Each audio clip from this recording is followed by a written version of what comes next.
Welcome, everybody, to Takedown Live. Full disclosure, I have no idea what time this damn event starts. I've looked at 4 websites, and they all have a different time. Like, literally, they all have a different start time.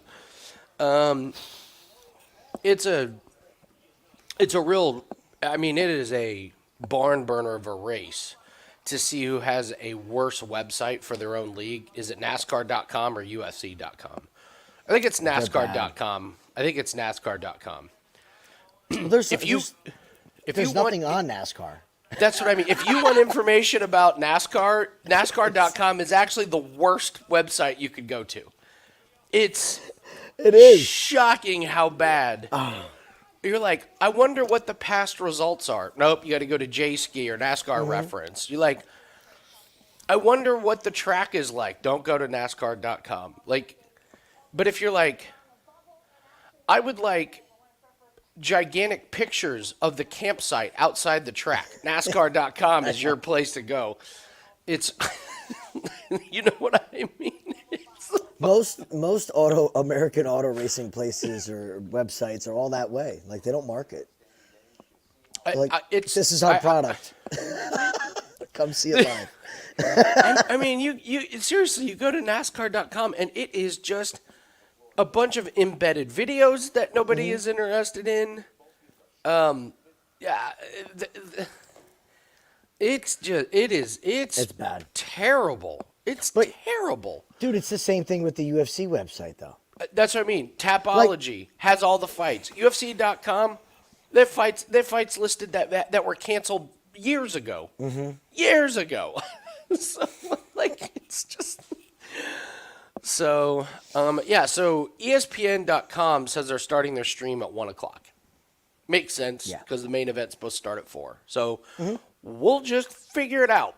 We'll just figure it out. So, if it doesn't start for 45 minutes, we'll be back, guys. We'll be back. We'll be taking walks and breaks and all that stuff. The breaks worked great last time. That is going to be a new... So we can start talking about the fights here. Actually, here's what I'm going to do. I'm just going to put up Go ahead. No, go ahead. While I'm getting this, I want to look at your Twitter. So what happened here? I retweeted. I quoted myself in a tweet. Okay. And there's a comment underneath it that I don't know how to take it. I'm dead serious. I have no idea if this is a negative comment or just a comment or what. No, that's Craig. Craig's one of the good ones. Craig's awesome. Craig loves us. Craig Hawks. He's dope. So what the way I took it, what he means is, I wish I had bet this. Oh, okay. He probably only put it in like one parlay. Or missed it or something. Gotcha. I don't know, but that's how I took it. Okay. How do I time travel back and fucking put Max in every single parlay that I have? Good. In an amazing Formula One, nothing has changed. There is no difference from last year to this year. It is. I can't wait to talk about Formula One right now. Like, what's where we get some time down?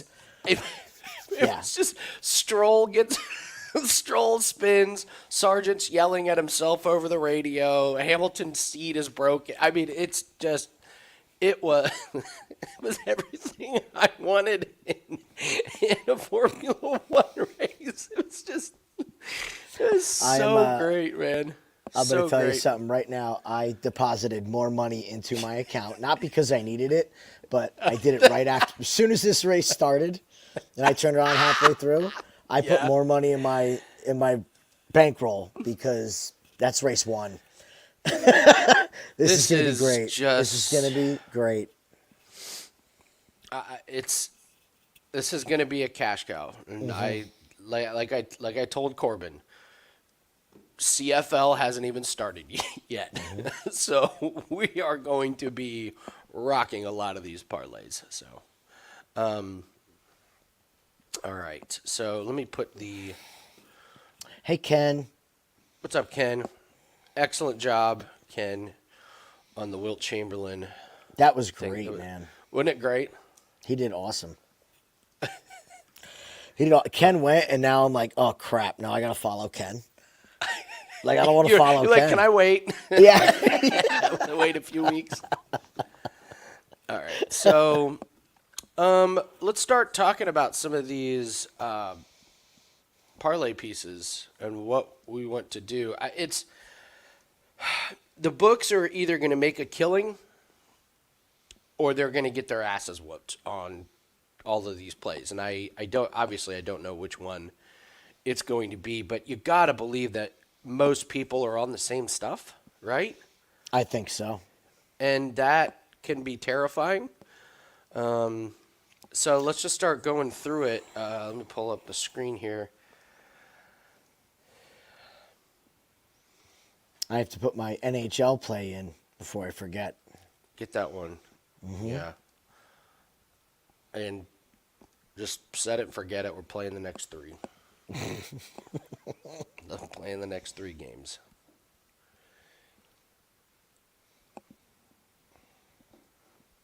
We had some, so we had a comment on our YouTube video, and I don't know if you saw you saw it. But our video? No, I didn't. Yeah, he was like, I got the 5% play, and it's a 3% play, and I was like, what are you talking about? It was like, well, I put what I bet for the bankroll. He actually emailed in to complain. What do you mean? He was like, it was a 5% play. And then Andy said that he's only wagering like 3 units to win such and such. So that's a 3% play. And I was like, well, I put in the write-ups like what I do with my own bankroll. You can do whatever the hell. You can do whatever you want with your bankroll. I don't care. Mm-hmm. But yeah, that's a first. That's all right. No, I'll go back and look at them later. All right. So what are some spots? Are we agreeing to skip over this first fight entirely? Yeah, I guess. What do you think? What are the obvious parlays? What Basharat to win? So you got to think about the earlier in the week lines. Okay. So I don't think that there's a lot of 5-6 leg parlays. I think a lot of 2-3 leg parlays came in early in the week at good numbers. Okay. So like you said, if we win, the books are going to get hosed. One of us is getting hosed. Yeah. This week. So Basharat's got to be a big one. Umar's got to be a big parlay piece. Klein's a big parlay piece. Probably Duncan. So, all right. Well, let's start going through them. What are some of the good spots that you like? So I like a lot of these totals. I think a lot of these fights are going to end. I'm not seeing a lot of fights going the distance here. We picked out like 2 or 3. That we thought were going the Eryk Anders and Jamie Pickett, the Umar and Bekzat now worries us because of how chummy they were at weigh-ins. You could make the case for Basharat and Zahabi just because of Basharat's track record, but his advantage on the ground and how tall he is over Zahabi. The first fight, maybe, if Radzhabov gets the wrestling going and can avoid getting torched on the feet and doesn't gas. So, okay. We think Klein is going to murder Cunningham. Yeah, I do. I really do. I think Duncan murders Ribeiro. I agree. I think those are 2 absolute murders right off the bat. So... Wow, we could get some value on a really nice show best bet if we like that so much, because fight just not to go the distance right there. Okay. Is minus 360. That is definitely playable with something else. Oh, for Duncan. Okay, so you could do. Like we don't have faith that Ribeiro can go 15, right? He hasn't shown it yet. Yeah. All right. So. And he hasn't shown it yet against guys that I think are worse than Duncan. Mm-hmm. So, and Duncan, just made mincemeat out of Dennis Tululin, so. So what other spots here? So minus 360. I Well, we I already really, have I mean, you could take the Ander. Well, we want to stay away Oliveira? from. We want to stay away from the Pickett fight because he's hurt. Because there was that thing about him being hurt, so that's a little scary, right? Tell me you don't love this. That fight not to go the distance and the Oliveira fight, Sopaj fight not to go the distance is minus 128. It's pretty good. Yeah. Pretty damn good. Those are my two favorite. Okay. My two favorite unders are those two. So all right, so that's the parlay. Oliveira. I like Oliveira to win. You I want to think do he's- that? Do you want to do Yeah. Oliveira to win, or do you want to do inside You the can distance? just take the under because the other guy's got a bunch of knockouts. I just think he's. I just don't think he's. No, inside the distance because it. Okay. Here, let me send out the tweet.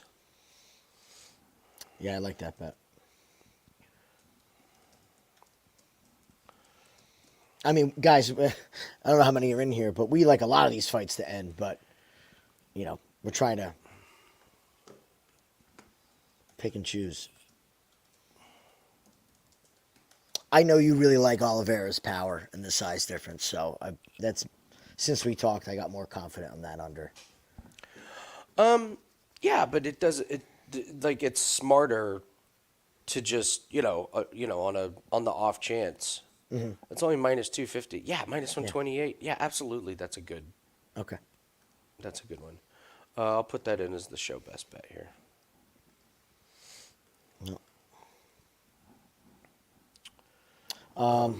Shit. So is this really going to start at 1? Let's see. We're 101 here.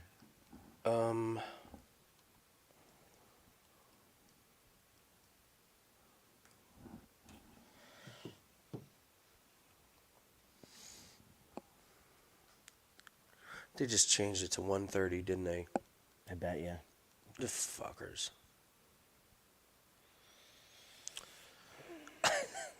You bastards, man. You bastards. They did. They changed it to 130. I can't even find it on ESPN right now. It's buried. Oh, man. Pricks. Absolute pricks. All right. So, we can. I'll probably go for a little walk here or something, and we'll just leave the. Yeah, let's come back in a little bit. All right, we'll be back at 1:30. Good idea. Or close to it. So. I got to go check on something anyway, so I'll be right back. Okay, we'll Close be it back, down. guys. Close it down.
Okay.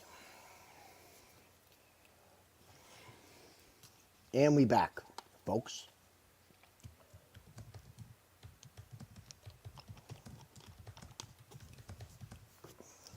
They're going to move this to 145 now.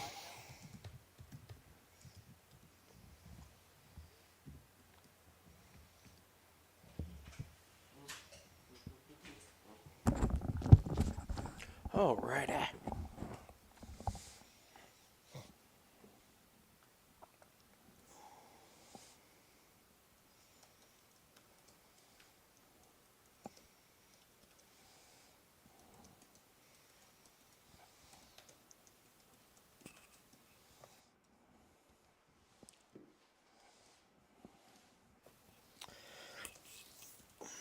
All right, Dagestani parlay for plus money. Umar, Mokaev, Gaziev. Don't hate it, Nick. Okay, I see you. I see where you're going with that one.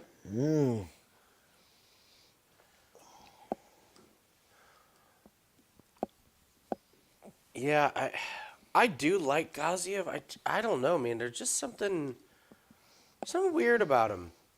I like him, but yet I'm worried about him. We laughed at this man on the Contender Series, don't forget. Yeah, I know. And then he looked insane. And then he looked incredible. I know. I mean, like, literally incredible. Yep. So I do. If you didn't watch the preview video, I wonder if the guys he's been fighting have been so bad that he hasn't been able to show his stuff. I mean, it's also a fate of Rozenstruik, who we both hate. That is a big thing. It's not like he's fighting a guy that we haven't bet against quite a bit. Yeah. So he's fighting Jilton Almeida. That I'm worried. Then I'm a little worried. Yes. Yeah, but this is the mythical power of Jairzinho Rozenstruik. Yeah.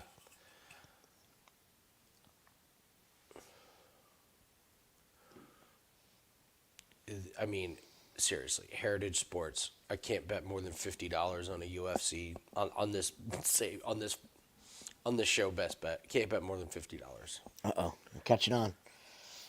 Oh, they've done that for like a while, but I don't. It cracks me up when some of these books are like, no, we're sharp bets. It's like, oh, really? $50? That's your big sharp bet? You fucking pussy. That's going to break you?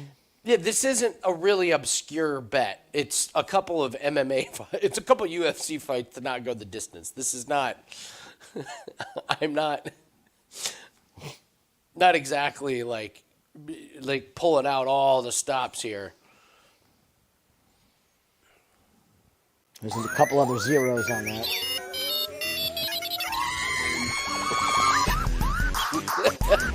I got my drops back. Nice. I got most of my drops back.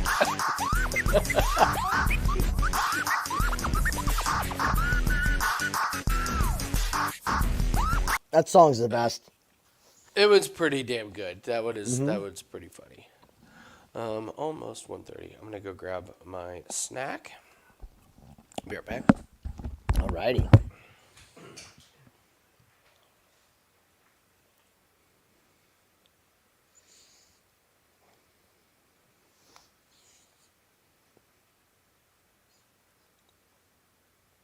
Nick, I really do like that parlay. I got to tell you.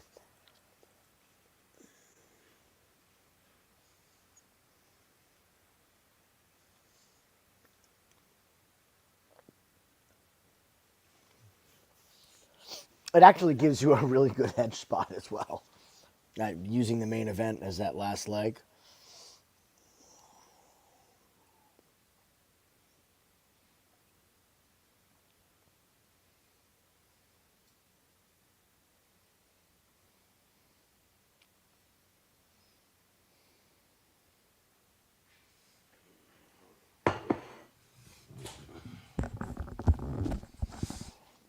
So the stream, the bet is right there. Fights not to go the distance. Duncan Ribeiro and the Oliveira Sopaj.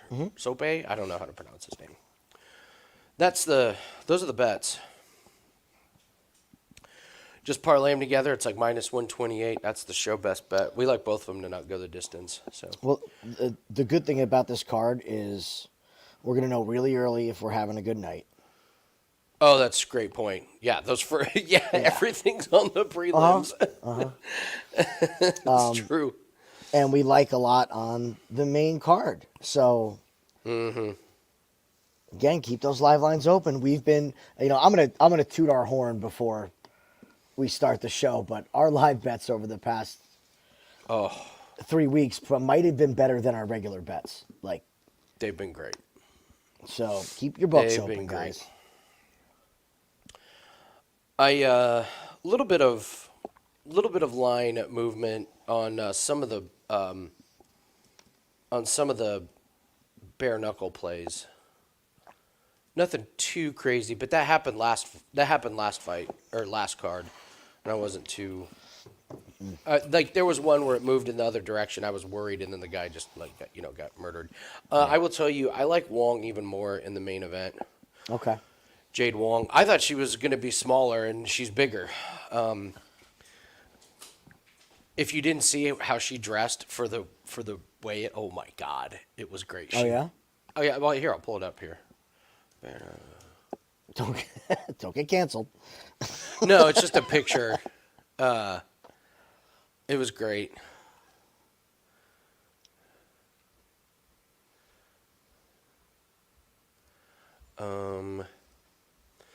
Like I love how the females get into it and get all dressed up. Oh yeah. They dress up like I've seen Street Fighter and Mortal Kombat characters. There it is. All right. Oh yeah, Jade Wong versus Taylor Starling. That's another good one. Well, she beat Starling. She's Yeah. fighting Gabriel Roman, and Starling is like a real title contender. Wong Starling's good, man. flatlined her. She's one that I know of before we really started. Yeah. She painted herself up in blood. Nice. That's awesome. Isn't that awesome? Dude, smart. Look, take a lesson, Miranda Maverick. When you get a chance to promote yourself. Yeah, isn't that you amazing? Promote yourself. It's really good. She's got Yeah, her it is. nipples taped up with the X's over them. I mean, it is. And then, here, let me see if I can find the final picture where I was like, oh, wow, she's...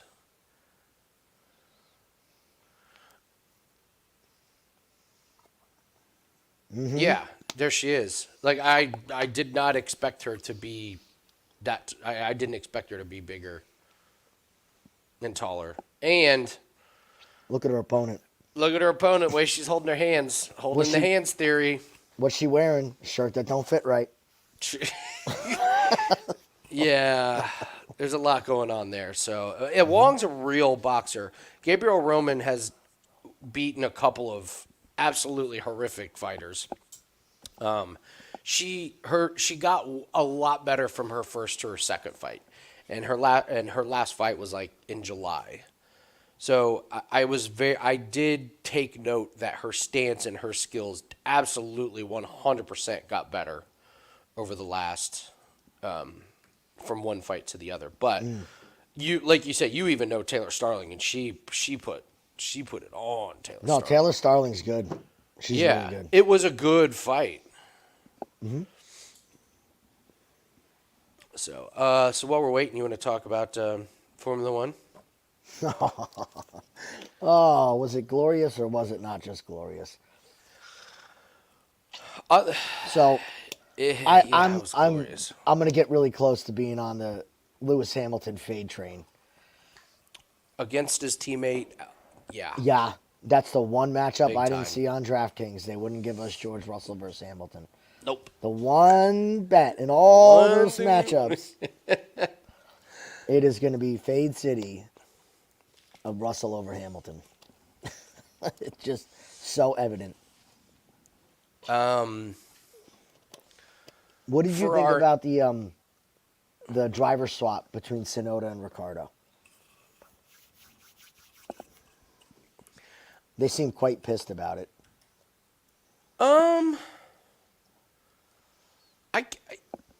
Yeah, I don't know. I don't know what to make.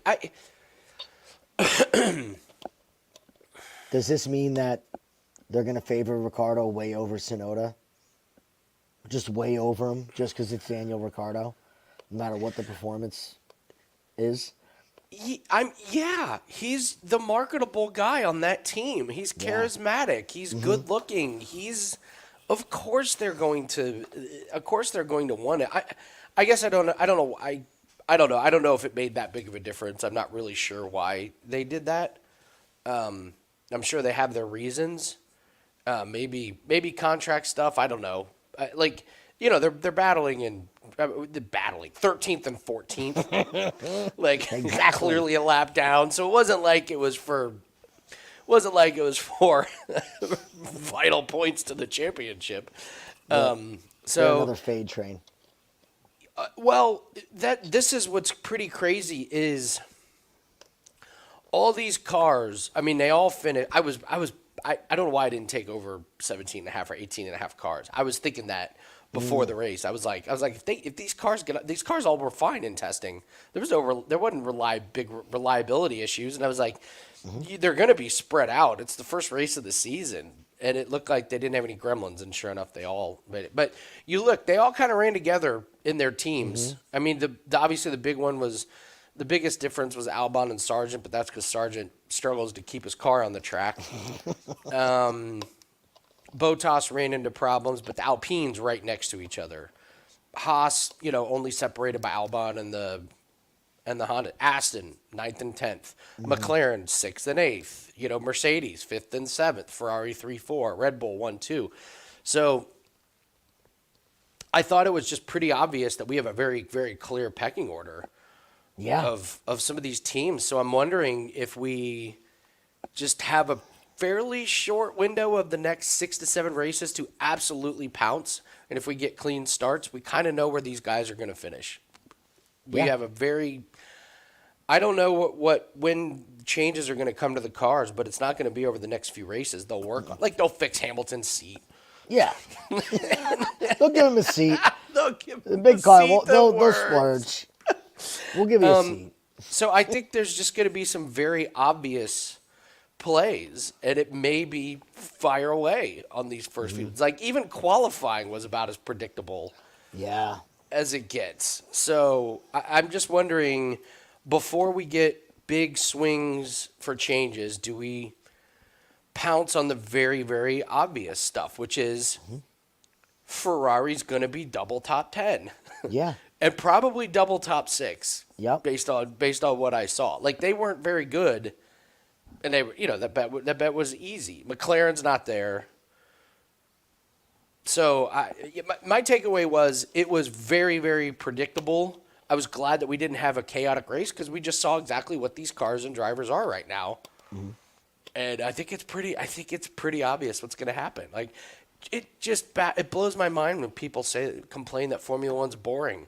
It's not. Yeah, fucking A. Give it to me. Give Well, me betting-wise, the boring. That's what I mean. Yeah, betting wise, yeah. I want to watch a boring Formula One race where I have Max to win. As a viewer, NASCAR's a little bit more exciting when there's yellow flags with 2 laps to go because a hot dog wrapper blew across the infield. Yeah. But it makes for a chaotic betting experience.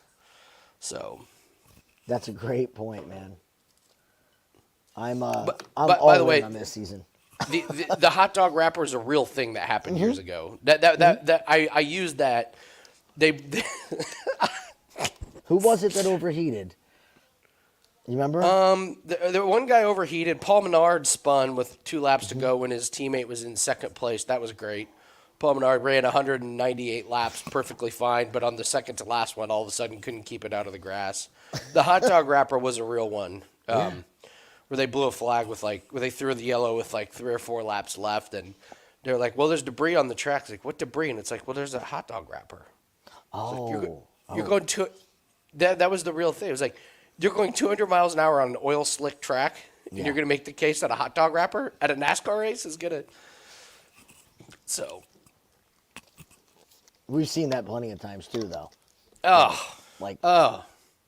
Just, like, there'll be the same piece of debris for 100 laps, and then with 3 laps to go, they'll be like, we have to get that out of the way. Or they'll leave it on there, and they'll talk about it, and then sure as shit, one of the leaders runs into it. And you're like, yep, right on cue. And then the... Right on cue. Yeah, then they throw the flag. Yeah. Blaney had that happen, right? He's like, it feels like there's a hole in the front of my car. They're like, how? And they pulled to the pit, and it was like a bullet hole. Oh, yeah. The nose of the car. Just a hole. Yeah. Oh, how do you watch Bare Knuckle? I think tonight is just on YouTube. Yeah, the prospects, I think, is always on YouTube. They'll have pay-per-views that's specific. It's only on the Bare Knuckle Fighting website, but most of the time they're just free shows on YouTube. Yeah. And they are wild. They are wild. It's awesome. It's awesome, guys. I'll tell you, it's awesome.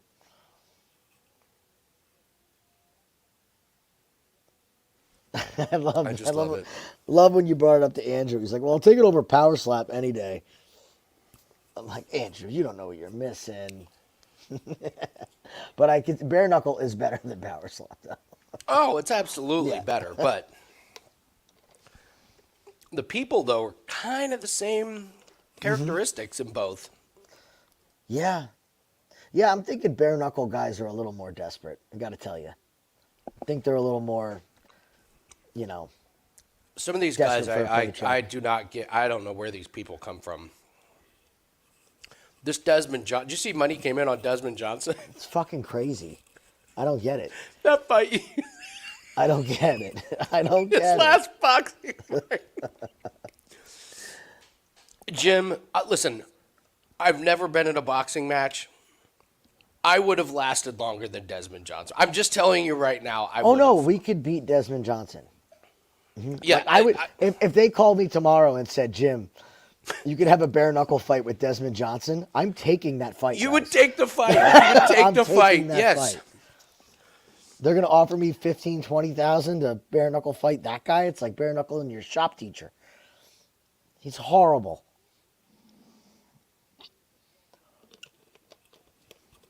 I don't understand how guys like that keep doing the fighting. Like, I don't know. Yeah, I don't. There's got to be other options in life. Like, why? I know. I heard an interview. I love the pure honesty from DeFreitas. Adam DeFreitas. He's minus 170. He's a police officer. I don't know. He's something to do with law enforcement. He's had fights, but he's never fought bare knuckle.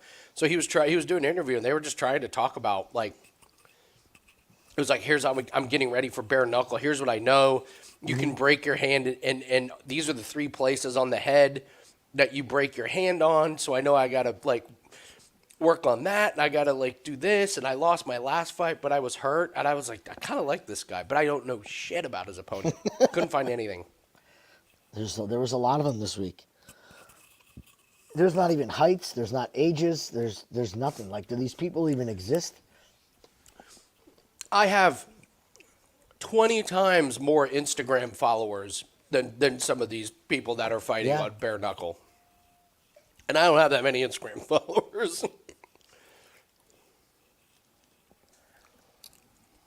Just for fight read purposes here, I'm kind of liking Selwady. I think seeing him walk out here, I don't like. Yeah, I'm kind of liking Selwady. Rozenstruik, whatever the hell his name is, Loik. That's the best nickname ever. Somebody needs that as a name. Rozenstruik. Mm-hmm. The Rozenstruik. He just got such a big hole in his game with the striking defense. That's the thing. Yeah.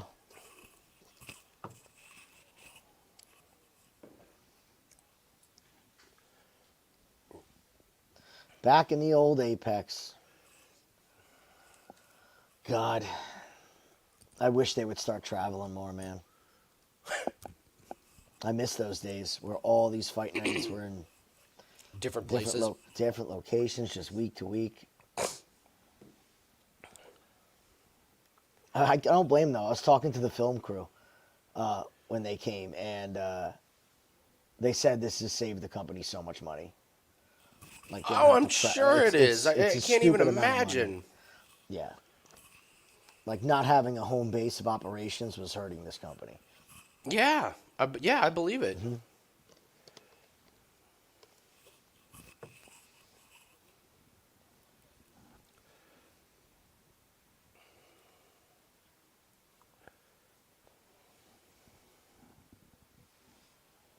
All right, Loic having a little problem with the movement, which... little problem with the movement. He's having a hard time with the movement, Andy, early in the fight.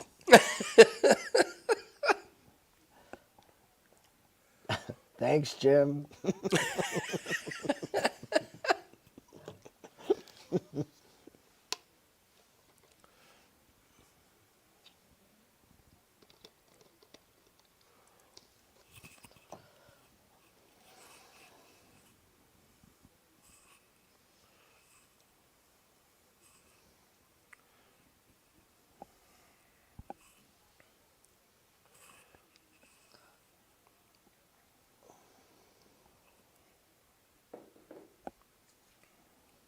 Uh-oh. Ruh-roh. That was where you were supposed to be better right there. Yep. What time are you at? I am at 3:17. Hey, Vito. Welcome to the party.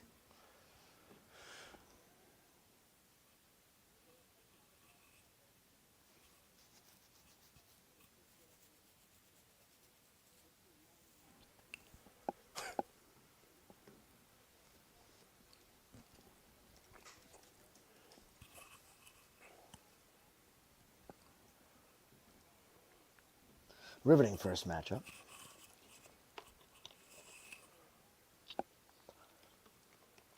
So I was looking ahead, man, and boy, do we have some good spots coming up. Oh, yeah? In this sport. Yeah, just everything going. These next couple events leading up to 300, there's some obvious spots where you just keep it simple and, take these spots and forget about everything else.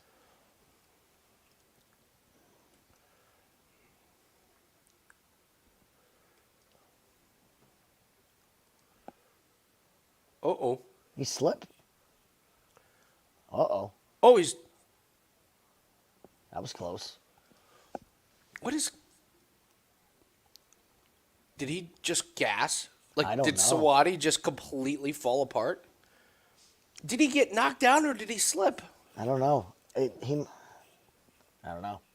Don't know. But he doesn't look the same. This is a weird one.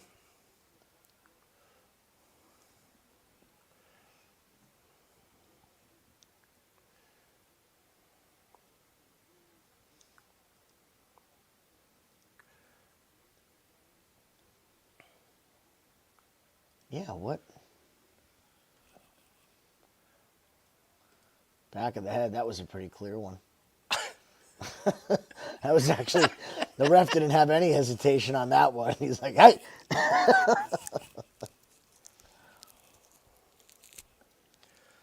I think Sawadi's done. I don't know what happened to him. What's the live line? Because he looks terrible. He looked good, and then all of a sudden it was like he either got rocked or adrenaline dumped or something. Something happened. No way. 195. What the? Minus 195. Did he get called for back of the head? No, grabbing the cage. Oh, really? Chris Tognani, the dad.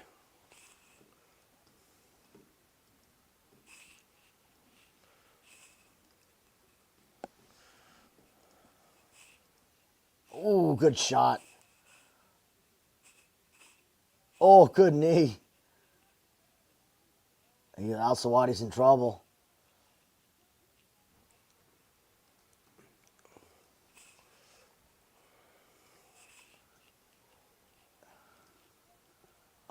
Huh.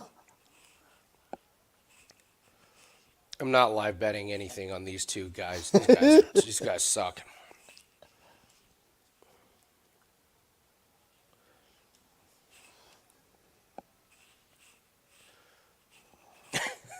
These guys are rough. Don't live bet. Don't live bet. We've got plenty of opportunity. There's no reason to get involved in an Al-Selwady Rozenstruik fight.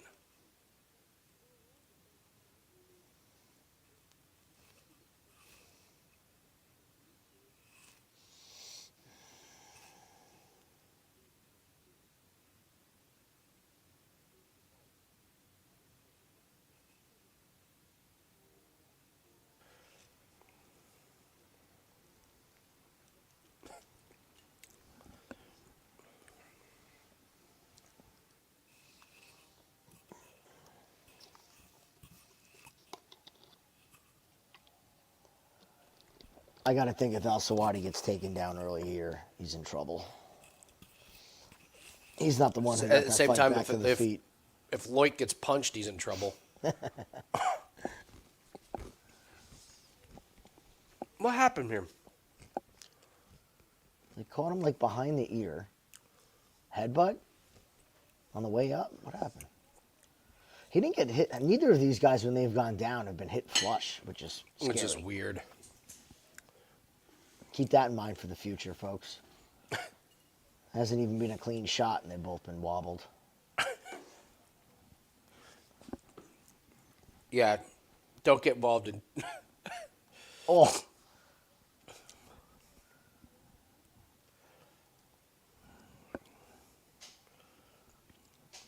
I used to ref with a guy. Oh. I used to ref with a guy who reminds me a lot of Chris Tognoni, where he's like trying to help him. And it's like, dude, at this level, you're not helping him. You penalize him. Yeah. You give him a warning, and then you fucking penalize him. You don't stop the fight and tell him.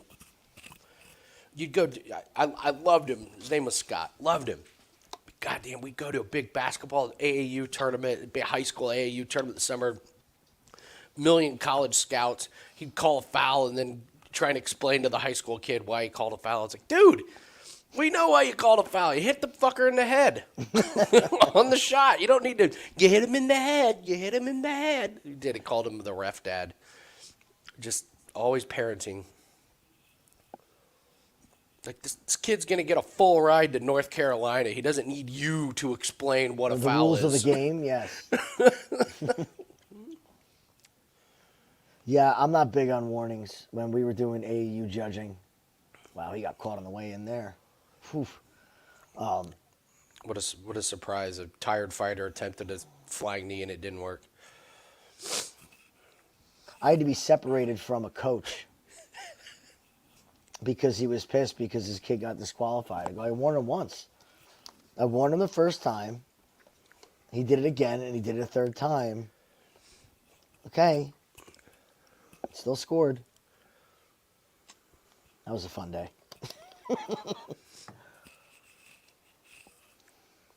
I have no idea who's winning this fucking fight. I know. We called the police on Adidas at an AAU tournament. Really? Yeah. So one of the many reasons I got out of reffing is these tournaments charge so much for these teams that you can't throw anybody out. They have free reign to do whatever they want because it's the same guys that'll enter like 5 teams in the same tournament, just at different age groups. You know, these big conglomerates. So if you try and tack up a coach and throw him out, the organizers will come over and tell you just no. And like, so he can just stand there and scream and cuss and call me every name in the book in the middle of a gym, and I'm making $20 an hour, and this is fun. So we threw a guy out. He was terrifying. They let him come back. And he was scary. So we called the cops. And the cops showed up, and we were like, that guy needs to go out of the gym, and those are the Adidas organizers, and they need to be escorted out of the gym too. They let him come back in. So we called we weren't invited back the next day to ref our games, but Yeah, listen, there's plenty of videos of psychopaths Don't need it. attacking I don't need that. referees at games. Yeah, I don't need that. So, and I knew the area of town we were in, and the cops are bored out of their mind because there's no crime. So I was like, oh, they'll love this. We get something to do. Boy, these guys are dead to the world, huh? Yep. Ooh, big Al-Selwady takedown. with the takedown, man. These guys both have too much muscle on them. You could say that. Limiting them.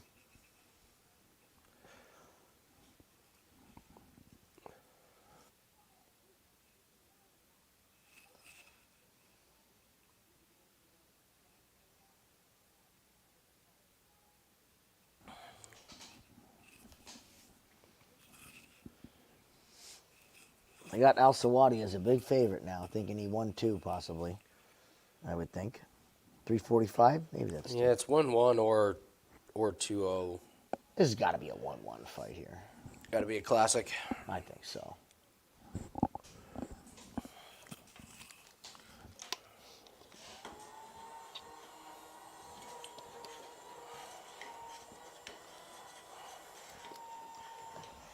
Nice. I love this. The world's smallest vacuum. It's on Amazon. That's what that noise is? That's awesome. It just, like when you eat, you got some crumbs on your desk, just... That's awesome. Doesn't work that great, but it's funny as hell. It to is funny. pull out and Yeah. get some crumbs off your desk. You know what you got to do? Bring that thing out to dinner one time, and when you're done eating, just fire it up and just go right across your chest. That would get a laugh.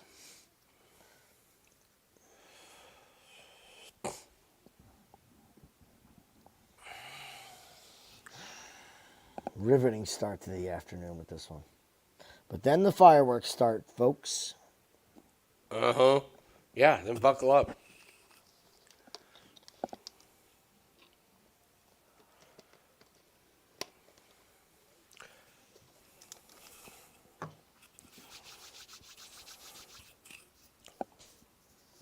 Proper 12, still marketing.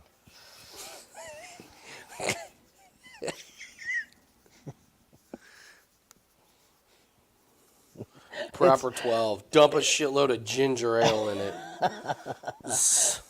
I've bought 1 bottle of that my entire life, and that's the only time I've ever drank it. Like, I've never been out somewhere and be like, you know what I want? Proper 12. I don't understand how some of these companies, like, make a killing. Yeah. Like, I'm the same way. I bought it once. It was good. Never bought it again. Never had the urge to buy it.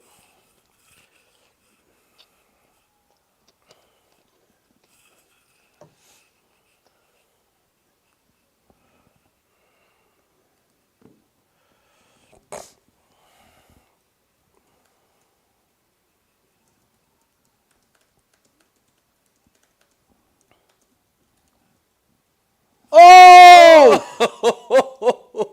Oh, it's over. He's out. He's out. It's over. Chris. Hello, Chris. So- Stop warning him. Yeah. Fight back. I'm giving you every chance. Keep fighting. Quit grabbing the cage. Fight back. Watch the front of the head. Watch the face. Come on, you almost got him knocked out. Keep punching him. The guy's, he's so cautious. Warning everybody on the face grab. And now look at him. Tanyo's like about ready to give him mouth to mouth. He Jesus. can't stand up. It's like, well, gee, no shit, he can't stand up, Chris. If only you were in a position to have stopped it before. What's up, Corey? Oh, it was right on the side of the head. It was a equilibrium. Yeah. 1, 2, 3, 4, 5.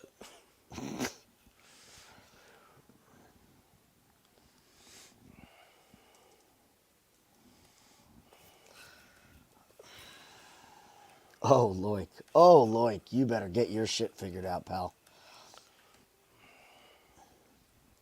They're not going to give you a debutante after this fight, buddy.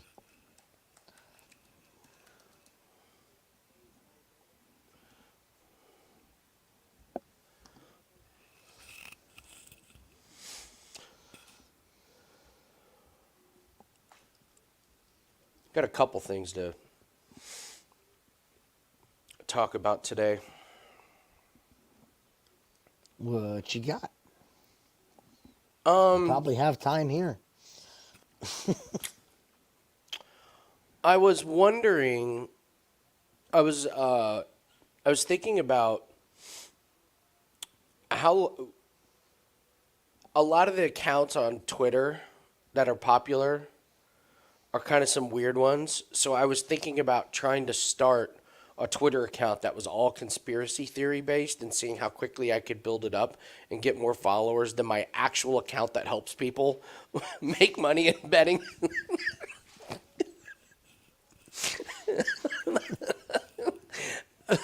So an account that's just complete fiction and made up conspiracy theories and stuff, and how quickly would it take to get more followers than my real account that I actually work hard on and spend time on?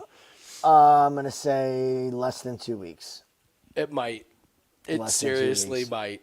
You're speaking to my heart because I've gone down so many of those conspiracy theories. I have too. I've done them too. I'm such a... And part of it is you're reading them and you're like, what in the fuck is going on with this account? What is this? Why am I reading it? This is just nonsense. But there's probably thousands and thousands of us doing it at the same time.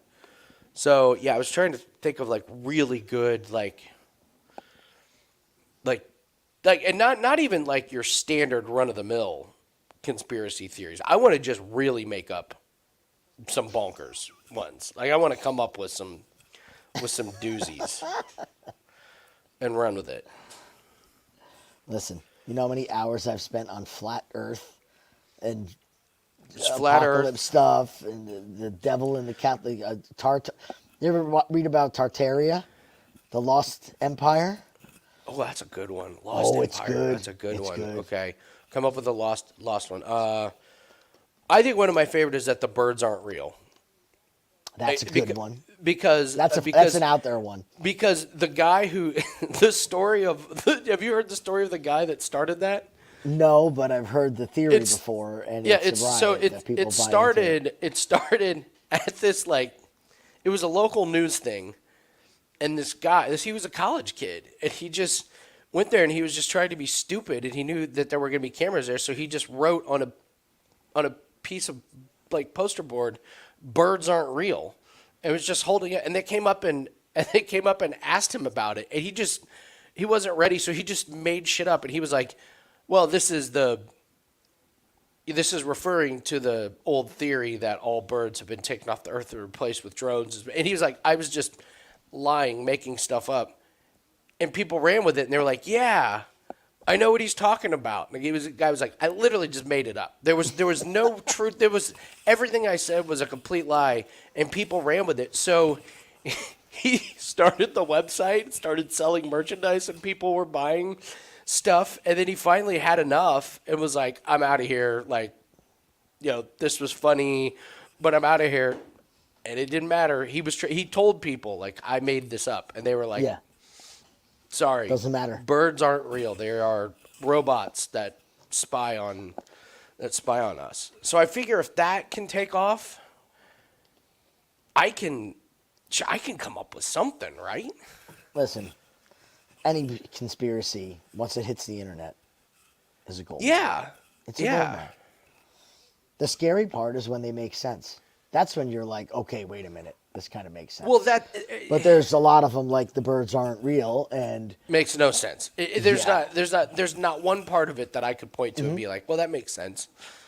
Like I just chased 2 geese away. Yeah. From the yard, and if you're telling me those are robots that are spying on people, they're the dumbest robots. I've shot a bird and ate it. There's no robot parts in it, okay? I've shot a turkey, opened it up, and inside was turkey. Sorry, I'm out on that one. Yeah, I would. That's the thing. It has to be really out there. Yeah. It has to be like. But we can do it. We can come up with something. Oh yeah. You don't even have to come up with something. You just have to link it to every other wacky post out there, and you automatically get the traffic.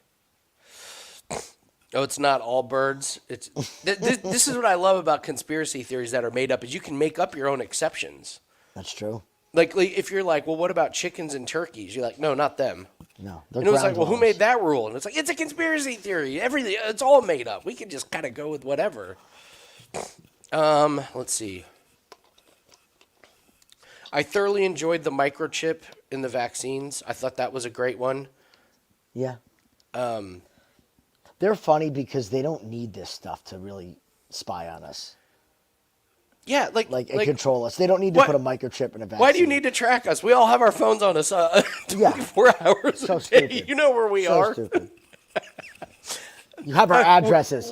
We're literally posting videos of each other at the store. Yeah, And you don't need They don't need any of this stuff. Yeah, we're doing it for them. Doing it for them. Food is always a good one. Oh, the food could be a good one. What if we came up with something with a food? Because then you could sell the opposite of it. Oh, move the market? Because it's got to be marketable. That's one thing that most conspiracy theories have is you can buy. They always have something to sell you. So you got to target a company with a direct counterpart. So the face. Hold on, this is getting good. It's true. It's true. The face idea. They can track us. They need microchips to track us. Let me log into my phone.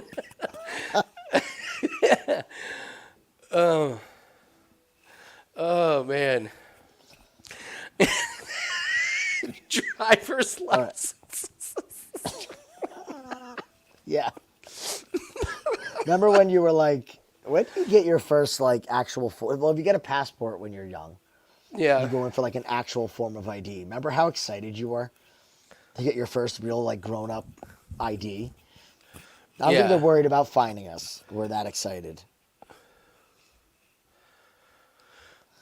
I went down this is so interesting to me. You're going to make fun of me, but the theory that there were giants and a bunch of mountain ranges and trees and yes, it's all petrified.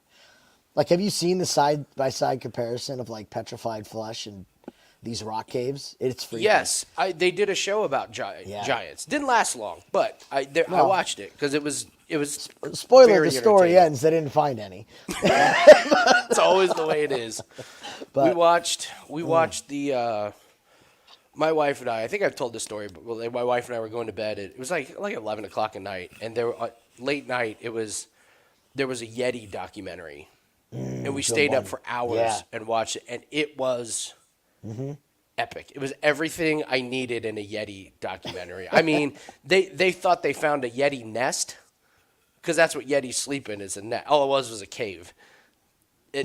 Again, they didn't find the Yeti. It was unfortunate. And again, they were like, we have this picture. This is absolute proof that Yetis exist. And they built it up and they showed the picture and it was that's a guy in a mask. Give me a break. But they were like, no, this is from World War II, out in the woods. Yeah. All right, here we go. Let's go, Klein.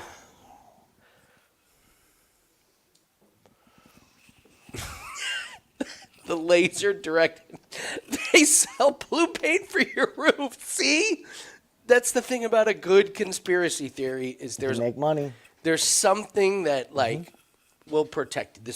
This blue paint, our blue paint for the roof will protect you It's all from the lasers. Placement. The blue paint. Watch the if you haven't seen the series, you probably have if you're into this, but the what is it? Ancient Aliens? Not ancient. What's the one with that guy Graham Hancock? You know what I'm talking about? The guy that was on Joe Rogan?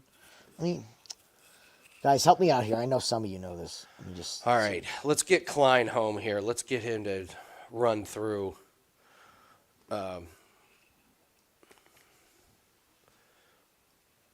Ancient. Oh, that's what it was. Apocalypse. Come on, Klein. Make an apocalypse on AJ Cunningham right now. There's that head kick.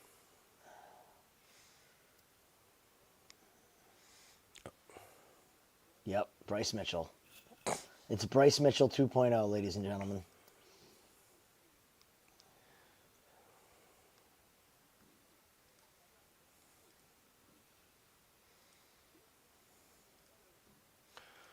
I kind of don't like this being on the ground. Nope, I'm okay with it. Cunningham's Oh, gonna you're throw okay up with some whack. He's gonna throw up some wacky submissions, and he's gonna get tired. He's gonna get his face punched in. Yeah, this is gonna be bad. Oh, Good body shot. It's not going to take too many more of those, Jim. Nope. There we go. Oh. He's already tired. Tired of getting hit in the face. Tired of everything. Tired of everything. I'm just tired.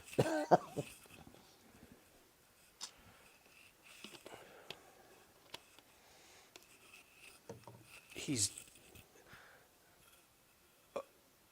Oh, my Lord.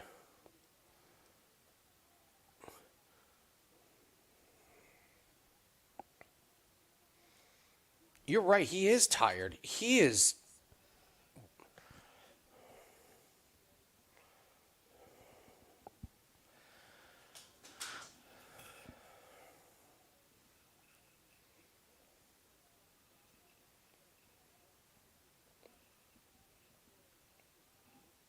Don't play with your food here, Klein.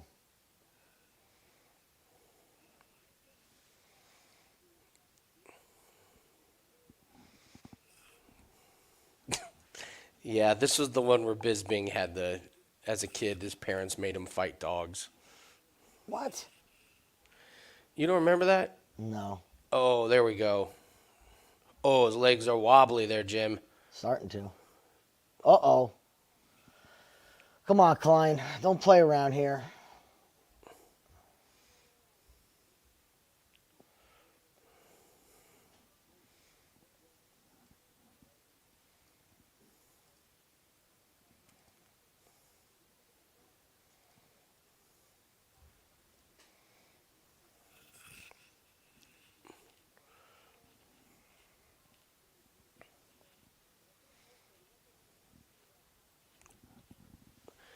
Damn.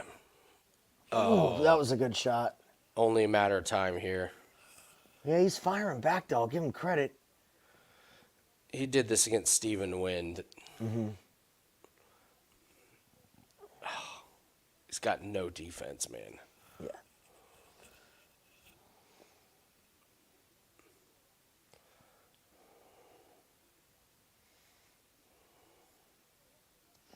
Klein's getting hit way too much for my liking, though. Mm-hmm. I don't think any of it has really power to hurt him, but I don't like the fact that he's sitting here getting hit by this guy.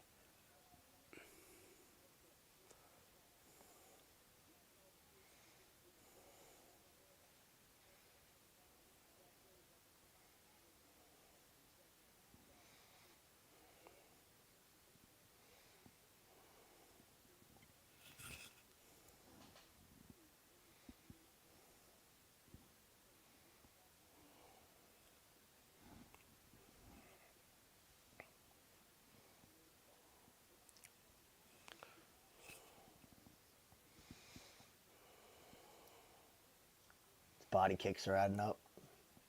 Oh, that body works. This is very, very smart by Klein, though, to go to this. Oh, that front kick hurt. Yeah. This is only a matter of time.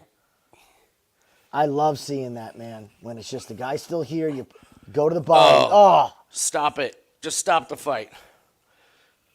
There it is. There's that front kick. There it is. Nice. Great I'm work not. by. I got to be honest. I'm not going to play the drop or anything. I like AJ Cunningham. Anybody that went through what he went through, just poor guy. I don't blame you. And hey, when the UFC calls, you say yes. He did what he was supposed to do. You do what you, and then next fight, they're going to give you some other guy that lost on Contender Series. Like, Yeah. yeah, his was the dad that tried to create the superhuman army, who like gave him steroids and shit, and so if you remember on Contender Series, What? so Bisping, so they did the pre-fight thing, and they're like, yeah, they made him eat dog food, and his dad like made him watch dog fighting, and in the middle of the fight, Bisping is like, his dad made him fight dogs. Oh, yes. Okay. Yeah. No, he didn't. He was fighting dogs.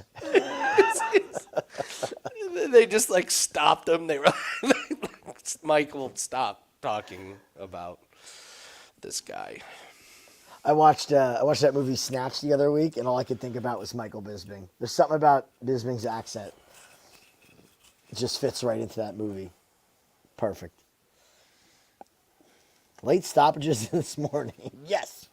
We've had 2 so far that could have.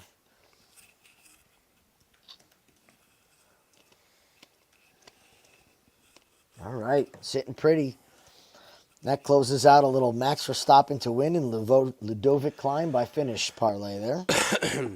I did laugh on Wager Talk today when I was talking about this fight. Perez was like, Andy, got to be honest, I almost named my first daughter Ludovic. Yeah, that was funny.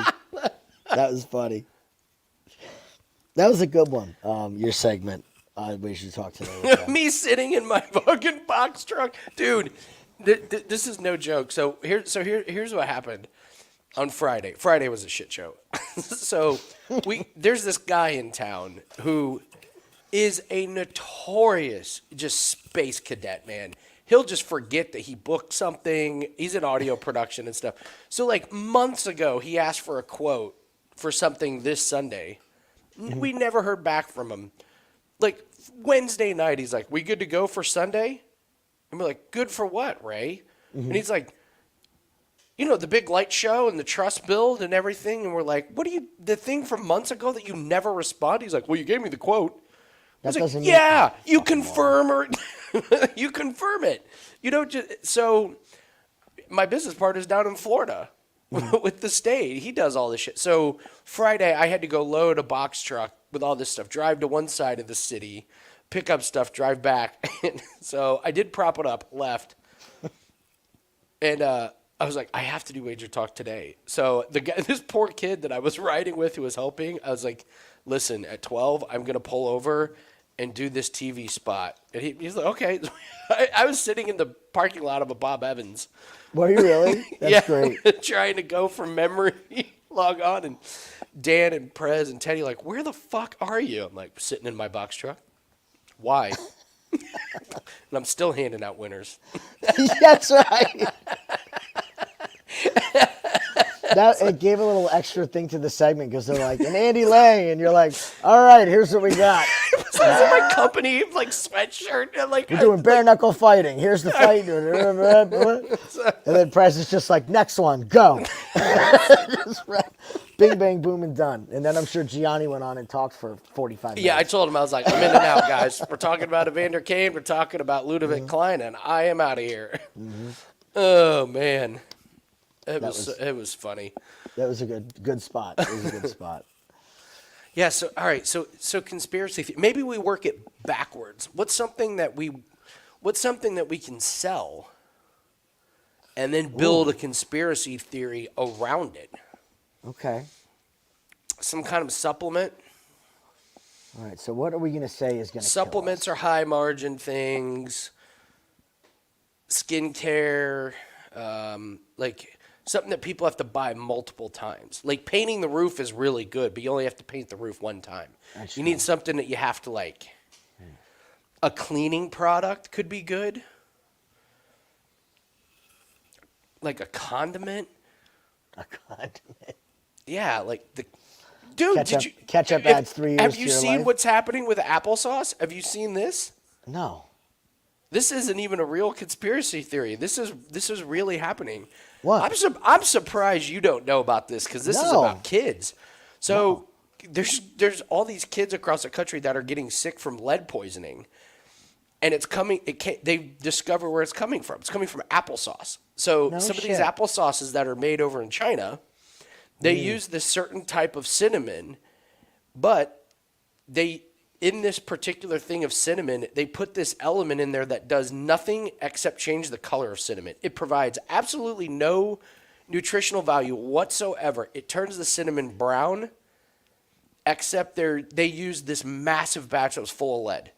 So these kids have been eating and getting poisoned by the fucking applesauce. And it's not the big jars, it's the little cups. Peel cup? Yes. Of course it is. So they were having these kids that are testing positive, like extreme levels of lead poisoning, but the parents are fine. So they started having them do like diaries of what are we eating, and the parents were like, "We eat the exact same thing except applesauce," and they tested applesauce. It's just sky high in lead. Maybe that's it. It doesn't shock me. Applesauce. Ooh, okay. Let's see. Something about what's the applesauce theory? We could do a kid-safe applesauce. Yeah, they're trying to get to our kids through applesauce. Well, wait a minute. Think about it this way. Hold on. In today's world of Amazon and next-day delivery, we could offer next-day delivery on a 24-hour blended all-natural applesauce. You order applesauce, it's in your Amazon delivery the next day. The apple was like this yesterday. And all we do is we send people an apple and a hammer, like fresh applesauce, a mallet. Yeah, Vito, lead-free applesauce. I will guarantee you within 6 months that is going to be on labels. Yeah, this was like a big. The New York Times did a big story on it. That's how big it was. All right, so we gotta invest in an applesauce company. It's at this point right now. Yeah, lead-free applesauce. It's 2024, and you're gonna have to advertise lead-free applesauce because people got poisoned. But that's the problem. That's not a conspiracy theory. That's something that actually happened. We need to make up something.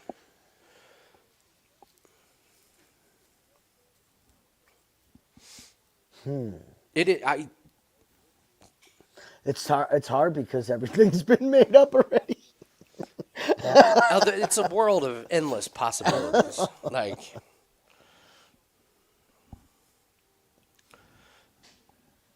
there's I remember when I really realized that you can market and sell anything. I was looking for, you're gonna laugh at this, a wood axe. But I was like, you know what? I'm going to buy a really, really nice splitting axe.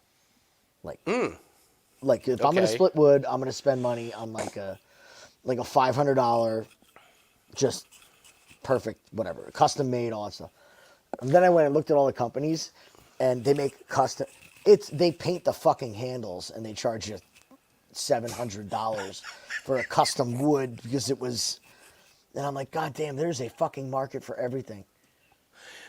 There's a fucking market for everything. Here, you know what?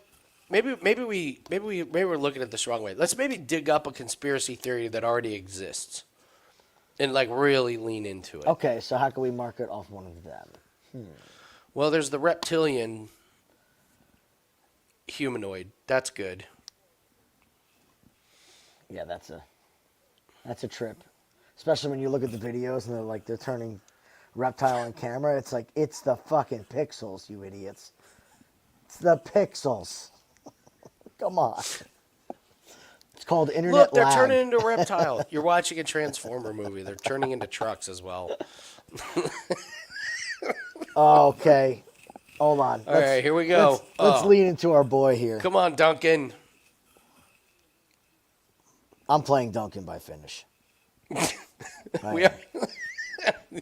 The dancing. The hair. And you know what he doesn't have? He doesn't have his witch. Bubbles. He doesn't have his... Oh, Bubbles! He doesn't have his witch, buddy. Oh, she's gone. Yeah. You think the curse is lifted? You know, for a guy that doesn't have good cardio, dancing is a bold take, a bold move.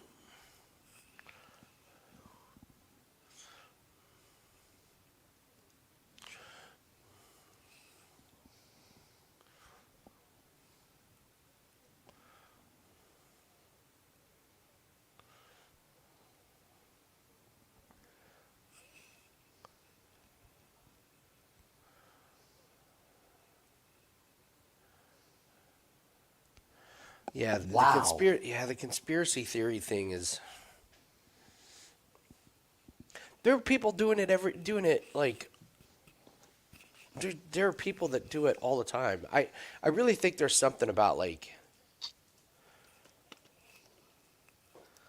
She went back and caught. Yeah, coming up with. She's in his hair. He absorbed her. That's why he's got the purple hair. She's going to fight with him in the cage. Non-dairy, No, free sorry, range, non-dairy. cage-free apples. Cage-free apples is pretty good. Our apples are never brought to you in a basket. They go on a nice, Cage puffy free. little carrier. Cage-free.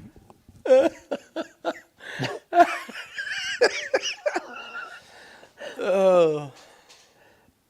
There you go. That would work. If you had an apple company and you just advertised cage-free, I bet you that would catch on. Because people are either going to get the joke, right?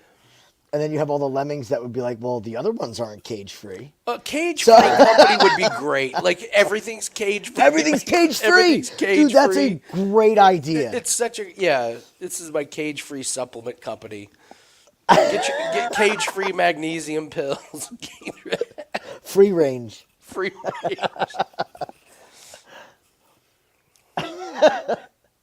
Jim's Free Range Rock Company. All our stones are just free range out in the field, direct to you.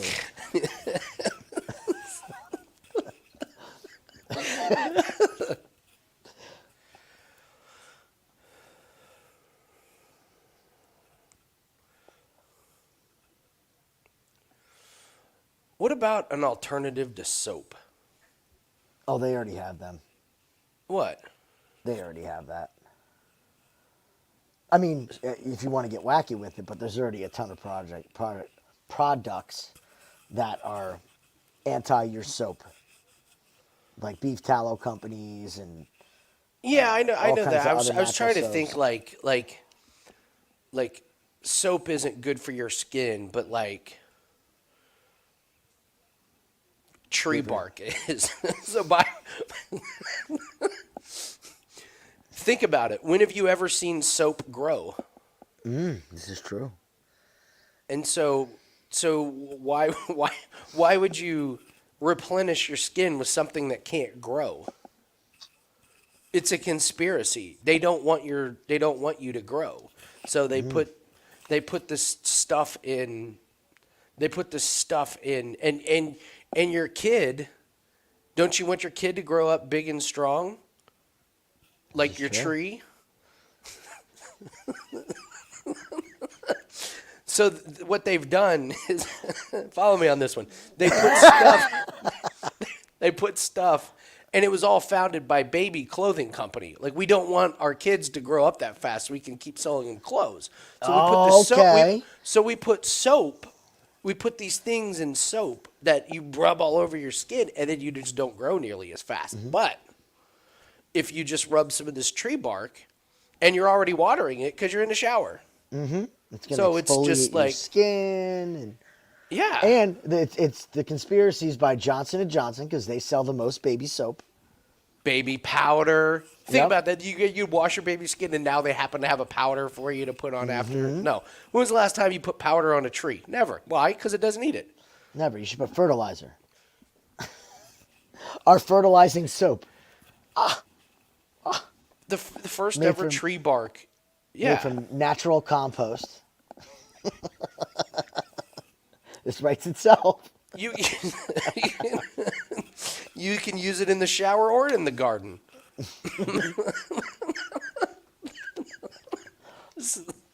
Be walking around like a chia pet in no time. Yeah. Now, it might be a little rough on your skin at first. Bunch of red people. Yeah. All right, come on, Duncan. Look how big Duncan is compared to Ribeiro. What? Wow. Yeah. I mean, we thought the size difference was amazing at weigh-ins, but man. Look at that double step when Ribeiro throws his hand. Oh, my God, he's so bad. You can see him punching a mile away, this guy. Oh, that was slick. Smarter Ribeiro to not lower his guard. He would have been night-night. I do not understand. Ribeiro is... I've never seen someone sit down and purposely take punishment just looking for an opportunity to swing back like he is. I mean, something's got to... He's got to throw something at some point. Yeah, you would think. Yeah. He's thrown like 2 leg kicks.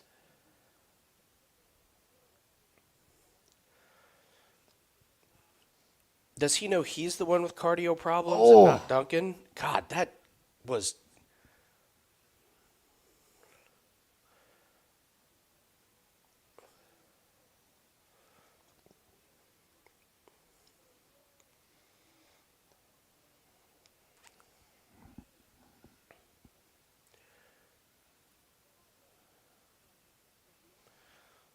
I'm very confused, Jim.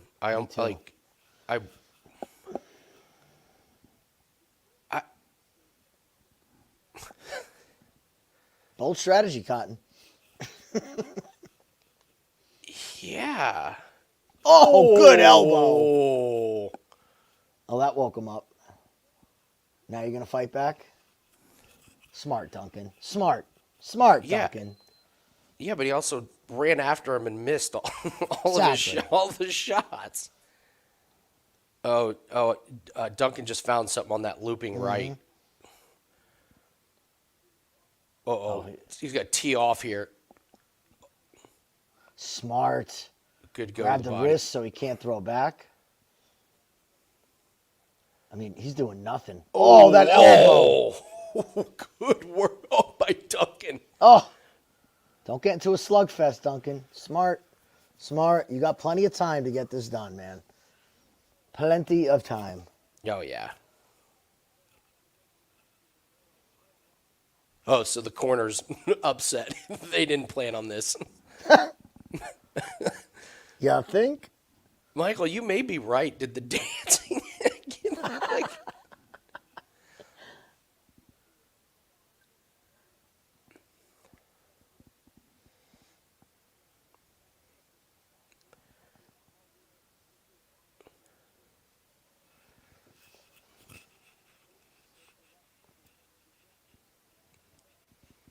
Oh, Jesus, I was going to say, don't do that. You could see he was getting ready to do it. Mm-hmm. That's all right. This is good. Yeah, this'll zap some more energy. Yeah. This'll zap more energy than the disco he did out to this.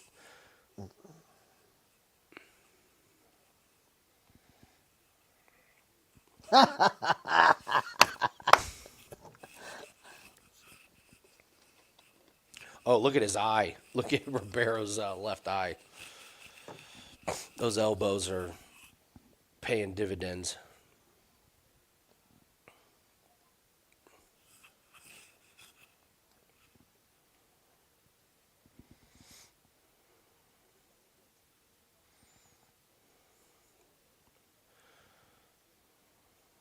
Ribeiro, you can just watch him getting tired. Just watch him holding on to Duncan is just... And this is him holding on for dear life. He's not trying to escape at all. No.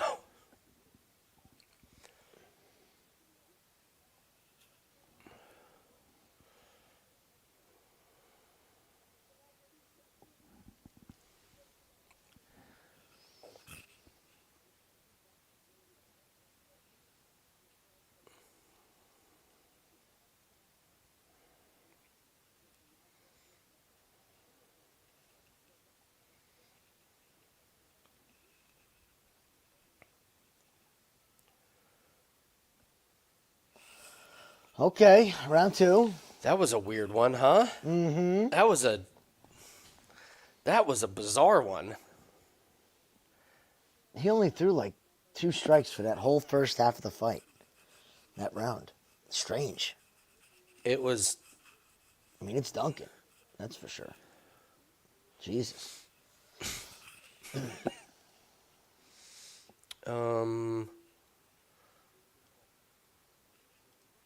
Where are the live stats? Do they have live stats? Oh, I don't know. I mean, not that I trust them. I mean, I don't know why. I don't know why I'm looking. If it says 8 strikes landed for Ribeiro, then you know they're fake.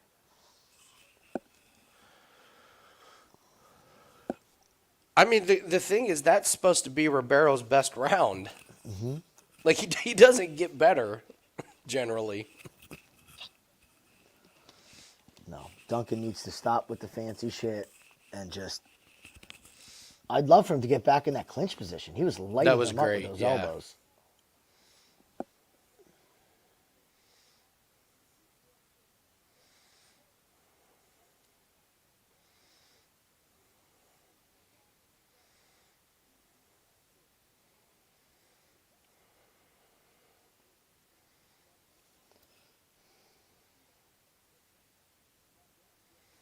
Oh, come on. This better not end up being the rest of this whole fight.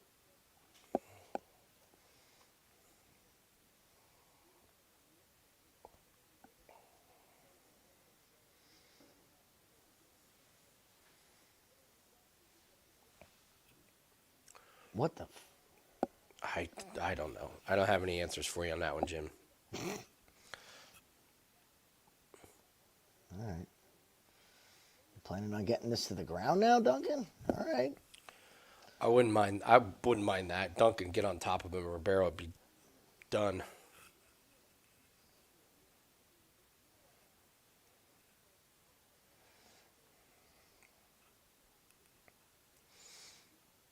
He's going for it, huh? He's going for the takedown? Yeah, it looks like he's committing to the wrestling. Not just cage hugging now. Ooh, nice. Ooh, almost broke his arm. Dude, that arm was side control. Let's get some ground and pound here. This is going to tire the shit out of him. Right to Oh, beautiful. It's going to end here. It's going to end here. Yes. He's not ground and pound this guy. Come on. Come on. He ain't going to do anything out of here. Elbows, elbows. He ain't fighting back, ref. Oh, he ain't fighting back. Keep going. Keep going. Come on, Duncan. Come on, Duncan. Oh, yeah, there you go. Flatten him out. It's going to be over. Flatten him out. Come on. Ref, get in there, ref. Get in there, ref. Smith. He ain't Come fighting on, Mark back. Smith. There we go. Yes. Oh, beautiful. That was beautiful. I'll tell you. That was a good one.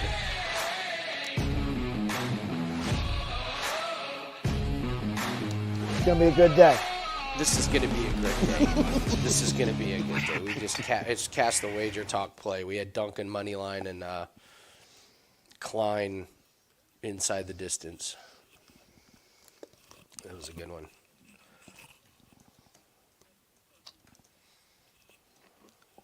And for that one, even though it's the afternoon, I would like to do a shot.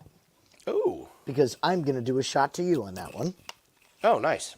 Because we can go into the weekend with one play. But when we see a play that we like, we got to trust ourselves and fire away. And that's what you did on that play. I need to be a little bit less cautious. I have freely admitted that. So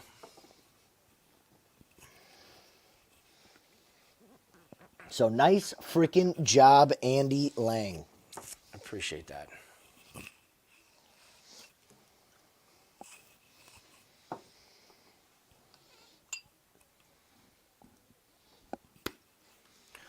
Man, what finishes. What in the hell was Ribeiro doing? I have no idea. He was just like, I'm going to be a punching bag for the first round. He didn't do shit. Like nothing. Wow. It's bad when you sit there like this and another man can grab both your wrists and just hold your hands there. Like that's not... Something's not working upstairs. for that whole strategy. Like, They were saying his corner was like telling him you're letting the team down. Like, I mean, he's bad, man.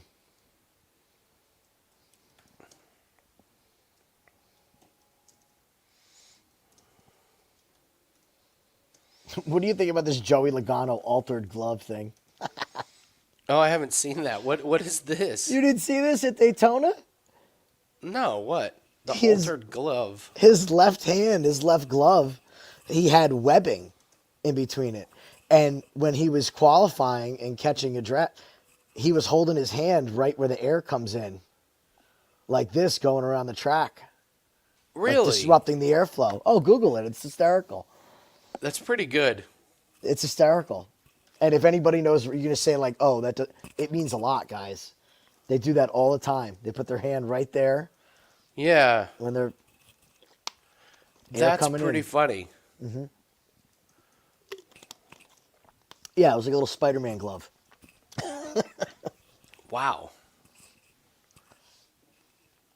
I'm sorry, I hate him. Who, Duncan or Logano? No, I I'll love tell you Duncan. I tell you what, I like Duncan. That loss to Petrosian was the best thing that could have happened to him at that particular time. We talked about that. That was a humbling loss where his fancy nonsense, he realized that shit doesn't work in UFC. You know what works is being patient and that. Yeah. Like, not being overzealous, take what your opponent's going to give you, which in that case was everything. Yeah. Gave me everything, coach. Gave me everything.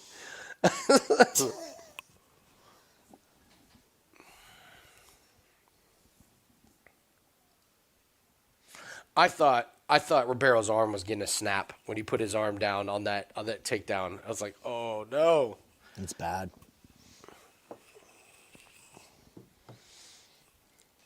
All right.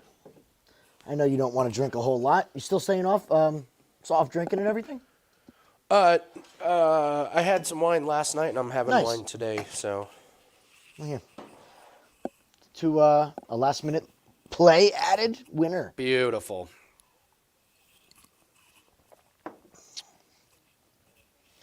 Man, MMA's been something. Marcus been something.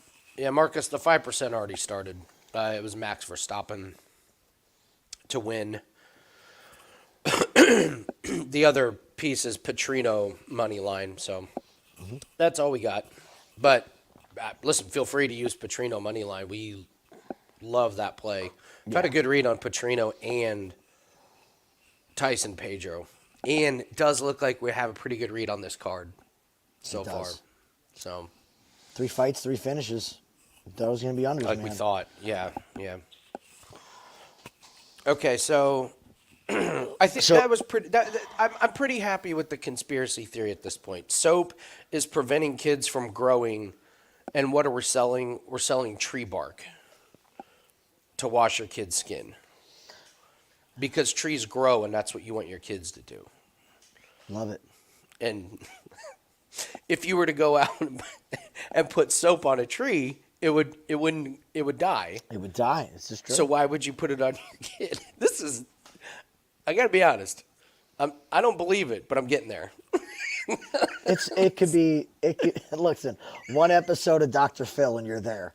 Or not Dr. Phil, Dr. Oz, and you're Dr. there. Oz. You can get I knew on what you Dr. meant. Oz. I knew what You're you good. meant. Dr. Phil's not too far off of No, Dr. Oz. He's not. So he's- it's tree bark.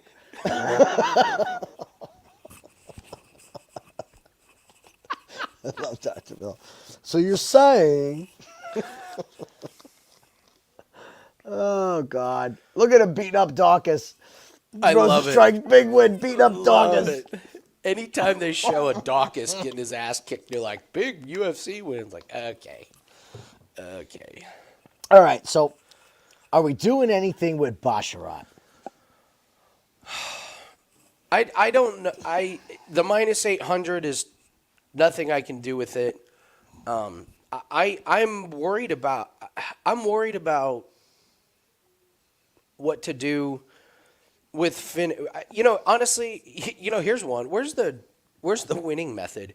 What if you took submission or decision? I mean, I just think you're getting too cute. I agree. So if the you rule? don't get too cute. You're taking finish or nothing or money line. So I'm not going to do anything with Basharat. Well, I did bring up these round props. So let's see what the numbers are. All right, Javid round 1 plus 400. Meh. Round 2 is 600. Round 1 is downloading his opponent's info. Exactly. Round 3 is plus 1,000. I'm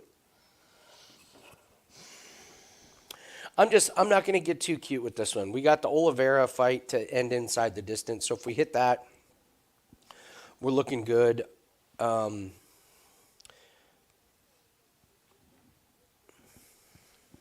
Yeah. It is kind of a bummer that Petrino's the second to last fight. You gotta wait, you mean? Yeah. It would have. I mean, if it would, if it would have been Duncan money line, we'd have a lot of money to play with, or sit back and relax. I don't know. Petrino's getting bet up and bet up and bet up, and like you said at weigh-ins, it was like, oh my God, he's bigger. Yeah. He's huge. Yeah. He's not just big. Like, he's a big boy. He's fucking huge.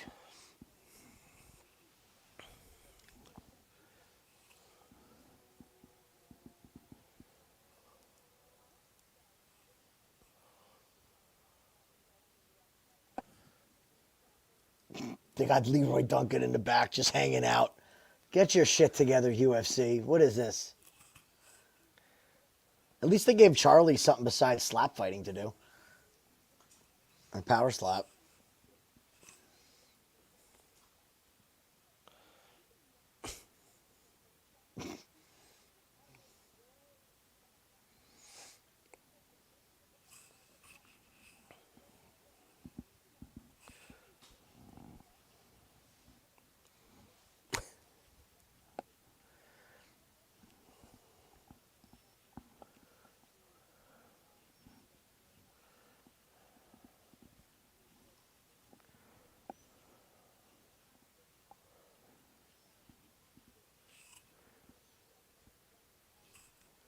I can't wait. I love Basharat fights. I don't understand people that don't like watching them. I don't get it. Because he's not the go ham, go crazy. Like, he's a deep thinker.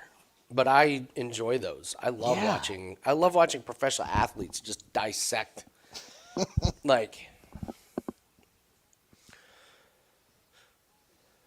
I like watching LeBron dissect the team in playoffs.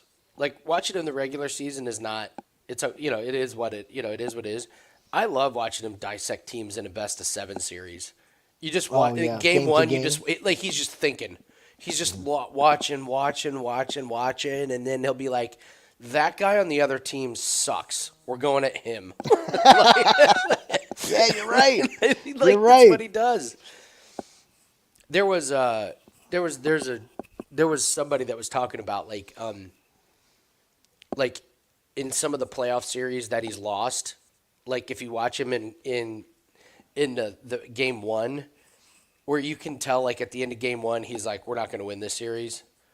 And then in series that he figures out, oh, we can beat this team, his body language is just completely different, because at the end of game 1, he knows, oh, we know how to beat this team. You're right about. His body language does change when he knows he's going to win. Yeah, it's like at the end of game 1, like, he'll just be like, oh yeah, we know how to beat this team, or he's like, nope, we ain't beating Jokic. Mm-hmm. We have nothing for Jokic and Jamal Murray, or even that. The other night when they were playing the Clippers and they had the big comeback, you saw it just click with him. He knew. And I am not a huge LeBron James fan, but I got to give the man credit where credit's due. You just saw it. You're like, oh, he figured something out. They figured something out, and all of a sudden they storm back from 20 points. Yeah. I have a couple buddies of mine, they love Michael Jordan. And so I would say The LeBron MJ is the easiest fucking thing to get people riled up. Like, no matter what side, if you want to get people riled up, you just say something about either. So, like, I happened to make the comment that I was like, I knew that they were not going to like it, so I said something about LeBron being the best player ever. This was like 8 years ago, and they just lost their minds. So now they think I'm obsessed with LeBron. like anytime the Lakers are playing the Pacers, I'll get a message like, know who you're rooting for tonight. Like, what are you talking about? They're like, yeah, we know you got money on LeBron. I'm like, oh, that's right. You guys are obsessed with Jordan, so you think I'm obsessed with LeBron, and all I did was make an offhand comment.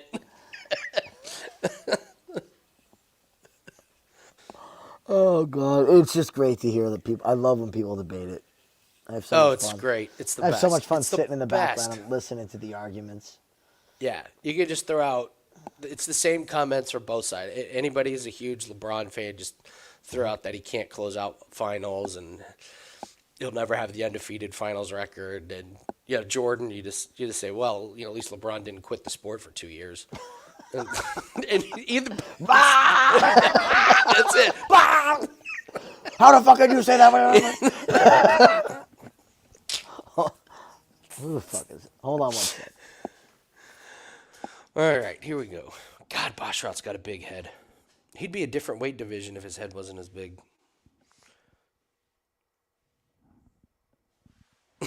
The load management for 2 years. Yeah, when they get on, if you're a big LeBron fan and they get on him about sitting out games, it's like, yeah, at least he didn't do it for 2 years in a row in the middle of his career.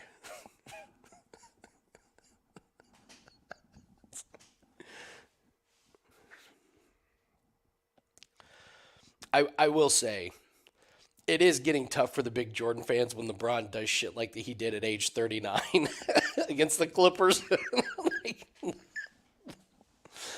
like that one's getting a little tough to argue against. You're muted. It's one of these stupid arguments that you just can't win. It's uncomparable. Yes, it's apples to oranges. Stop the debate. You have to look at sports in eras. There's greatest of this era, and this era. And there's going to be somebody 20 years from now that's going to be better than LeBron. Well, and how do you compare Michael Jordan to Shaq? You can't. You can't. All right, here we go. All right, Basharat. It'll be interesting to see how soon he looks to get the wrestling and the takedown involved. Mm-hmm. That's exactly what I'm looking for. If he does, maybe he says, maybe he's like, oh, my striking's so much better than Zahabi. Zahabi looks bad already. Look at his stance. And his shorts. Oh, shorts, yes. I didn't even think of the shorts. shorts. Look terrible. He's got the board shorts. Yeah. He's not wrestling. It's a thing, man. It's true. When have you ever seen a wrestler come out with the board shorts on? Never. It's a great point. I like when they got him tucked up real high like the Muay Thai shorts, and the announcer's like, he's a great wrestler. I'm like, he ain't fucking wrestling. Look at his shorts. He's got him tied up.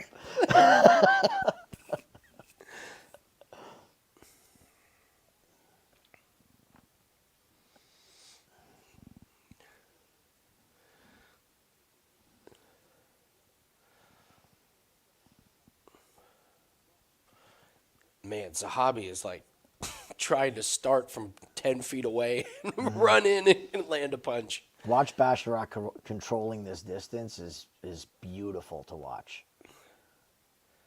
Like, look, every time Zahabi even makes any movement, he's matching it, and he's just keeping it right in the distance he wants it to be.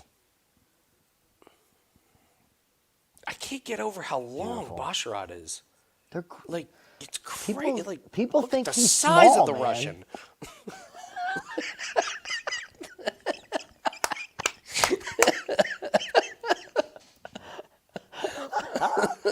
Oh, Besaraki.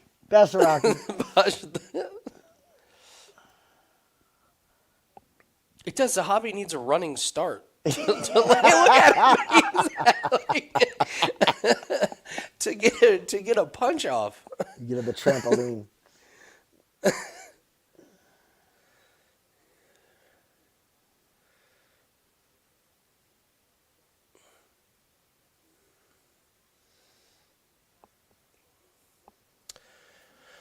So I'm wondering what Basharat's seeing. Surely he's seeing the distance, and he's He's had the distance since the beginning.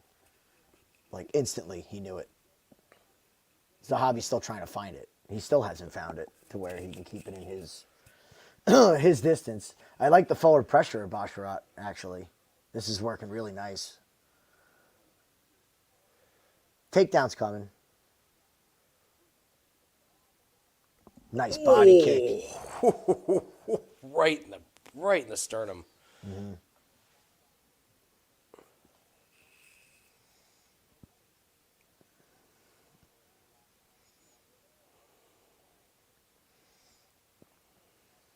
If he shoots a takedown in this first round, he's going to have him so off balance. Oh, for the that's a rest of this great fight. It's a really good point. Good back kick. Awesome. Great traditional technique. Look at the distance management. Come on. He didn't even budge when Zahabi threw that punch.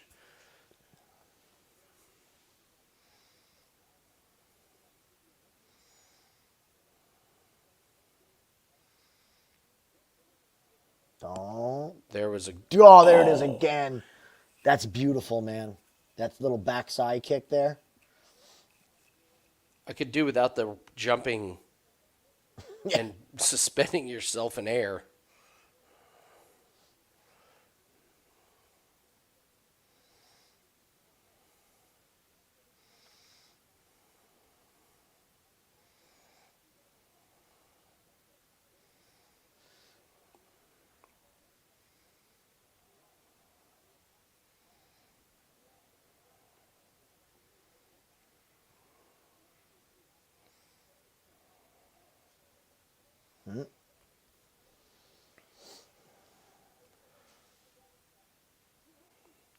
I feel like Zahabi's landed a little bit more in the last minute. Yeah, I think the time of having to worry about his power is long gone. And I think Basharat probably knows that. Oh, so willing to close the distance a little bit more. Yeah, Yeah, that's a good he's not point. he'll stand in the pocket and trade when he know he can. Again, when he knows he's safe, he'll play this game. Yeah. If he was getting hurt, he wouldn't be playing this game, or he felt some kind of power. I think we see the wrestling come out here in round 2. I mean, he's definitely set it up. Like you see Zahabi lifting his legs on those leg kicks and those front kicks, and those back kicks were great. It's gorgeous. Yeah, you're saying though, like you forget how big they are. Both of them. We always feel like they're going to be small when they get in the cage, but they rehydrate. And then they're always really taller. They are. It's like Jesus. Yeah. They both have giant heads. Giant heads and which the equals great small chin. torso. Yeah, small torso and They're like they're a perplexing build, I'm sure, to fight against at these weight classes, being built the way they are. Then you got Zahabi, who's got the middle school gym teacher body of a professional fighter, might you add? farmer's tan. Yeah.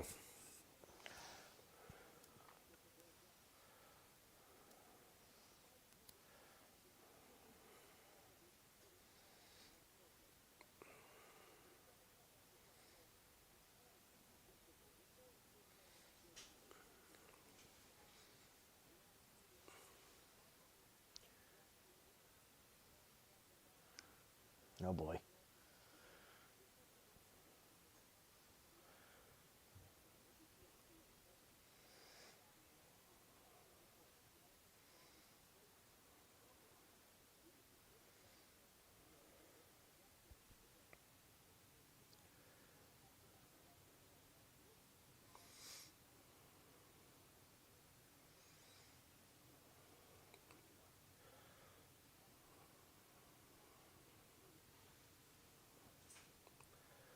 His hobby's going forward more than he was in the beginning of the fight, which is probably what he's got to do.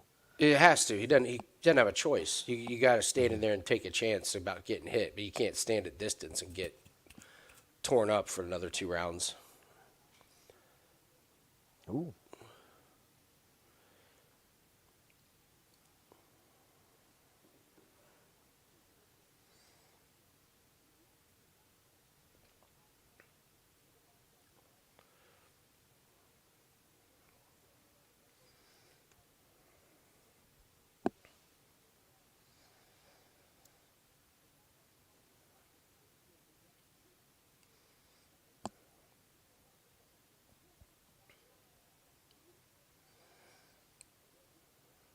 Wow, look at the redness on his body. I didn't even see that. His body and his face. You can see his face his nose and cheeks starting to swell up.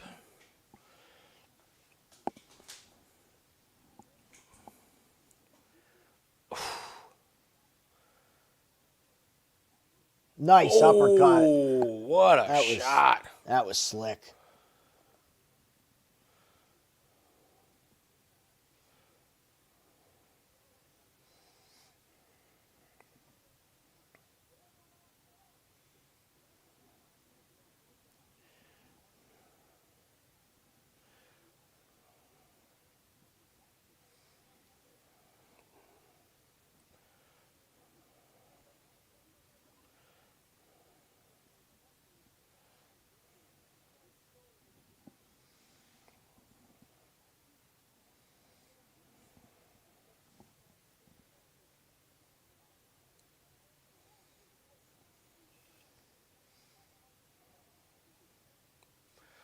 I don't think they are Bisping. I don't think Zahabi's got fight ending. Like, come on, look at those numbers. You're telling me Zahabi's landed more headshots than Basharat. Give me that. There is no way that is correct. It's impossible. You cannot tell me that Zahabi's outlanded him on the. Yeah. I mean, it's the worst stats in sports. It's getting to be to that point. Like, even PFLs are better. UFCs are way bad. They're horrible.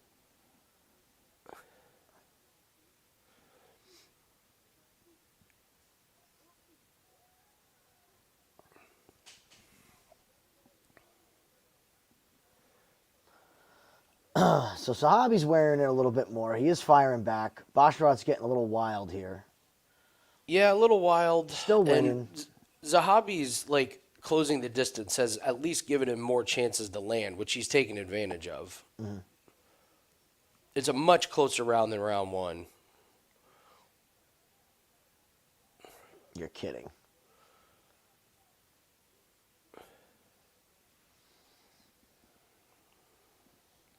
I did not expect him to be able to stop the takedown, I got to say. They're also not the best takedowns. They look almost like setups, almost fakes or something. It didn't really look like he was that committed to him. Because you're right. If he was committed to him, they were terrible. Mm-hmm. Wonder if he's just trying to get him tired. It's end of the round. End of the round, shoot a couple.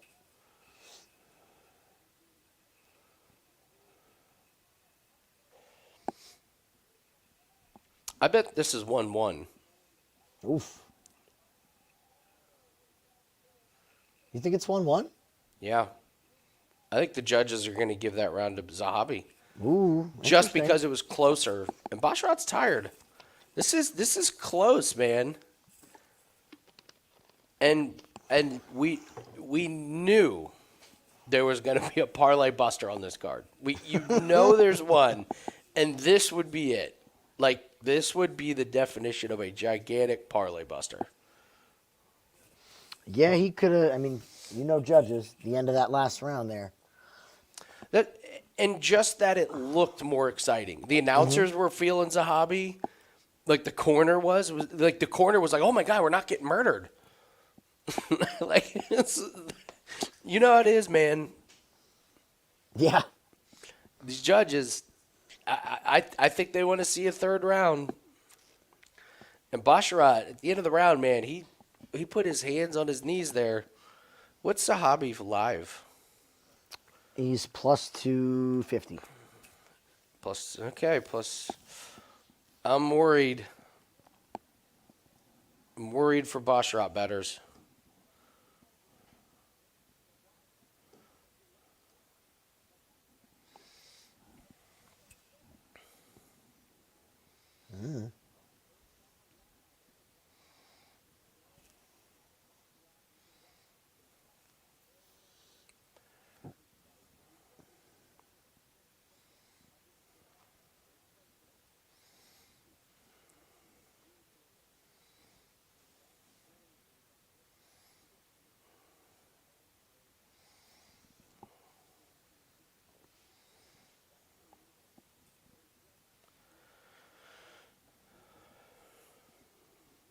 Yeah, so much for that output.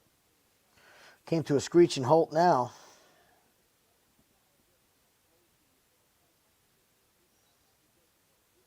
Yeah, who's more tired? Is Zahabi? What? Yeah, he's pretty fucking tired. Yeah. I would have thought he would have come out with some momentum You the have way to, he ended but that he's not. round. No.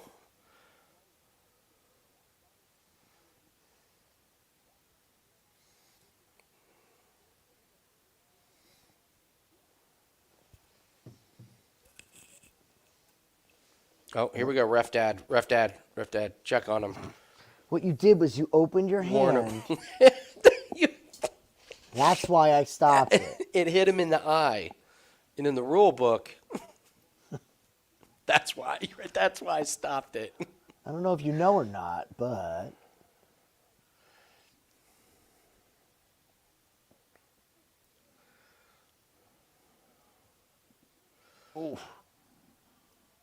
Yeah, Zahabi looks he looks like shit. he blew his wad in round 2.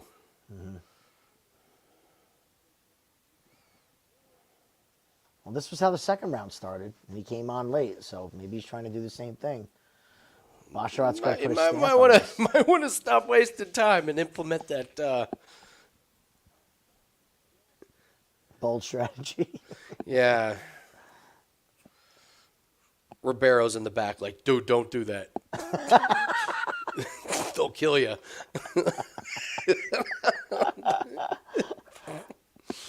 Don't do the rope-a-dope, man. I did the rope. I Scary forgot the motherfuckers dope. out there. Forgot the dope. The dope-a-dope. Yeah.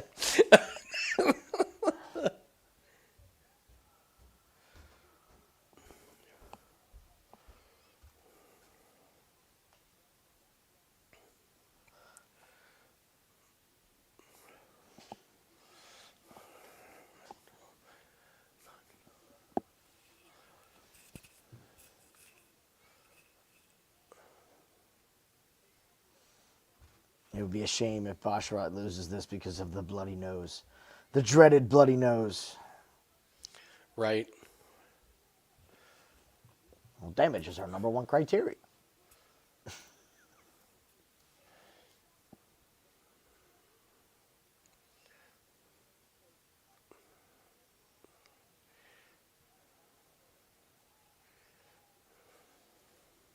All right, 1 minute. Better put a stamp on it. What time yet? 1:37. Okay, me too. Perfect.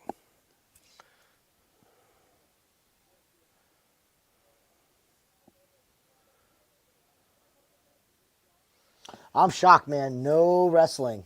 No wrestling from Basharat. No None. successful wrestling, no.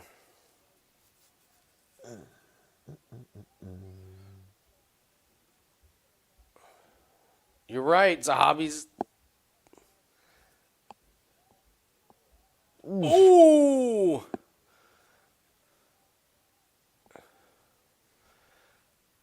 Maybe he was saving himself.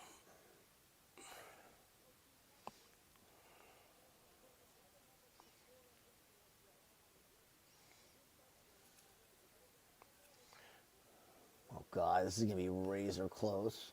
It is going to be close. Oh!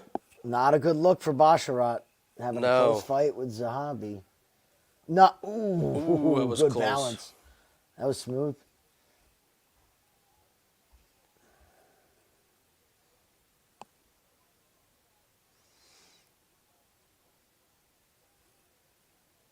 Basharat's gas tank. Not looking good in this fight. I think Zahabi's going to win this. I think they're going to give it to Zahabi. Dean Thomas brought up a good point, man. Every time Zahabi even comes remotely close to landing, his corner explodes like he just fucking took his first baby steps.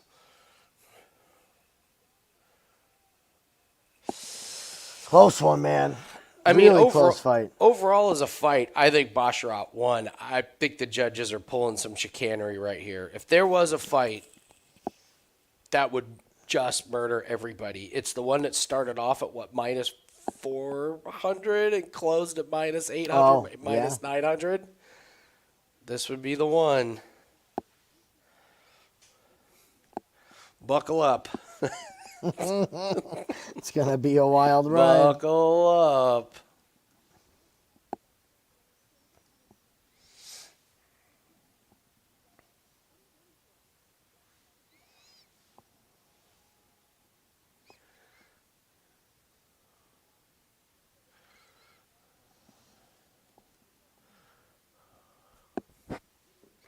Rising superstar, Sean O'Malley. Rising.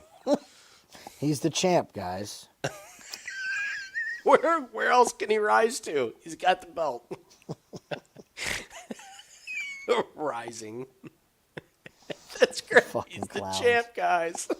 All right, here we go.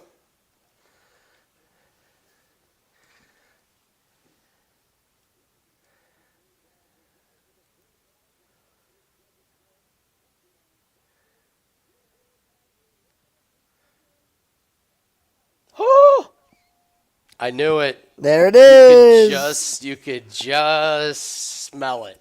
There it is. I don't That's agree with the it, one. but you could smell a rat coming a mile away. Wow. Fucking A.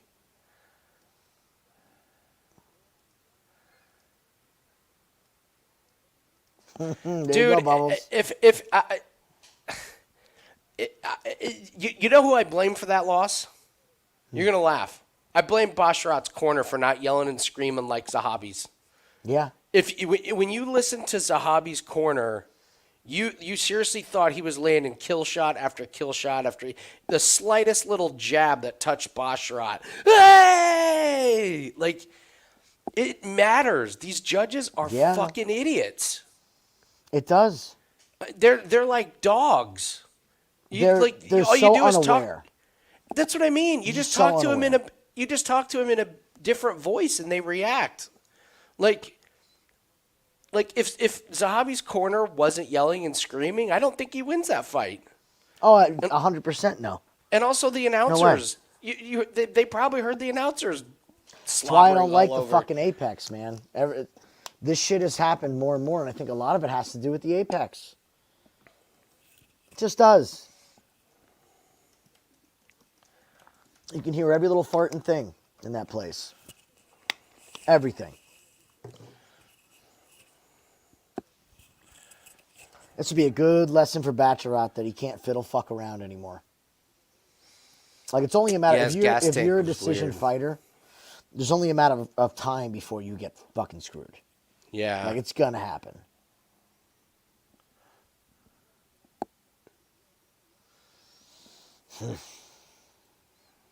Fading the shit out of Zahabi. Oh, that was. I can't believe they gave. Actually, no, I can't. I said it. I didn't think he won that second round. I didn't either. But I thought Basharat had it, but they were just looking for a reason to go 1-1. Mm-hmm. If they were like, it was close. Even though he lost that round, let's give him a chance in the third. Let's give him a chance. We needed a decision in there too. It was bound to happen. That was coming. Yeah. Remember, who was the girl that put her hands up after every round and won a couple of them? Was it Corey McKenna? And then there was who's the best at this is Uriah Faber. Yeah. Whenever Uriah Faber is in someone's corner, dude, they bring out a fucking cheerleading squad to do routines after every kick and punch. It's just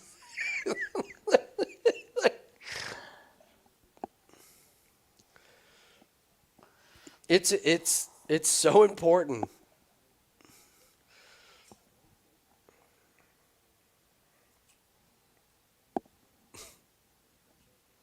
The Lion King. Rich, I'm with you. You can be I believe you could be a great trainer, and a coach in between rounds is a completely different skill set. Mm-hmm. A completely different skill set. You can be a great coach, but not a good strategist. And I love Steve Fessick. He says every NFL team should have a professional gambler who knows all of the odds up in the booth, who's telling them what the odds are on things. Bill Simmons, I do love Bill. I love one of Bill Simmons' theories, which is so great. Like, what does the other team want you to do?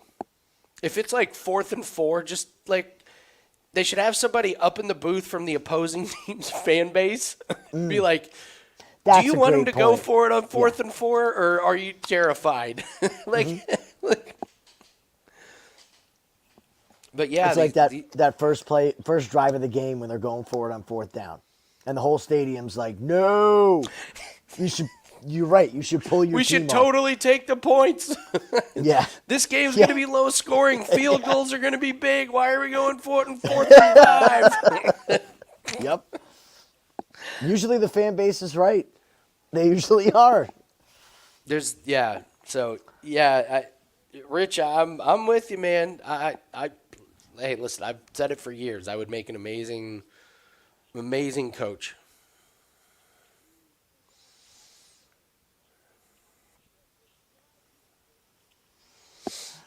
Here, I have a good one in golf.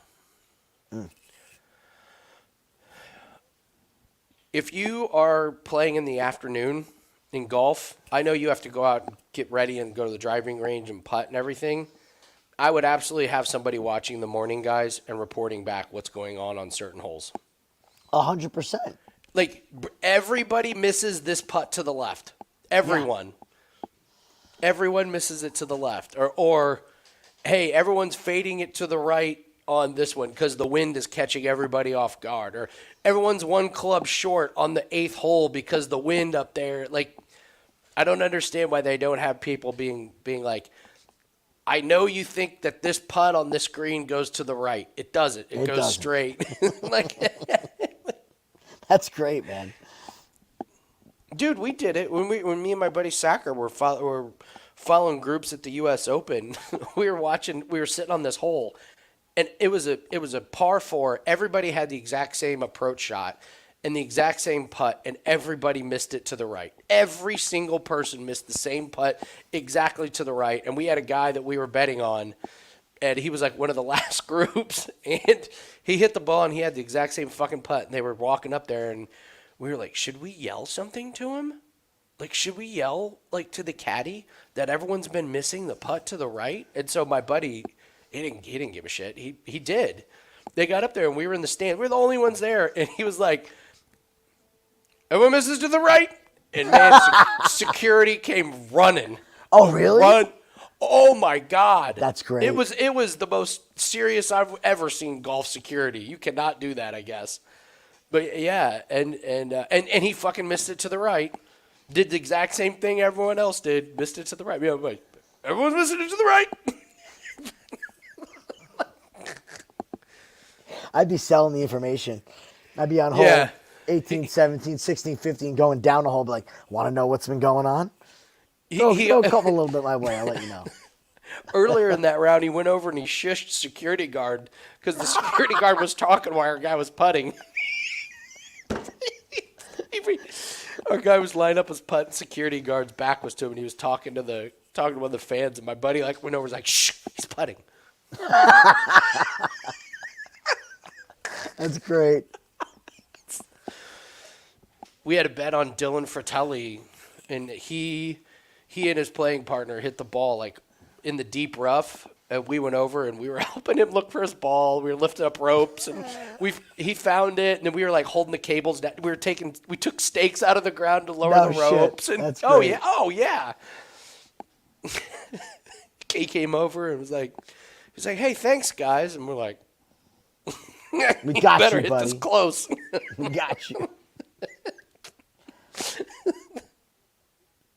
I'm liking Oliveira. I liked him. I'm liking Oliveira. I'm very happy with our bet for this to not go the distance. Yes. Very happy with this. Very happy with this. I think this is going to be, one of these guys is going down.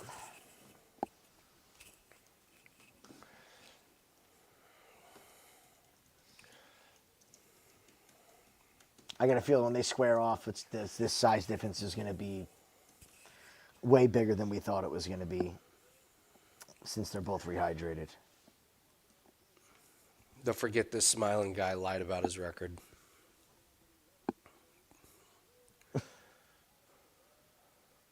I love his tattoos, though. Those are slick. He's got the eyeball. What's the thing over his right? What is that? Is that a bush? Lion. No, lion. He's the Lion King. Yeah, that's right. Is The it a Lion bush? King. Maybe it's a daisy. Meanwhile, the announcer's like, Lion King! Bernardo, the tulip. The daisy. Is it a lion? Don't be ridiculous, Jim.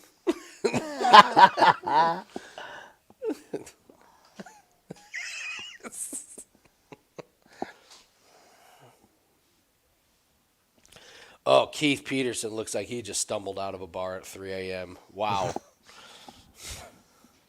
He'll be late for the ready. stoppage. Yeah. See how many unnecessary punches are going to get landed in this one. Yeah.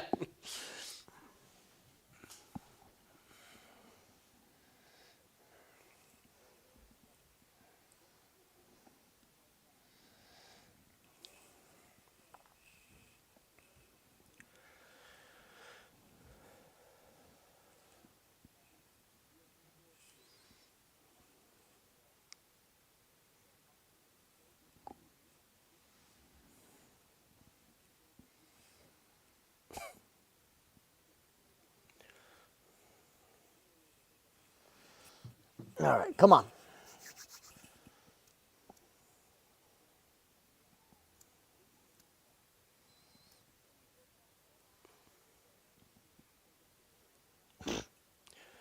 Good Lord, Oliveira. Calm down. Real wild. Just land a couple shots. Get in the fight.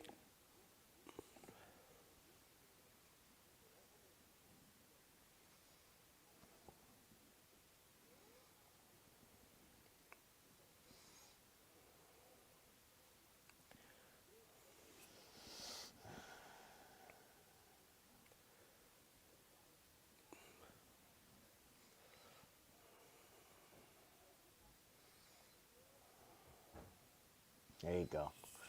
Wide stance, go right back to that leg kick. Mm-hmm. Nice. Ooh. There you go. Won't take too many more of those. His leg's already starting to get red.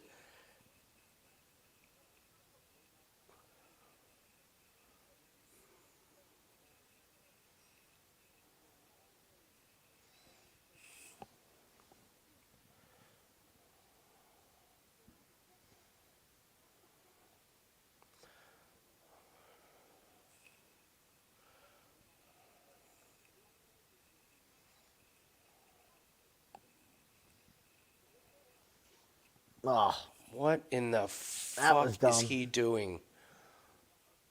What? God, these fighters, man. Just stupid.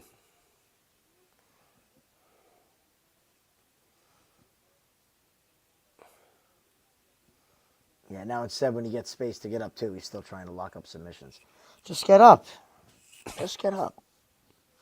You idiot.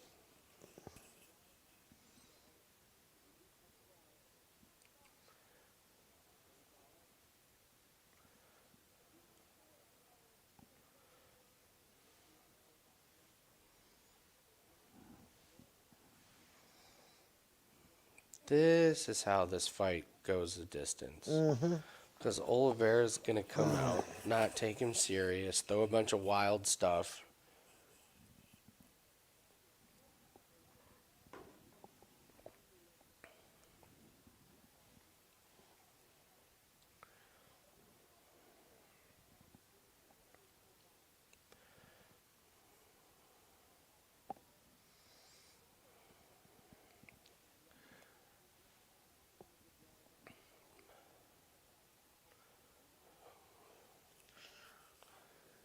Oh, good leg kick.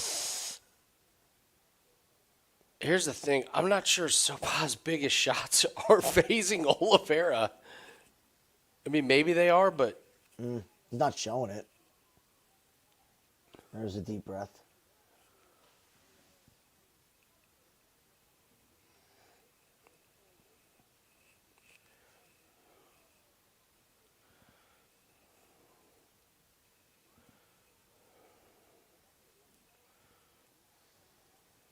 Oh, wow. Oh! Okay.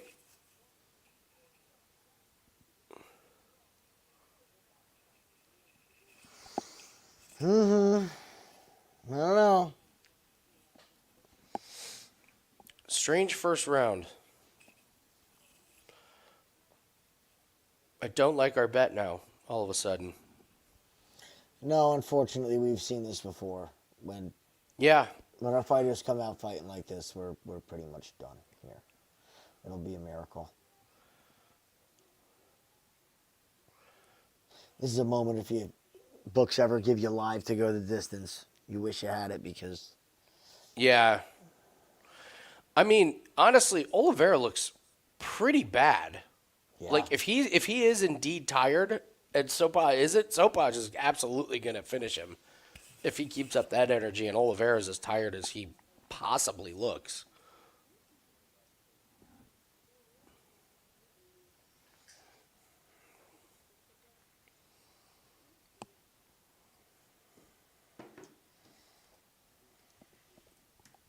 All right, after this fight, it's a walk break. Or is the Pickett fight next? It may be an automatic. Yeah, the Anders Pickett fight. Break. It was definitely taking a break after. Yep. I'm going to fall asleep. Need to have lunch. Need to get a coffee. Man. Yeah, this doesn't feel good. My hope at this point is that Oliveira is as tired as he potentially looked. I don't know if he was just sleepwalking through the first round and he's going to kind of pop out of it, but he certainly didn't look good in the last minute. We need one of them to not come out and hesitate here. That's the more important thing. Like, yeah. Somebody want to go for it, please?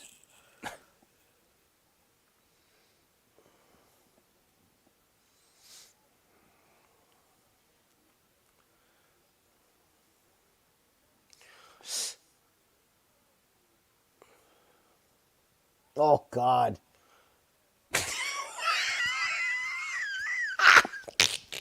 I'll take bad ideas for 1,000. Which Even do it. Look, I hope he gets submitted for that. There's that just ridiculously dumb move. That was so dumb. You never seen it on a fighter's face as much as you did right there. He was like, I'm a fucking idiot. His corner was like, come here. At what point did we tell you that now was the time to implement the reverse takedown? When did we go over that? Dude, he's done. This is interesting because if he's this done. is He's a not terrible getting up. position. We could get our finish here. That's what I'm thinking. He's turtling up.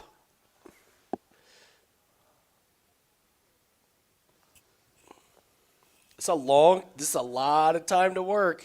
Mm-hmm. Boy, if he gave up his back here, that'd be incredible. Like to see him. Oh, he's got both hooks in. Does he have a triangle in? No, but he has both hooks in. Oh, there he goes.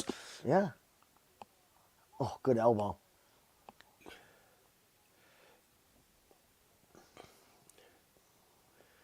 He's going to tire himself out, isn't he? Oliveira. Yeah. 3 minutes left. 3 minutes, and Oliveira's exhausted. He's back to half guard, though. Oliveira will give him side mount.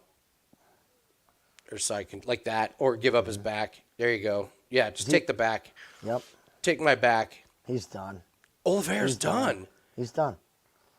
He's going to give up soon. He's going to let him sink a choke in.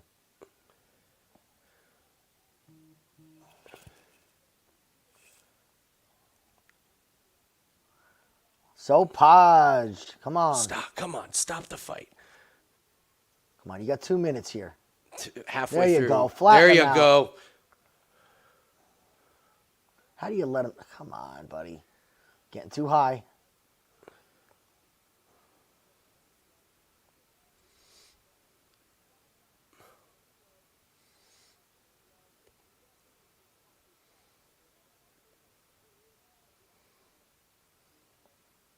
Oh, and fall off.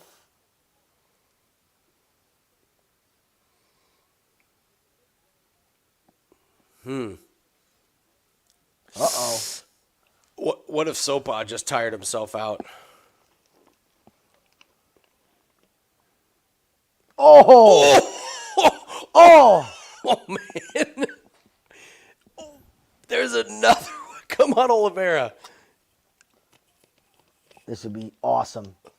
Just beat his ass for this last minute 30. Just Sopaj's tired. He He's didn't. When you don't finish that guy, how many times have we seen it? When you don't get the finish.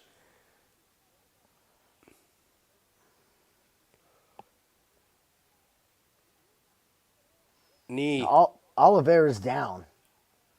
Dude.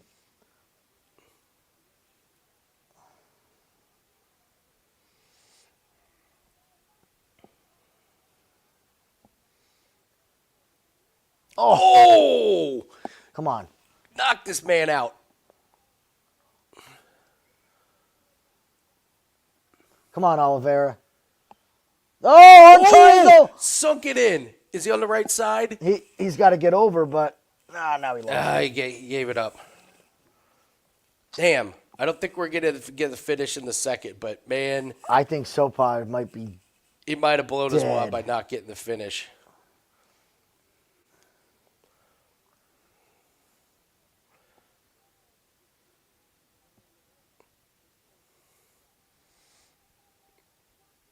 What is Oliveira doing? Come on, you got 18 Jesus. seconds. Come on. Come on.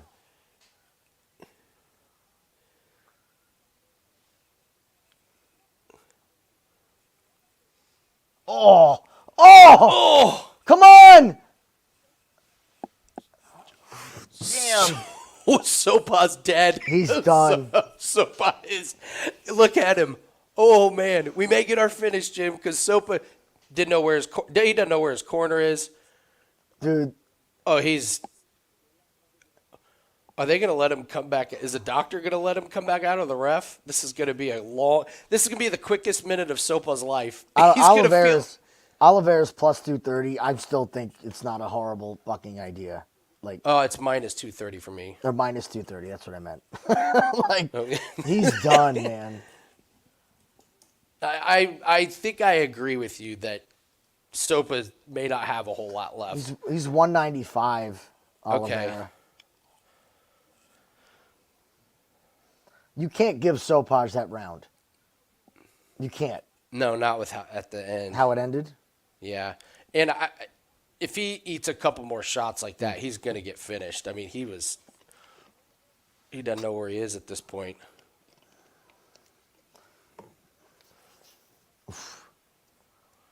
Look at him. He's still not there. Nope.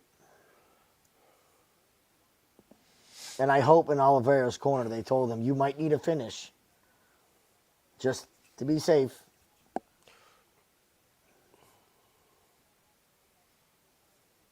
Oh, come on, Oliveira. My God, Oliveira.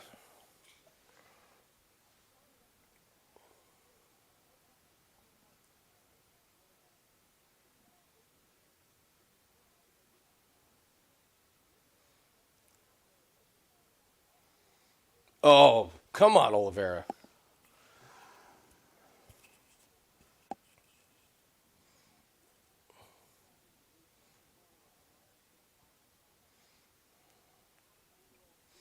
What are these kicks, Jim? What are these leg kicks that aren't even remotely close to hitting?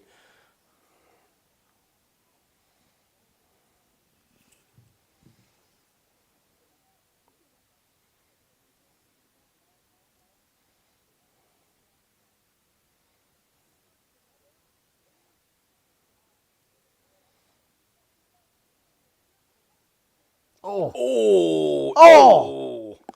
Get on him. Get on him. Come on.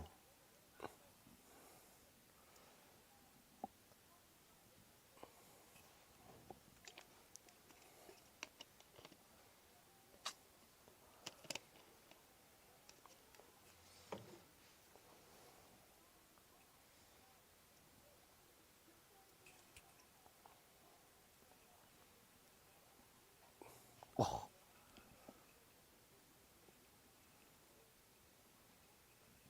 Oh. Come on.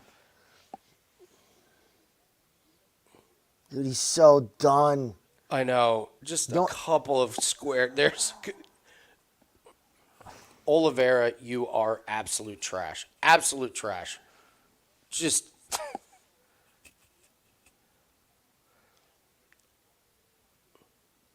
how are you that off balance with your kicks and punches?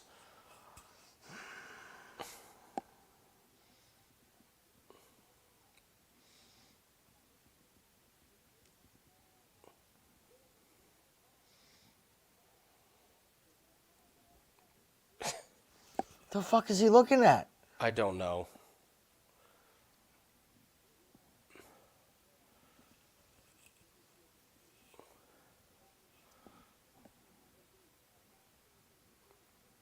I mean, Sopa's standing there with his head wide open, and Oliveira just, for whatever reason, cannot land a decent shot on him. This kid is so dead. Oh! Come on, ref. Come on. Hurry up so you can go to the bar there, ref. Come on. I know. Oh. That leg's done. I know the leg's done, and Oliveira cannot get him out of there. Are you serious?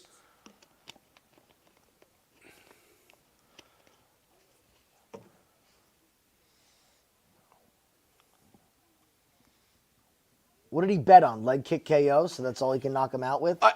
Your guess is as good as mine what Oliveira is thinking or doing.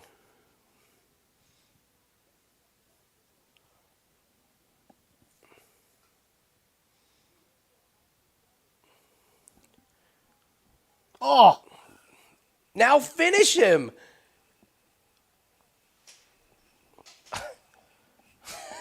This is the worst attempt at a... I can't believe that they're letting this continue. I mean, is this kid just going to... Well, but Oliveira's not doing anything to finish. He's landing like one shot at a time and then just like letting him go. Look at him. He's fucking talking to the... Oh, there you go. I'm going to vomit. I'm going to fucking vomit. This is so bad. It's so gross, isn't it?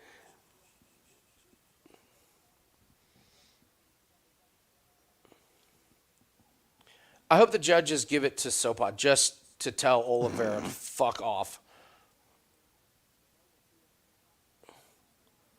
Ref. Ref. Oh yes! My God. Oh, no. Oh, my God. He's moving. Okay. Is he moving on purpose? Yeah. No, he's moving. He's moving. He just moved his hand. Oh, he's waking up. He's waking up. He's okay. He'll be okay. Oh, my God.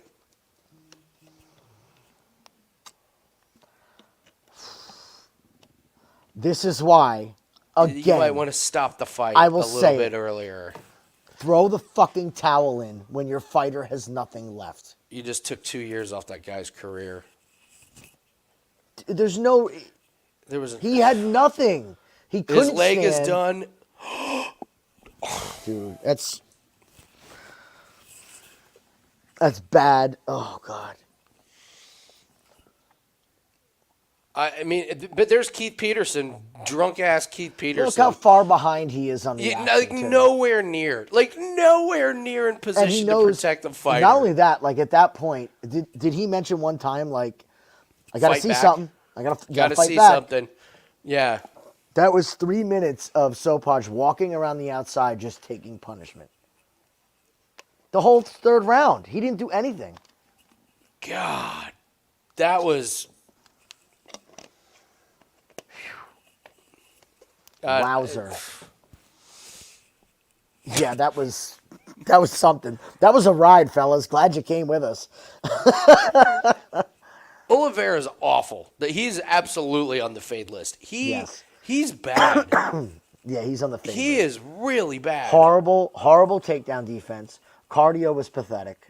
One punch, no combinations. He's a flash knockout, physically dominant guy. If they give him anybody who's well-rounded, he's done. He's dead. Yeah, he's dead. Finish him. Flawless victory.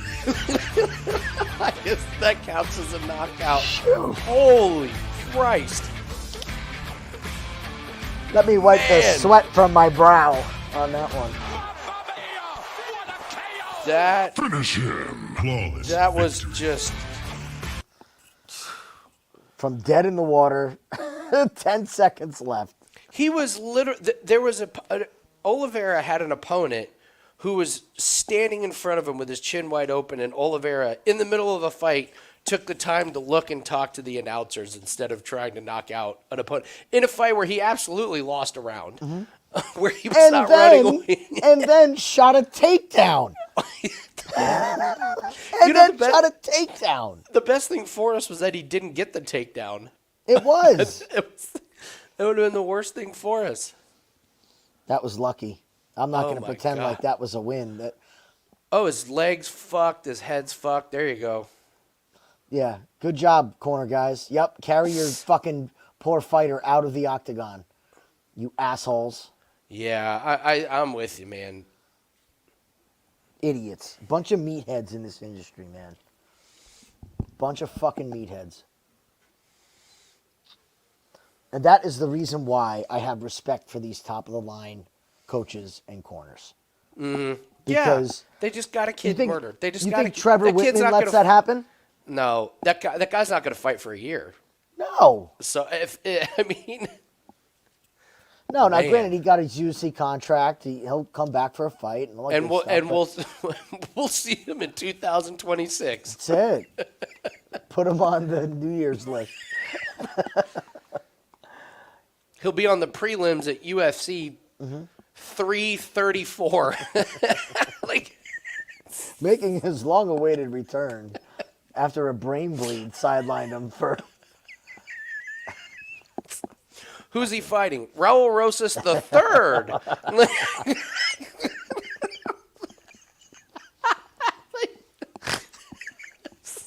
He'll come back and he'll fight Desmond Johnson when Desmond Johnson's 65.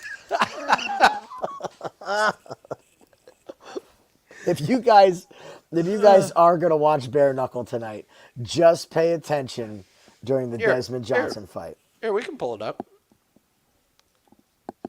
I can't wait to see this fight. I'm looking forward to that fight more than I am any fight on this UFC. Oh my God! All right, so we're gonna. I can't wait. All right.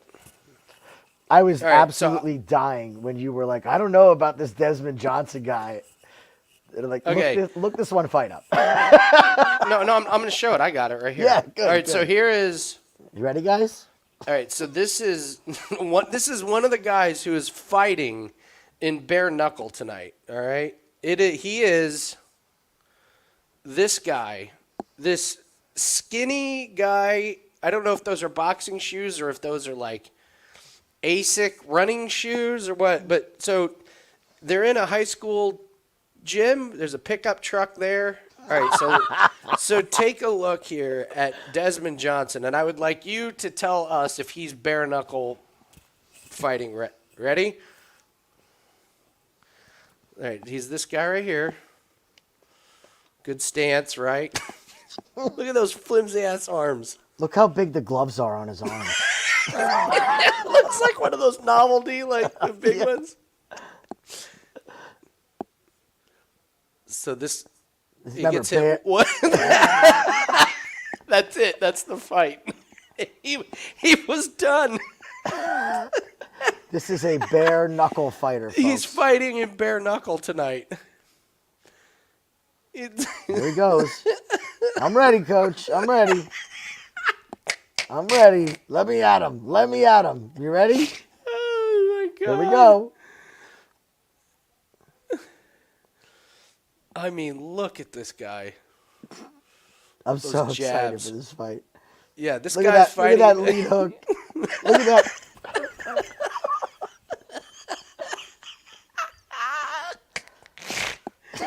Yeah.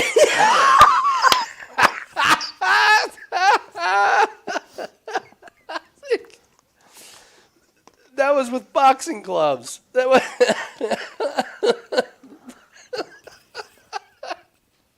Unbelievable. Yeah, so that guy's fighting. Now, here's the thing. He's fighting a guy who has never fought before, and all we did was look up some training videos of this guy on Instagram, and it was like, done deal. We're betting against Desmond Johnson. Mm-hmm. I was asking Jim, like, how bad do you have to be at boxing and fighting before somebody is just like, hey, man, hey, Desmond, listen. It's time to stop. Listen, man. FedEx is hiring, you can go get your CDL. You do not have to do this anymore. It's like, no, for the love of the sport. Like, yeah. Oh, and that guy's older than me, by the way. Like, he's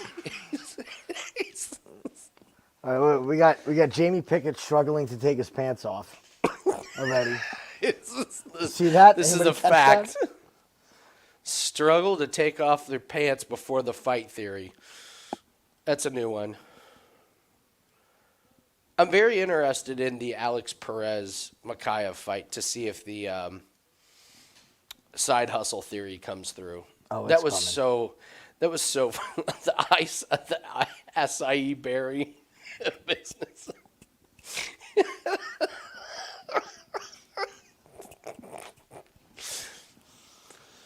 I've been here. I've been around. We know you've had fights scheduled for 3 years. We know you've been here. Permanently scheduled for 13 years. Yeah. You know how many times we bet against you and you didn't show up? We know you're here. We know. We're just glad you're literally here. I mean, the fight's tomorrow. We'll see if you make it there. Alex, you've lost your last 2 fights by round 1 submission. You're fighting a grappler who's a submission specialist as well. He's won his last 3 by submission. What's your plan? I'd like to talk to you about antioxidants in the and how my. Are you? Do you ever watch Always Sunny in Philadelphia? There's a million shows I've watched. Yeah, I've watched some of it. Yeah. You ever see the pyramid scheme one with the acai berries, the magic berries? No. They buy into a pyramid scheme where it's like Invigoron system, antioxidant berries. Oh no! You gotta get 10 people selling under you. As soon as I heard that, it's the first thing I think of. And I'm trying to find a good gift to put online of it, and I just couldn't find that's it. great. But for the low investment of $1,200, you can be a licensed dealer for Invigoron. That's hilarious. I have not. I didn't see that. My buddy's mom had a friend that was a very successful in one of those, like made. I don't know if she cleared $1 million in 1 year, but she was close. She was really, really close. She There's just people out there made that are good at it, man. Killing. Mm-hmm. You can be really, if you have the, I'll say persistence, you can be really successful in something like that. But you have to accept no for an answer so many times. So many times. I'm kind of liking Eryk Anders here. Pickett looks like he's already lost the fight. Doesn't he?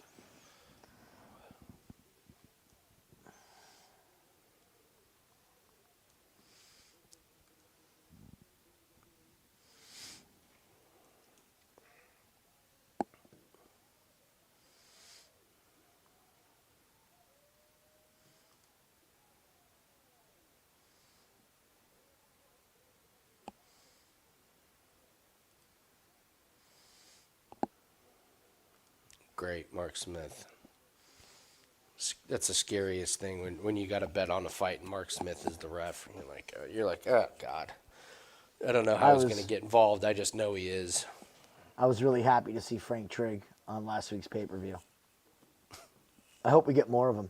I really, really do. I hope we get more of Frank Trigg. He's good. And he needs the experience at this level, too, because he hasn't gotten a lot of it.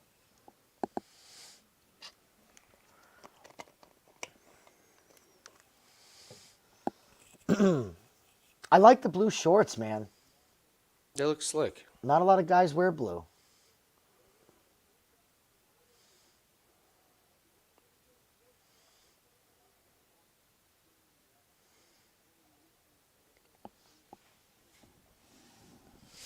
Erceg not to go the distance.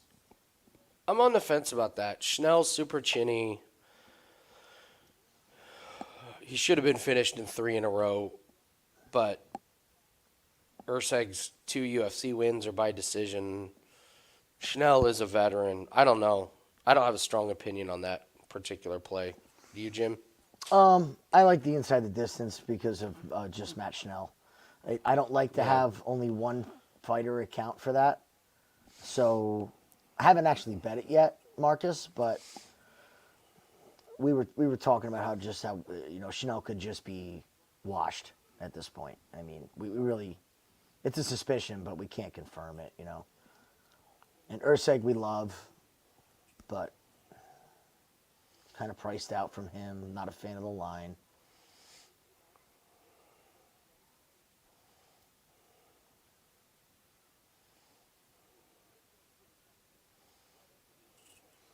Already having regrets on taking the over? And not taking the over?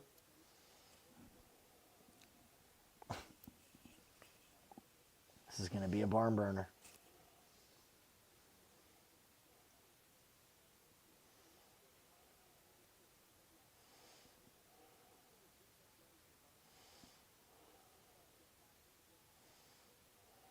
Ooh.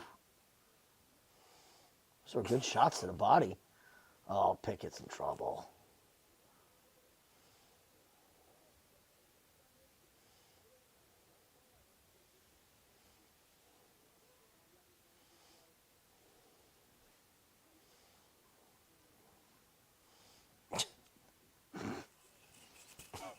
These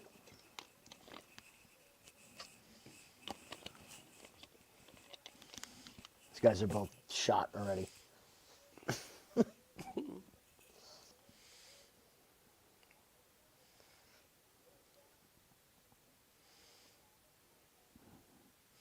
This fight is everything I pictured it would be. Yep. I have to tell you, this exchange right here, it's just God. Yeah. You know what I mean? Like, yep, pictured this. You get Jamie Pickett on his ass, and somehow he gets back to the feet. He's grabbing the cage. Grabbing the Anders is cage, hugging yep. him.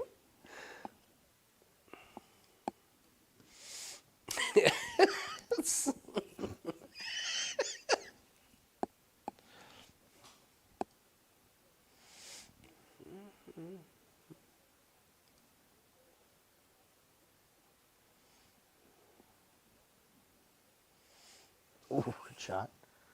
Ooh, good shot, Anders. Yeah. Oh, Eric Anders! This is why you don't lay minus 500 on Eryk freaking Anders. This right here. Yep. Because he's all of a sudden on his ass. And now Jamie Pickett's on the bottom.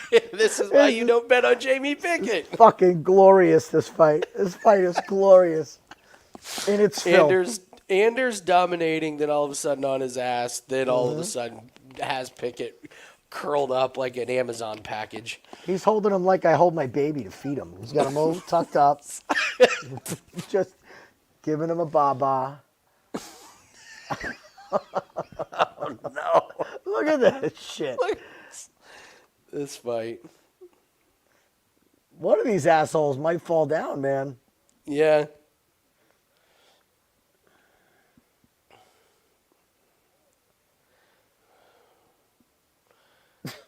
Anders is bad, man. I mean,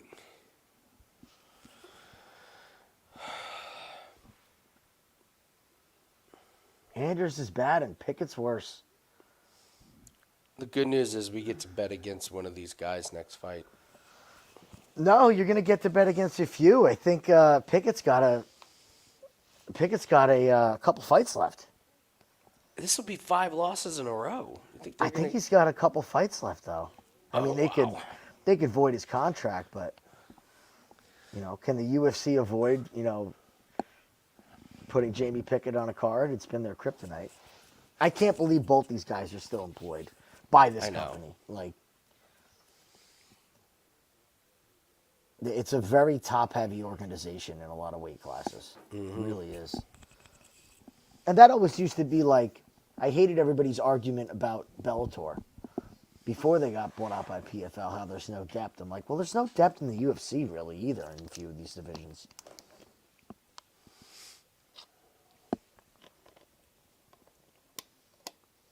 I mean, we said it before the breakdown. Like, honestly, I would say PFL has the best heavyweight division. That's a great point. That's interesting. They don't have a good light heavyweight division. Bellator's is okay. UFC's is pretty good. Then you go to middleweight. Middleweight's kind of a pretty weak division. Across the board. Bellator doesn't have a middleweight division or a PFL. I hope they have full weight classes now that they're combined.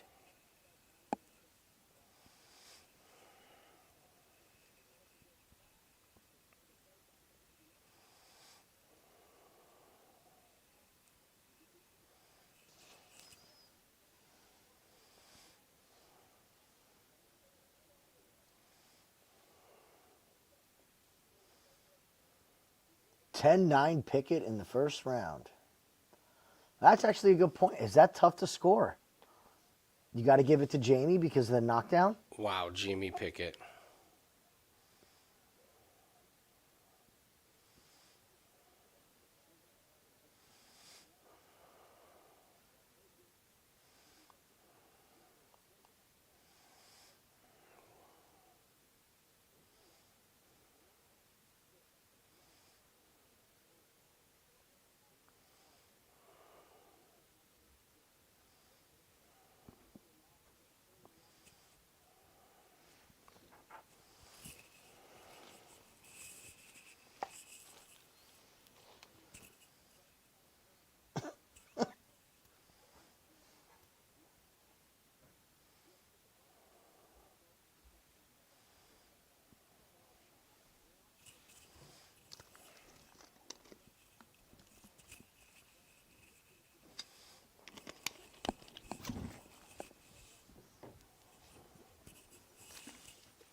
Oh, this is rough.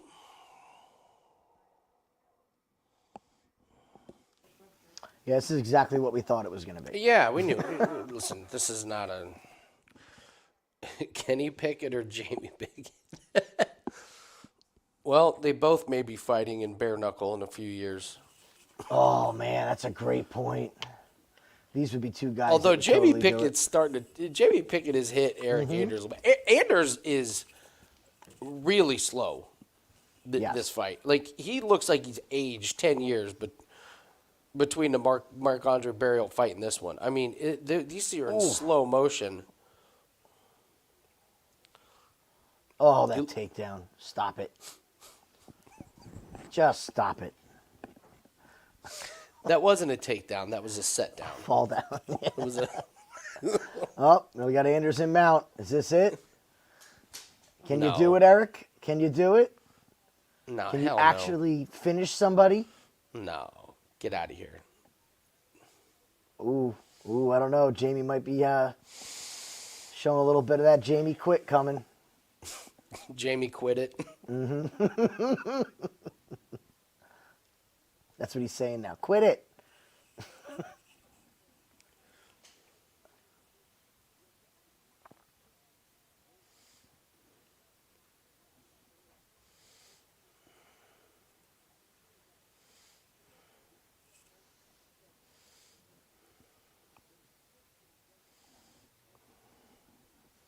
Yeah, we're going to see Jamie Pickett against Czech Congo in the next Bellator event. Wow, Chicago.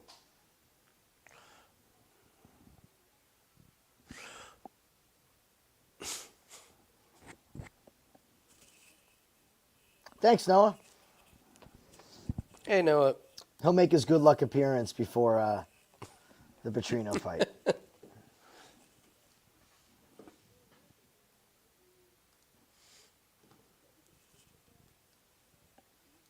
Kenny Pickett or Jamie Pickett? Well, I think they're both going to end their careers with the same amount of concussions. So, the rate Kenny Pickett's going.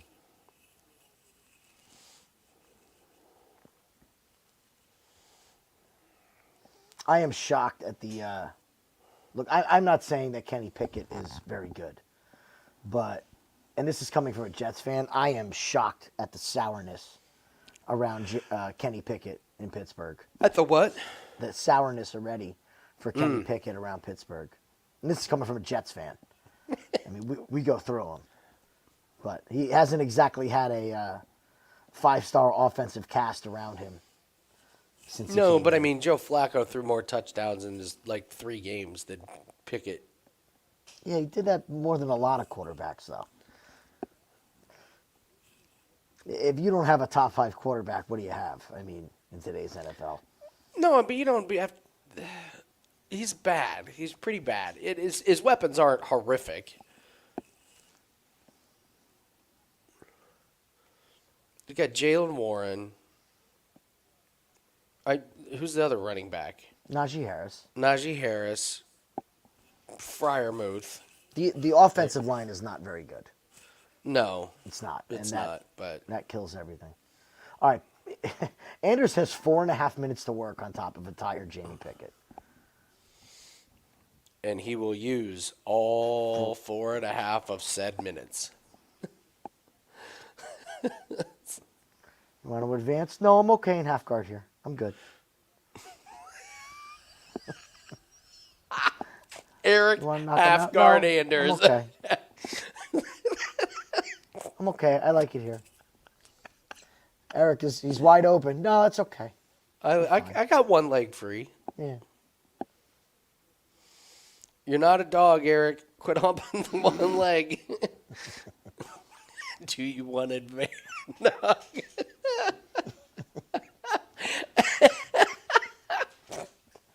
Eryk, he's giving you his back right now. No, I'm going to stay in half guard. I'm going to roll him back over into half guard. Look, he's going for it. Too. I want to be in half guard now.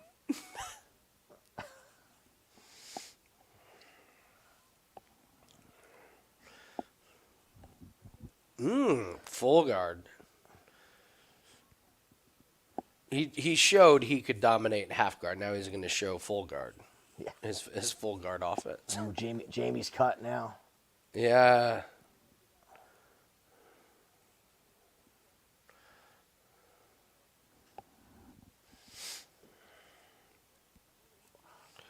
Rockabye, baby.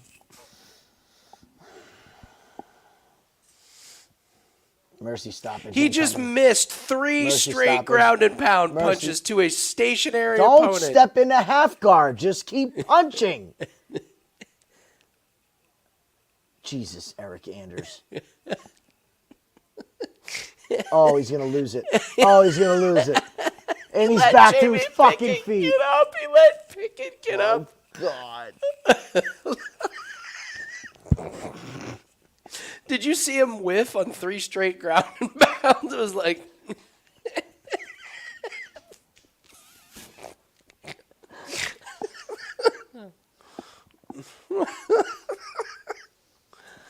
I'm not here. I'm gonna rewind and watch him absolutely whiff. Takedown.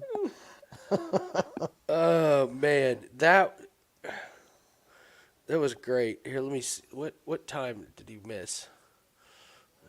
He's got him there at 2:50. 1, 2, 3. He missed him. I gotta get video on my phone with that one. So this is too funny. This is too funny. All right, here we go. Let's take a look at the ground and pound of Eryk Anders. 1, 2, 3 missed shots.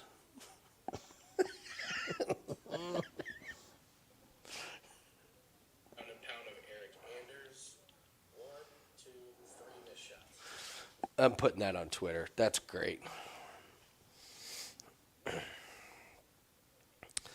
That's a good one.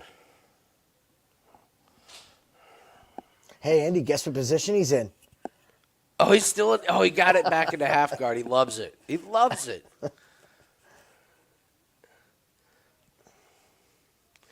He's like Kit in A League of Their Own. Like, lay off the high ones. I like the high ones. Eryk, get out of half guard. I like half guard. I like half guard. Leave me alone. I like to punch thighs. It's a good strategy.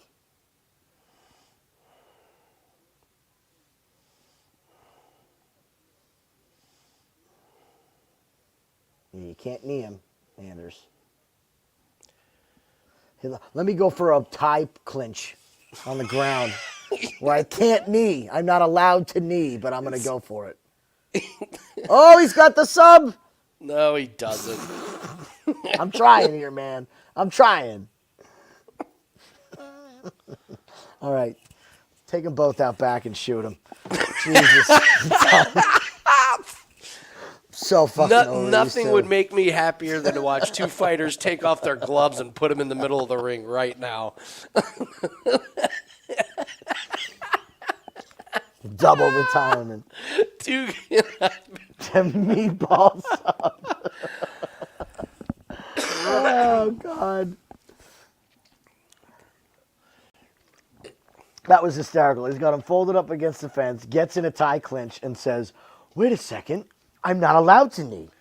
Oh, my God. Oh, shoot. Well, that fight definitely warranted a little break. Yeah, time to take a little walk. Right. When is I'll be right back. Oh, we got like 15. Okay. Erceg next. Oh, don't want to miss that one. Nope. All right, walk break. I encourage everyone to do the same. Stretch those legs, get the blood flowing. See you in a bit.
Alrighty.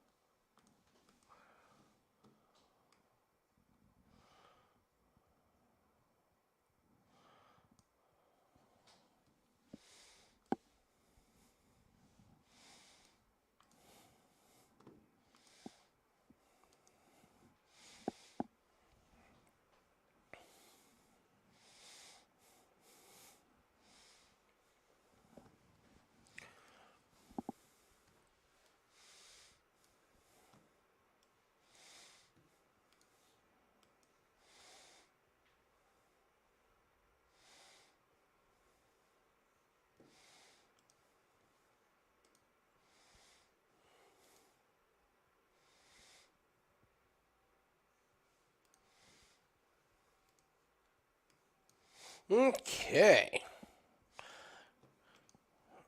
All right, let's do it, Scott. I got nothing on this fight. Rooting for the over 1.5. Well, and I mean, over 1.5 and fight not to go the distance can easily both hit.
Alrighty.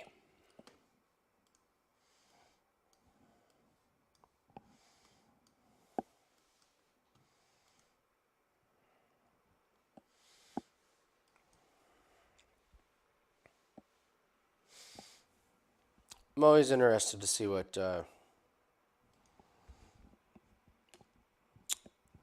wasn't Schnell head? Did he do the head shave? One of his recent fights.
That was odd.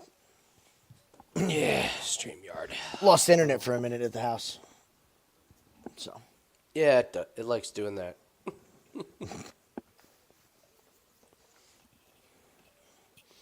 All right.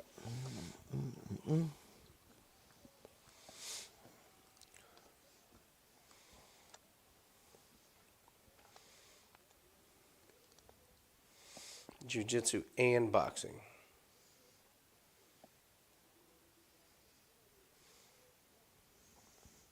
Matt Schnell looking like he's ready to come out hot.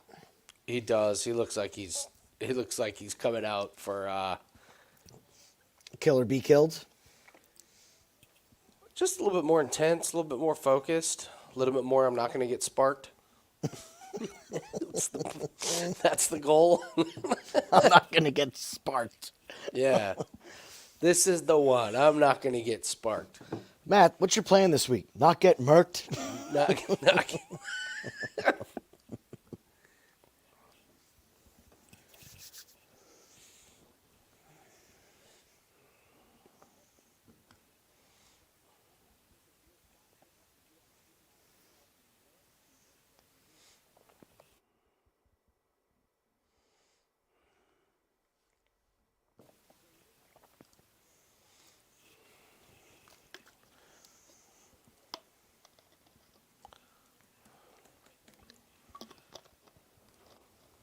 Oh, see you, Matt.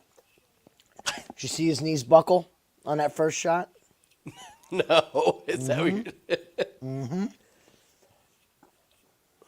You see him instantly want to wrestle? Yeah. He's going to be fine. He's going to make it. He's not going to get sparked, man. This is the one. Wow. Not even the 4-minute mark, and he's cut.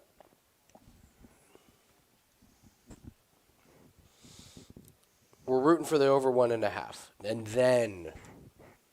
then let the sparks fly. Okay.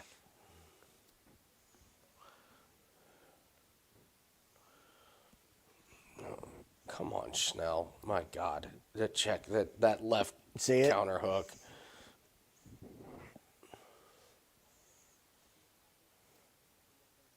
I mean, zero improvements.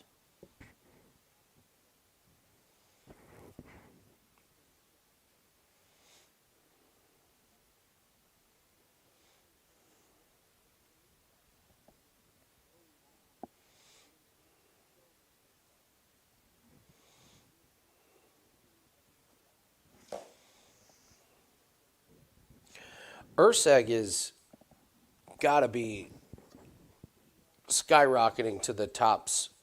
He's got to break into the top 10 of, if you saw him at a bar, you would never guess he fought MMA. Oh, yeah. Like doesn't look anything like it.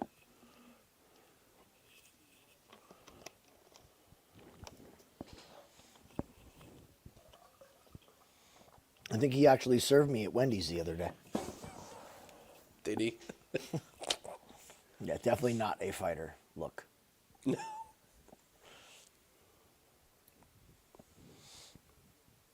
I got a couple of other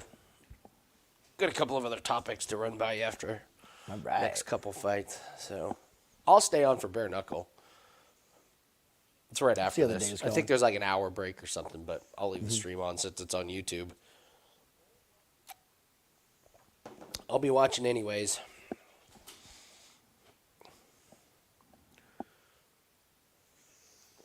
I don't. Is that blood from Erceg's nose, or is that splatter from Schnell? It's not as much on. It's the amount that's on Schnell's face. I think it's from Schnell's face. I don't. Erceg sold me a vape. That's pretty good. Yes, that's good. Who's winning? Ooh. Erceg is winning. Erceg is winning. What time are you at, Jim? 142.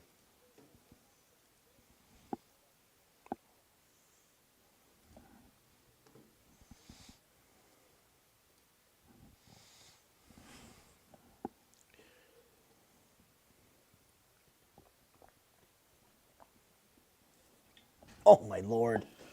Oh, no. Schnell. Oh, Schnell. Just get out of this round, Schnell. Oh, come on. Oh, Don't we got stand there Erceg and back. Bang. Don't stand there and bang. Let's implement a ground game, guys. Jesus, look at Schnell's face. He looks like he looks like Wong's face makeup from the bare knuckle makeup.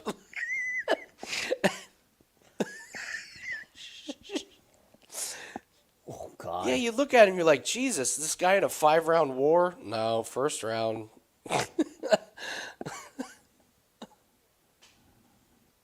He's only got a couple more mulligans left of getting hit clean. There we go. Out. Get back to the feet.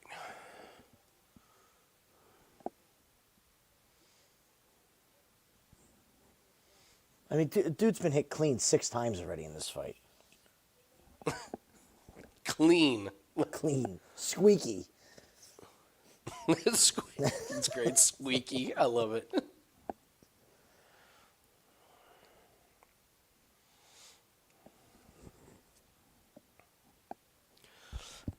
Oh. It's like, Schnell's like, I can get hit 2 more times in the last 10 seconds of this round. Watch. Bang, bang. All right, we need another half round. Come on, Schnell. Pulling for you, Scott. Pulling for you. Anders is in the back like idiots. Why don't they just take the guy down and sit in half guard? Morons. That shit looked like it hurts.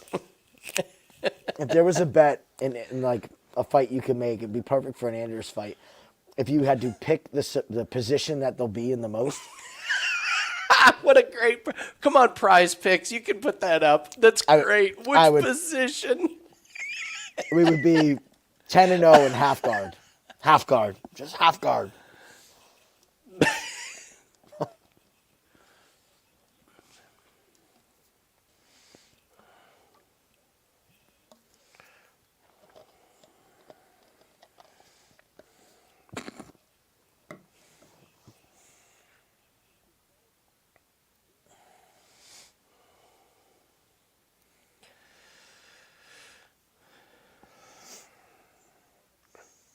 All right, once Schnell holds on for 2.5 minutes, and I want to see Erceg kill him.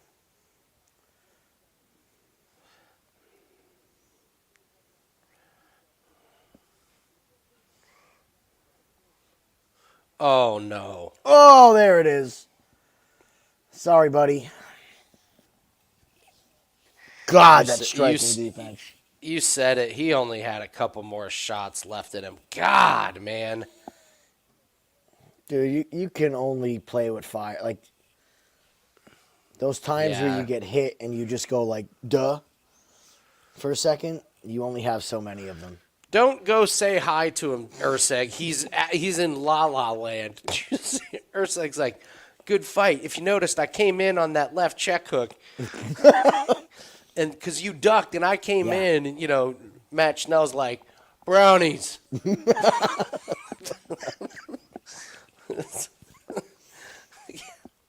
Damn, man. Just look at that hand. He's holding the hand down here. It's not good, man. Oh, his head hit hard off the mat, too. That's the end for him. Seriously. Yeah, He's probably going to get cut after this. And honestly, I would cut him. Oh, He doesn't. dude, his head bouncing off that done. mat was He's done, man. clean as well. Yeah, can't get that guy many. Of course, they keep wheeling out Tony Ferguson to get his brain mushed in a little bit more.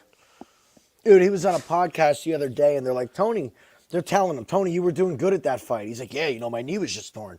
I'd be fine. If my knee wasn't just torn, I would have beat Patty if I didn't have a torn knee. And I'm like, oh, God, people, stop telling him that he's doing good, please. Are you serious? Stop telling him. Stop telling him that. Tony, you suck. You're done. You need to You tell him work this. great. Again, FedEx is hiring. Did Hall of Fame CDL career. licenses. Everyone needs.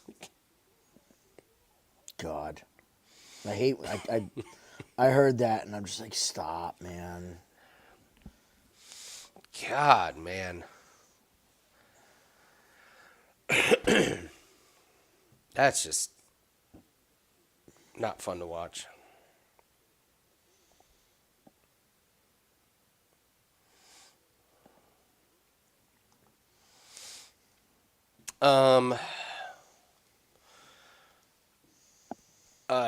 Another idea for a business.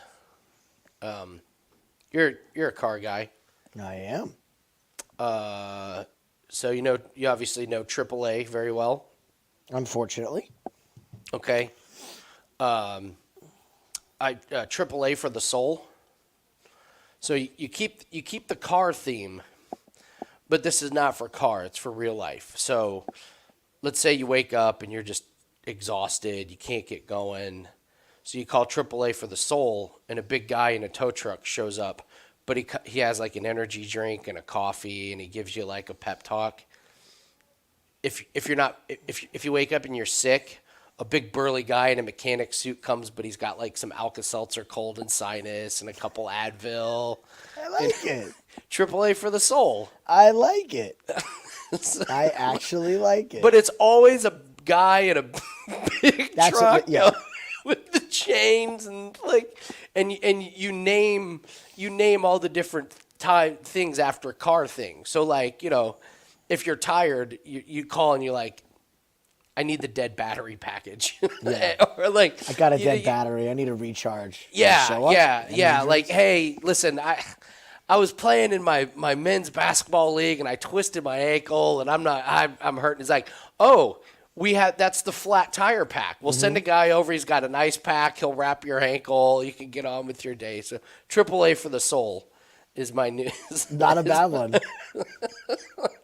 Not a bad one. Oh, John Goodman in the movie Flight. That's a yes. I need the Oh, you want the John Goodman in Flight? That's like $50 extra. Yeah, that's some serious for God's shit. sake, you can Grubhub anything in this world anyway. So who's to say that wouldn't work? Yeah, AAA for the soul, absolutely. Beautiful. Just monthly membership, you get to use it twice a month. And like no matter what you need, the guy in the big truck has everything. Like shows up like, all right, what do we got? What do we got here? Mm-hmm. They got to get out and get in the toolbox though. They got to unlock the toolbox and reach into it to get everything out, right? Yes, that's exactly. The key. Can't walk out with a brown bag. You can't brown bag it. No. First, he's got to come in. He's got to look at you and say, "Well, I know what I got. Just the thing for this. Hold on." Yeah. Like I'm hosting a party. No one's having fun. All right, he comes over. He looks around. He's like, "I know what we need." Games. He comes back with Twister. Yep. Here's some board games, a pack of fireworks. Pack of fireworks. Here's a playlist. To plug into your phone with some speakers. Yeah. AAA for the soul. That's my that's my new business idea. It could work. It could work. I'm at this point I think anything can work with the proper marketing. Oh, that's a good. Oh, yeah, that's a good one. Like, hey, AAA for the soul, man. Like, my wife is in the mood. That is a we good got one. you covered. We got you covered. We got these little pills. Anything. So that was my other idea.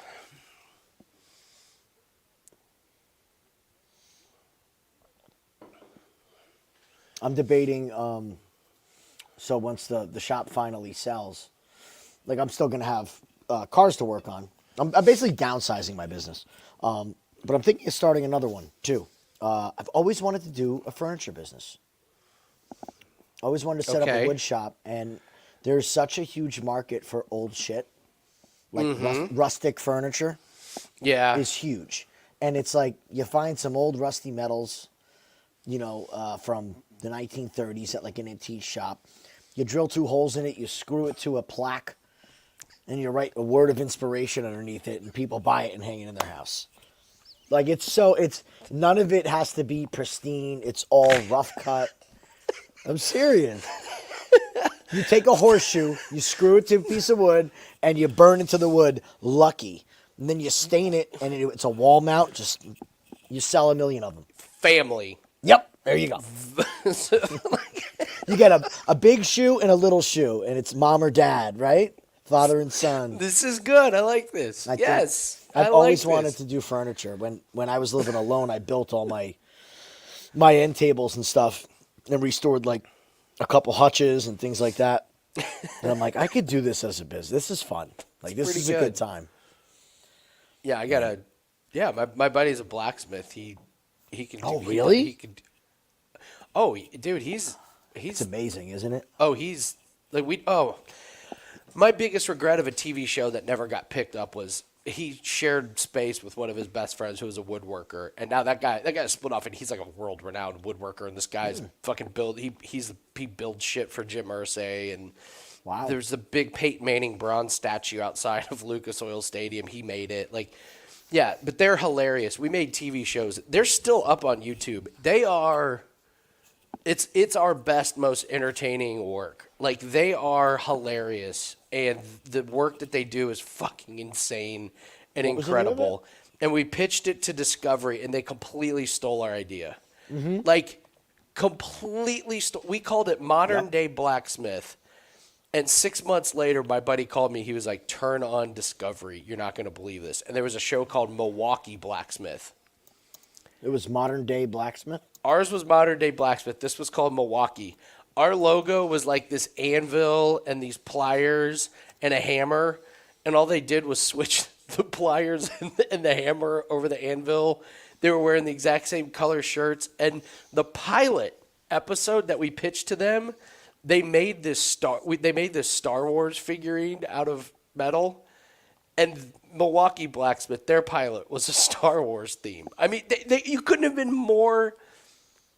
It couldn't have been more obvious that they stole. Like, if I were to show you the pilot of ours and then show that, you would be like, "What the?" They like stole shot for shot out of it, and we were told there's nothing you can do about it because there's a clause that they can use where they say we were already working on this concept.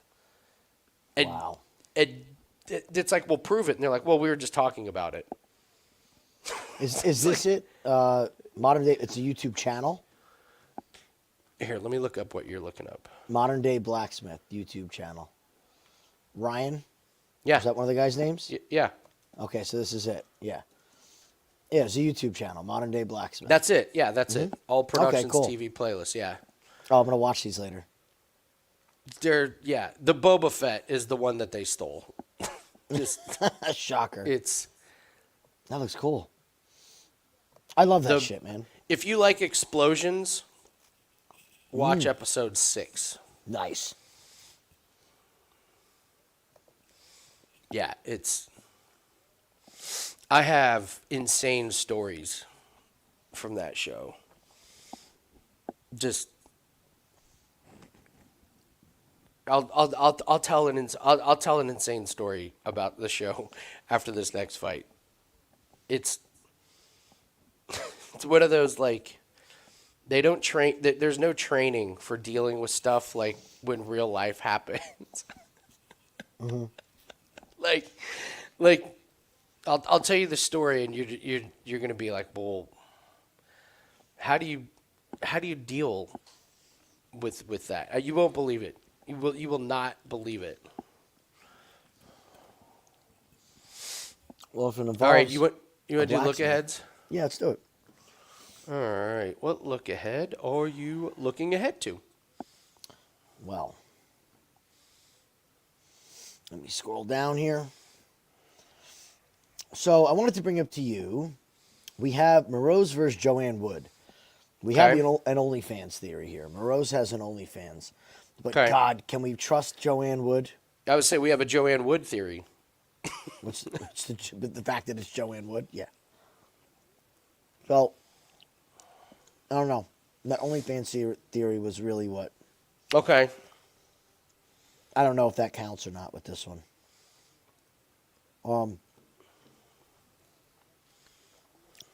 I was thinking about Pereira and Oleksiejczuk. Okay. Does this remind you of Oleksiejczuk versus Chitty? Just a little bit?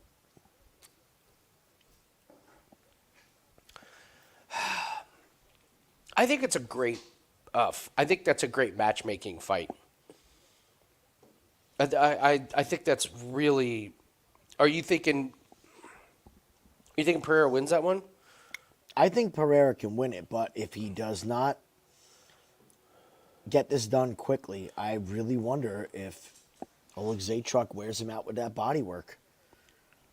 Wears him out just like he did Chitty. Chitty with those big motions and big movements. And I don't know if Pereira's fought someone with this volume. And Pereira's done a good job of managing his cardio recently, but it's always right. He's always teetering on the edge. Yeah. Like he walks right up to the line of I'm exhausted, and then he kind of. I think he was going to get smoked by Wonder Boy. Okay. To be honest with you, I think he was going to get smoked by Wonder Boy, and I thought Wonder Boy was going to put a clinic on. I have questions about that. Gamrot is already minus 360. I have to get a bet somehow. Yeah. Down on Gamrot. That was the one that jumped out to me the most next week for a show best bet or something. We got Gamrot. I mean, I just don't. And Macy. Here's the other thing. You're going to laugh at me for this, but Caitlin Chukagian is now no longer Caitlin Chukagian. I don't know if you saw this or not. Yeah. The mythical fighter of Caitlin Chukagian by decision is gone. Oh, okay. It's gone. Does she still have the porn thing going on? Oh, that's right, the porn hack. That was a good one. That was a moment of the year. So really, Gamrot and Barber for next week are my two that I'm lasered in. Okay. I know Barber's coming off toe surgery. You get 10 toes. Yeah, it's just a toe. I'm not worried about that affecting her, takedown ability and power. I got a great text message from Rudy. What do you say? He says, "Is Erceg fraud or a no fraud?" And he says, "I am firmly on the fraud side." I said he's not a fraud. He just has an unlikable face. Mm-hmm. And he says, "I'm telling you, I'm going to get this bastard."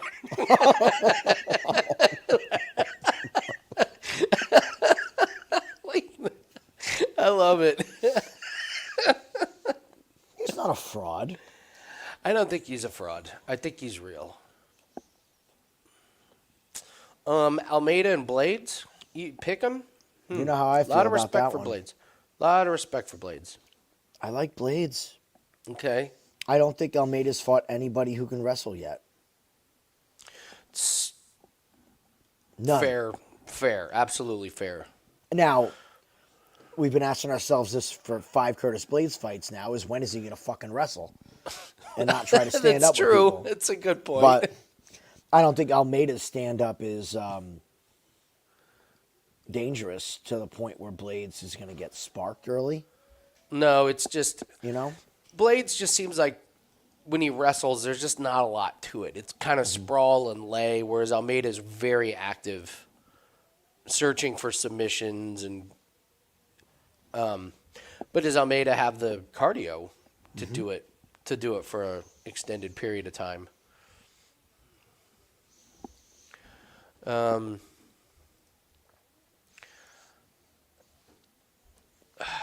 Yeah, next week's a little tough. I mean, it's Poirier Saint Denis not to go the distance. There's the first one. For me. I mean, Bubbles is betting his retirement. Oh, look at that. Look at that timing. Yeah. Yeah. This is going to be interesting because we were worried about them being so buddy-buddy at the weigh-in. So you wonder if this is going to end up being one of those where Umar should finish him and just doesn't. I think Or he's does he choking come out? unconscious. Look at this scrawny guy. Give me a break. Umar. Yeah.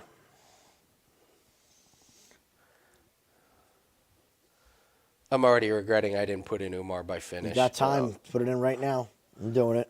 I'm playing with profits today. Yeah. I mean. Okay. We're okay. It's going to be by submission. Just went off the board. God damn it, I couldn't get it in. God.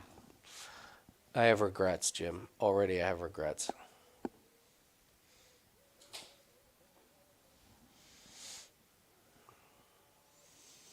Come on, Umar. Well, you're going to feel the same way about Mokaev, so put it in now. You're going to say the same thing. When Perez is walking out with his berries. With his berries. All right, tell me when you get to 4 minutes, 50 seconds.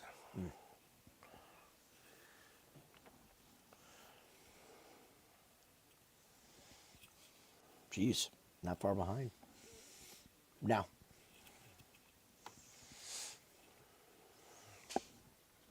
These guys don't look like the same weight class.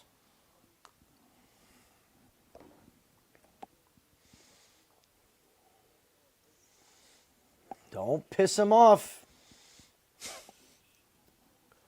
Oh, my God. I think he was just off balance, but that was strange. It was top of the head. Oh! Was it? No, this is where Umar just rolls him. Now he's pissed. That woke him up. Was it top of the head? It was top of the head, it looked like. I want to see the replay. I couldn't tell if it even connected.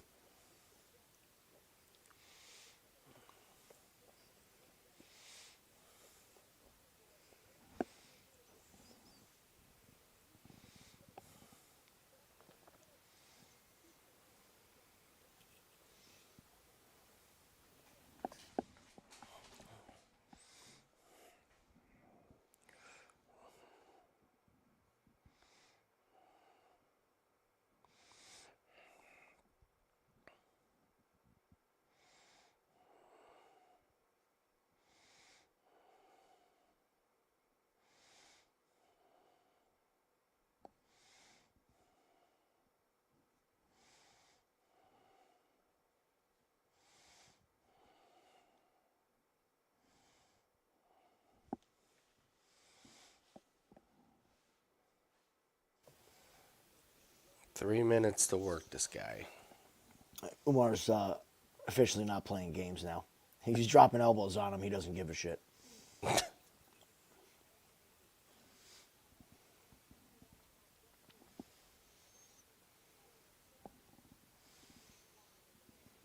safe game.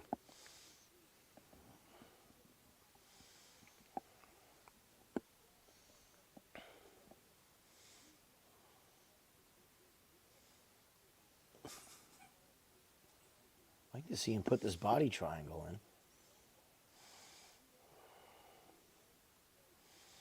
Ooh, he's trying to trap the arm. Uh-oh.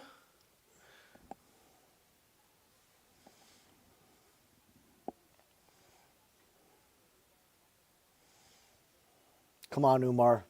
Cousin Khabib wants a finish here.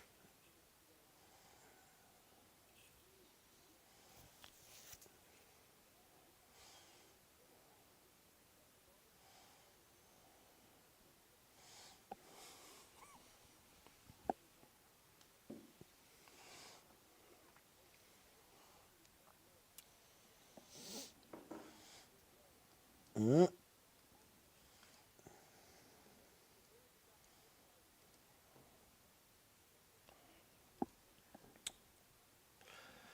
is interesting.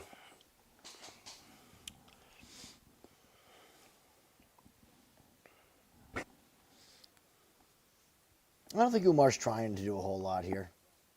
Like he's feeding the choke in, he's making him defend it, he's pot shotting him. Yeah, but Taking you're some right. pep He's out of the not. step. Yeah, he's not really pushing for much.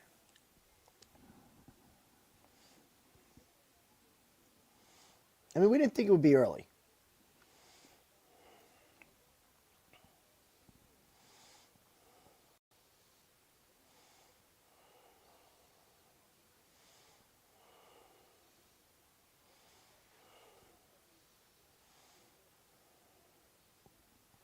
I mean, the kid's got nothing for him in the wrestling.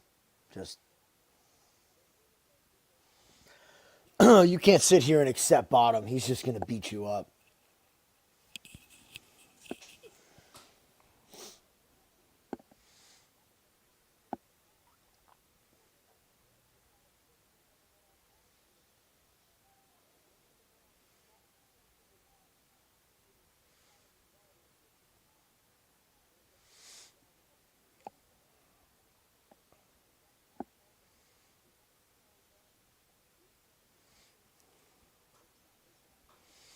He's landed some really good elbows.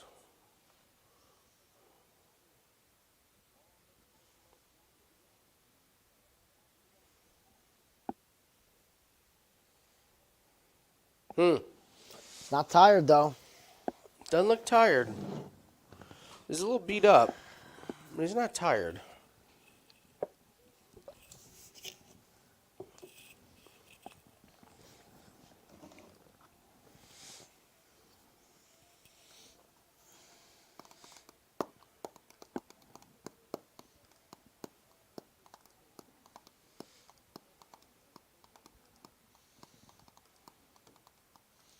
I tell you this, I am hoping we get another time where we get F1 on a Saturday and UFC in the afternoon. This was great.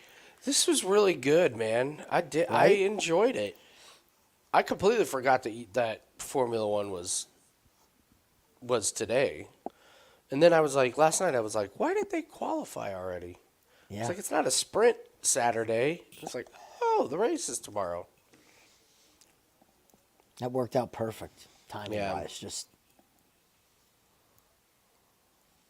yeah, it's another. You did 12 hours last week. Now you're starting with the F1 race and going to the end of bare knuckle. Bare knuckle, yep.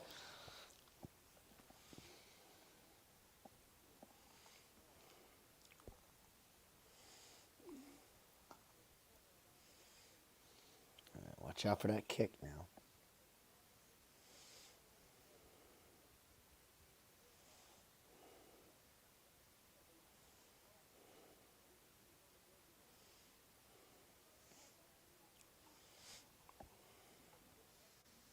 Come on, Umar.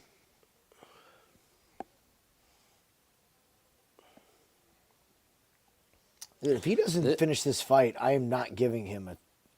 This is not a way to get a title fight. Yeah.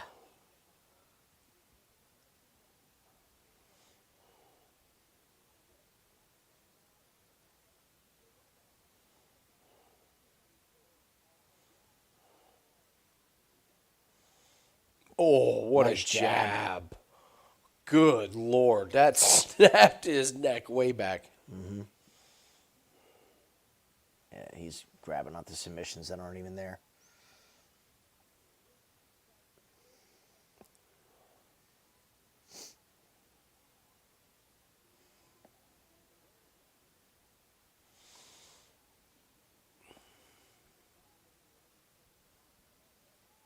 Oof.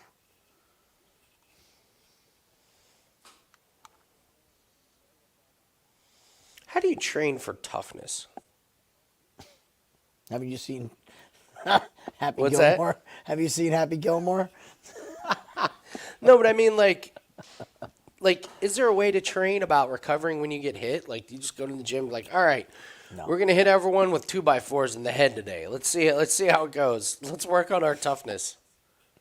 You train to be aware in a bad situation of what you need to do. But Okay. there's no, like literally saying training toughness is stupid. Oh my Lord. Umar, this is a bad look, my friend. It's really bad. It's You're supposed to be the king shit bee's knees here. not looking like it.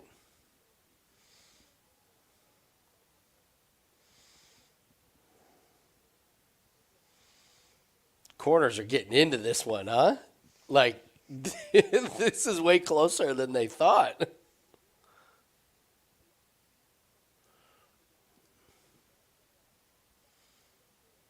I still have this feeling that it's only a matter of time, but All right, well, he just got mounted. yeah, he's seems like he's not fucking around now. But that's Scott. the thing, man. You can't play with your damn food. Yeah.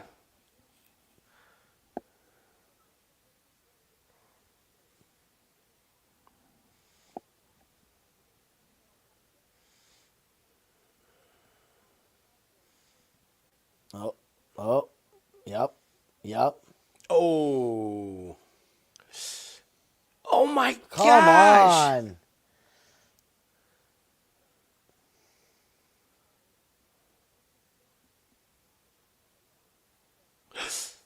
Just can't stop it.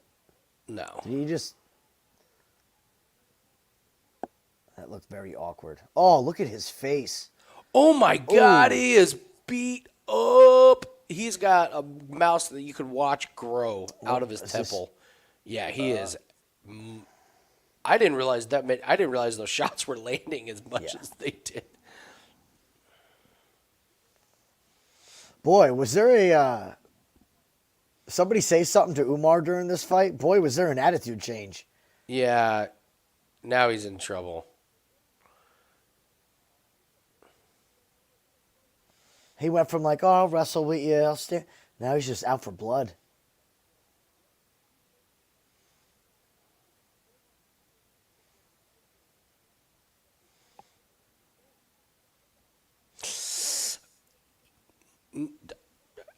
I'm pretty sure I've watched several times where ankles could have been broken. Yeah. Like, just...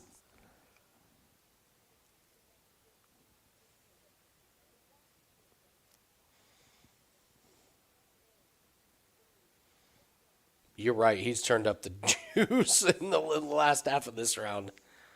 I'm thinking somebody might have gotten his ear a little bit here. Like, listen, whether you want to or not, you have to beat the brakes out of this poor kid. All right? Beat the brakes off him. They had a code word, like swimming pool. Like, okay, all right. And there's just one guy stands up, it's like, swimming pool.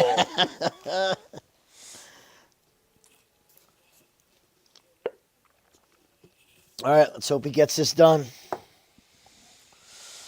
God, we should have taken over 1.5 when we saw that. Once we saw him Yep. so buddy, we were like, yeah, we knew it. We knew it. We've got to start trusting these reads. That and the I thought- Anders fight are going to be the two that are going to bother me. Yeah, I know what you're saying. But You had the Anders fight picked, what, Wednesday?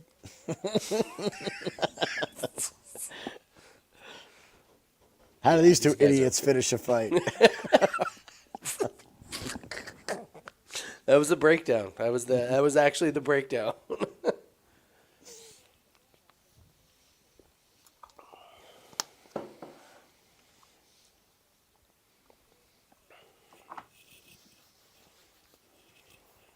All right, let's see if swimming pool is in effect.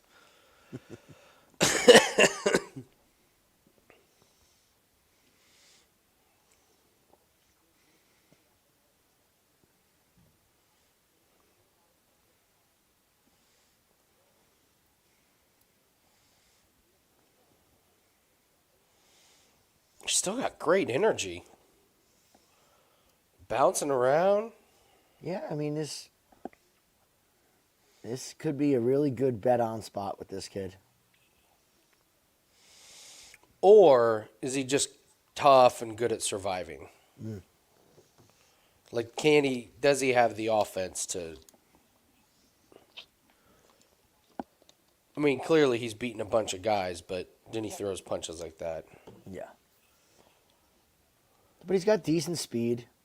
Mm-hmm. It's crazy. Look how similar these two move, actually. Yeah. Look at their stance.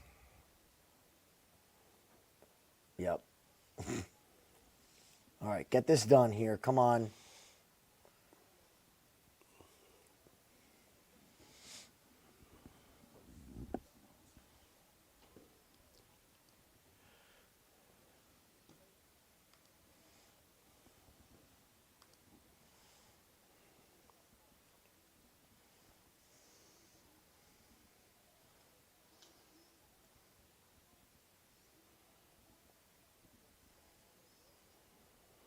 He's fucking talking to him now.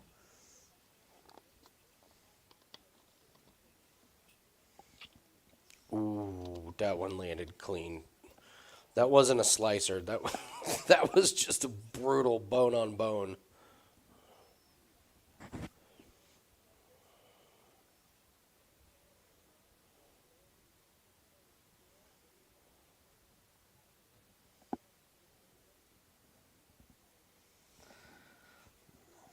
I don't think we're going to get it, man.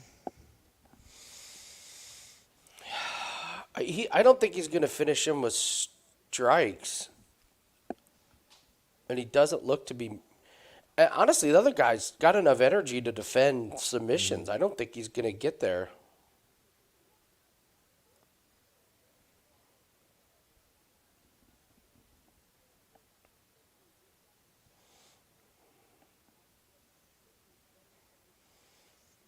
Oh, is he going for the handcuff? He is. He's got it. Okay, now he's Flatten him got... out. Come on.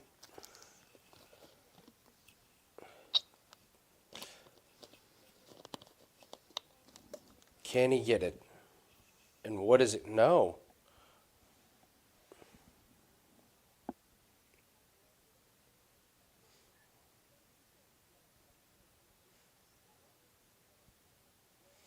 Not going to be enough time, man.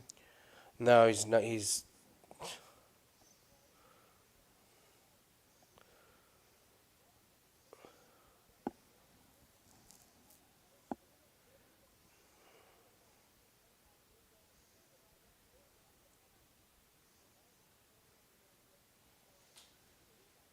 Oh. Stop grabbing the glove. Okay. Stop grabbing that glove. See what you did? We have a rule.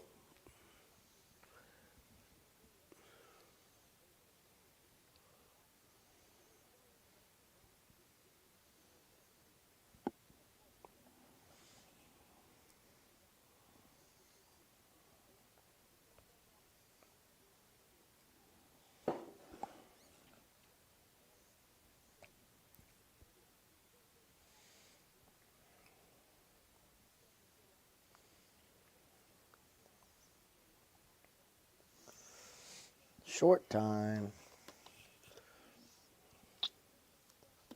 No, sir.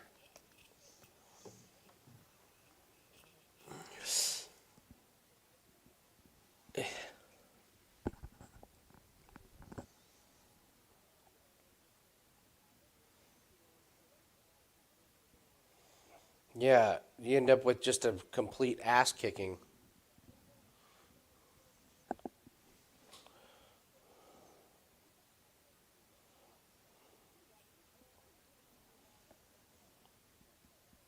Yeah, it's a wash.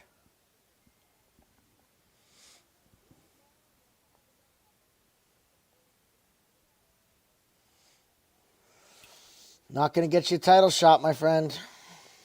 No, yeah. Now you're going to have that Sandhagen fight. Oh, he's hurt. Ooh. Now you're going to have that Sandhagen fight. Absolutely.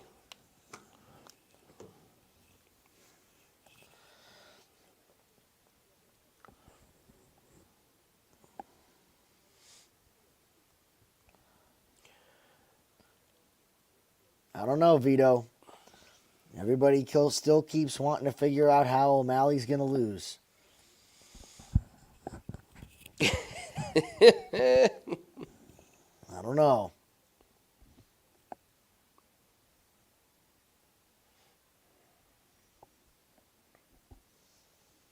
You think he beats Cheeto? I don't know. I don't have an opinion on that fight. I'm not a big fan of either one of those guys. Be honest with you. I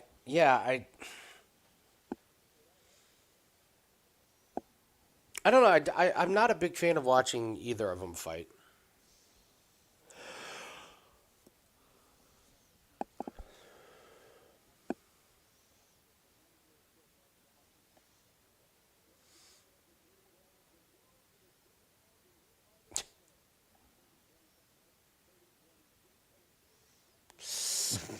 God, he's so hurt. His knee's fucked. Look at his knee. Yep. Look at that guy. How did that guy beat the shit so bad and that it didn't get finished? His legs probably broke. Yeah. Or his knee is torn. He can't. One of his eyes is swollen shut. Because they're hugging, that's why. Fucking knew it. Fucking knew it.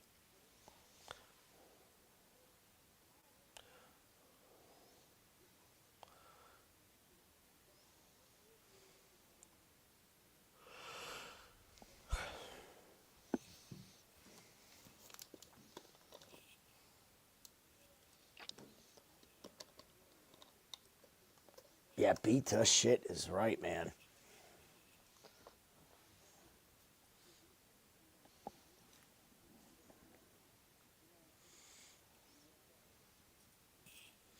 Wow.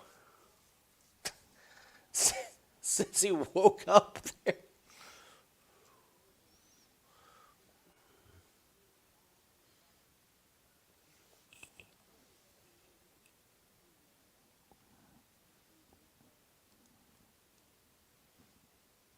What did he say since he woke up?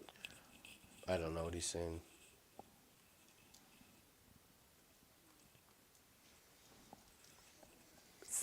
See, he says he feels bad. Feels bad he hurt him. Damn, we should have. Should have been all over it, man. We should have. Should have been all over it. Coming. They got Umar by decision at plus money. Fight to go distance, massive money. Yeah. It would have been pluses across the board. Should have taken it. It's low risk when it's all plus money on all the overs. Should have trusted the read.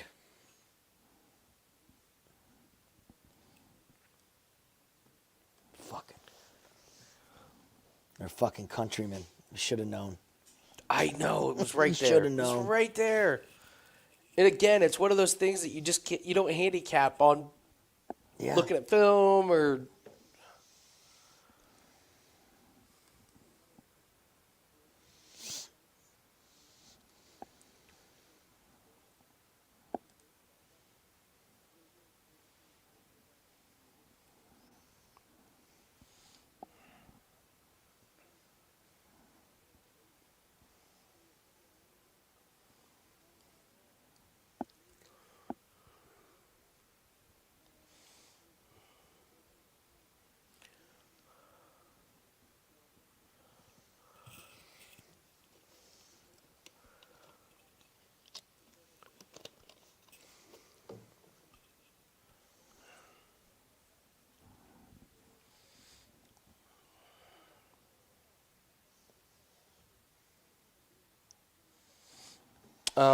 Let's see. What was I going to talk about? I Oh, hope we don't. Get. no. What were you going to say? I said I hope. Just me being nervous. I hope we don't see this in this next fight. Same shit. Oh, Mokaev and Oh, that'd be Perez. frustrating. Yeah, but they're not. They're not buddy buddy. I don't think so, right? True. Can we talk about the phenomenon of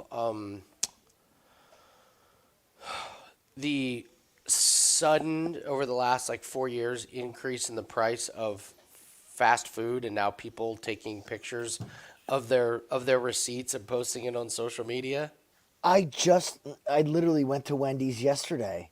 Yeah. I got one thing and it was $11. Yeah. This reminds me of I was working in the food industry, but I remember I don't know, 20 years ago, when one of the hacks for health for like people that wanted to eat really healthy was you could go out to lunch, like a business lunch, and you could get a salad for lunch for like $5. Yeah. And that became like a big thing. It was like, oh, I don't have to get a burger and fries at Champs or Chili's or whatever. And so then like restaurants realized it and they were like, no. You're not coming in here and getting a $5 salad. You're getting an $11 salad. Yep. And we're just going to put it in a bigger bowl with a few extra pieces of lettuce. But we're going to double the price and all that stuff. I'm actually surprised that this hasn't happened sooner. I know it all stems from the COVID thing. But like I'm stunned that these companies haven't realized that the fast food thing is much more about convenience than it is about money. It always has been. Yeah. I've never figured out how you could charge like that little for some of the food, and now what they've done is they've just swung it the complete other way, and now they're like, holy shit, we can gouge the shit out of people. Like we can serve the same shitty food, double the prices, and then just say something about food costs. And they'll buy it. And they'll believe it. It's the same shitty food, too. It's the exact same. Like, well, the cost of food has gone up. It's like, yeah, not that much. And so they will, I'm telling you, they're going to keep doing it. Like, people think stuff is expensive. They're going to keep adding a quarter, 50 cents here and there, here and there, here and there. And the only way, I'm telling you, the only way to change it is for people to just stop going. Yeah. The second that people get fed up, no pun intended. The second people get fed up and they're like, it's way cheaper to just pack my own lunch or eat at home or always make sure I have snacks or something. Like but they're gonna keep doing it and keep doing it and keep doing it. And so you're right, man. You're 100% right. It's garbage too. It's the same food as always been. There's no change to it whatsoever. To me, it's gotten worse. Like, that used to be the only thing that we could do when we were teenagers was once you got your license, you went and you got fast food. And I don't go anymore. And we never have been a real big fast food family. But every time I go now, I'm like, man, it's just not the same. No, Doesn't taste the same. I haven't done fast food in years and years. I mean, over the last 10 years, I've probably been to a fast food restaurant 3 or 4 times, and it's been because I'm like on the road. Yeah, you have no choice. Exactly. You're with people. Actually, the times that I've done it have been like on the road with refs, and it's like, okay, we're coming back from a game. Let's stop and grab some shit, and But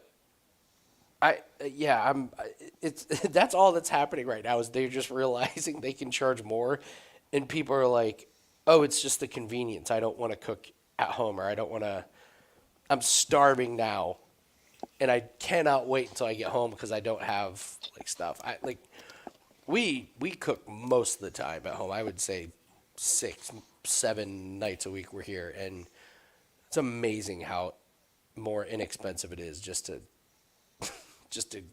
have stuff at home or have snacks in the car. It's insane. Stupid. It's stupid. Yeah.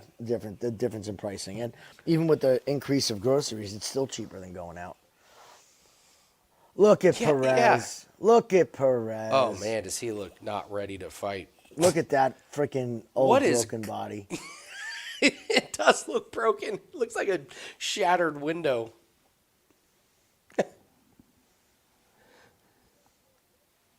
You need to drink some more berries, buddy. But yeah, it is hilarious. Like, most of the time, what's amazing is just how brazen they are about it. Like, most of the time when this happens in history or business, you go, hey, we're raising our prices, but we're going to give you a better quality product. They're just like, we're raising the prices and we're giving you less. And they're getting away with blaming it on everything except just greed. They're just it's all fucking greed. It's all fucking greed. It's not. That's what cracks me up about it. No, you got to pay for all your yachts and all your third and fourth and fifth $1 billion houses, and yeah, your kid's paid scholarship that he didn't earn. You got to donate $200,000 to Harvard. They're like, well, the hourly wage is up. Like, motherfucker, half your kitchen's automated. You got 4 people working there. The rest is machines. I was at Dunkin' today. There's 3 people working, running the whole store. Yes. All they're doing is pushing buttons. That's all they're doing. I would like a drink. Here's your cup. Go get it yourself. Okay. Yeah. I would like a condiment. Go get it yourself. Can I have some napkins? They're over there. Dude, that brings up the funniest thing. We went to Five Guys. They got burgers, and I got a drink, and I went back to the table, and I finished my drink, and I'm like, I'm going to go get another drink. Tara's like, well, I think they charge you. I'm like, they could fucking try. I'm not going to pay for it. If you're going to give me the cup, and I have access to the soda machine, at this point, I've paid for the soda machine, not the cup. Yeah, right? So while I'm in here, I'm going to drink as much as I want. That's the way I treat it all the time. I did hear this, that Wendy's was going to try surge pricing. It's like, you're already at surge pricing. What do you mean? Stop. Man. Going back to like you were saying earlier with like the lead thing, and so we were looking at prices of baby food.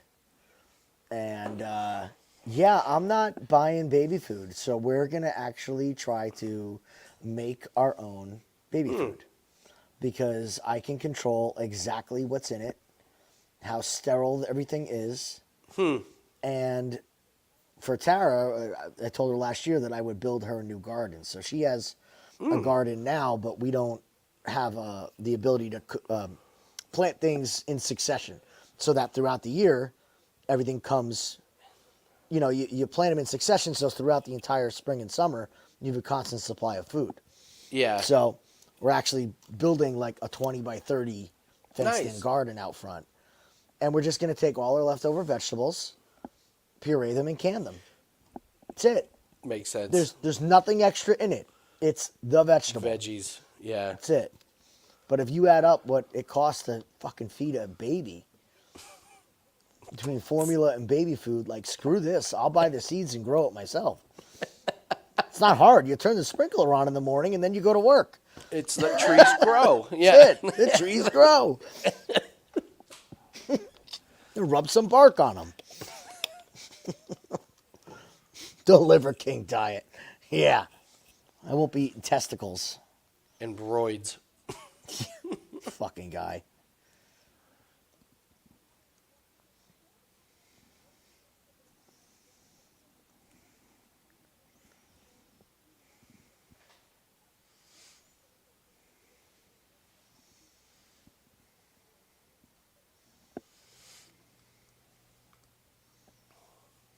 All right, Mokaev and Perez. You like this one to not go the distance, huh? Or you like Mokaev? Yeah. Finish. Yeah. I mean, they're all playable plays. I have fight not to go the distance with the main event to not go the distance. That's under minus 200. I put together a little escalator play with round 3. Oh, nice. Throughout the night, I think one of these big idiots falls down inside of 5.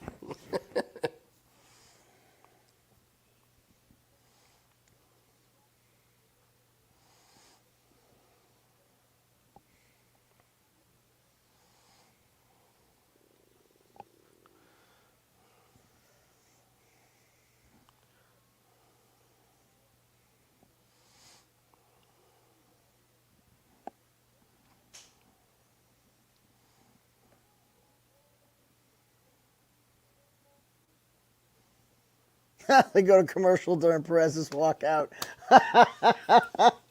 What does that tell you? Wow. You ain't promoting that. You ain't promoting. We done enough promotion for your acai.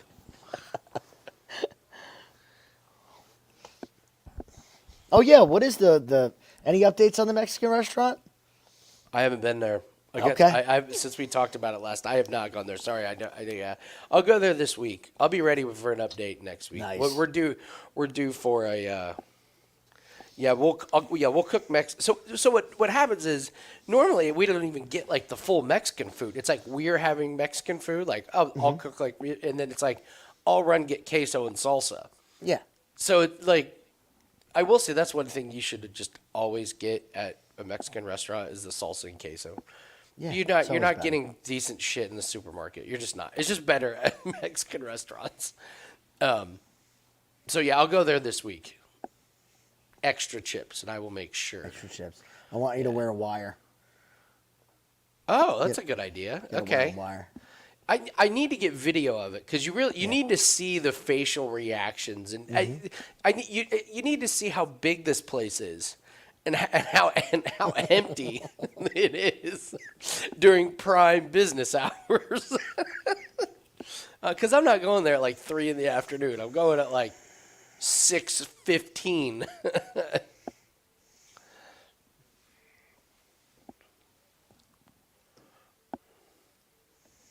Come on, Mokaev.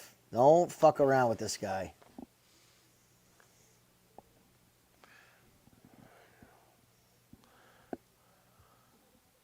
How is Alex Perez top 10? How?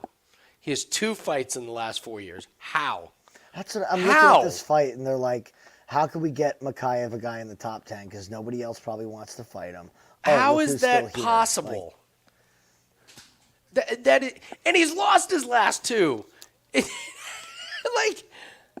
What are these rankings based on? This division is light, man. It's a light division.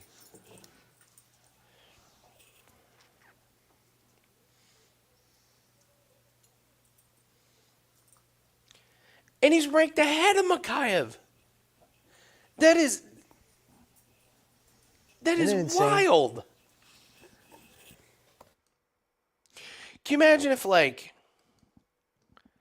Ohio State football was like, we're only going to play one time this year, and then they lose, and they're like, we're only going to play one time next year, and then they back out of the game, and then next year they only play one game and they lose, and then they start the 2027 season ranked 3rd.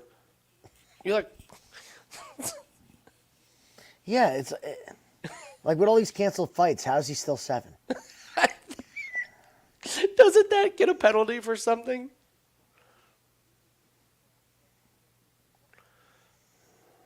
Okay, come on now.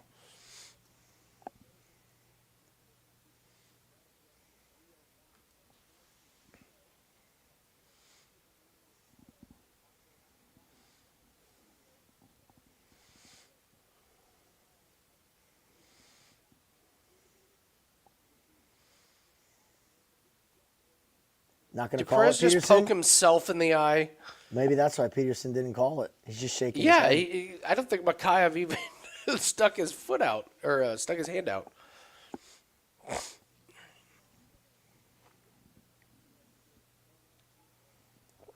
There you go, Perez.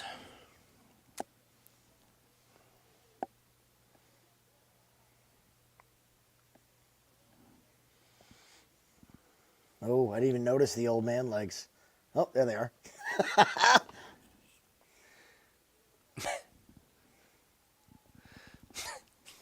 You said, there it is.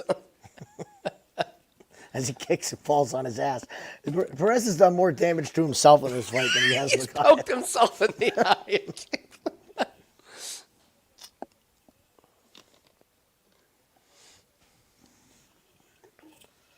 Look at this. All right, Mokaev trying to strike here. Don't know if I Kind of like soften it. him up a little bit.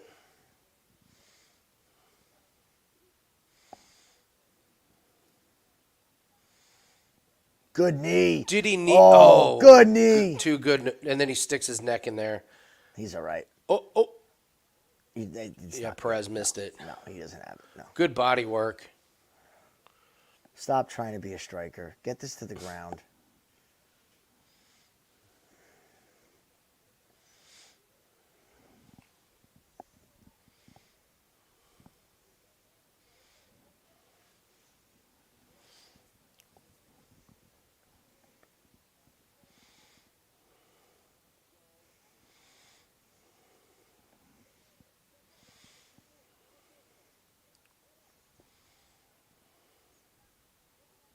Drag him down. Drag him down.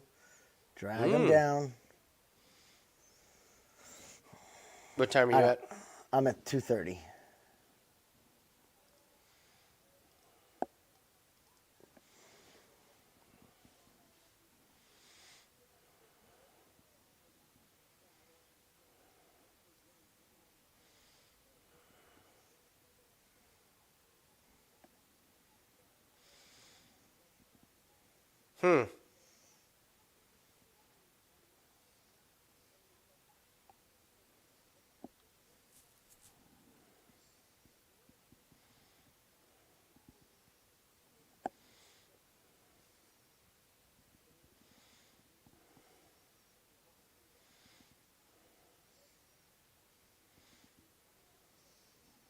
God, he's a mile away on these punches.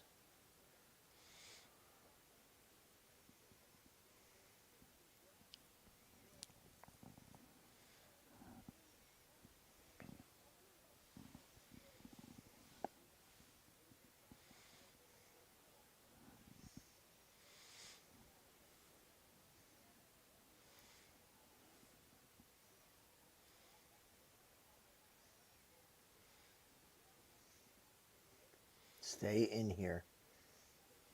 Stay in here. Keep him against the fence. Wear on him a little bit. Perez is ready for it.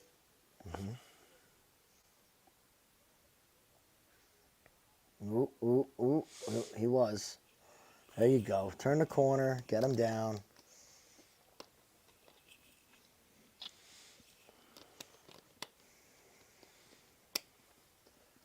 This is where you want to be.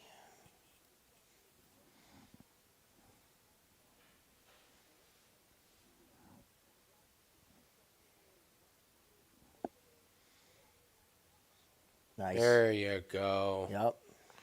Got that back. Yep. There we go. 26. Do some damage. Yeah, just tire him out. Get Do some him damage here. Get him softened up. Smart. Do some damage. Good work. Yep. Oh, he's got his hand pinned behind his back. Yeah. Don't get DQ'd.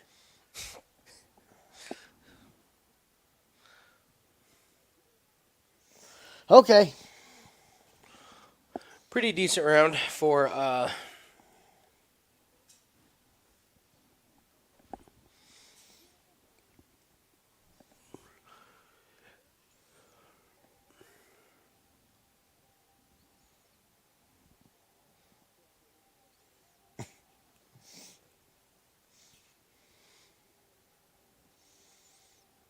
It's going to be that round 3 submission again. he loves those. He loves those.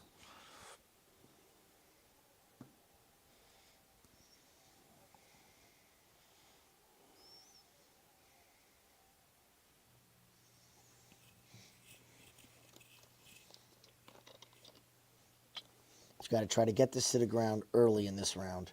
I mean, Perez had nothing for him once he got to a control position. Truth. That fight was going nowhere. Yeah, he was good at the defense, but other than that.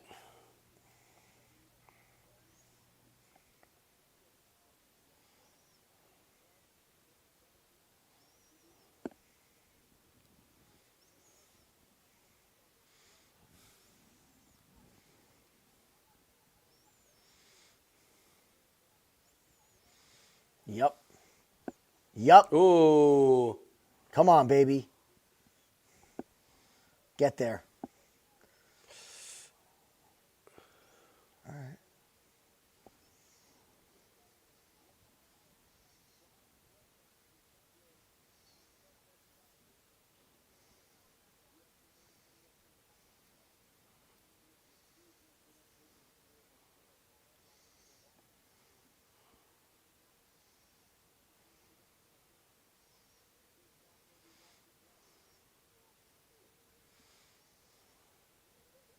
Whoa.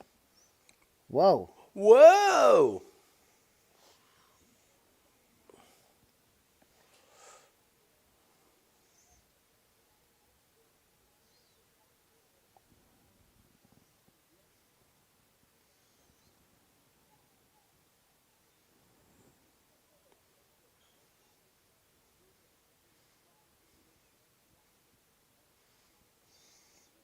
It's not good. Mokaev slowing down.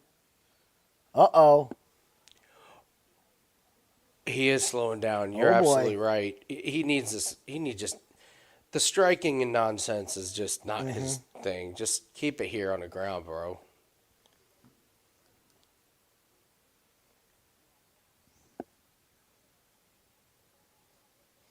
There you go. This is where you want to live, Mokaev. Yeah. This is the world you want to be living in.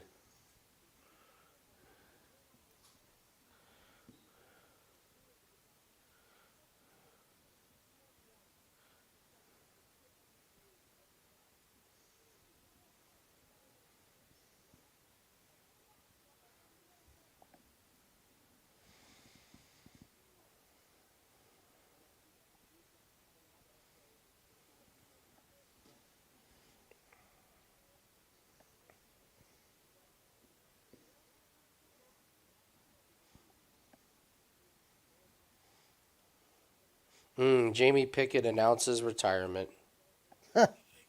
Shocker.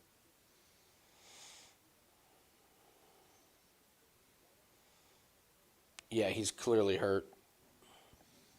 Uh-oh. Mokaev, you are shit in the bed here, big guy. Yeah, this is a pretty bad look for him right now.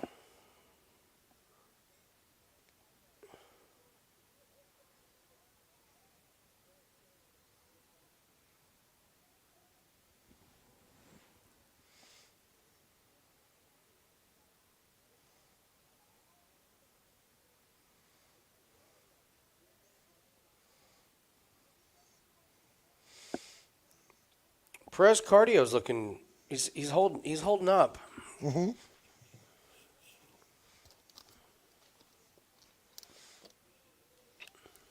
Mokaev is not looking good.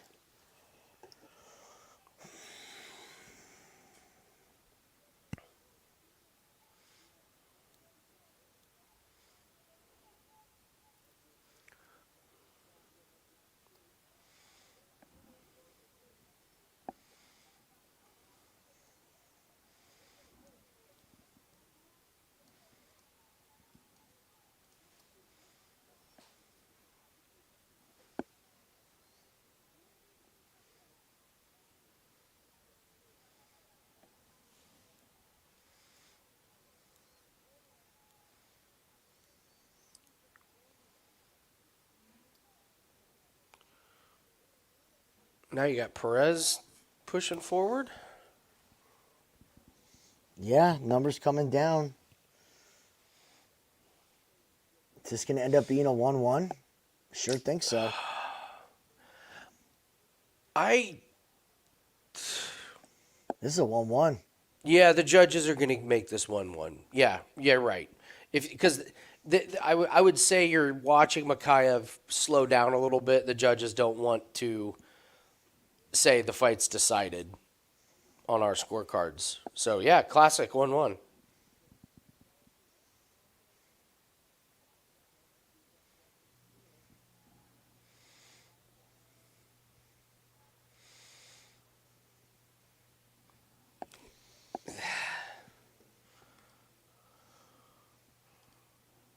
What's the Plus 150 on Perez. Plus 124. Yeah, I'm not ready to make a live bet on it because Mokaev gets a good position one more time. He could hold him there quite a while.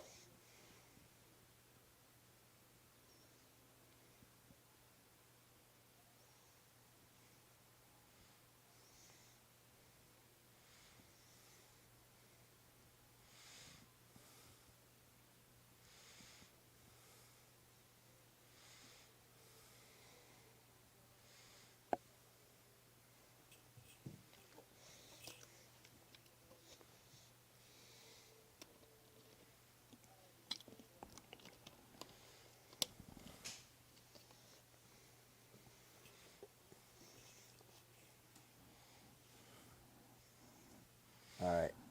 Come on, man.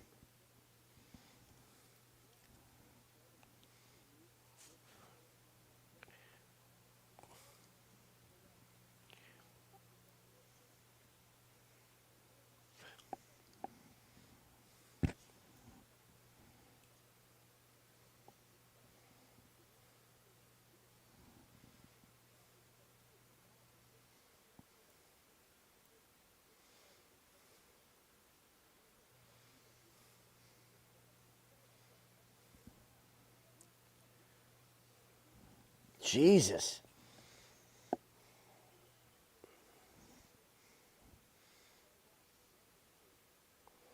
It's great. We were just shitting on Alex Perez for being ranked in the top 10.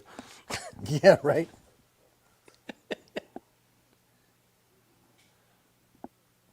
It still is nonsense.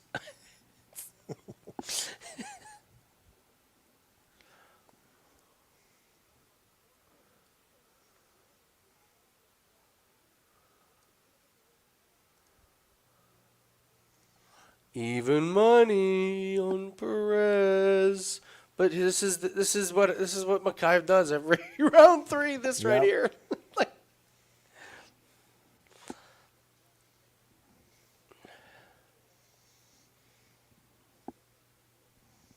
Yeah, I don't know how they're going to score all this, though, because he's doing nothing. Like, when he's shooting in, Perez is hitting him. There you go. Oh, still can't control it. Nice. oh, that was awesome. That was awesome. There's a lot of energy, though. Yep. God. This is nerve-wracking.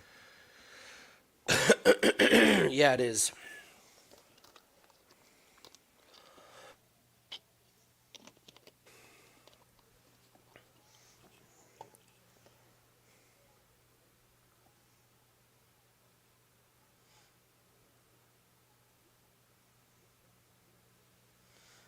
.345 on that wasn't Mokaev is good. bold.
I have no idea what. Dude, this is going to be Perez. You think so? Perez is going to win this fucking fight. The optics are not good for Mokaev No, when he's they're been horrible. in positions like this. On the fight, though, or on the feet, I feel like Perez hasn't been doing anything.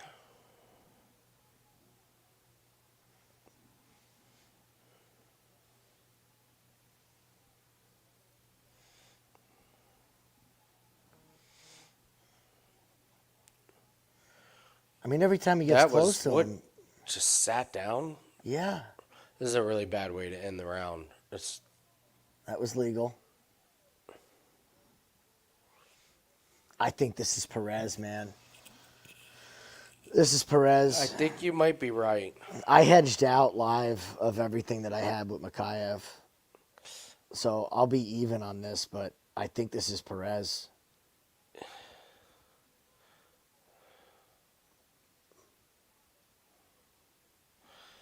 Split? Got to be split. Gotta no be way. split. No way. All 3 judges agree on this one, huh?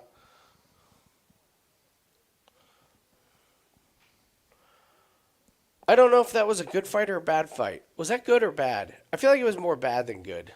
It was pretty bad. I mean, I don't know if I was just missing a bunch of nuances on the wrestling and stuff. But it wasn't a lot of really. Mokaev's control looked off. He couldn't get to his back and hold it. He was getting stuck. This squatting down shit.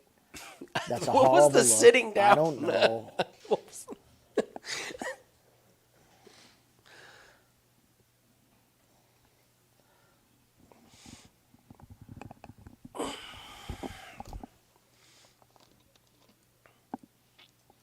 I have it for Perez. I have Mokaev in the first and Perez in 2 and 3.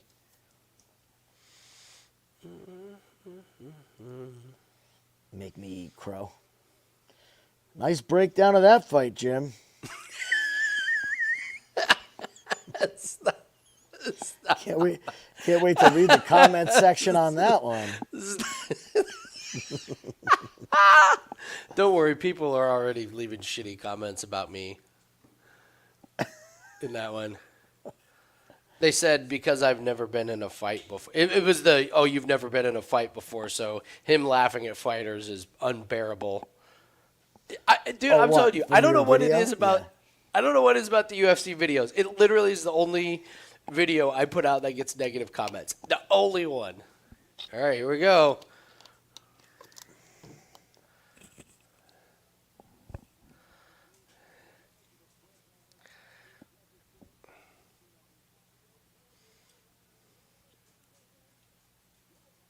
Okay. Wow. Whatever. Unanimous decision. Okay. Unanimous? Mm-hmm. Okay. Well, 3 judges unanimously came to the same decision on that fight? On that fight? Jesus, man. That was not good. Oh, he's very sick this morning. What, does everybody fucking have problems today? What's going on? Very sick. Okay. It's the applesauce. Yeah. It's all the applesauce.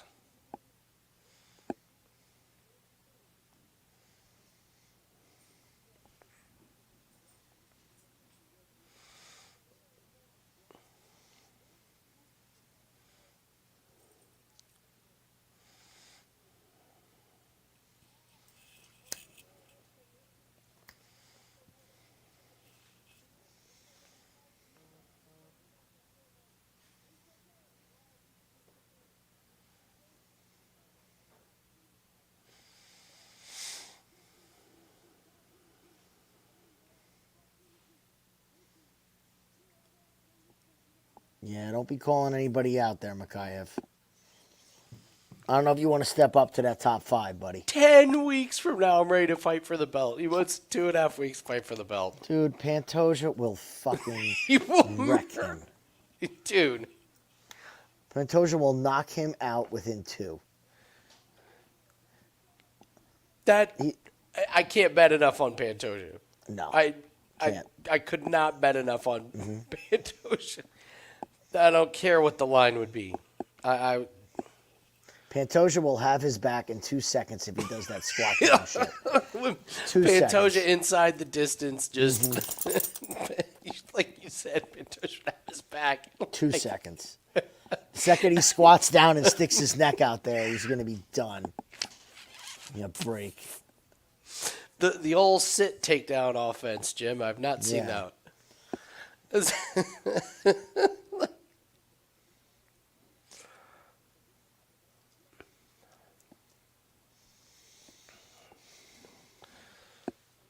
I still laugh every time I hear Sean O'Malley saying, "Did Cheeto fight? Was it boring?" That was one of the best one-liners. It was great. It was so great because it was like, "Did Cheeto fight? Yeah. Was it boring? Yeah. Yeah, it was. Yeah. Pretty boring." All right, big fight here. This is a big one.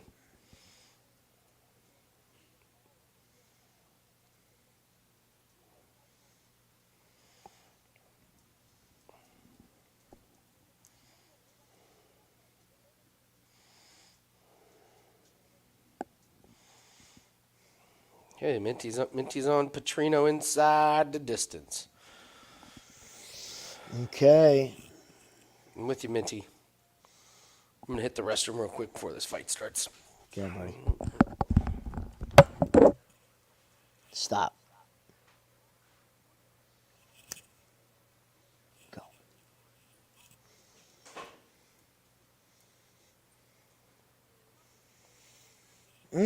Ugly.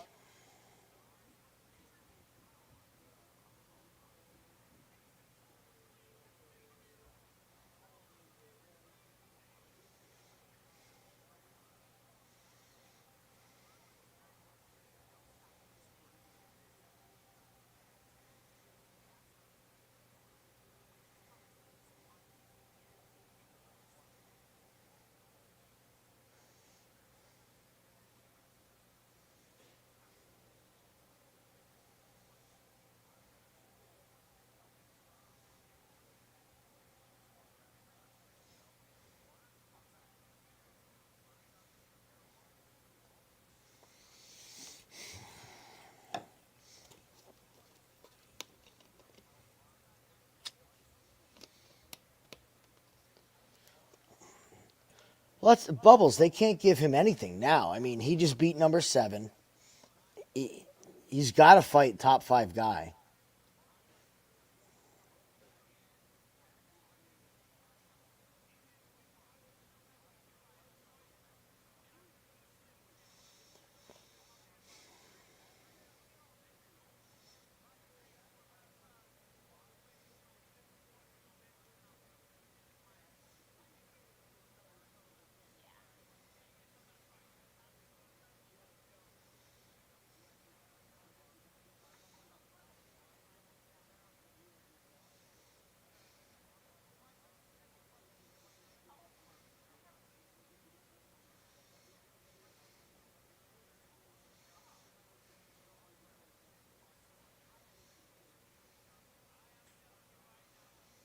Come on.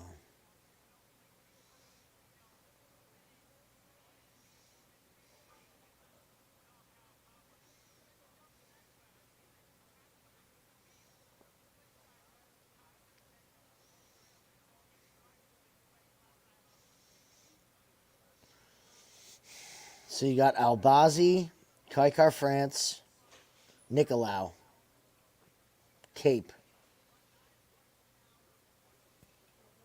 It's going to be one of them.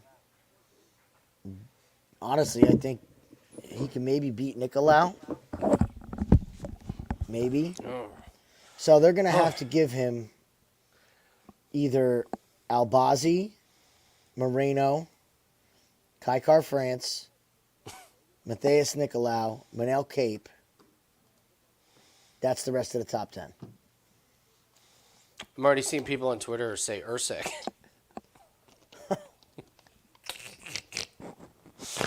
God.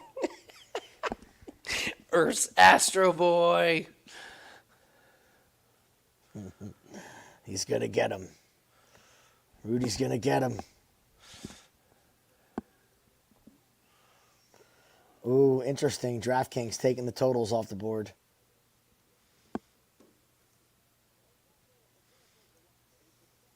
God, that Pilato knockout. Oh.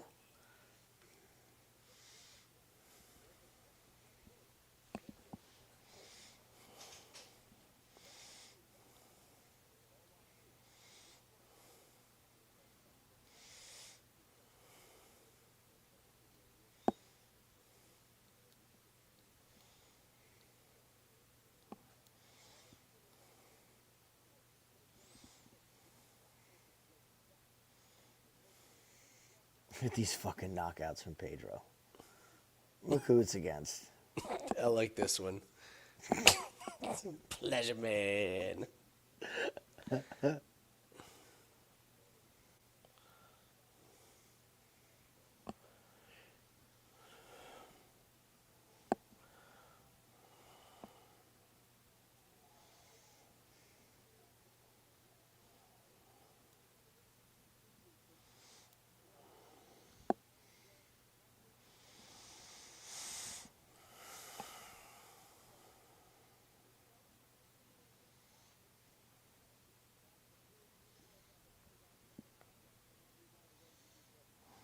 Yeah, so everyone gave Mokaev the 3rd round. So, I don't know what he did. I mean, I know Perez didn't exactly do a whole lot to give it to him, but yeah. I mean, he had Mokaev on his back foot that whole 3rd round. Yeah. I don't know. Whatever. Let's move past that. Get that disgusting fight out of our heads. God.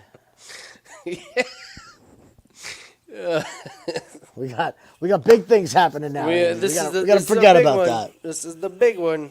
We gotta forget about that.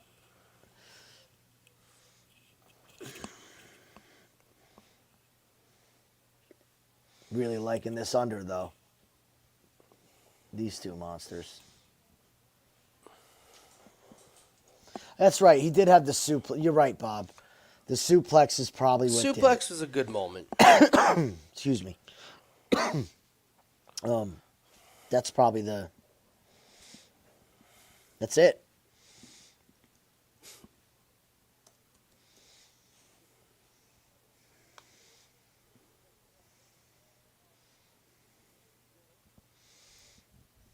Oh God, this BKFC doesn't start till 9 p.m. Ugh. I thought it was right after. It's not. No, it's gonna go a little later. Of course, these fights are quick. That's the good thing They're about probably bare gonna knuckle. be, They man. go quick, especially with some of these people we've seen fight. We've seen on the card. No way you have this many fighters that have never fought going the distance. A lot No of way. people are gonna find out tonight they don't want to be a fighter. UFCs, do you want to be a fighter? BKFCs, do you not want to be a fighter? Do you not want to be You want a to find fighter? out? Yeah. Come fight here and.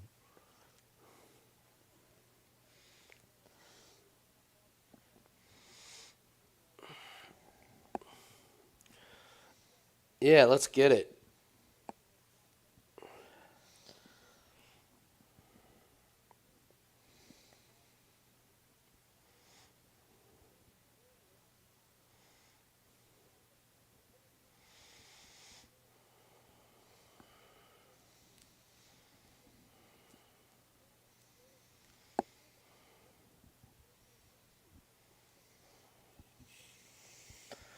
Come on, Petrino.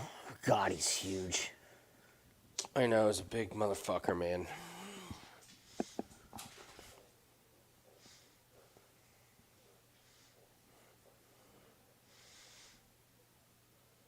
God, he is a monster. Jesus. I can't believe we all thought Pedro was going to be bigger.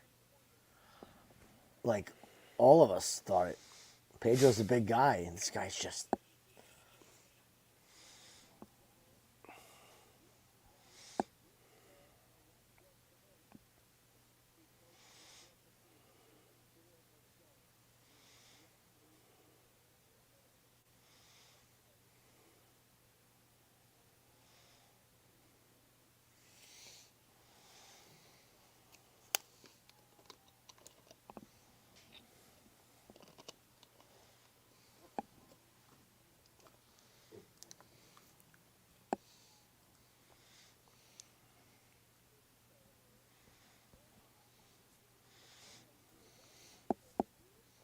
Oh, Bubbles, you know we love Carl. I'll take Carl against Atafa.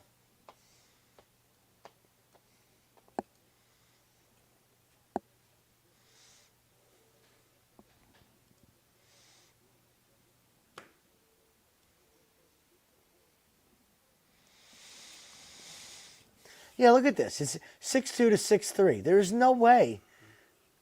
Wow, they Like, have... these got to be Wow. wrong.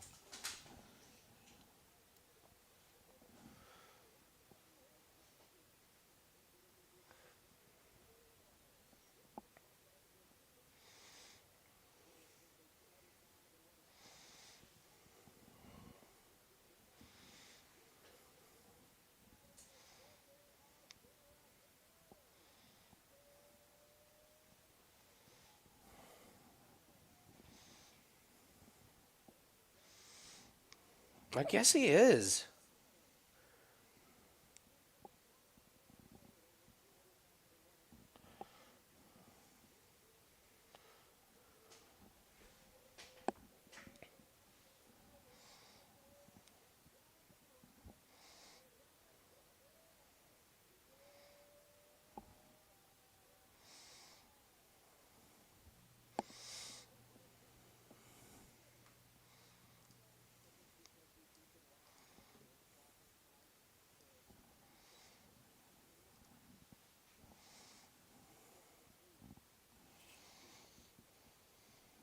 All right, Petrino.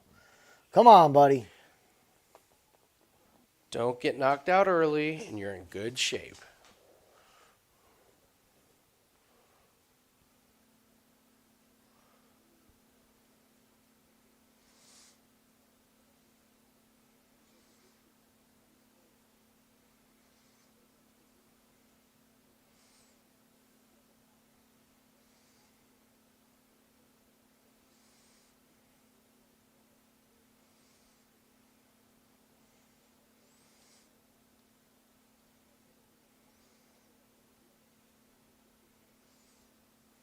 I want leg kicks from Petrino, man. That skinny ass leg of Tafa is just sitting there.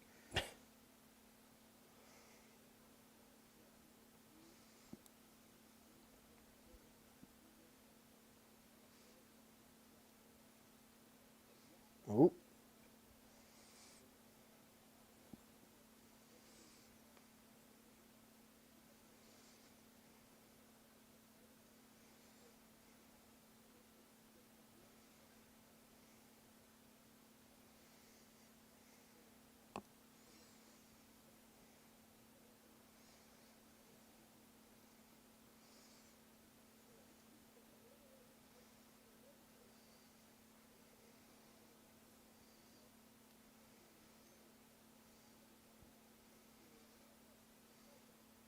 There you go.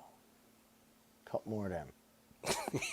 Yeah, right. More of those.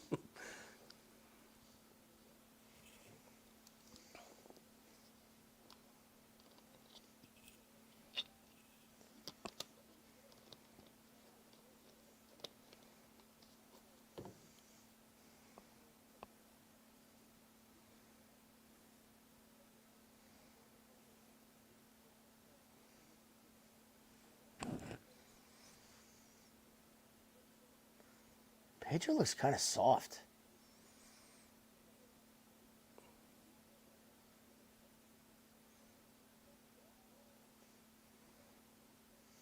This is good. We got the yelling corner for Petrino, too.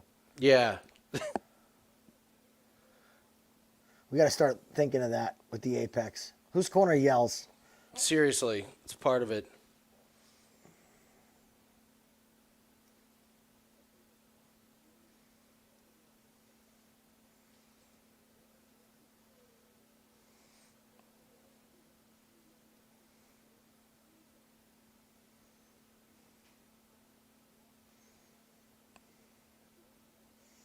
God, this fight feels like the first guy that lands, this fight's just going to be over.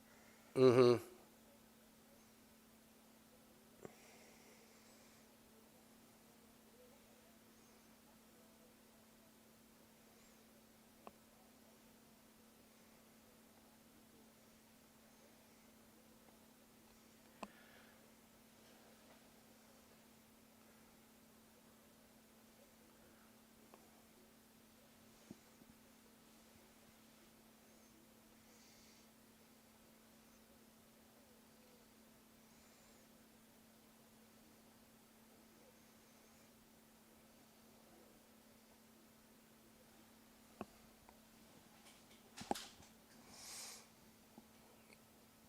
Not a lot of Not action. A lot of action.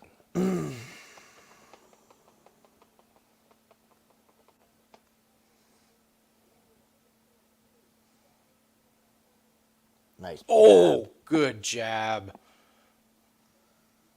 That's like 2 or 3 of those jabs that have landed flush.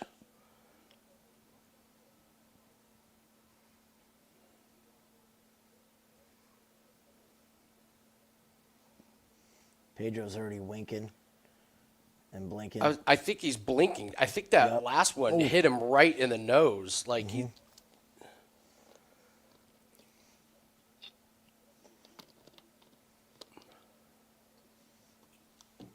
Oof. All right, loving that jab there, Jim. Yep.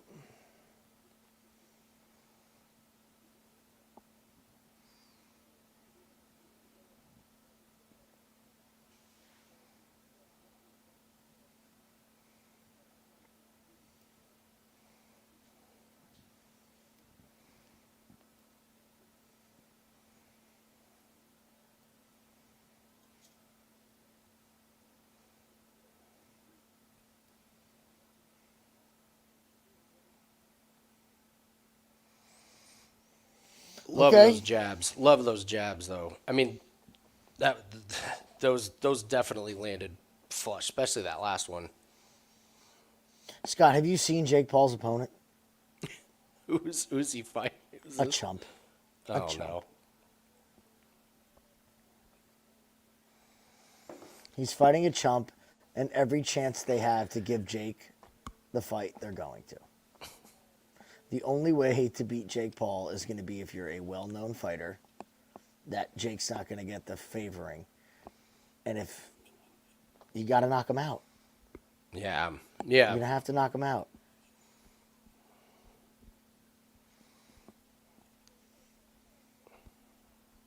Would you give that round to Petrino? Yes. Yeah, I would too with the jabs. Yeah, only thing that Pedro did was land 3 of those leg kicks. I don't think he even caught Petrino once in the head.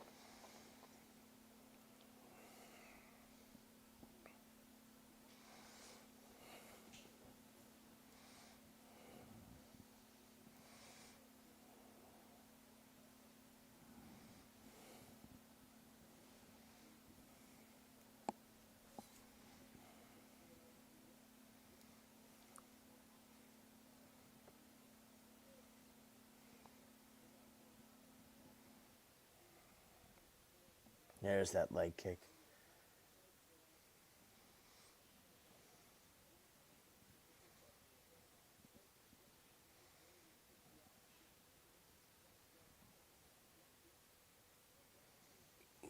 So off balance.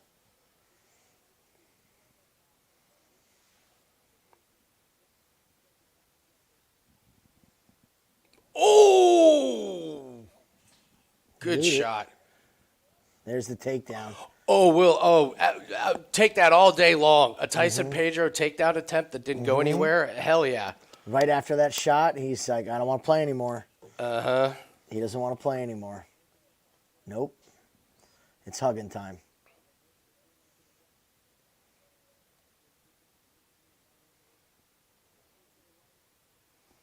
There you go, double unders. Nice. Beautiful. Lean on him. Lean on him. Grab that plant leg. Just pull it out. Forget the double.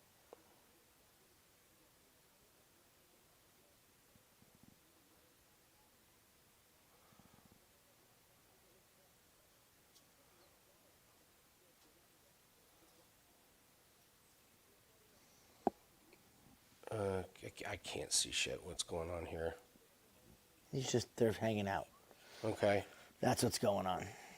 He needs to forget about the damn double leg and pull his left leg off the fence. Yeah.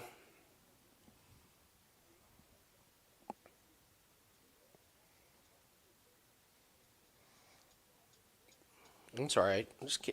He was having success on the feet. I don't mind. Pedro's got to carry this big giant man now. I mean, this is good.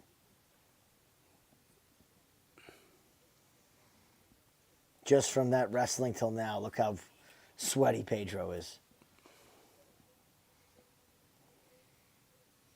Back to that leg kick.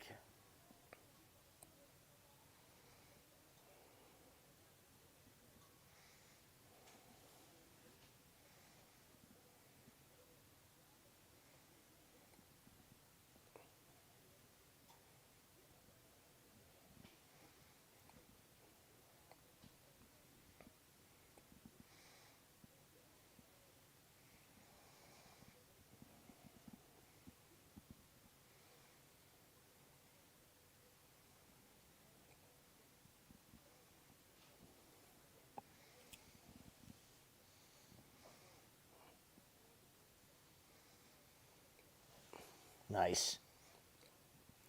Ah.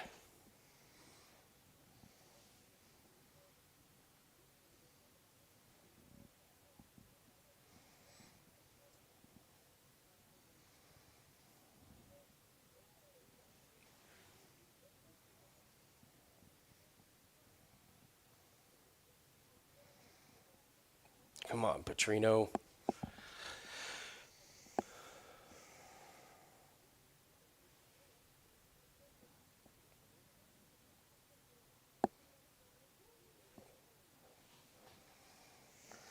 Oh, man. It's been like 3 fights in a row of just fiddle fucking around here. Yeah, no action. We're on to I'm a worried main the card. judge is going to give it do the 1-1 thing.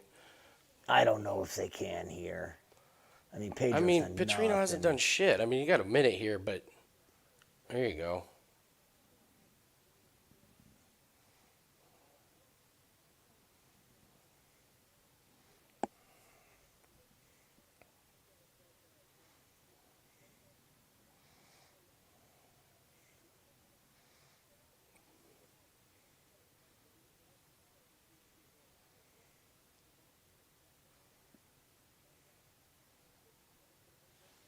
Stop with these head kicks. My God. I know. They're worthless. It's not going to work.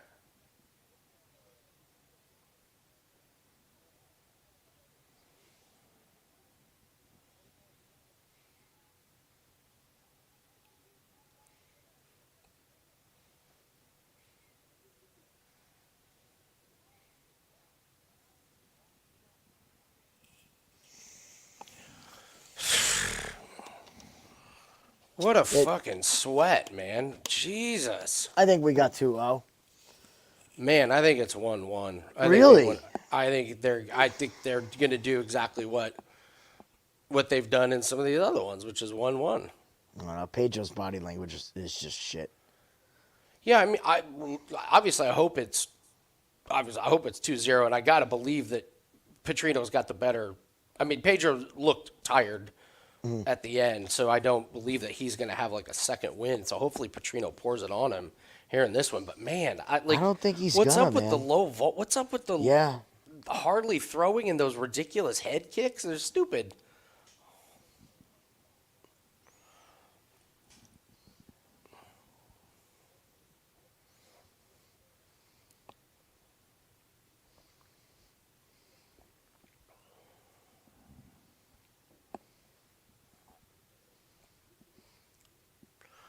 Of course, if you are giving Tyson Pedro that round, you have to say, well, he landed like 2 leg kicks. like That's it. that's it. That's it. That's.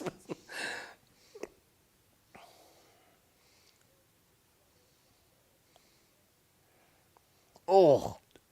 There we go.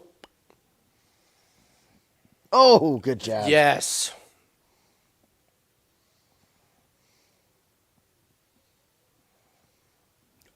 Good shot.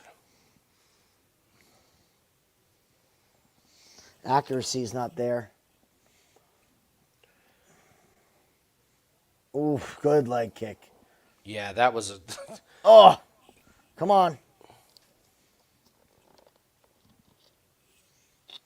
Leave no doubt here. Yeah, Pedro looks like he's just about done fighting here. You're I was going to say, I wouldn't mind a takedown. A takedown and Pedro's not getting up.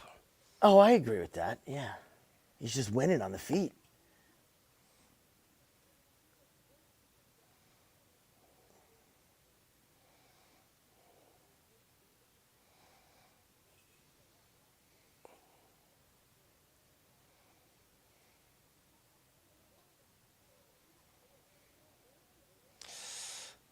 Okay. Nice. Okay. Nope. Well, I mean, just wear the weight. Put your weight on Pedro's back there, buddy. Oh, come on, Mark. Of course, Mark Smith is in there. Oh, we'll take that, Jim. That was a hard one. Yes, that was a hard one. Go, Petrino. Come on. You got 3 minutes. You got plenty of cardio. Plenty of cardio. This guy's a bum. He doesn't want to fight anymore. Just pour it on him.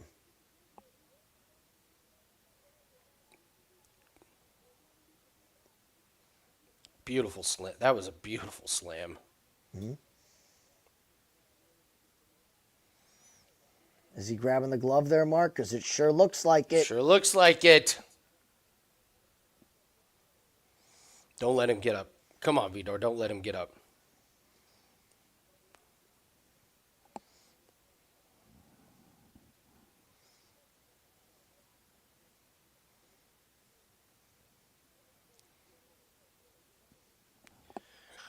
This fucking guy, man.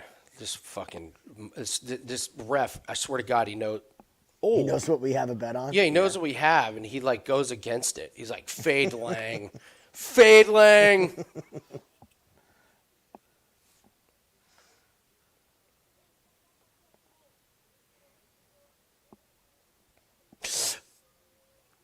Pedro's hurt. Tap. Get him out of there. Throw him in the white towel. He's hurt.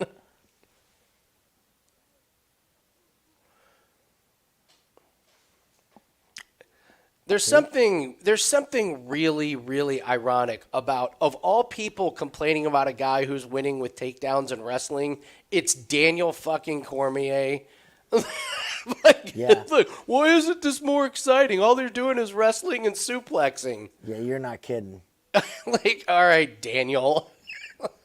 He's always the only one in the room excited about wrestling. Except, like, And now it's just a been a problem? couple fights. Oh! Let's get some ground and pound. It's 10-8 this fucker.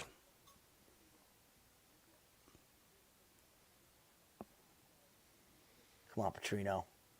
Flatten him out and punch something. Come on. Punch something. Even if it's Mark Smith. Shut up, Mark.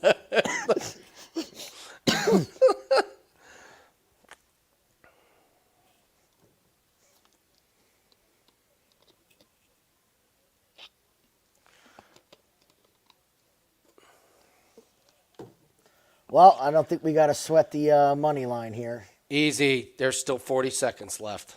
I've watched okay. Bondar Tyson break an Pedro. arm, posting up. I've Ooh. No? Arm triangle?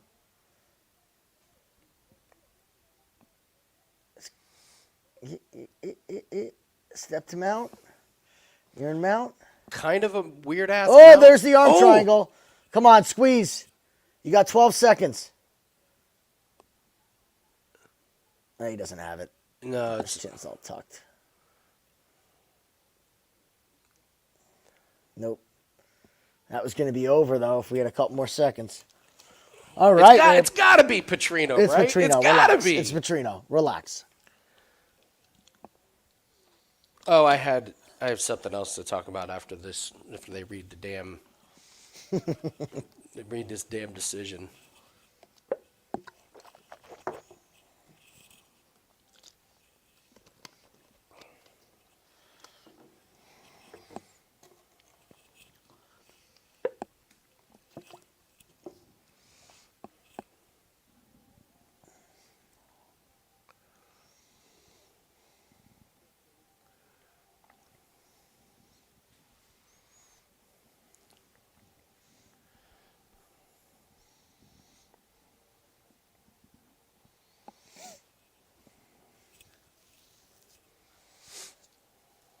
I hope we don't get 5 rounds of this shit.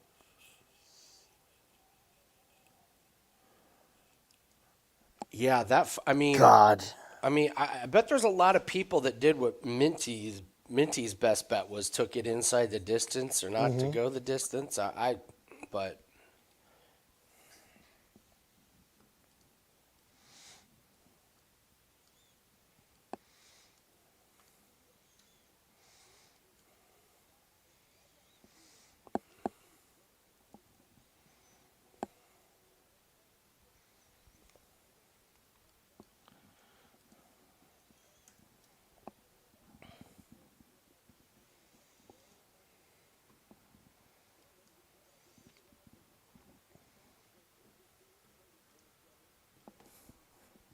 It's good. We're good.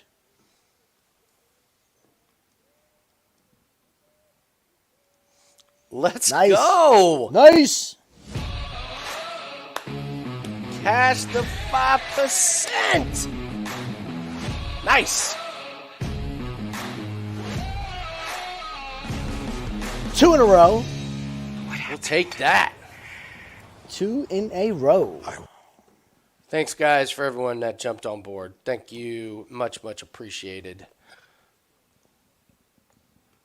Hope that one paid off for you. Oh, yeah.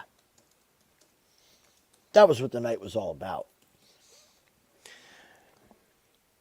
I mean, Got to get that bare knuckle. I want to be undefeated in bare knuckle.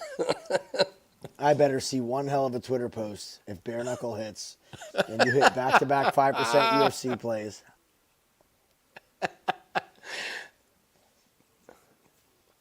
I want a GIF. I want all of it. You want me outside boxing against the tree like what's his nuts did? I want you running down your complex like Rocky. With the sweatsuit on. My wife is like, get in the house. You should do that and just climb like the 2 steps into your condo. It's like 1, 2, and you get to the top and jump. Yeah.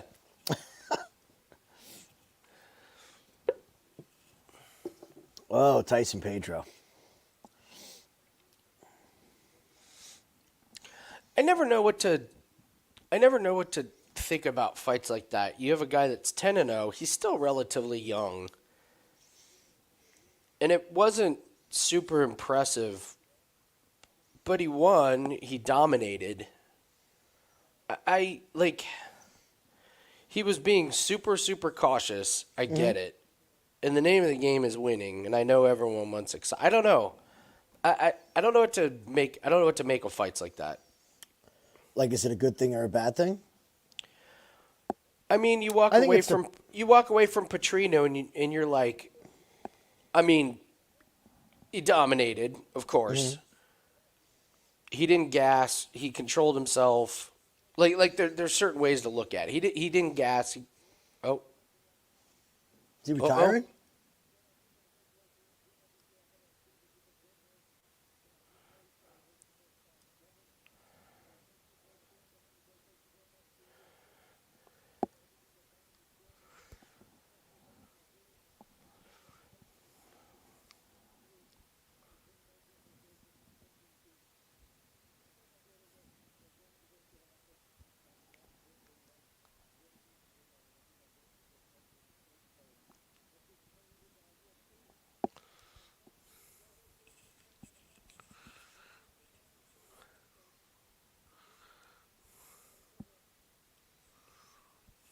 Probably a good idea. I'd say that's goodbye. Yeah. Probably a good idea.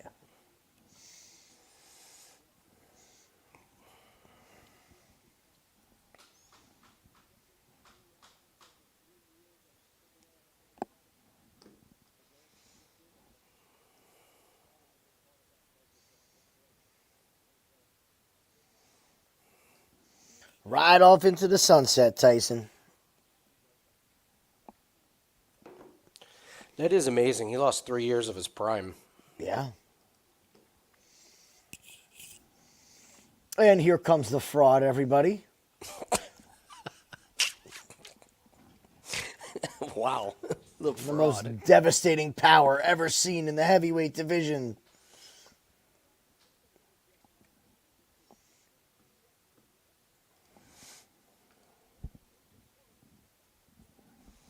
Oh, oh, yeah.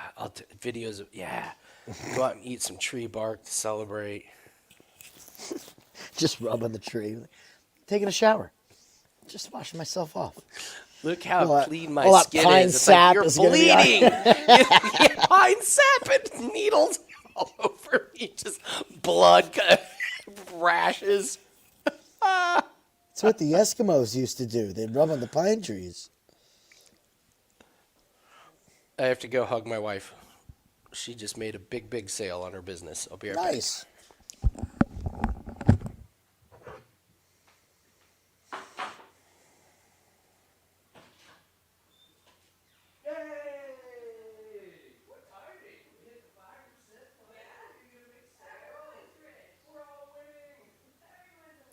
Aw, everything. Aw. Who do I got, Jim? I'm not. I like. I don't like Rozenstruik. Let's put it that way. I don't even want to say I like Shamil, but I don't like Rozenstruik.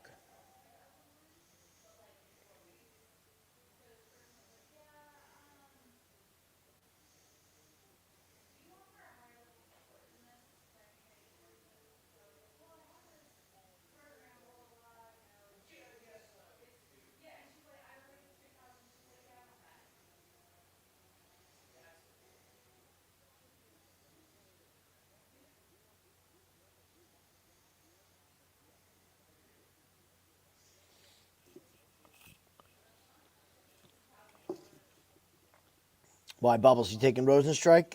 Did you make the jump?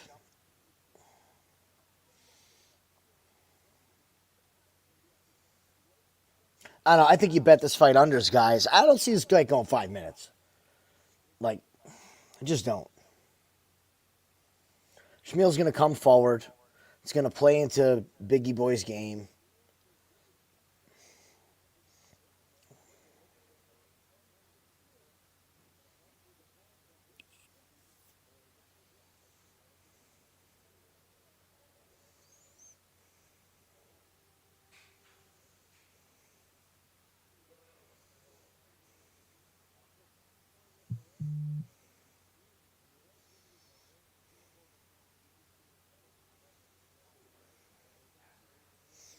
I wish they didn't have to give us this big promo video and drag this out a little bit more.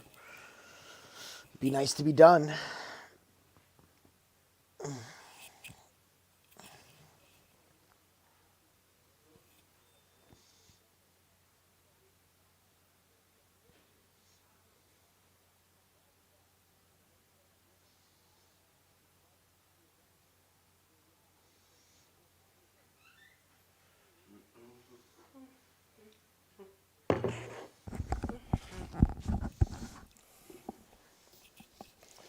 Alrighty. Nice. There'll be a celebratory glass of wine in the Lang House tonight. Yes, there play, will be. big Yes, sale. there will be. You'll be sitting there watching bare knuckle, just Yeah. for that last Yeah. one. You gonna be around? For a bare knuckle? Yeah. Yeah, I'll be In sort and of out. around. Yeah, Jumping I around. can- Yeah. I'm sure I'll see how she feels. But I'm kind of the same way. I'll leave the stream on and I'll be watching it, but Corbin was like, "Do they offer live lines on bare knuckle?" I was like, "I think it's too quick. I don't think you could do live lines on bare I thought knuckle." they pull the fights after the card starts. They're leaving the fights up at least through the card now. They're doing they like are? UFC. Yes, so Okay. that has changed. But how could you do live lines on bare knuckle? Because one strike and a cut, and the doctor comes in and stops it. Yeah. That's like I was watching. That's one thing with bare knuckle. When looking at some of the results, like you really do have to see like why a fight got stopped. Like the Wong, like she lost a fight, and it says TKO. It was a Cut. She got hit one time and it was a cut. She was fine. Like it was a really good close fight against a beast, but it goes down as a knockout. But you go and watch and it was like they started the round and a girl like threw a punch and it was one of those where it just barely nicked Glanced, her. yeah. It was just a slicing. It like she didn't even like get wobbled or anything. But if you're just looking at results, you're like, oh well, she got knocked out. And it's like no, the doctor just stops it. So, and then like this guy Riggs, Jeremiah Briggs, or like Riggs, he's credited with a knockout. You have to go look at the guy that he actually knocked out. The guy he knocked out came from MMA and just clearly did not have his brain wrapped around that was a boxing match. Like at one time he just like wrestled Oh, Riggs God. to the ground. And like the ref was like, "Stop!" Did the Chris Tognoni like, "You can't do that?" And he was just absolutely terrible. So like Briggs gets credited with a knockout over a fucking chump, and probably gets beaten his next two fights. So yeah, it's a sport you do have to go back and watch.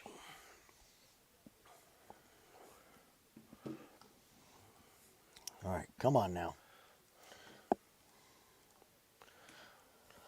Okay.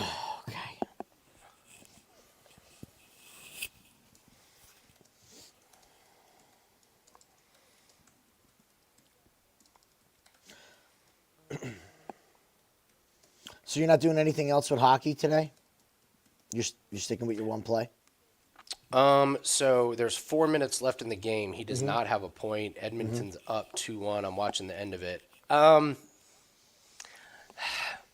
want to go back to Jake DeBrusque. I had him the other night to not have a point. He didn't. In a game they won like 5-4. If I win this one, I'm happy. This is a great day. Mm-hmm. Take your wins and victories. Like, you hit the 5% and a 3% in UFC.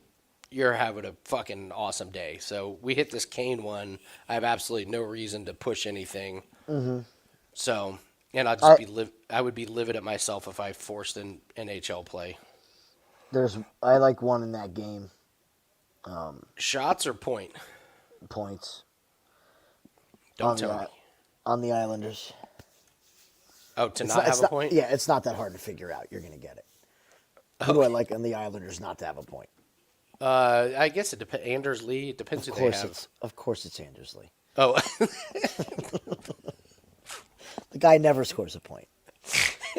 He never scores. That's great. He never scores a point. Let's take a look at Mr. Anders Lee. I mean, with that guy, I think minus 200 is fucking playable with that guy. Yeah, very, very spotty on. Yeah, going up against Boston. Like, so what if they're home? It's true. They're a defensive fucking team. But I also have the Blackhawks team total that I need from this morning. Which I think I know they're playing the Blue Jackets, but asking Chicago to score 5 goals is a lot. It's a lot. Yeah, when I saw the Blue Jackets, I was like, Blue Jackets. I know. They can give up. I know, but they held the Rangers scored 2 empty net goals at the end of that game the other day. They held the Rangers to 2 goals before the end. So again, you can't just check scores. You gotta look and see why it was 4-1. Yeah, it wasn't 4-1 because the Rangers put a whooping on them points wise.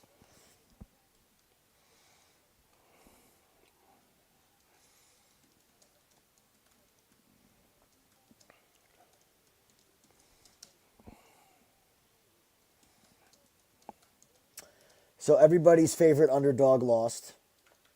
And now everybody's second favorite underdog is up here. Who was everyone's favorite underdog? Oh, Sopaj. Oh, yeah. Lost in the most brutal way on the card.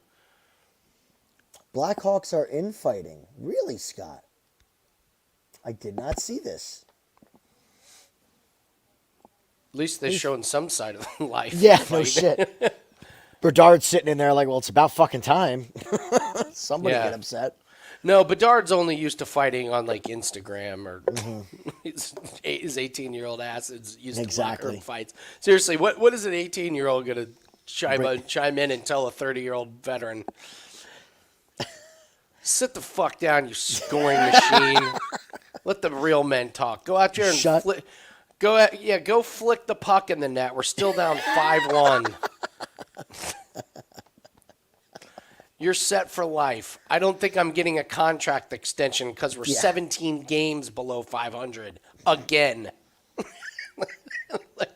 My line is minus 17 in the last 4 games. I mean, they are a fade, Scott. I've made so much damn money off the Blackhawks team total. Yeah, that was good. That's been like the government bailout of betting this NHL season. It's like if I have a bad day, I just keep playing the Blackhawks. It makes up for a loss here or there. Who did I play him against the other night? I took the 3.5 because I was a little worried that the streak was coming to an end. They scored 1, I think. I forget who they played. All right, Kane's not on the ice. Minute 20 left. There's an empty net. I wouldn't mind this going to overtime because I don't believe Kane plays in overtime. No, he doesn't. That's where we got away with it the other week. Yeah, I was watching last night. I was like, he doesn't play in overtime. No. Shit, they're making it.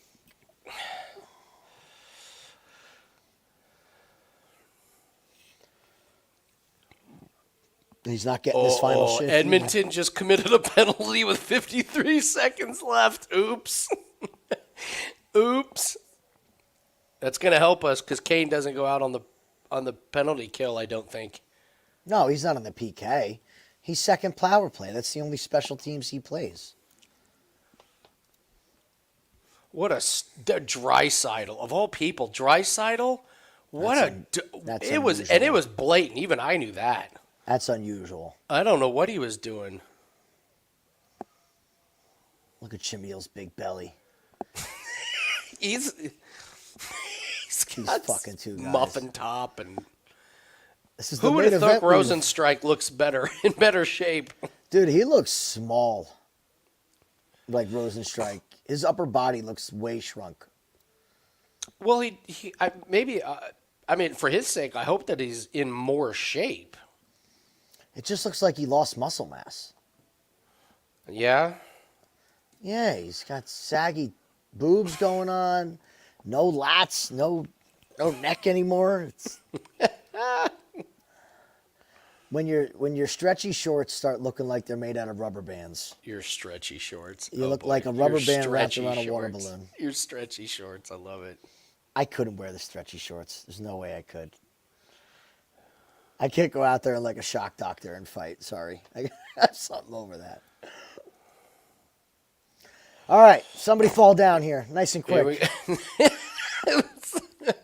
Come on, Shamil. Somebody fall down hard. I don't want to watch 5 rounds of this.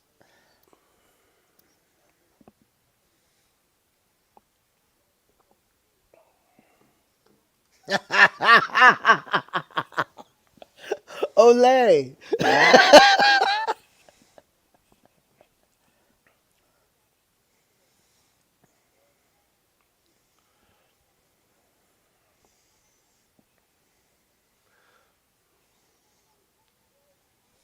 Ooh.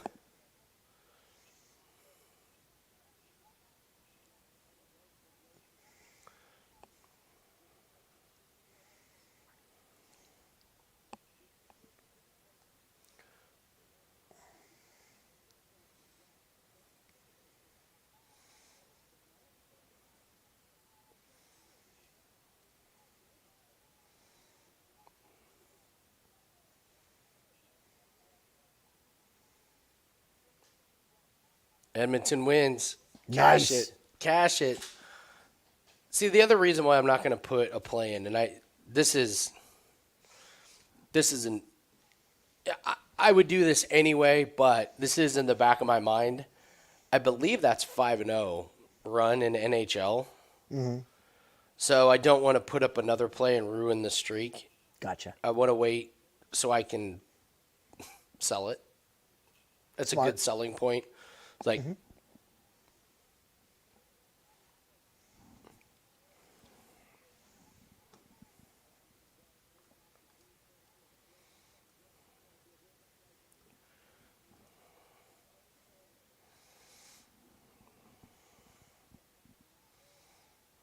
never seen two guys this big stand this close to each other and throw nothing.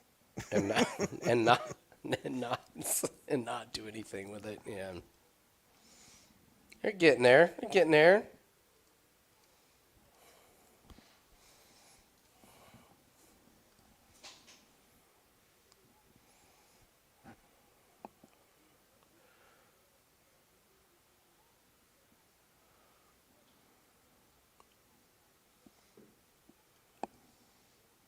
Oof.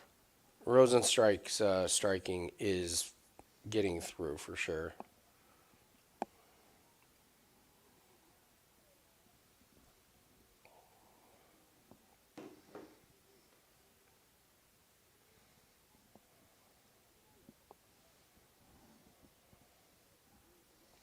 Yep, look at that devastating power.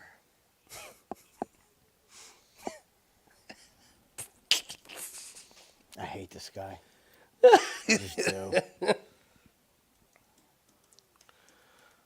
Ooh. It was so satisfying watching Volkov just destroy him. Oh man, was that an ass whooping? I think Gaziev's getting ready too. Yeah.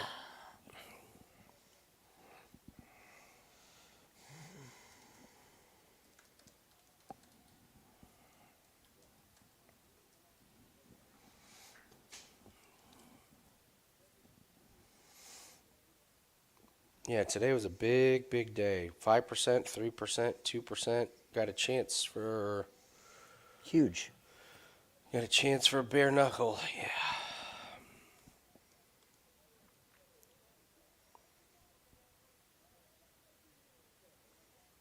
Look at Shamil just grabbing the fence. No worries. It's fine. He didn't mean to. It's a language Well, barrier. actually, he did. He actually meant to. Oh, look at that takedown defense. There Gorgeous. you go, Jairzinho. Gorgeous. His one he interviewed with James Lynch too. Like, what have you been working on? He's like, my jiu-jitsu. I work on it every day. He's driving in the car. I'm like, what fucking jiu-jitsu are you working on? What in the world are you doing in the gym, jiu-jitsu wise? And how long are you working on jiu-jitsu?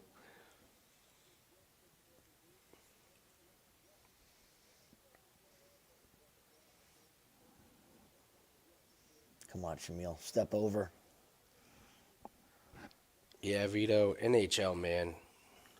It's been amazing. Yeah.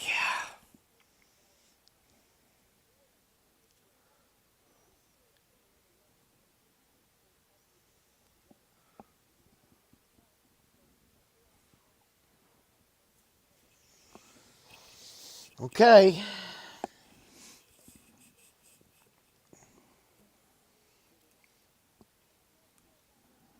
Was it a good round, though? Are we sure it was a good round? They're like, this is a great opening fight. I mean, main event. Sorry. Seriously, this is the main event. It is. That is wild to think about. Can you blame the Saudis for saying, no, we don't want this. We're not paying for this? Like, they literally said, we're not buying this. No, this is, no. Bring us something better.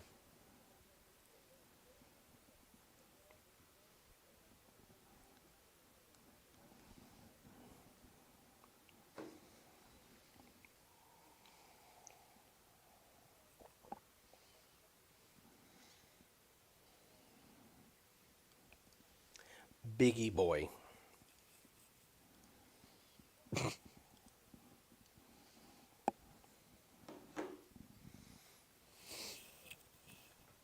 Jeez, Shamil looks like he's got to make a poopy. With that face. That face.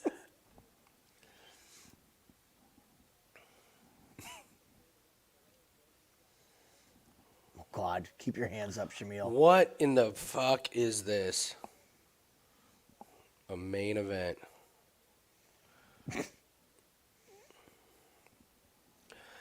I tell you, we are in the danger zone here of if this goes, if this gets pretty deep into round two, I'm wondering if these guys are going to have the ability to finish.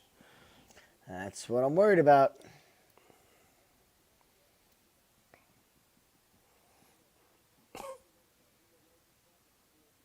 Oh, now we're high-fiving. There we go. Now It's we're dapping going each 5. other. It's Yeah, going 5. yeah, they just dapped each other in the middle of a professional fight in the main event.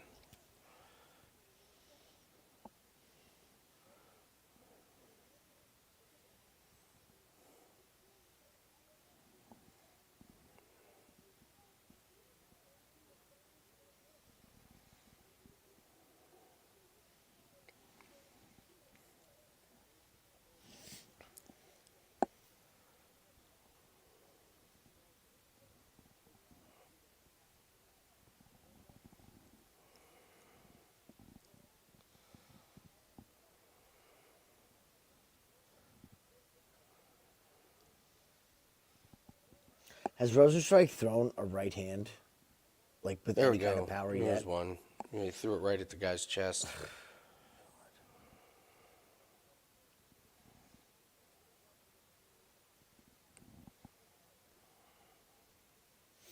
I'm going to yell at MMA Twitter, saying that everybody is banned from talking about Rozenstruik's power. It's no longer something you're allowed to talk about.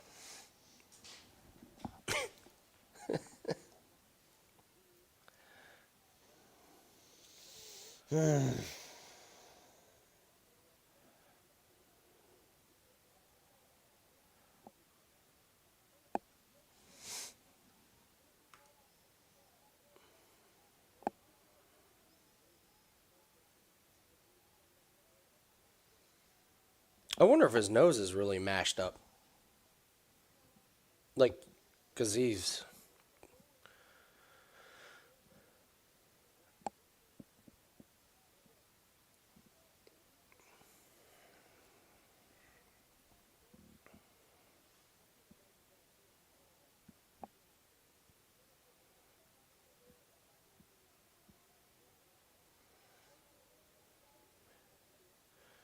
Ooh, there he goes. Uh-oh. Couldn't get the takedown.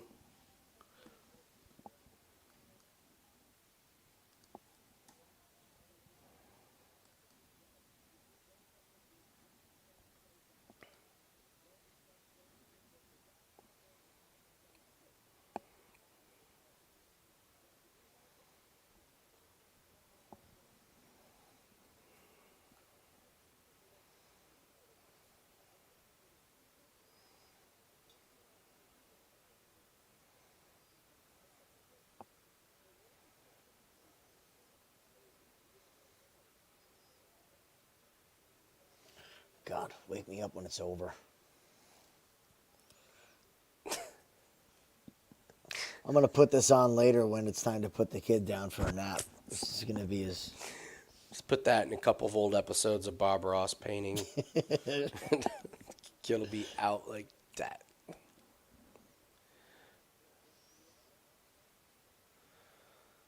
At this point, I am going to be pretty surprised if there's a finish. I think these guys' finishing energy just might be gone.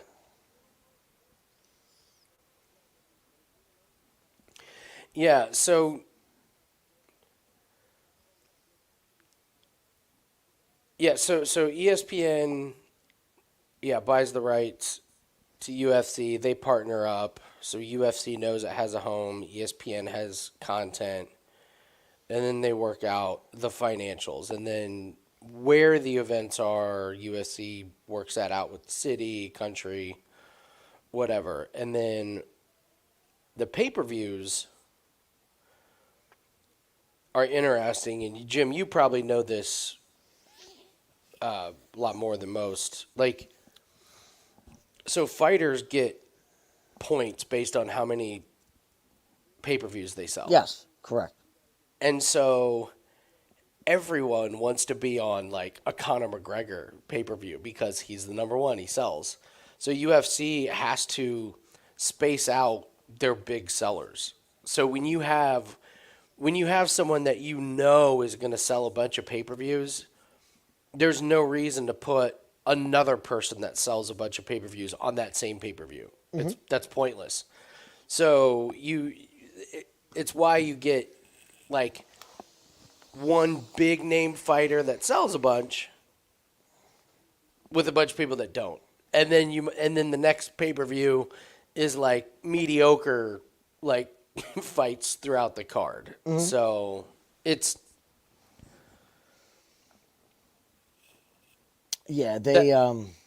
that's why they were like, there's no way Conor McGregor's fighting on UFC 300. There's no reason to do that. They need big names not on UFC 300 so they can sell 301 and 302. And yeah, they'll lose money on that. I mean, they'll probably, look, 300, they're going to have to pay a lot. But they're going to make a lot, but they're going to have to pay a lot. Yeah. A lot of royalties, a lot of pay-per-view buys.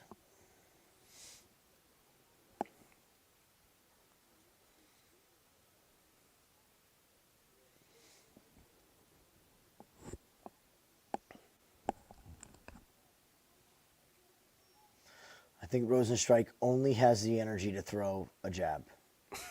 That's all he's got left. It's pretty glaring how tired these guys are. I know Shamil's tired, but I don't see what Rozenstruik is doing to win this.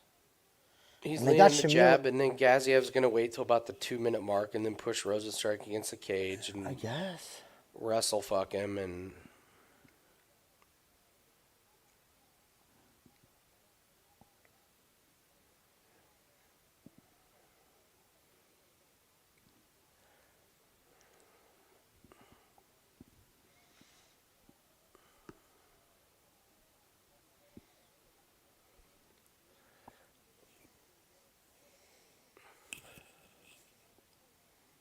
Because he's totally all fucked up in his mouth.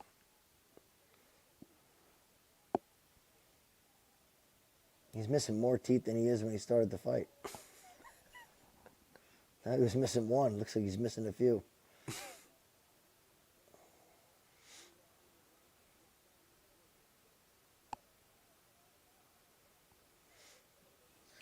Oh, this is bad. It's awful. It's awful. So what do you guys want to talk about while this crap is going on? So we keep seeing this stake sportsbook. STAKE. That's the one that all the fighters talk about, and it's on here. Mm-hmm. I need to join that sportsbook. Yeah, they soft? Well, they're big. Did you see they sponsor a Formula One team? Is that what that was? Yes. No shit. They're a monster. That's pretty big. I mean, they were on Botas and Zoe, I believe, or Zoo, I believe is how you pronounce it. But yeah, I was like, holy shit, that sports book is sponsoring a fucking UFC team. It's a lot of money, man, to be able to do that. It's true. That's what I mean. Like it sounds like it's right there on the UFC ring. Yeah.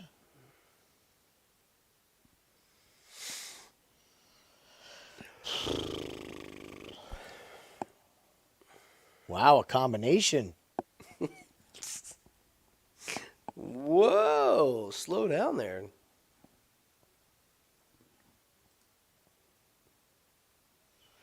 God, I don't care who Rozenstruik fights after this. He gets worse every fight. Like, he's winning this fight probably, but this is the worst that he's ever looked. He won't even throw his right hand. There's one. No. Lunging to the body. Lunging to the pec, yeah. I mean, Gaziev's just terrible. This is why you don't put a guy in a main event who's in his second fight. He's got the body of Mark Leishman.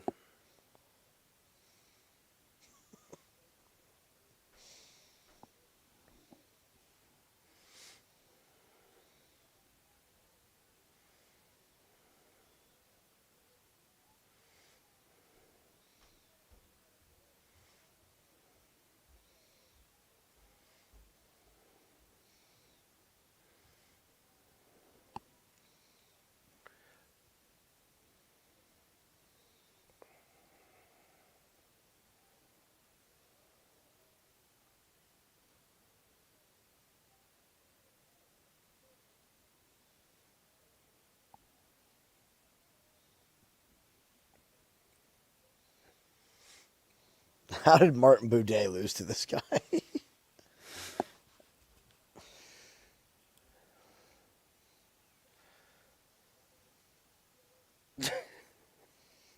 There's the only people that are excited about this fight right there. The cameramen look bored. The cornermen look bored. The security looks bored. Yeah. Yep. You need to take down him. Everyone catch that? Nice. Nice pronunciation.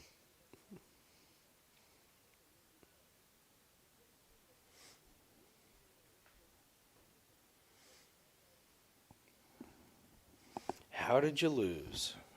The vaunted Rozenstruik jab. Well, did you move out of the way? No. I wanted to. I just couldn't. I meant to.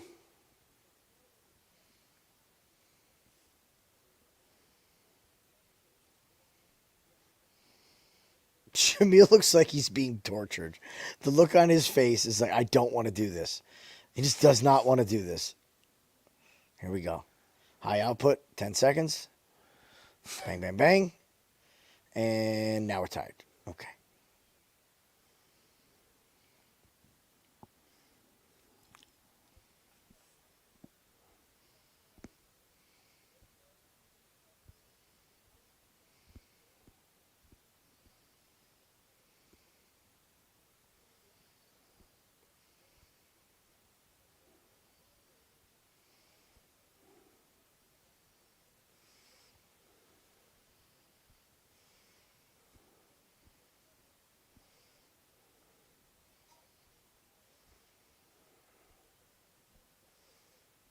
Oh, Oh, here we go. Little action. he can't do it. Uh, He can't do no, it. he can't do it. He can't do it. I wanted to.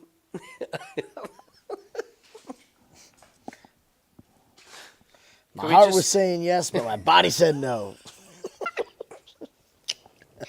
Could we just move to round 5 and give this one to Rozenstruik? We know it's getting ready to happen.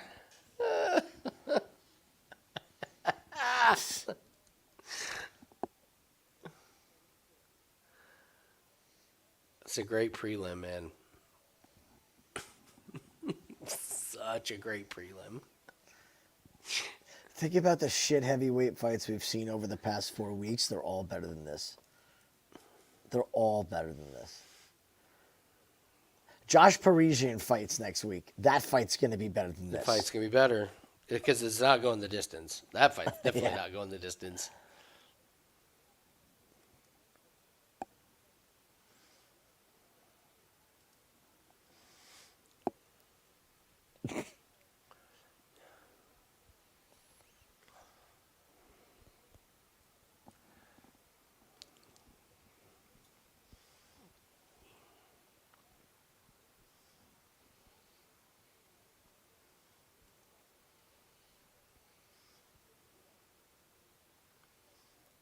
Ooh. Here he comes. Here he comes.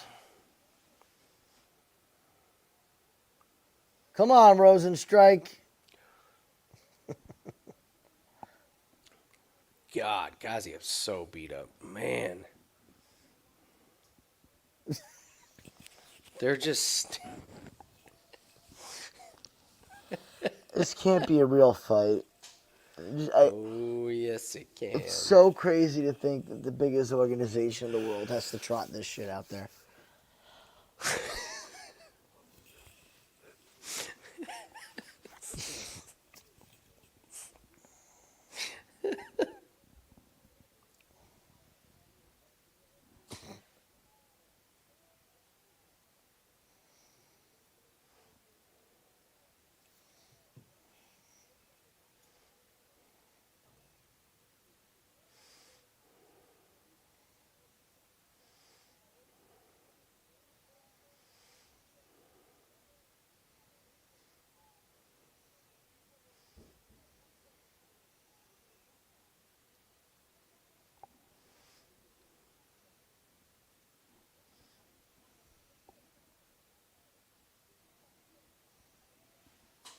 Ooh, a leg kick. Whoa.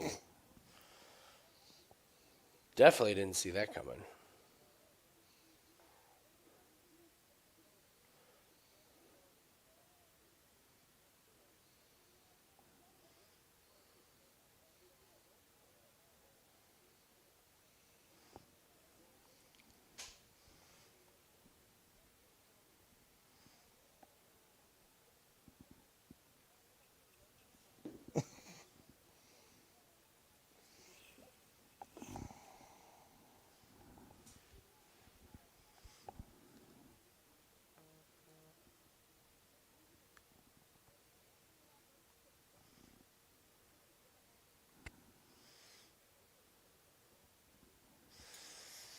Well, they can't all be awesome fights.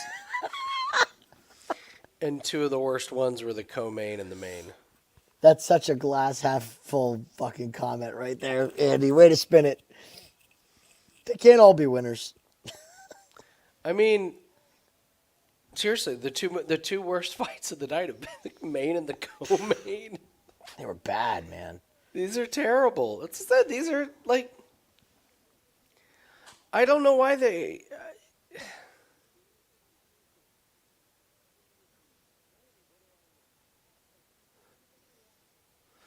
I mean, He quitting? he just told him he's won 2 rounds. Who did? His corner? I'm pretty sure. No fucking way.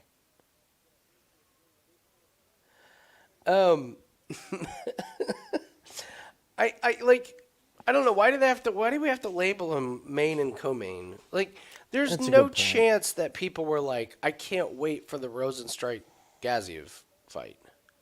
But why couldn't you say Mokaev and Perez? There were plenty of fights on this one that were more marketable to the UFC than this. Yeah, I mean, a lot of the fights of this night specifically could have been in the main event over that. Like, even Pedro Petrino. Like, anything. This should have been the first fight of this card. Yeah.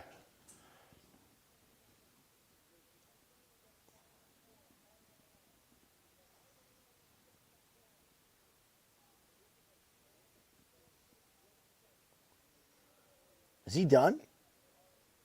He's done.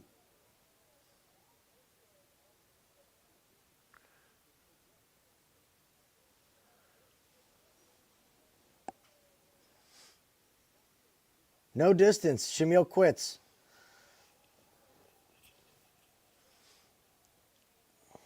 Thanks, Shamil. Smart. Appreciate you saving us that, having to watch that.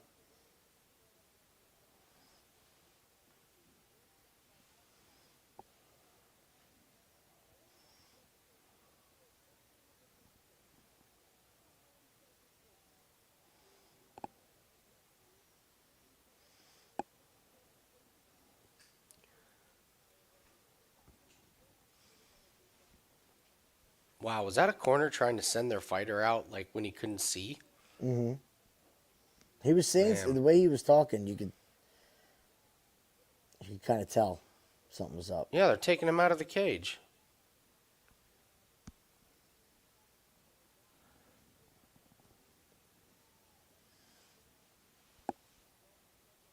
Not the best look.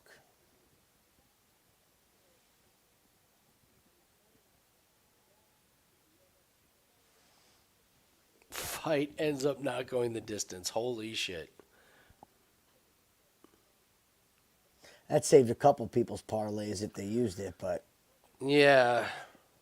it's like the fight ended and killed everyone else's unders right after.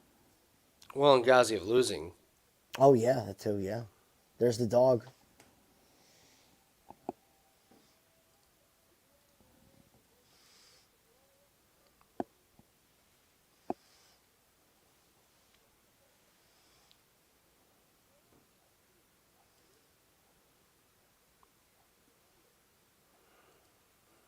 Well, that ends that.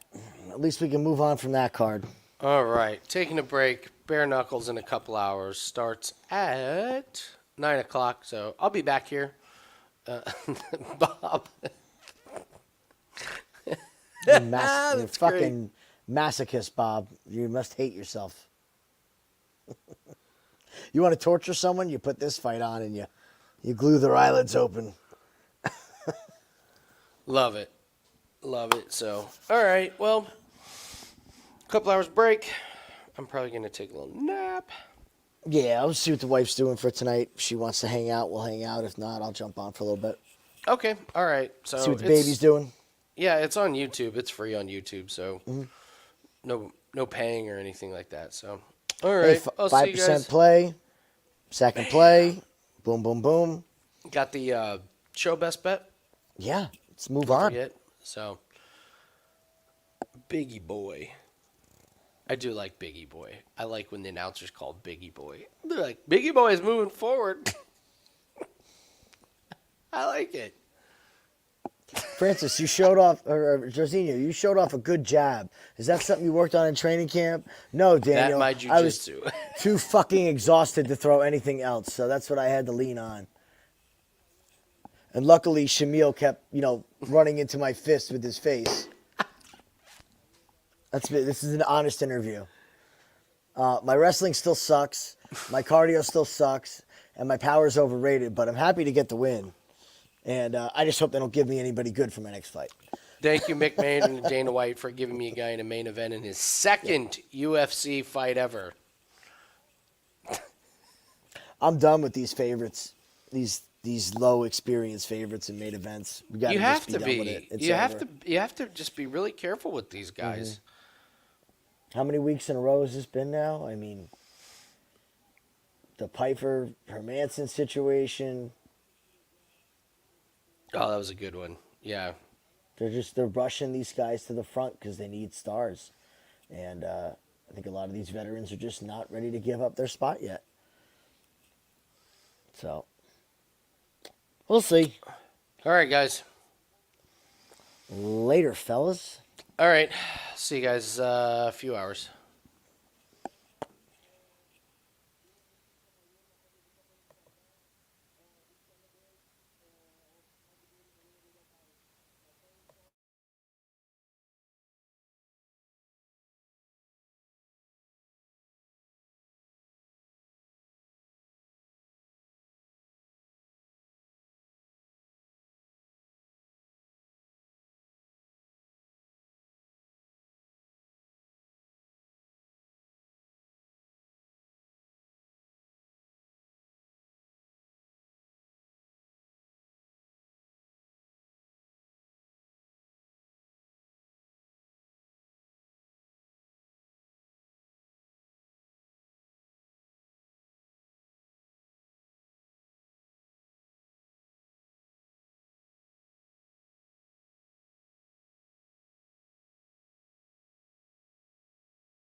All right, bare knuckle. LFG. Let's go.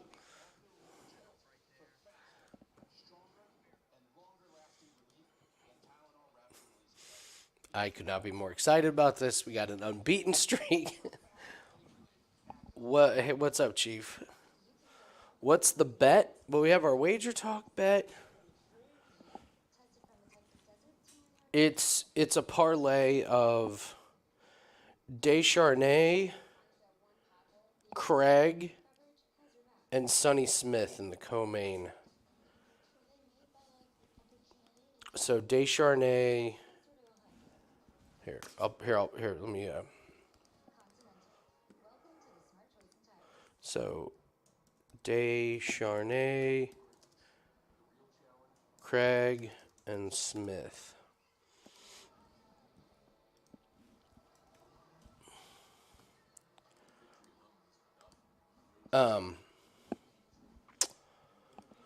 So, all right, the breakdown. All right, so the breakdown. Descharnay has never fought before. He's never fought in MMA. He's never fought in bare knuckle. He's never boxed. Nothing. And the guy he's fighting is horrible. Absolutely horrible. He's he's older than me. I'm probably tougher. Jim and I both agree that both Jim and I probably could beat this guy. This guy's name is Desmond Johnson, and he is horrific. Here, let me do a screen share, and I'll go through the different fights. Because I know all these people. No, I mean, I don't know them, but I've researched all of them. So, all right. Okay, so this first one, De Freitas and Socholatuk. I don't know anything about this Socholatuk guy. De Freitas, he's like a police officer, tough as shit. He's got fights. He openly doesn't know that much about bare knuckle. He was talking about how he has researched that you can break your hand on like basically 3 parts of the head, so he's gonna avoid that. I'm guessing on this one he's probably gonna win, but I'm not betting on it. I just heard an interview with him, and he seems like he's very much researched it. I like he's got to be a tough motherfucker. This day, Descharnay and Johnson, when you see Johnson walk out, you are going to be stunned at how skinny, scrawny, and not powerful this man is. It's crazy. Trimblett and Tice. Trimblett, I watched him box, and he's horrific. Tice has been in one bare knuckle fight. It does not look that good. This is a stay away. It's 2 big guys. I don't know if it's going to go okay, so on the prospects night, do not expect many of these fights to go very long. They're 5 rounds, 2-minute rounds. You got a lot of people that don't know what they're doing, so they get knocked out or they hurt themselves. They get a cut and the doctor stops it. This one is 2 big boys that are probably not going the distance. I do not know anything about these 2 right here. These 2, I have no clue. Craig and Polk, I'm on Craig. Polk is like in his 40s. He fought like 12 years ago, took like 10 years off, came back and fought these 2 bums. Bare knuckle picked him up to be in here. This fight is not going to last long. Paul Craig is not Paul Craig. His name's not Paul Craig. I'm thinking of the fucking Jake Craig. I keep mixing them up. Yeah, so Jake Craig, he's in MMA, but he's a striker and a boxer, and he knocks guys out real fast. But one of these guys is going to sleep. I think it's going to be Craig. Polk, I mean, give me a break. Look at this guy. Lucanis and Santos. Lucanis is a big favorite. I don't know about that one. Santos is not very good, but he has bare knuckle boxing experience. Lucanis is a local guy, and his claim to fame is that he like coaches kids, but he has no pro fights. I cannot bet on a guy like that against a guy who has bare knuckle experience. So Lucanis is the big favorite. I'm staying off that. Stuve and Kelly, if I'm not mistaken, is this guy Stefan Struve's brother, he reminds me a lot of it.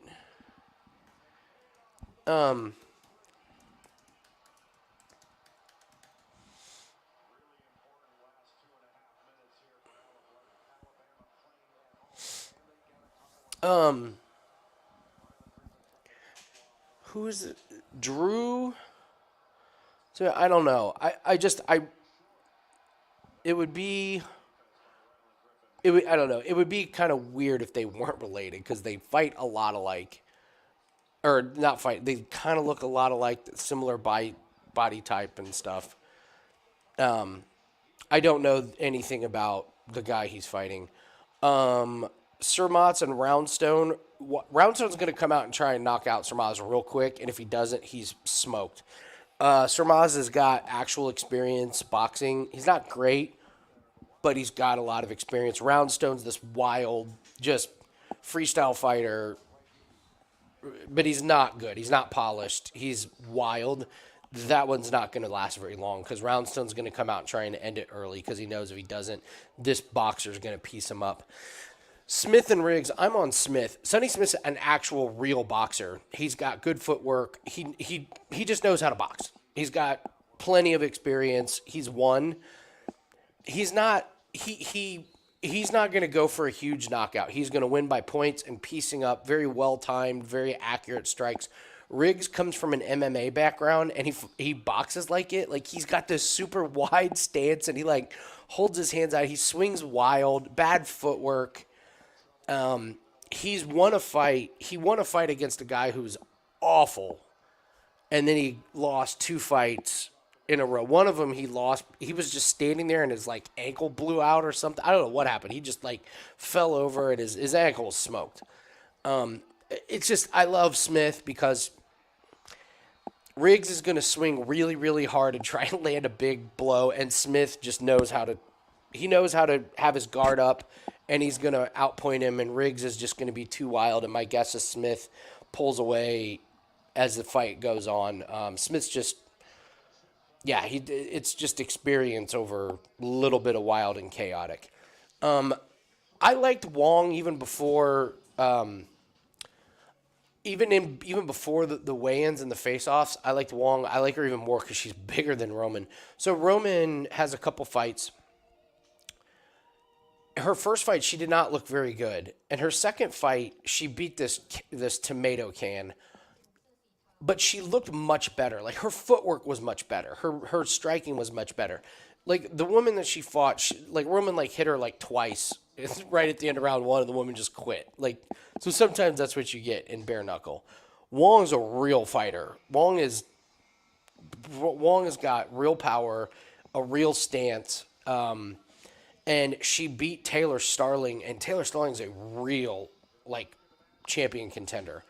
So I think both of them are good, but I like Wong seeing how much bigger she was than Roman at weigh-ins. So Wong's the pick. Wong lost one. That was the one I was telling you guys about earlier, where, like, she got punched and it just, like, put this big cut, like, right down her forehead. It didn't wobble her or anything. It was a deep cut, and the doctor stopped it, which was too bad because that fight was awesome. She was fighting Christy Vincennes, and that fight was awesome. Both women were. It was a violent fight, and so I really like Wong to win that one. So the parlay that I have is Descharnay, Craig, and Smith. That's the wager talk play. So if I win that one, I may sprinkle on Wong just because I think she's really good. I know she is really good. So this is on YouTube. All you got to do is YouTube bare knuckle fighting, and it's live. So yeah, man, I really like her.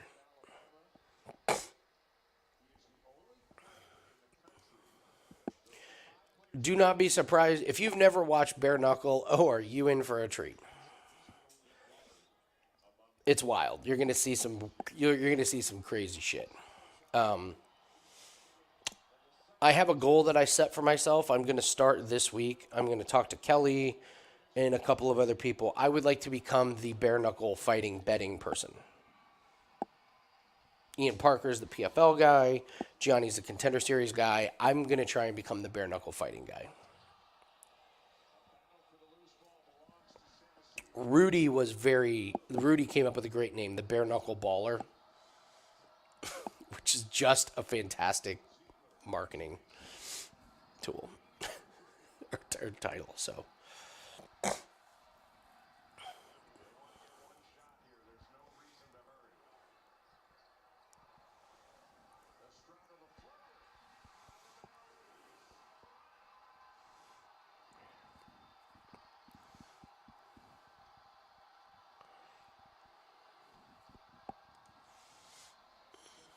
The Boston Bruins are losing 5-1 to the Islanders?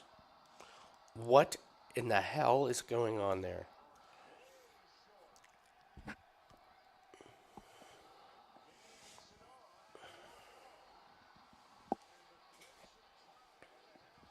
All right, first fight. Here we go.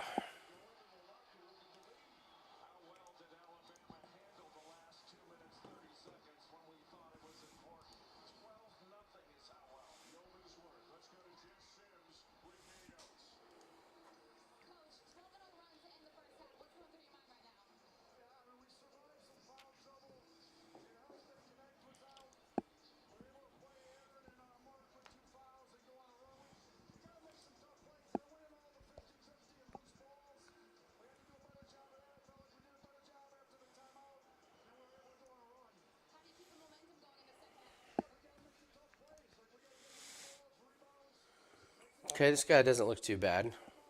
A lot of tattoos. That could be a good or a bad thing in bare knuckle.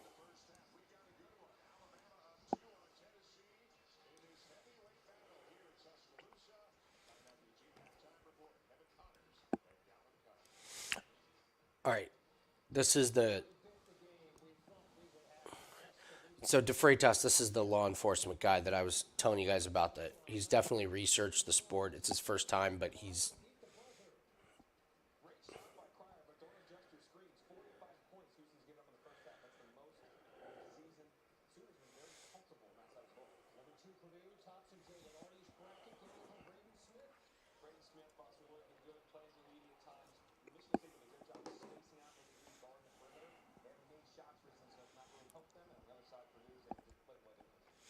I actually think this could be a real fight. The hilarious ones may come after this one. They try and they try and give you one good one, and then they bring out the riffraff.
Okay, here we go.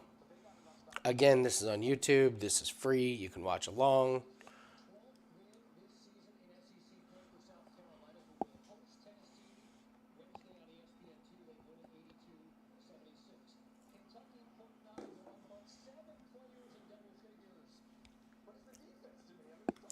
And keep in mind, this is prospects.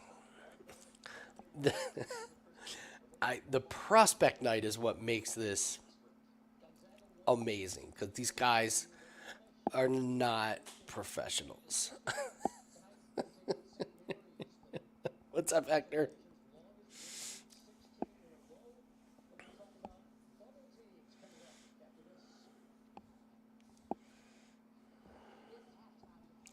Oh, the ring's tiny. Oh yeah, you don't get to move. You don't get to move very far in this ring. It is tight quarters. If you get knocked down, you lose the round. So it doesn't matter if you land a million shots and the one guy punches you once and you go down, you take a knee. You lose the round unless you get another round. So they're just fighting in a barrel. I mean, it's in a cage. It's great.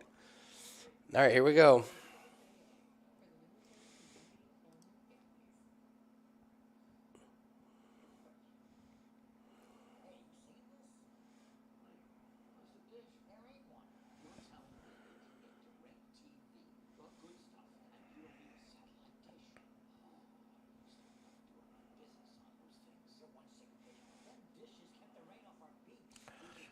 All right, these guys both have pretty good stances. DeFreitas already cut the guy.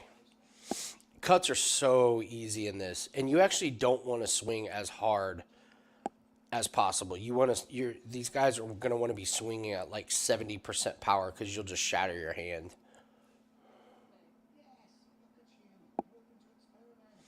So that cut is above the eye, and that's going to be a real problem if he touches it a couple more times. If it gets too deep, the doctors will absolutely stop it.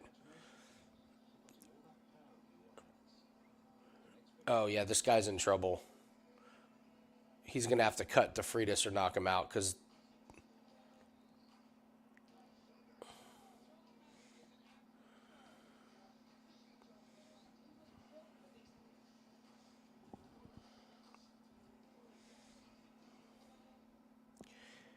if you can get a really good cut on your opponent early, you just focus on that thing. Touch it a few more times, the blood gets flowing, and the doctor stops it.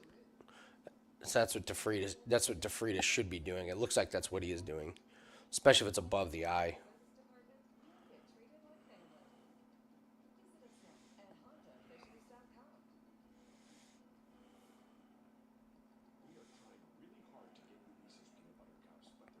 The corners are horrible. They have no idea what they're talking about.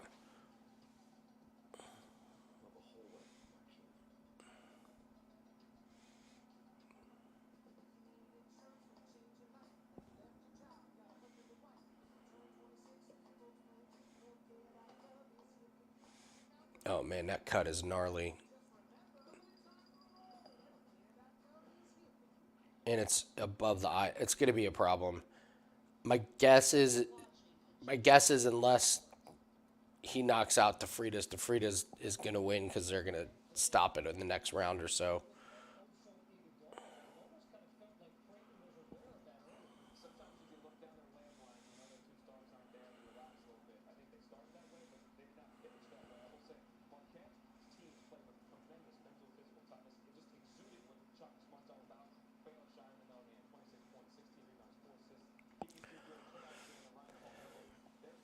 Body shots are absolutely brutal. There's at least one fight that ends because of a brutal body shot. Hopefully we'll see one tonight. So we didn't hear what DeFreitas' corner said. DeFreitas' corner should tell him, you're aiming right at that cut above his eye. That's the only thing you're aiming at. You're jabbing him and you're opening up that cut.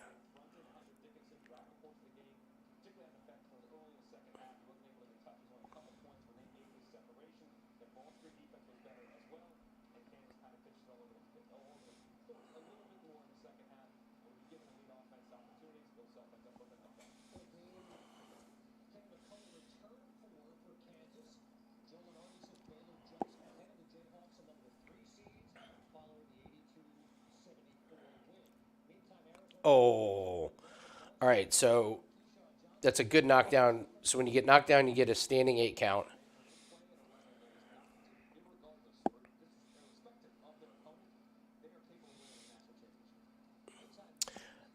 You'll see quite a few slips. If you slip and fall, or if like somebody grabs you and kind of throws you down, there's no 8 count. It doesn't count as a knockdown. It's got to be because of a strike.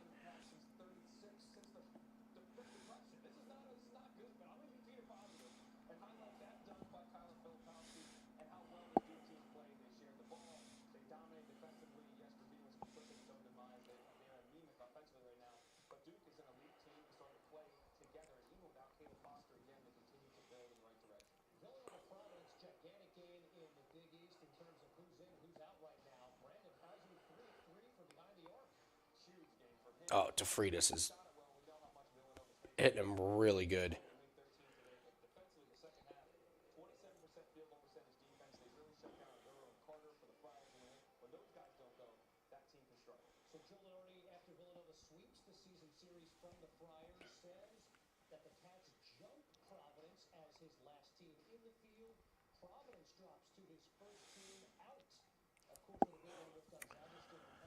So Chuck looks like he did a good job of not taking too much damage on that one cut, but he hasn't done any damage to DeFreitas. I don't know how. He seems like he's hitting him pretty good. He must not have too much sting on it, or DeFreitas is rolling with it.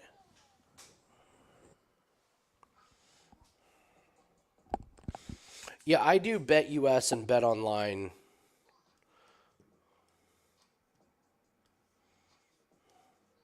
Let me see where my lines are.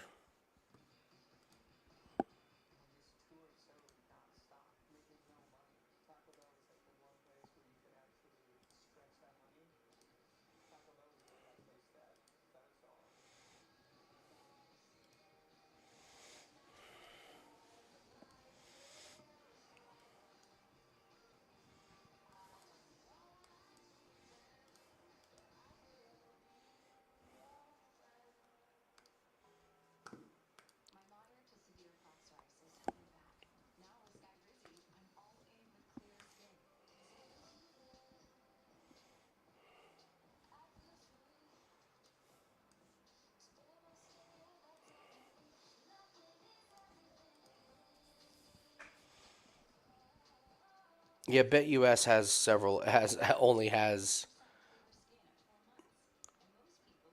Ooh, that was a big knockdown.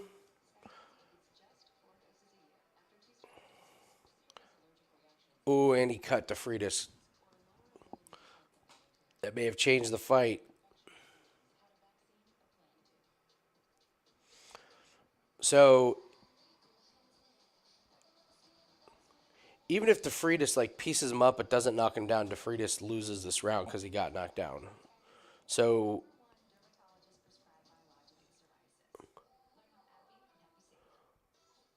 DeFreitas is DeFreitas is done.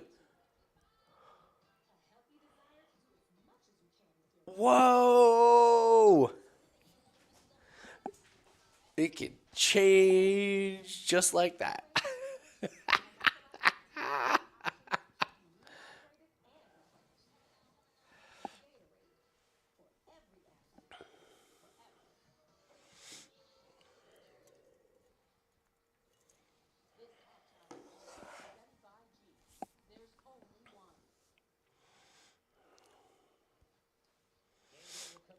Great comeback. Normally when someone gets cut like that early, like it's impossible for him to come back. Bet US is doing over unders, and I believe BetOnline.ag is as well. Let me see if BetOnline pulled them. So it used to be they just pulled all the lines as soon as the event started. They're at least they're getting better. They're leaving them up as so it's an evolving sport. So, let's see what happened here. Oh, he just popped him. He caught him right on the chin. Just clipped him on the chin. Just your basic. He didn't even like hit him that hard. Just hit him in a perfect spot. Good punch. Okay, so Bet Online has taken him down. Bet US still has a couple of them up. They have the next one, the Donnie Tice and Tyler Tremblett. What's up, Jonathan? How are you, buddy? Welcome to your bare knuckle fighting Saturday nights.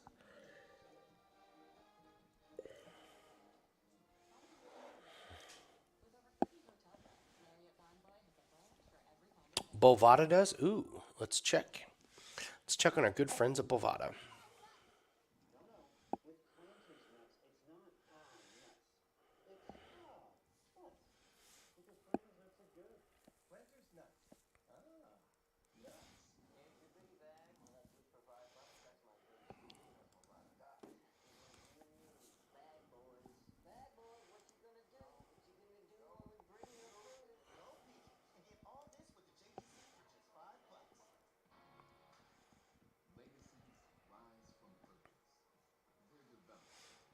Is it under boxing or MMA? Where is bare knuckle on Bovada? I put my stuff in at Bet Online at BetUS. I honestly didn't even know. So it's not UFC. Boxing.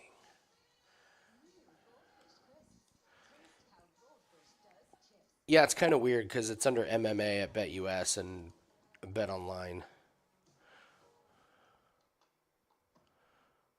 Yeah, I don't see him on Bovada. And anytime about here, let me just look for competitor. Wong. Oh, that's right. They may have taken him down once the event started. So, no worries. We got our plays in.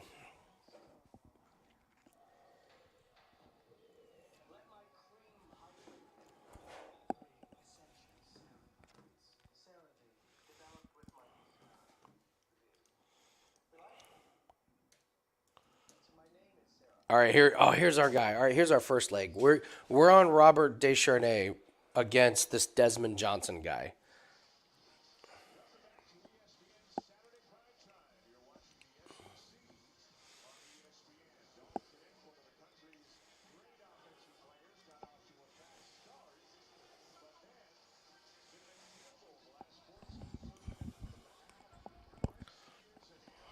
I hope this Desmond Johnson fights his best.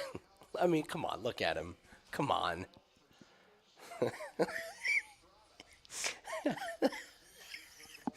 This guy better not win. You cannot lose to this guy. You can't.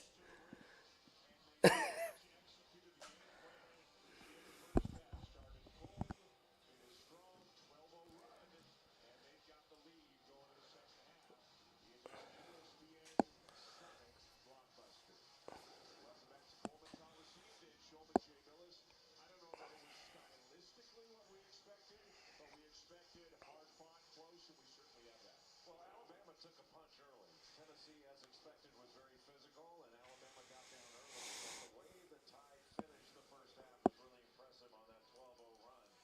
And Tennessee got in a little bit of foul trouble.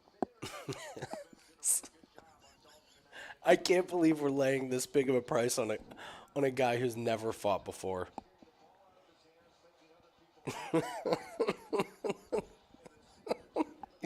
Looks like Golem, yeah. I mean, Dearnay at least has some muscle and some tone. This Desmond Johnson looks like he's just holding on by a thread. He might actually be the thread.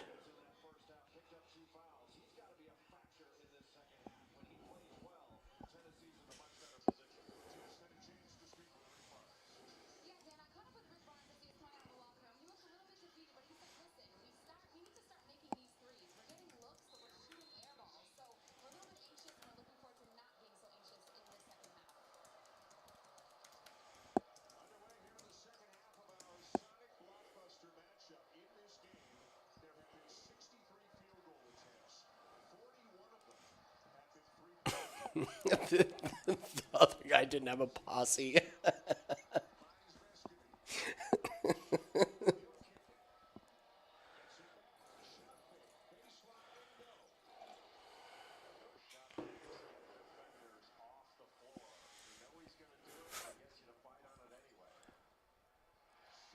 I watched this Desmond Johnson guy try and punch with boxing gloves, and it was laughable.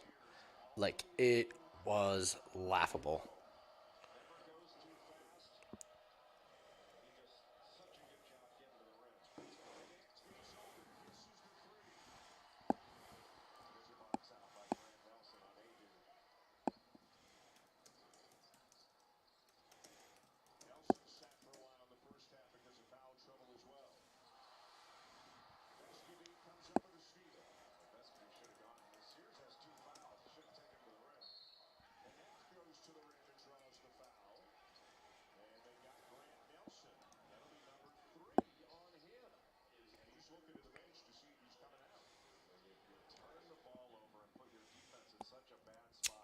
No, it's meant to be like that. They do.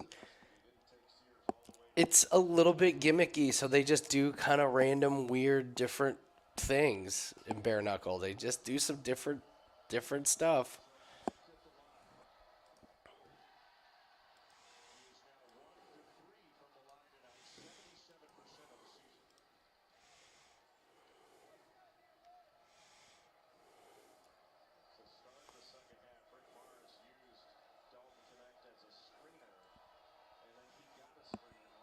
You have got to be kidding. Oh, and he just hit him when the guy was down. What in the hell is that? It was a slap fight. Oh, no.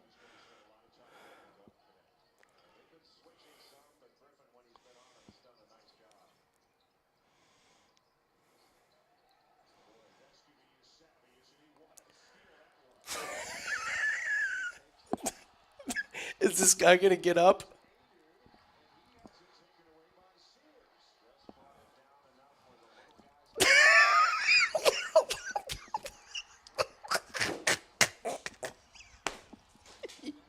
Yes.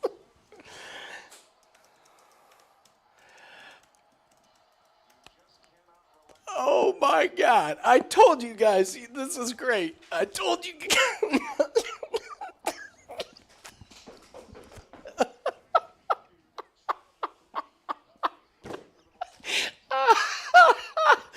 This is the best betting sport, man. Who seriously, who wants to sweat out Mokaev versus Alex Perez? I want this. I want betting on this, man.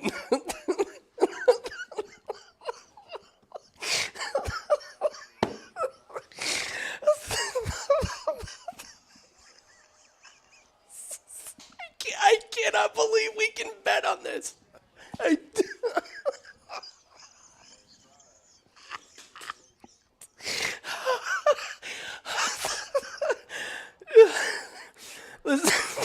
Listen, I thought Desmond Johnson was going to look bad, and he did not disappoint.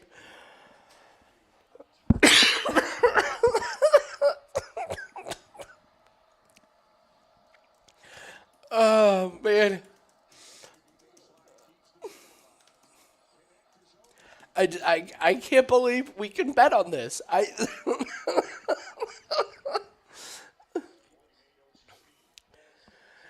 Like,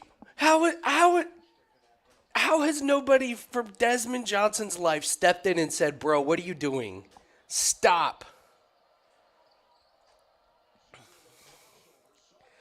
This, if you guys were on the UFC stream, this was the one I was talking about, where it's like somebody told Desmond Johnson that you can go work for FedEx. They're hiring independent drivers. You can get a good job with nice little benefits. You do not have to do this. You do not have to do this stuff.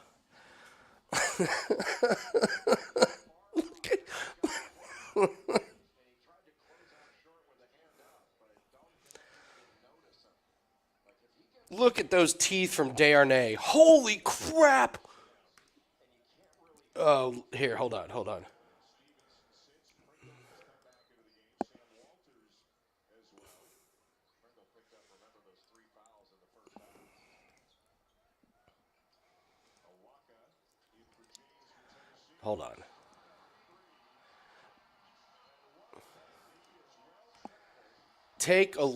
Are those the teeth of a bare knuckle fighter or what? What do you think those chompers are going to look like if this guy gets another couple fights? Mother of God. Like, this is your winner. This fight lasted like 21 seconds. He's got cotton shoved up his nose.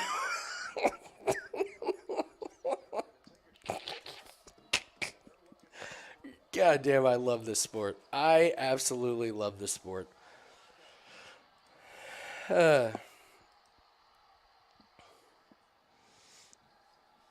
Chief, every event is like this. Like, every single event is like this. It's wild.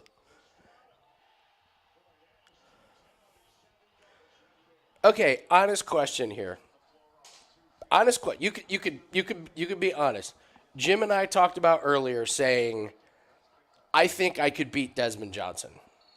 Jim would wipe the floor with Desmond Johnson. Jim owns a fucking karate studio. He would kill him. You can't. I don't know. You can't tell me I couldn't step in there and at least knock him down once.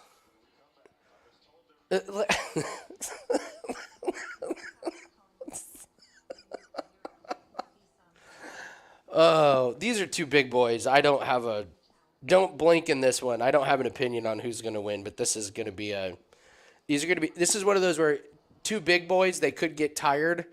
Like you could see a quick knockdown. With the big boys, when they get tired in bare knuckle, they get really tired. It's different in UFC. Like in UFC, you can like clinch and take down and wrestle. When you get tired in bare knuckle, you're going down. So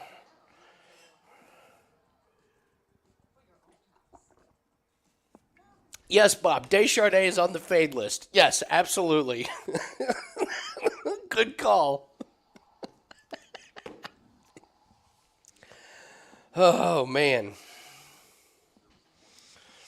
Full disclosure, I told Jim after we put the bet in that I was worried about the Deschardins fight because I was like, we're betting on a guy that's never fought before. And Jim was like, you've watched Desmond Johnson. You've watched him.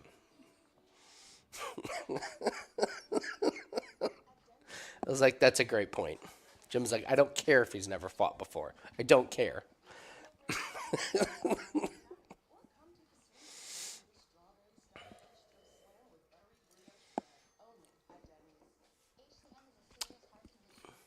I'm on the fence about this. Part of me wants, selfishly, I want to be known as the bare knuckle fighting handicapper, but I also don't want too many people to know about this because I kind of like it being our little secret.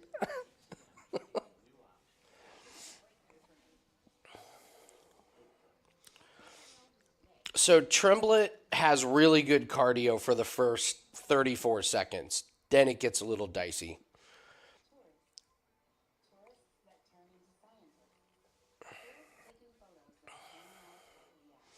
I love that tattoo on his left pec. It looks like they had a really good idea for the first part.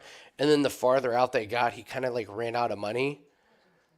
And so they were like, hey, we can finish this. And he's like, I only have $31 more. And they're like, we're just going to fade the ends of it. And he was like, okay, cool.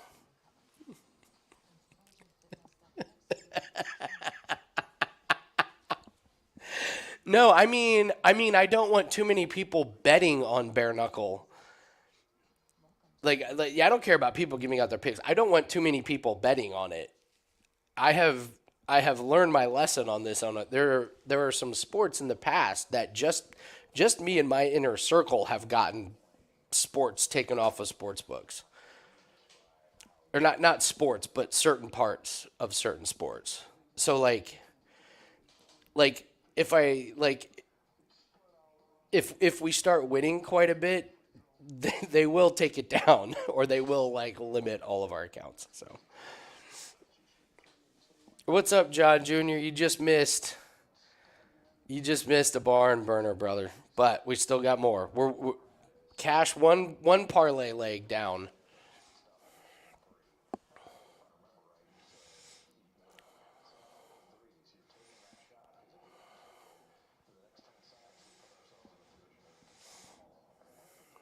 You're not a fan of the backwards bow tie?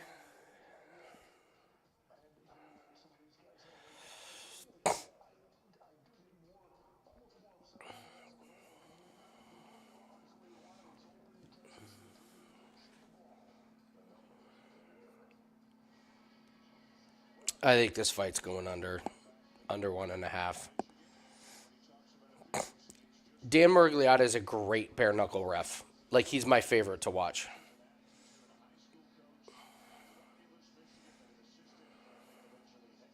Oh, the announcer just said the same thing I did.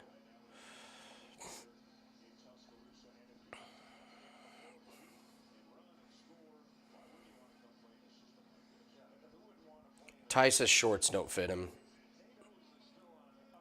I don't know what Tice is doing. So we have a shorts theory. He's way too small. We definitely have a haircut theory on Tice.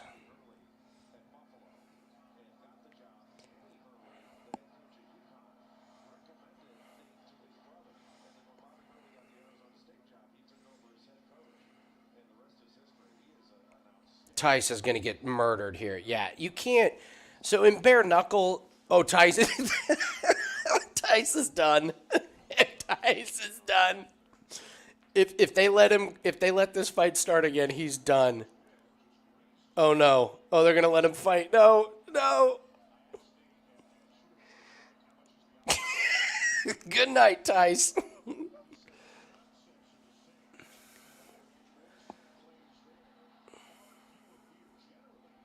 Oh no. Tremblett with a kill shot here.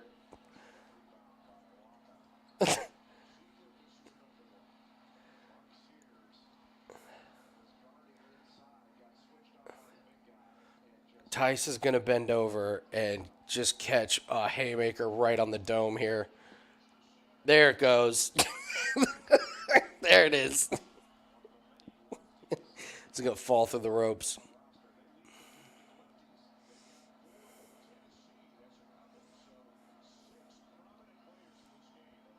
They keep letting go. This is it. Oh.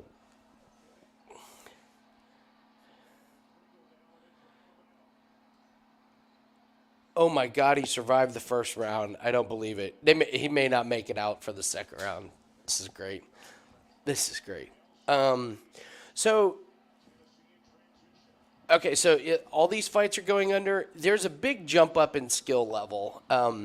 Once you get to the bigger, I think the co-main and the main have a really good chance to go the distance. Like Sonny Smith versus Briggs. Smith is Smith is a real boxer.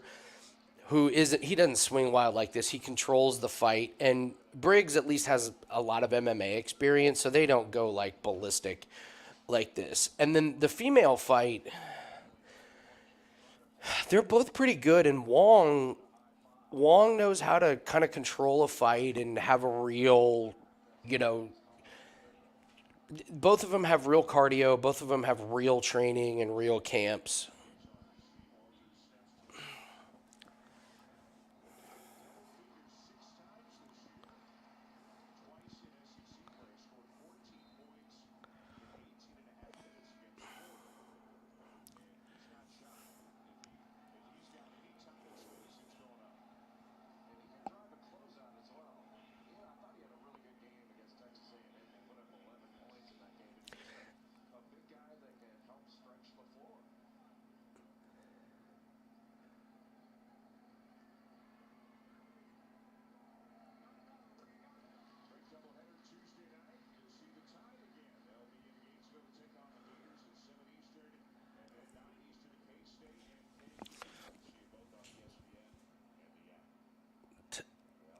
If this goes over 1.5, this is going to be wild. Of course, if Tice keeps clinching like this and Trimble can't get him off him, this could absolutely go over 1.5. Oh, there's a big shot. I think he's holding Tice up now. I don't think Tice really has much left in those legs. Tice's hair is wild. I told you Trimble's got no cardio. So the overs might look pretty good here. Trimble's tired already.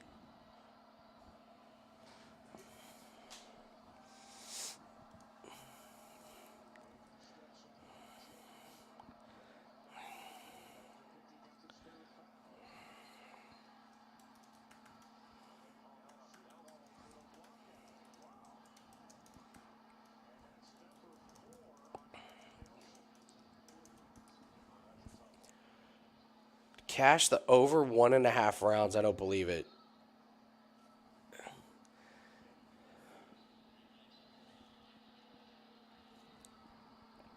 By the way, Tice was the big favorite. Oh, he's fucked. He's done.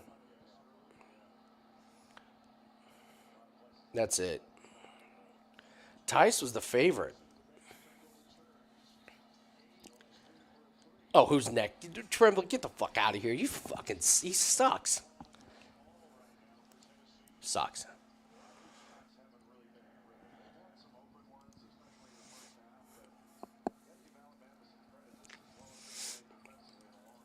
Okay, so I think we got a couple fights.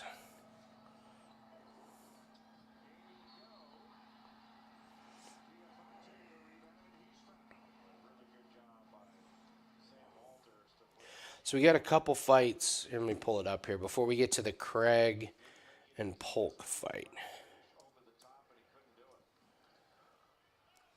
That one, that's an underweighting to happen.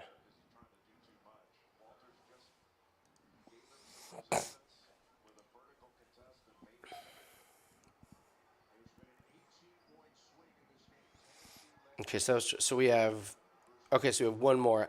Alganim and Scheibel, and then we have the Craig and Polk, and then we got a few fights before we get to Smith and Riggs. So I don't know anything about these next two fighters. Zero. I'm zero help on these next two. So thanks for joining me, guys. I hope you guys are enjoying this.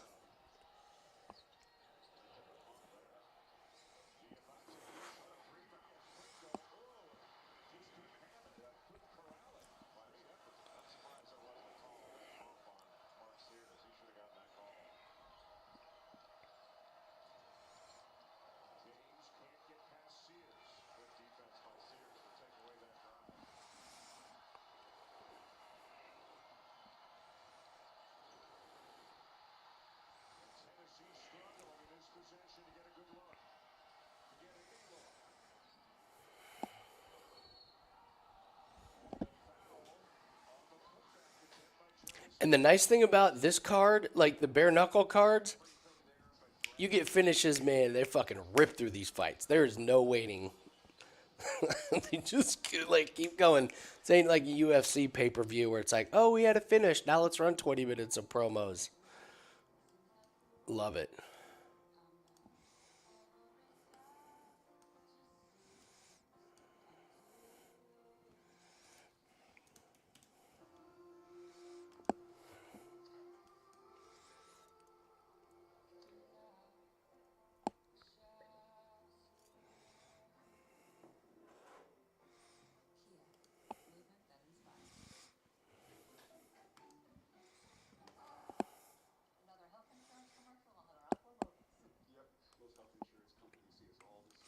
I think the other reason why I'm getting more into it is they used to just have like one event every like 6 weeks, but now they're having quite a few events. So like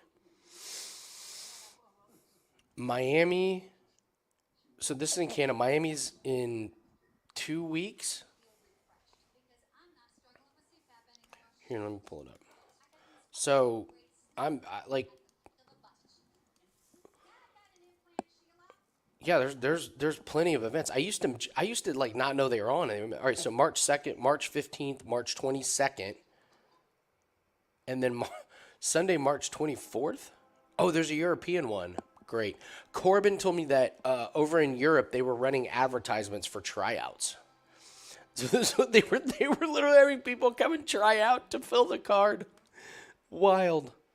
April 6th, April 12th. The April 6th one is in United Kingdom and Ireland. April 20th. There are a ton of these events. So, so from now until the end of April, there's 1, 2, 3, 4, 5, 6, 7 more events. 8 if you include this one. So after tonight, 7 more.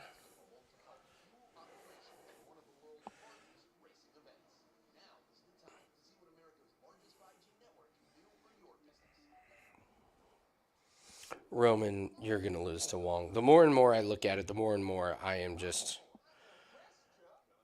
pretty convinced that Wong is going to kind of beat the shit out of Roman.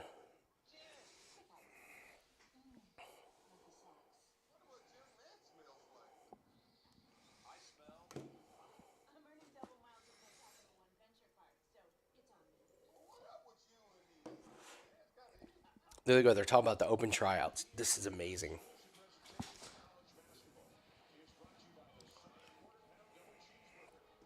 This is great. This is perfect.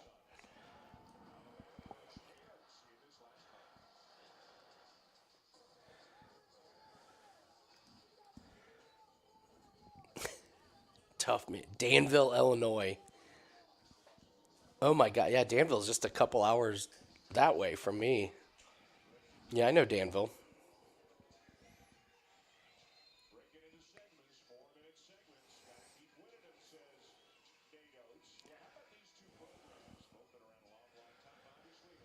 Look at that ring. 3 fights. There's just blood everywhere. The hype man is in there. Oh, look, they got round tables, VIP. I'm so bummed. Corbin's down in Florida right now, and the one in Miami is next week, and he's going to be leaving like 2 or 3 days before. He could have gone to that one.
Let's go, Sonny Smith.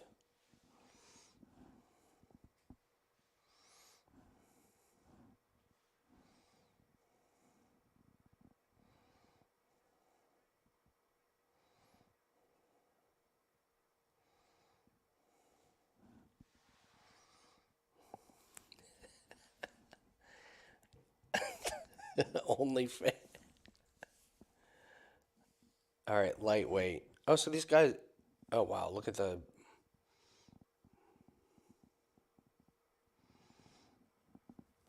So Stible's much taller, but he's skinnier. The tall skinny doesn't work in bare knuckle. You saw that with Desmond Johnson.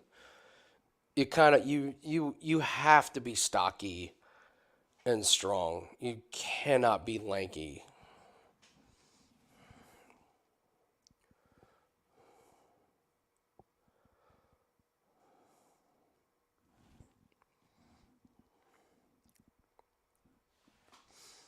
I don't have any OnlyFans subscriptions.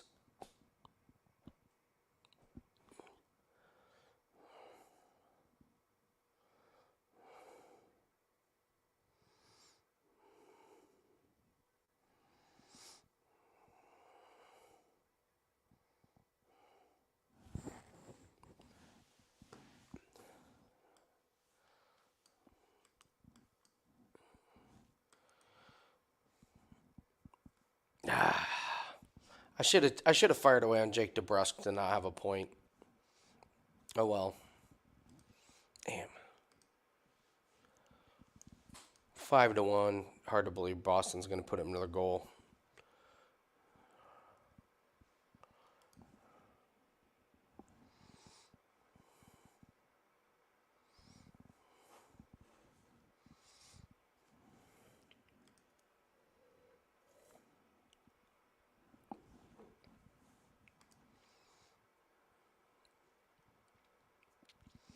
Oh, the OnlyFans fades. Yeah, this is. Yeah, we paid UFC fighters who have an OnlyFans fade. OnlyFans sponsors this sport. Love it.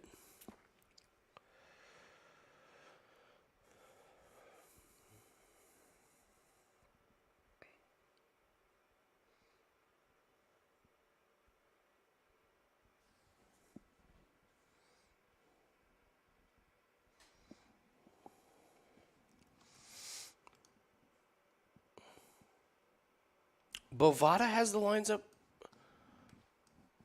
All right. I'm doing something wrong then, Jonathan. Because no, I appreciate that because I want to be able to tell people, you know what? I want to be able to tell people where to boxing lines, elite boxing.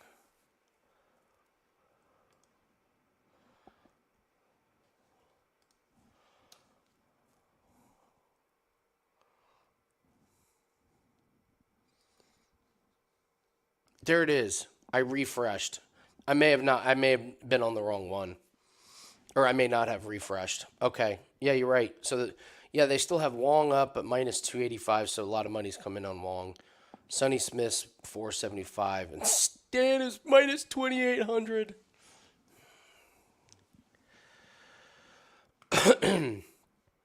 I don't think Bovada has. Yeah, Bovada doesn't have the over unders. The over-unders, I don't think they keep them up once the event starts, because that I have not seen. Let me check BetUS.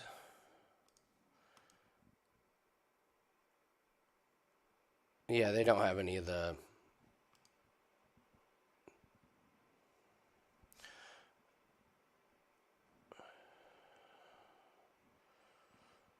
Yeah, they're getting a lot better. Like I said, like last year, it was you had to get a bet on Bet Online, and that was it. And then once the event started, they were gone, and so it's getting a lot better.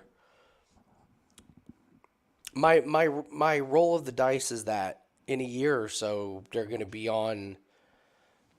Hopefully, it'll be more legal in a few more states and stuff. So.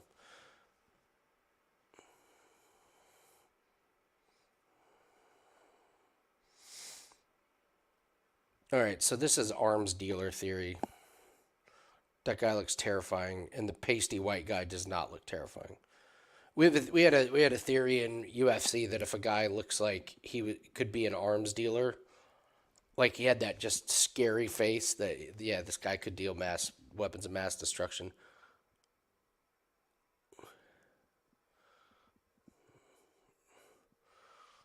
Take the under.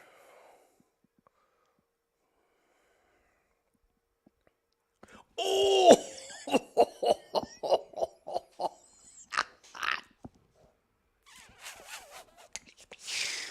Dude, give the white guy credit. He's tough as hell. He's getting ready to get knocked out, but I don't know how he's still standing after that.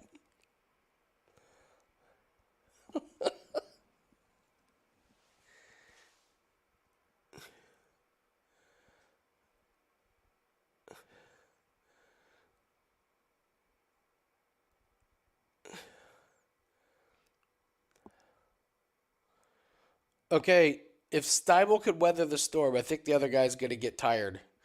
The guy's throwing way too hard and way too hard, way too early.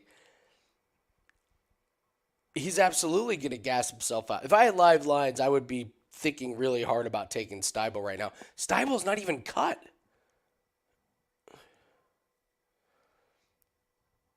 I mean, Steibel has no defense. That's a problem.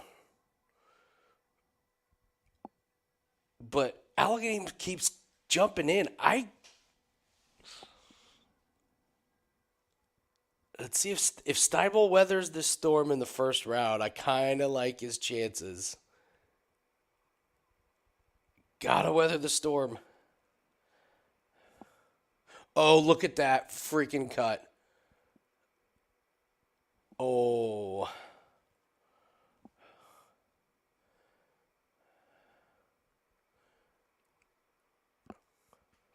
What is... Look at this cut across this guy's forehead. Look at this cut.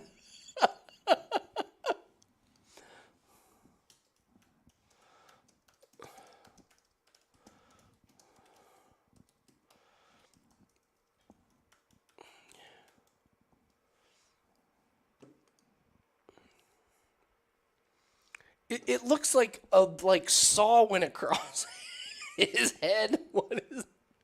Show the cuts across the guy's head. Come on, I don't want to see this guy.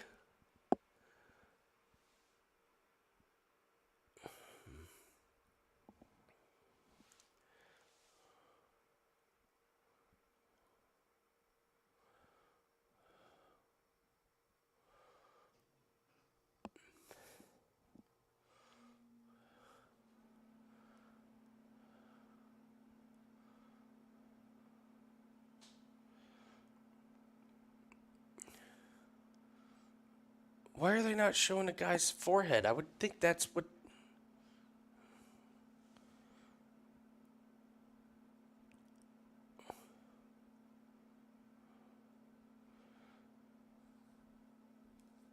I think Steibel looks good. This guy's getting tired. Come on, Steibel. Oh. This is great.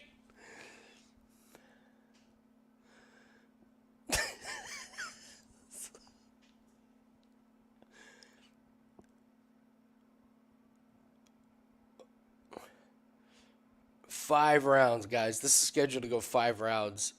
If it keeps going, I think Steibel's got the cardio advantage. Of course, the other guy's got the punching really hard advantage.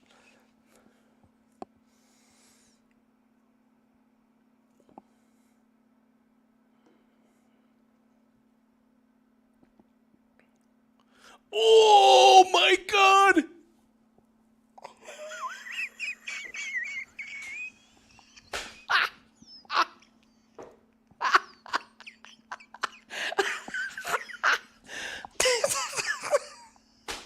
Come on, man.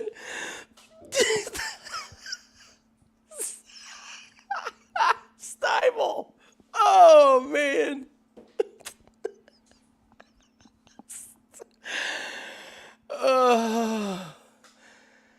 Man, I thought Steibel was gonna weather the storm and pull away.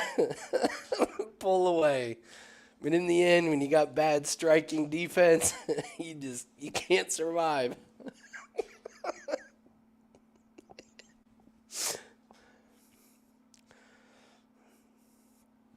Oh, man. That was like the Oliveira knockout from earlier today. Dude was out. Good night, Steibel. Oh, man. So you are not confident in Riggs? I've watched this enough. I watched this sport enough times to know when you have a guy who has real boxing skills, it's so different from MMA, man. It is the stance is different, the defense is different. Touching your opponent makes a big difference. And Jim Malero, I've talked about this well, and Jim will tell you boxing and the striking in MMA and boxing is just night and day different. The footwork is night and day different. So when I see a guy like Sonny Smith, who is here, I'll pull up the records here, so you can kind of see what I'm talking about. Is Steibel just now getting up? Oh man. Oh my God, Steibel is destroyed. Jesus.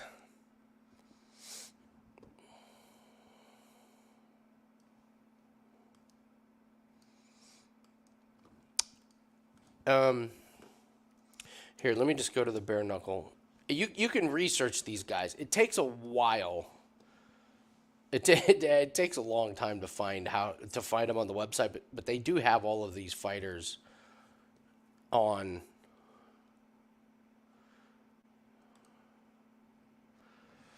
Okay.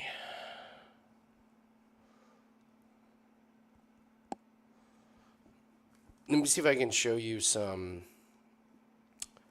of the film about these guys so I can kind of show you what my mindset is.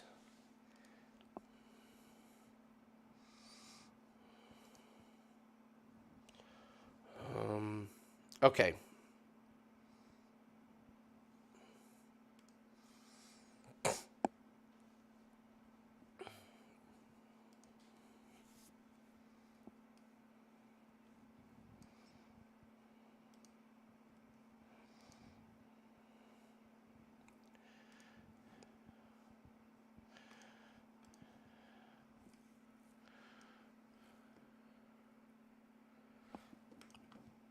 Okay, so I'll show you what my take or just what I see when I research these guys,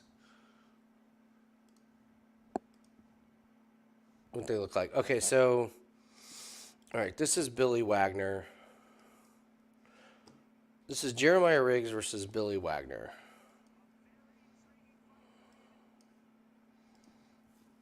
So,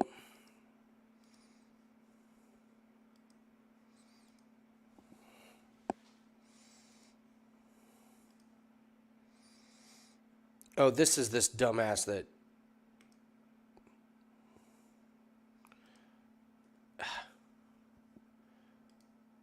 Okay. All right, so this is the very beginning of Riggs. So look at Riggs's feet. Like, watch how. So look how wide his stance is, and look at where his hands are. He fights like a UFC fighter. Now the guy he's fighting is terrible. But this is Riggs is the bald guy here. So look at how wide his feet are, okay? And so when he has that wide stance, he sets up for one big punch. He's not set up for a controlled fight and controlling the distance. He's setting up for big swings. So see how he's like just swinging and missing completely, and he's on his back foot when he swings. So that's kind of what an MMA, a guy with MMA background looks like. All right, so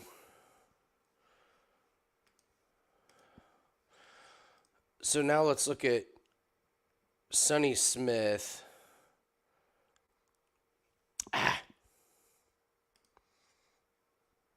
Hold on, let me find Sonny Smith.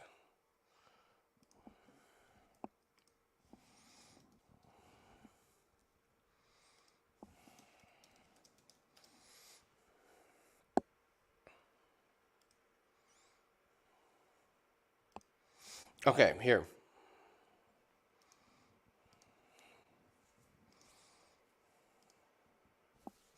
All right, so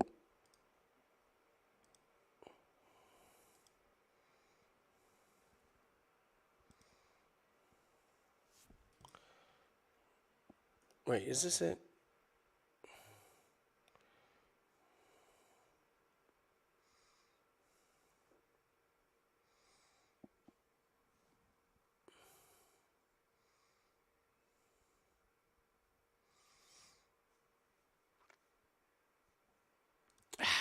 Hold on. Sorry. Let me find it. Yeah, so the ring is smaller. They use a smaller ring for they use a smaller ring for the prospects. They don't want these guys getting big wild head starts. Okay, we got this one.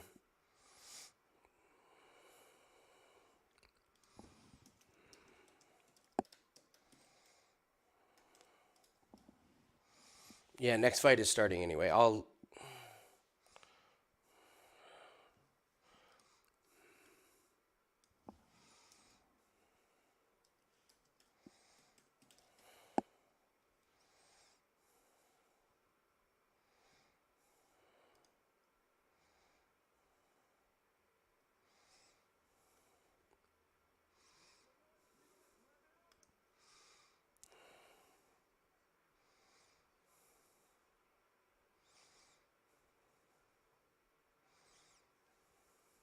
I'll show you that we got a break after this one, so I'll show you what I mean by this one. Let me get it queued up here.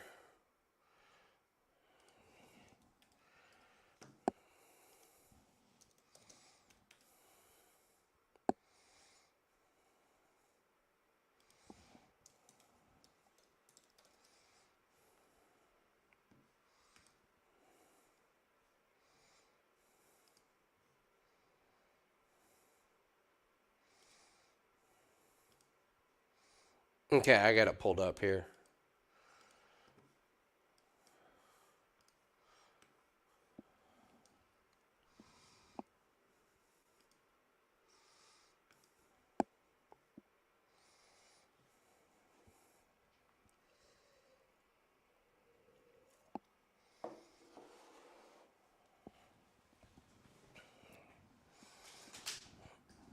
Yeah, so when they have like John Dotson fights, it's a bigger ring. When they have a big card with like real fighters, yeah.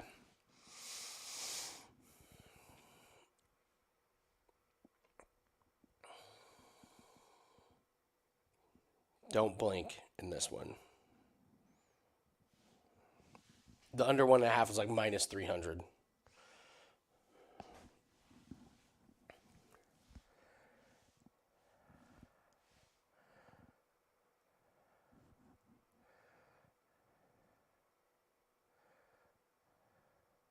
Come on, knock this old guy out. Give me a break.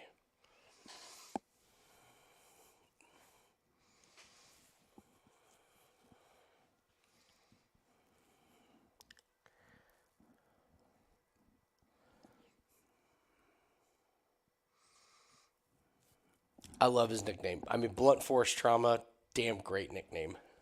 Great nickname.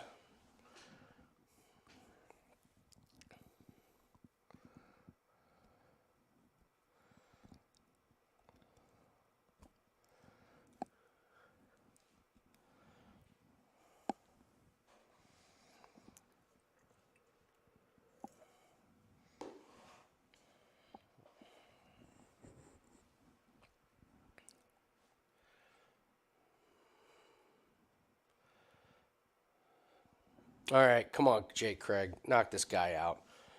Do your thing. This guy's a knockout artist.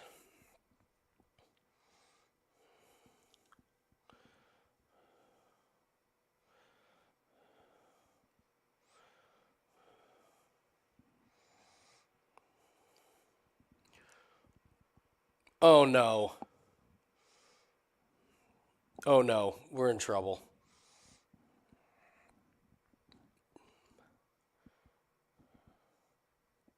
Our guy's in deep shit.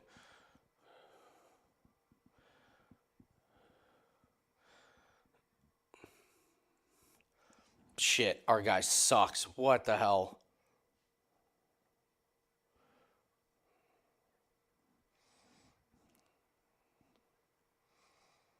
Craig's hurt. He's going to lose this kid. He's going to get knocked out. God damn it.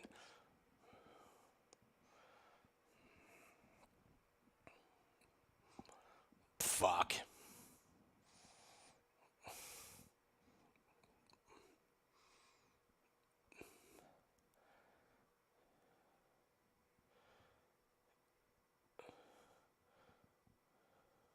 Oh, shit.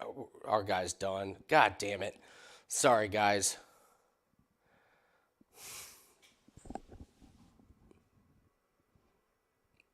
Fuck. Our guy was terrible. What the fuck?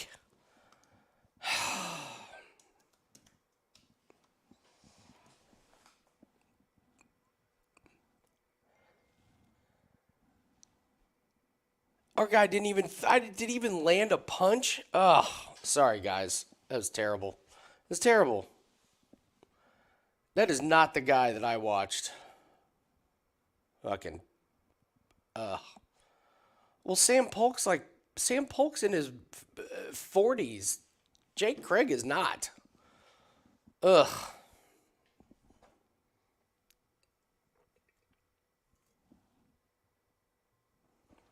Old man cooked him. Cooked him. Ugh.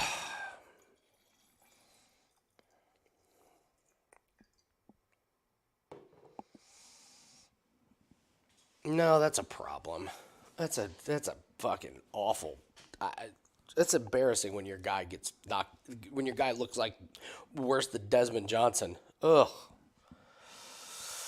Ugh.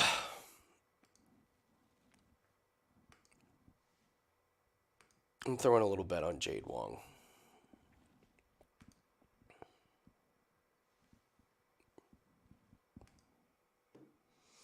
He's not even sweating. Oh, my God. So what happened?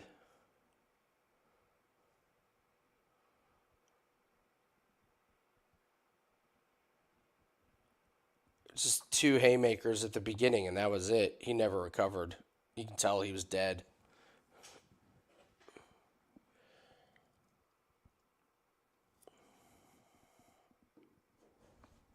Yeah, he landed those 2 early shots. That was it.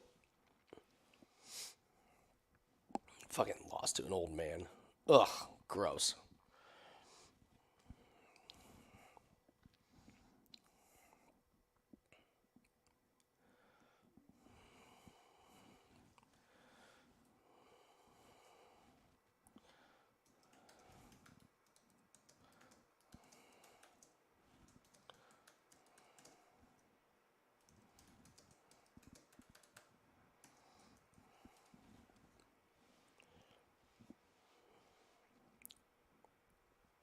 So I'll show you here. Not that you guys should believe me, because I just picked that guy to win. Uh, where's the...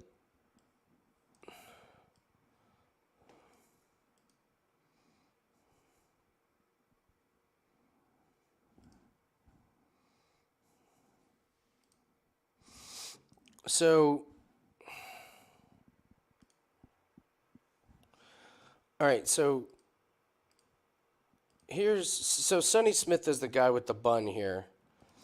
So see how look at his feet.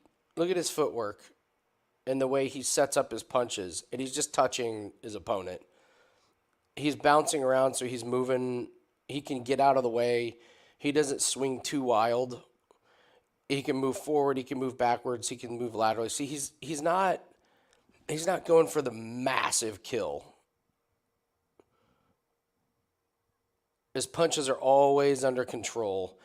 And in bare knuckle, all you gotta do, like, look, this is the first round, and he's damaged his opponent just by landing those jabs and landing those nice quick shots.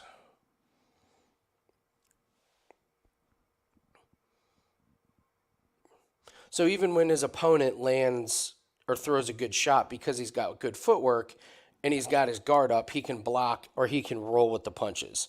So I think he matches up fantastic against a guy like Briggs who throws pretty wild.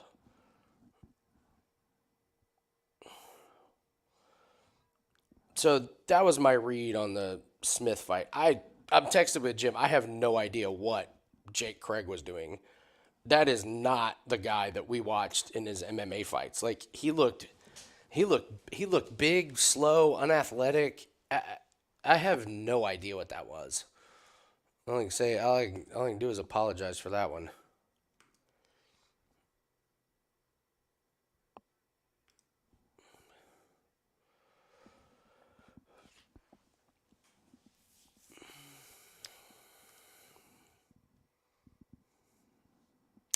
Can't win them all. Would be nice.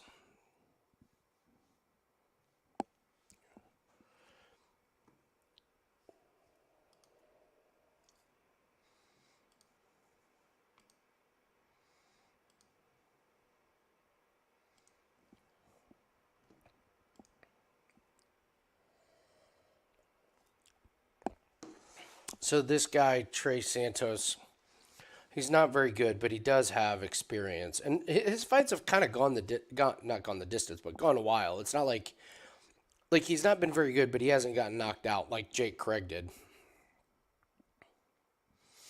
So Jake Paul won his fight already, his boxing match. He stopped him in the first round.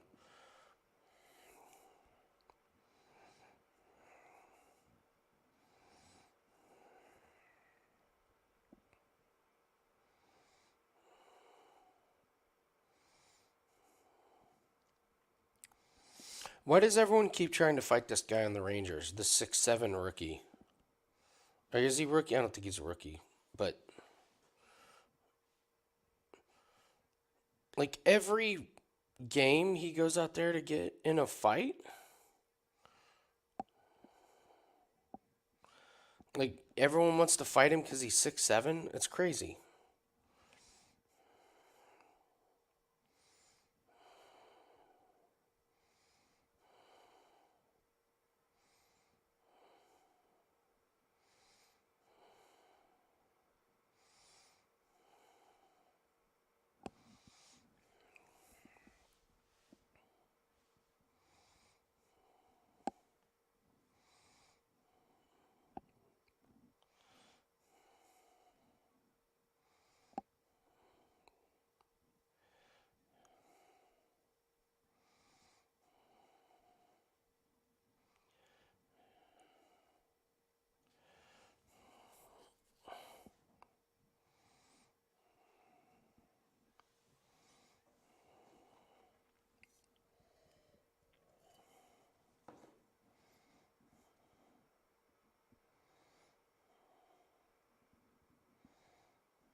So this is another guy that hasn't fought.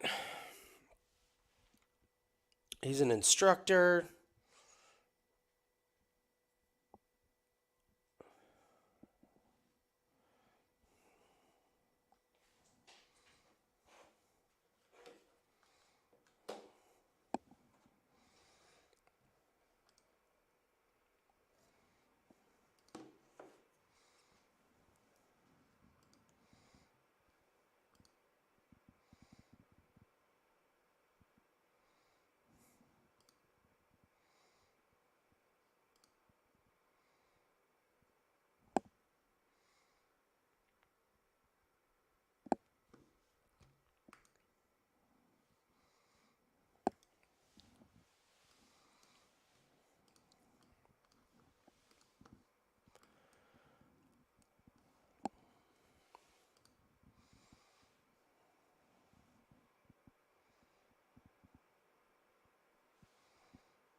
I love the chat on the Bare Knuckle YouTube channel. It's great.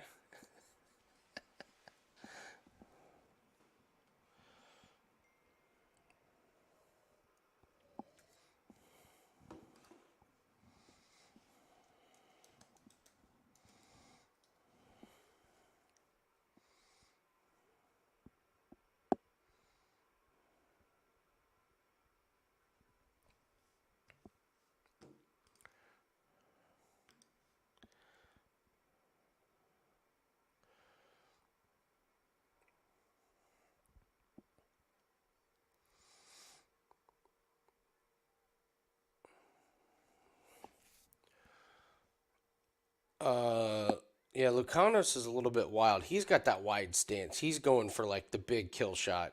I don't know if Santos is good enough to take advantage of it, but his stance isn't fantastic.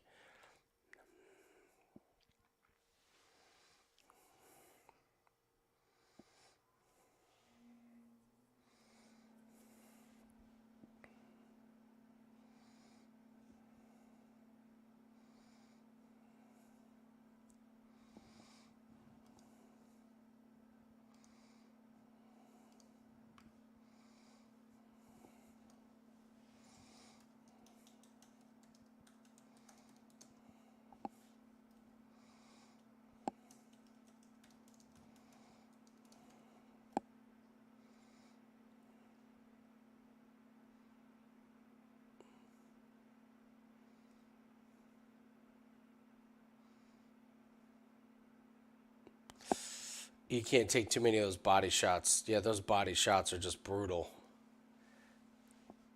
Oh, Trey Santos.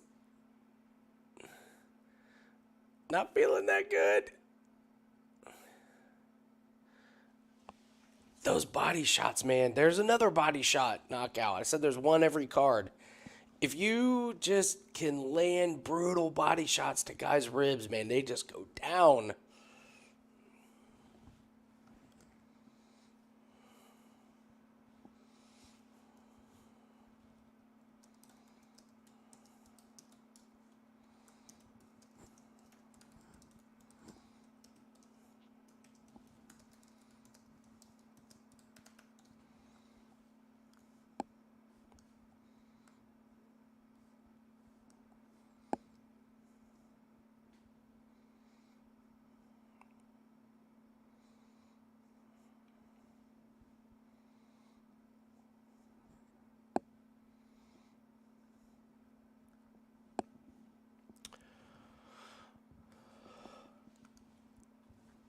All right. I put a little bet in on Wong to beat Roman, mostly because I want to try and end the night with a win.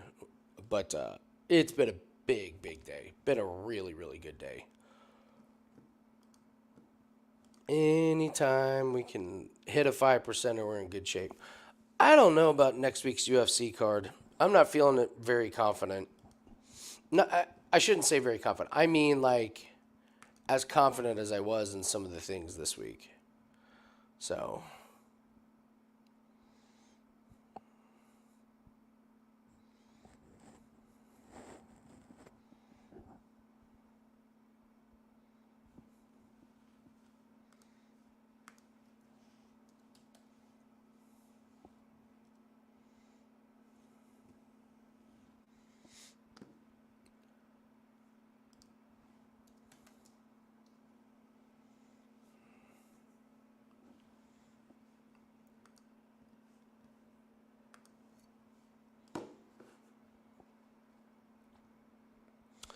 Justin, I'm doing good. I'm pretty tired.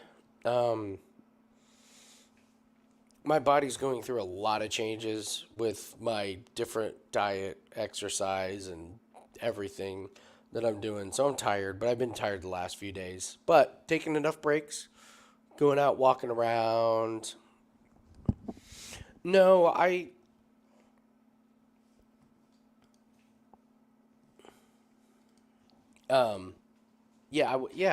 was doing terrible. It's so I guess when I'm yeah, so I've been doing a bunch of work on my blood sugar and it's lower, which is great, but the energy just isn't there. So I need to figure out what I'm missing to get the energy back up. So I will figure it out. And I really, really appreciate you asking. That means a lot. That means a lot. So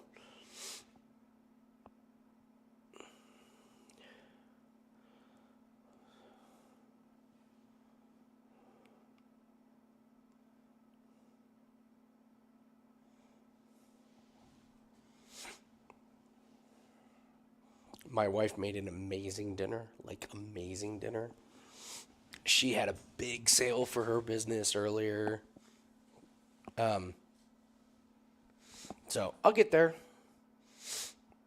One of my mentors in a business group that I'm in always says document your journey. So tell people when you're doing good, when you're doing bad. Let people into your life, and I enjoy doing that. I enjoy being open and honest with people. So sometimes when it sucks and when you're not having a good day, it's kind of important to just do a video and let people know you're having a shitty day or what you're going through, because people can relate to it. And it was actually a little bit therapeutic. It was a little therapeutic, like doing that video. So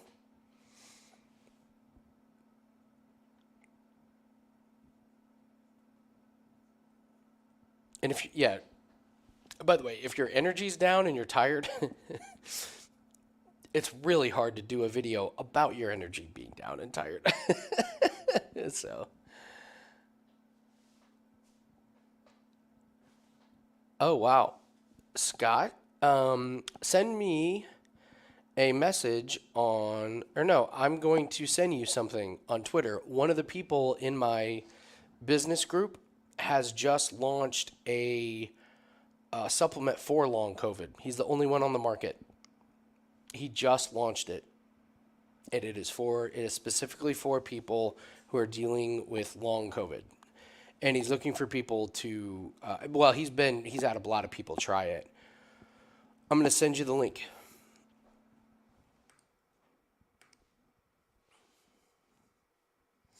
In a short period of time, he has a big fan base. Like he's discovered something. Got laid off on his job last year, found a passion for this, and created this thing. And he's literally the only one on the market doing what he's doing. He has no competitors, and people that have been taking it have loved it. Absolutely loved it.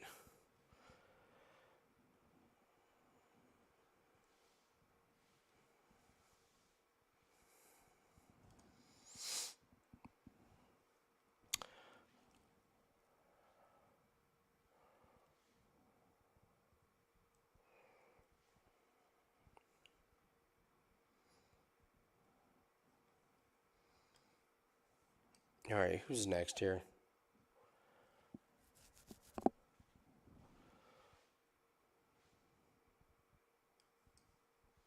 Jay Kelly.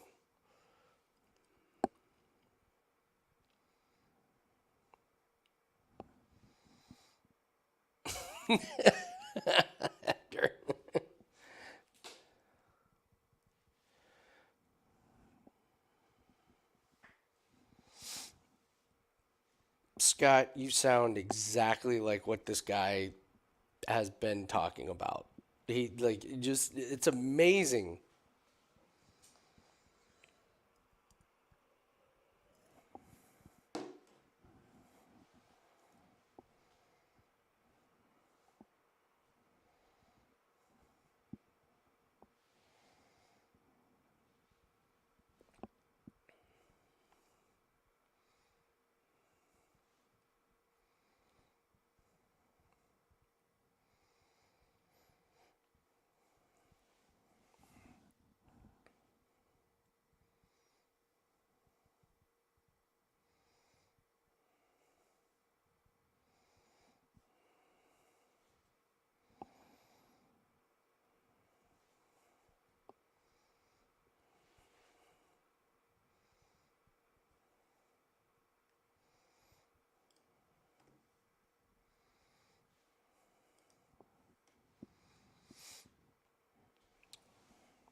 That's great. The guy that hit the dollar twice. That's great.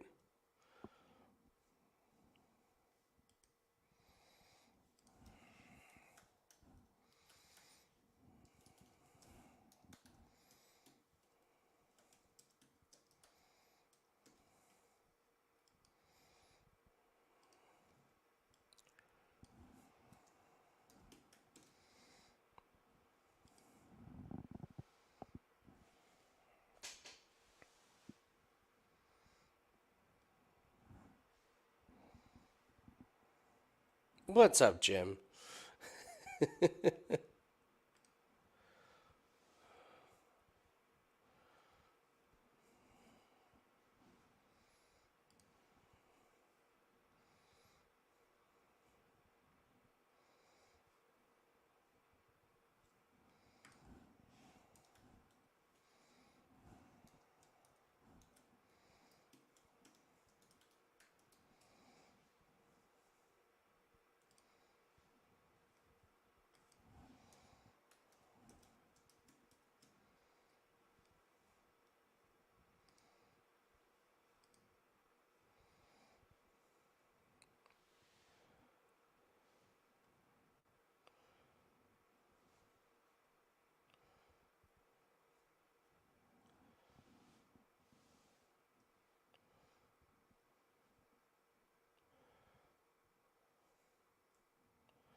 All right, Scott, sending it to you right now.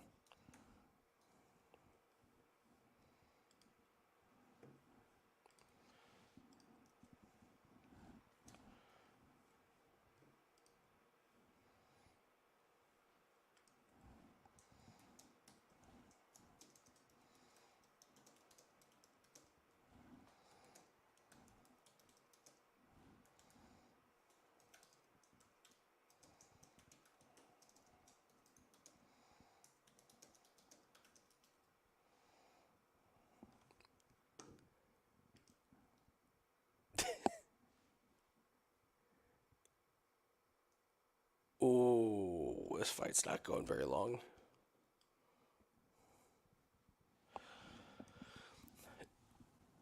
Jim, I made a big mistake for the Jake Craig Sam Polk fight in the handicapping and the pick. Do you know what it was? Because you looked up those guys.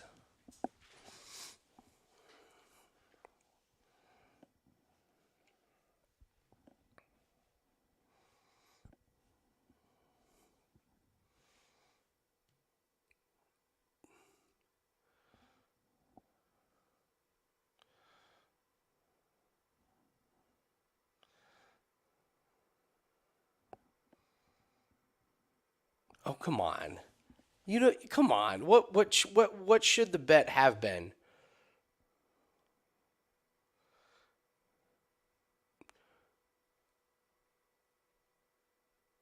Wait, did he just pick up the guy and I mean, he like punched him really bad and then picked him up and threw him down. What the fuck? You can't do that.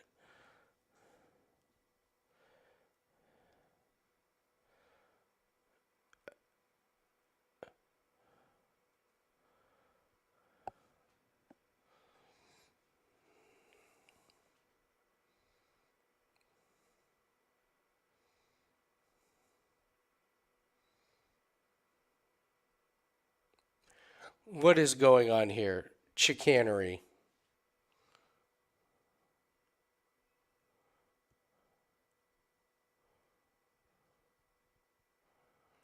So what happened here?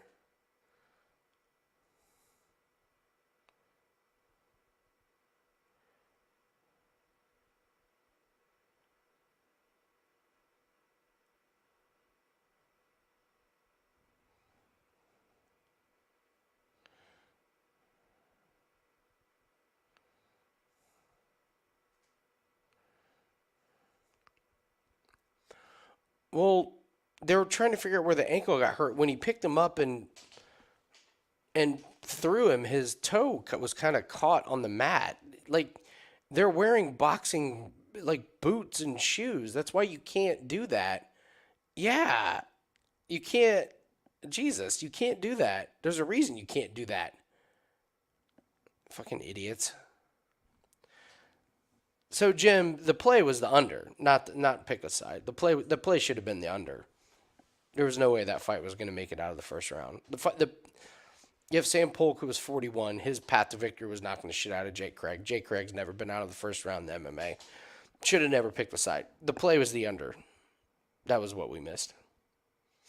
And we could have gotten the under at minus 255. So that was dumb on my part. I missed that one completely. Bad call by me.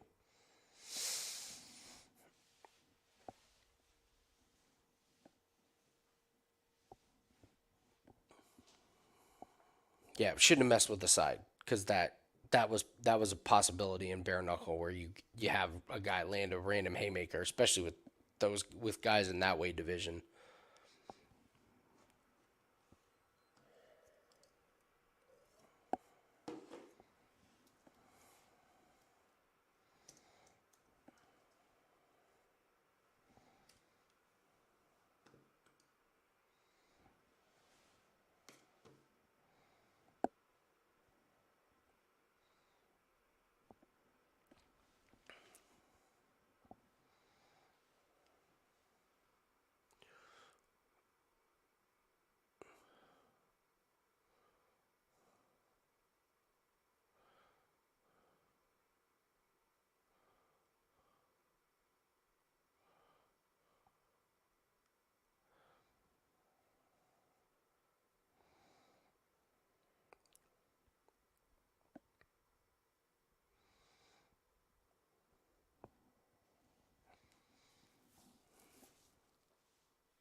Yeah, Bob, if you've ever worn those types of boots or shoes, there's no give.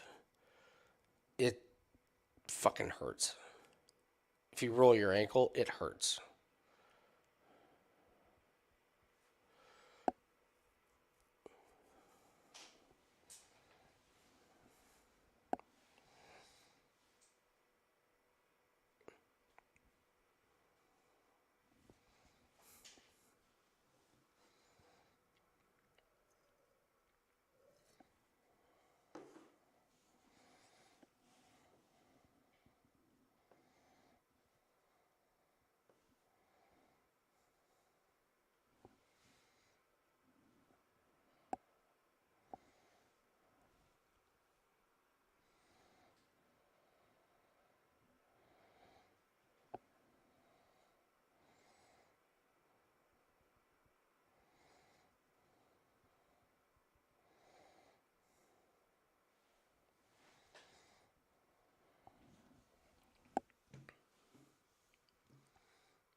The squared circle. Yeah, it's already.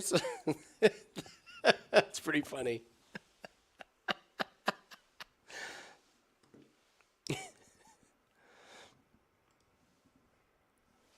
Bathroom break. I'll be right back.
This fight's going under.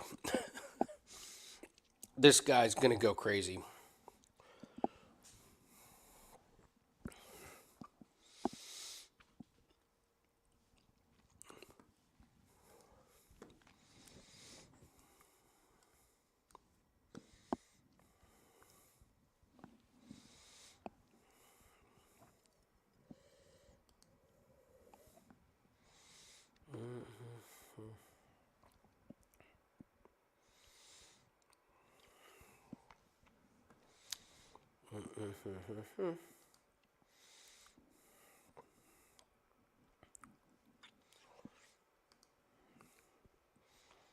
This fight's not making it out of the first round.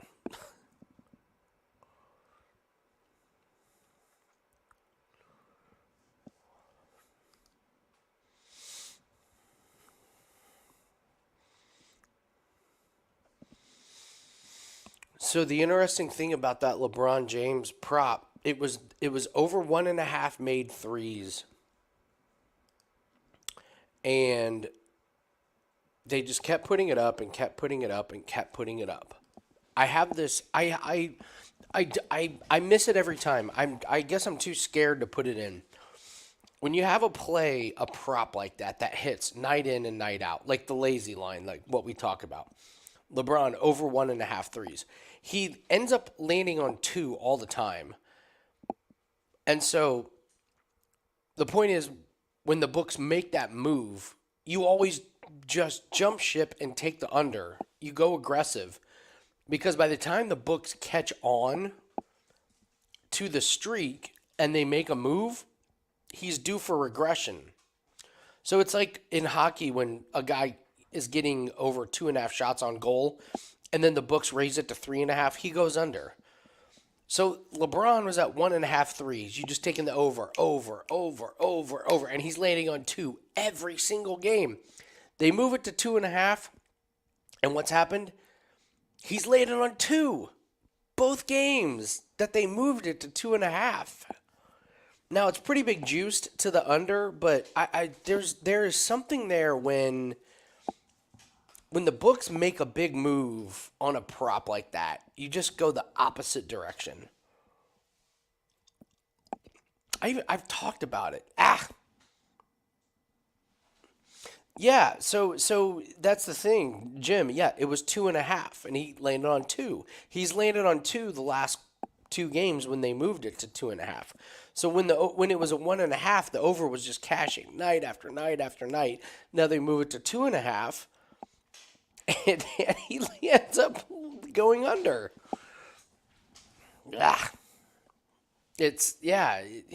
You can play these. You can play these numbers and play these games all day long on these props with the books. I didn't do it today with it. It's all right.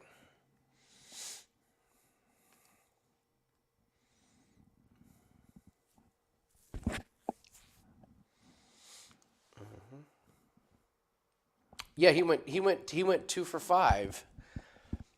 And that's the thing. That's what he does. He lands on 2. So when the books put out 1.5, you take the over. When the books put out 2.5, you take the under. That's because he just lands on 2 all the time.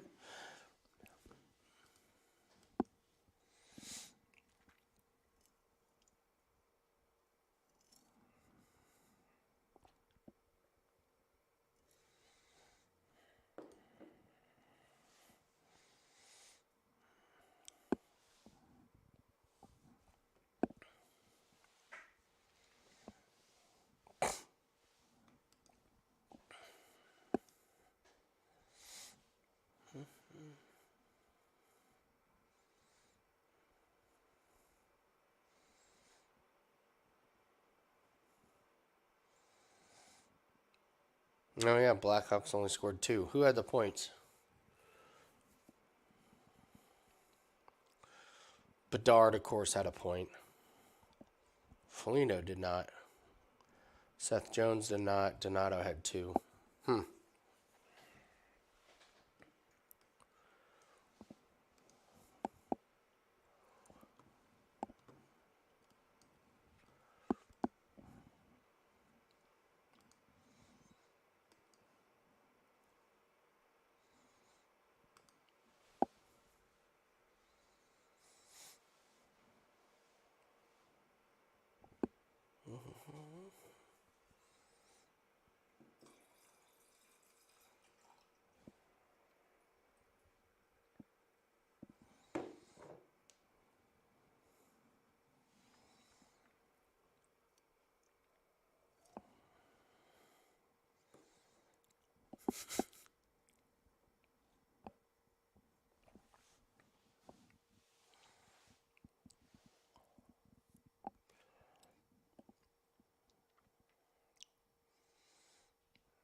Has the guy you mentioned earlier today fought yet?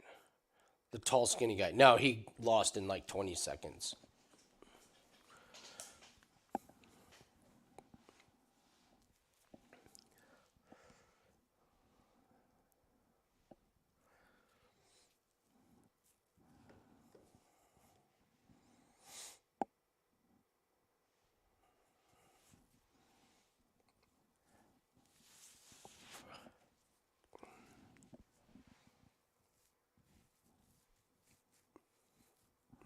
Yeah, he was terrible. What's crazy is he actually knocked the guy down in the first 5 seconds.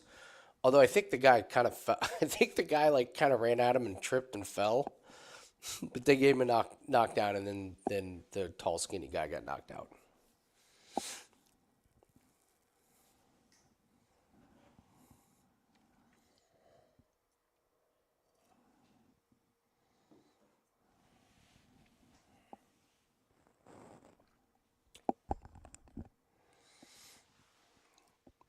Desmond Johnson. You will probably not be seeing Desmond Johnson in another.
So apparently they're reinforcing the ring.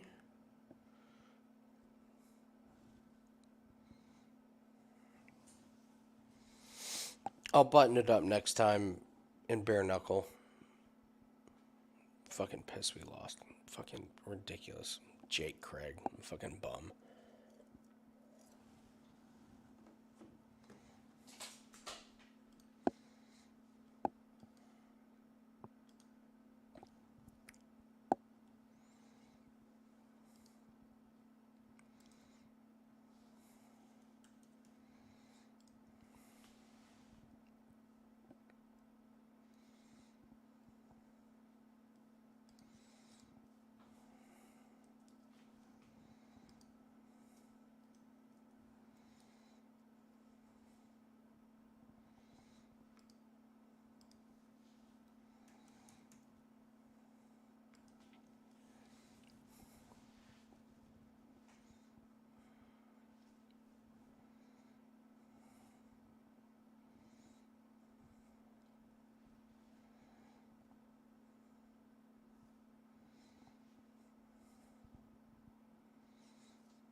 Yeah, Scott, in these. Well, but the unders.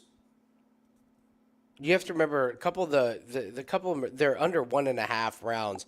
These rounds are 2 minutes. So if you don't get a knockout in the first round, you only got 1 minute in the second round. So we'll get it together.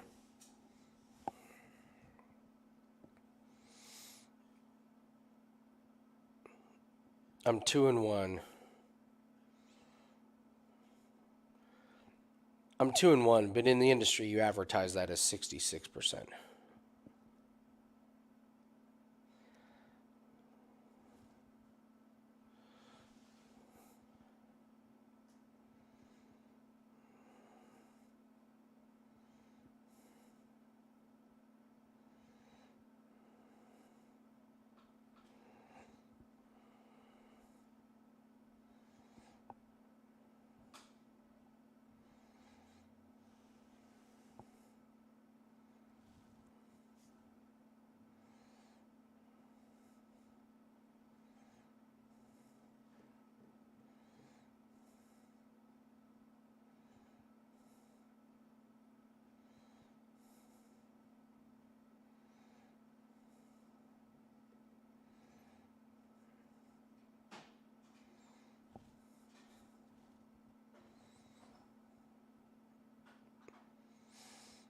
Oh, yeah, we'll be all right.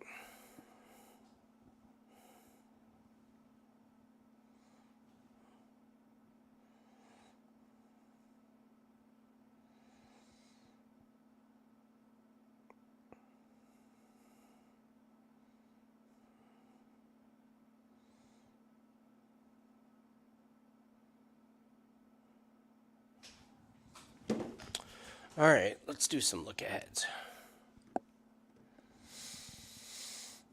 Okay.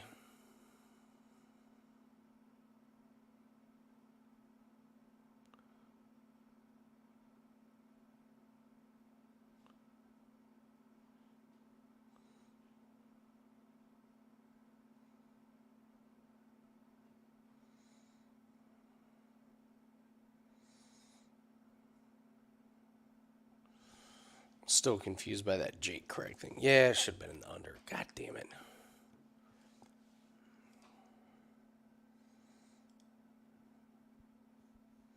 Oh.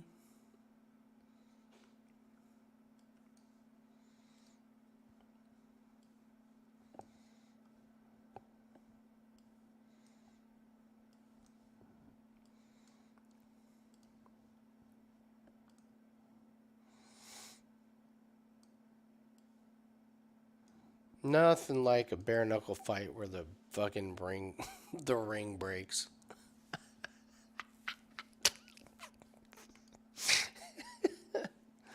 Oh man, son of a bitch, the ring broke.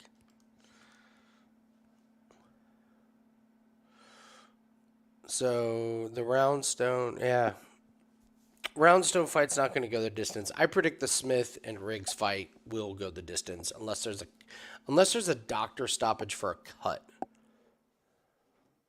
All right, here we go. Don't blink on this one. Seriously, do not blink on this one.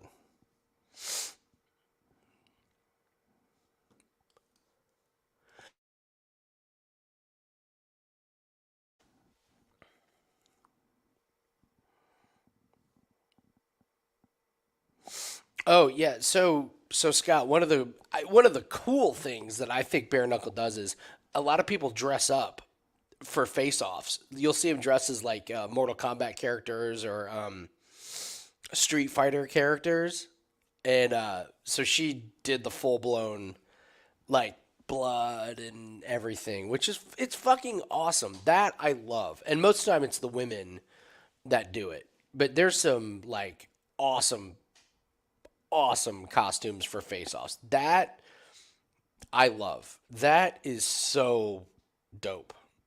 That's really really cool.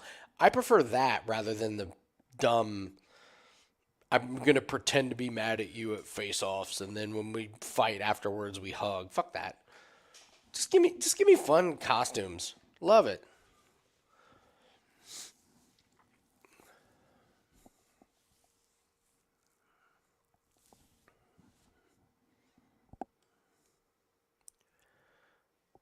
So Stan is a real boxer. This guy Roundy. I'll call him Roundy. I can't remember his real name.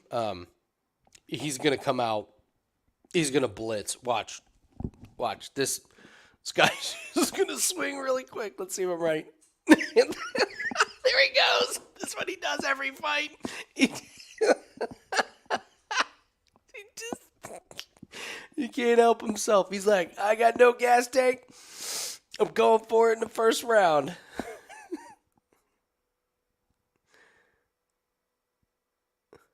Round stone.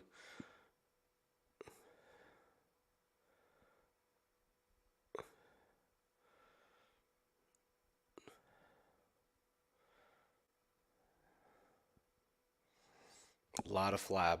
Lot of flab. Oh my God, Jim, off the reservation. Come on now.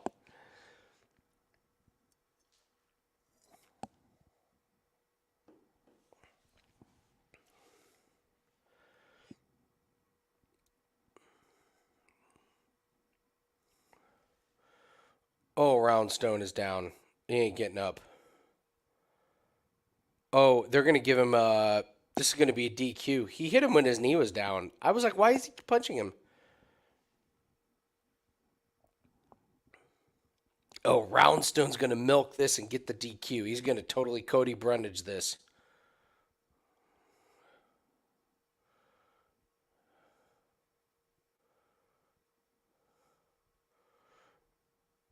No, that's not a hit to the head. Or back of the head. He missed him.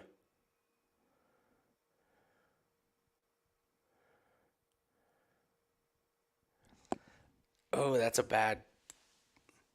He didn't hit him in the back of the head. It doesn't matter. He's going to knock him out here.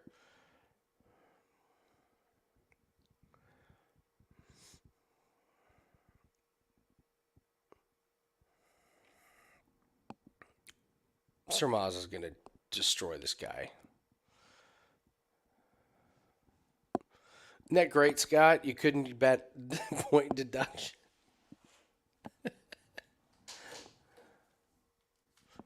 Yeah.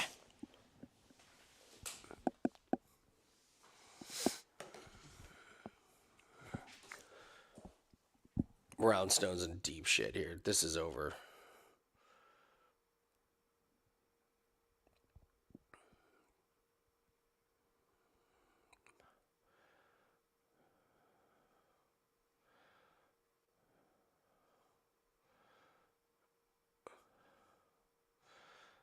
Can Roundstone make it?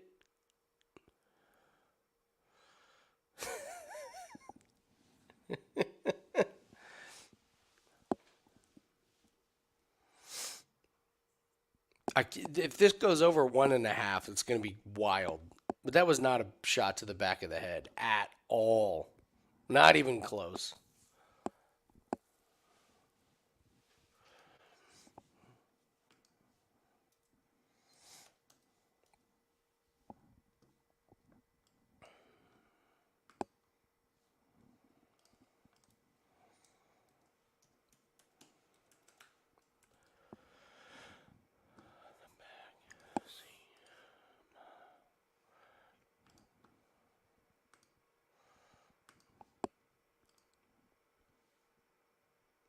The Jason Tatum. That's good. That's good.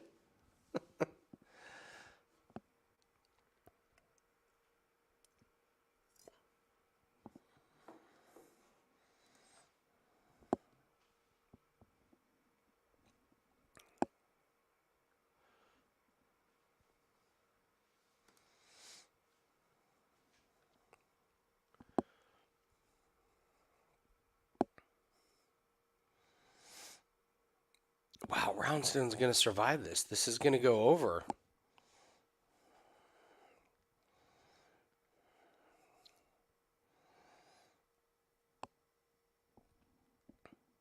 So this is actually a really good example of why I think the Sonny Smith and Briggs could go over, could go the distance, because Sermaz is a boxer, and Jim, you were telling me this. You were on this about like how the boxing stance,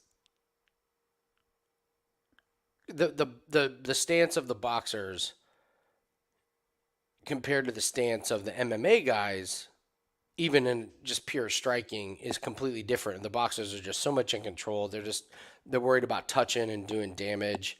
So yeah, this went over 1.5. I can't fucking believe it. Even though Roundstone's just getting murdered.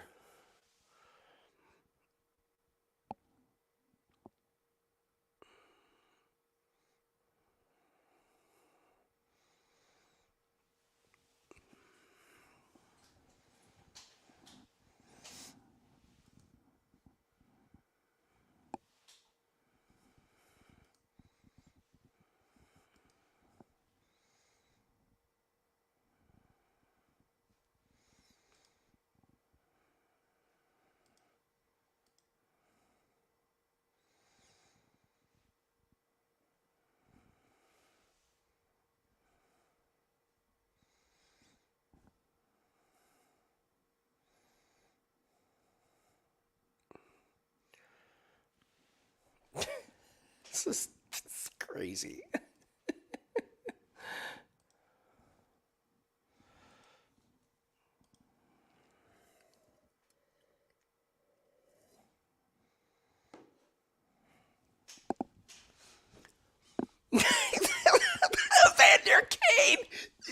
Hey, Evander Kane is in the audience. We bet on him.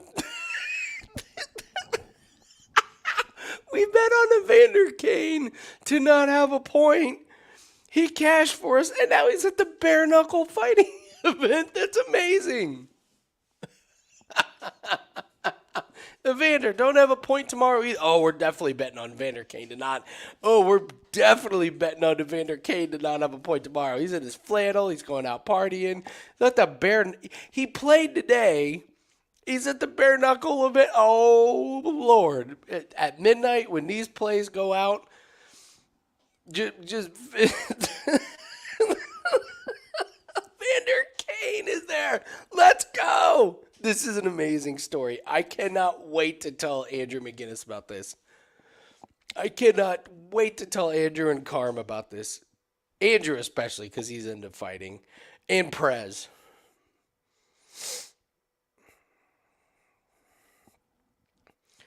I'm texting them right now.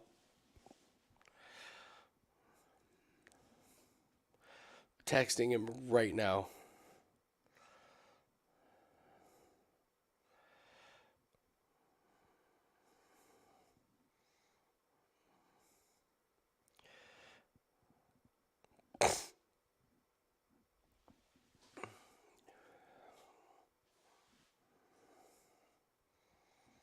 Oh, there's Roundtree. He's done. Brownstone, whatever.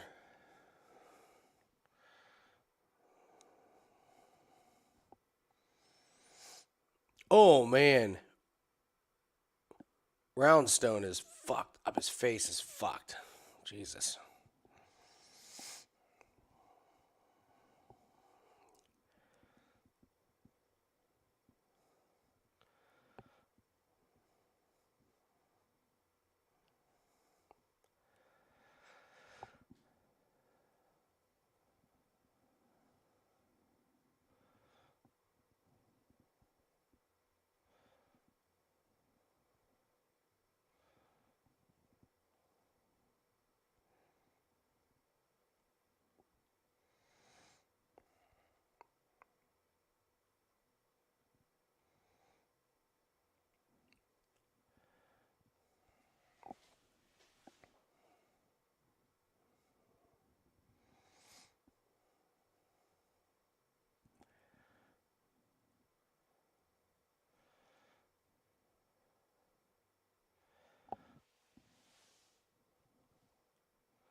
Yeah, there's a...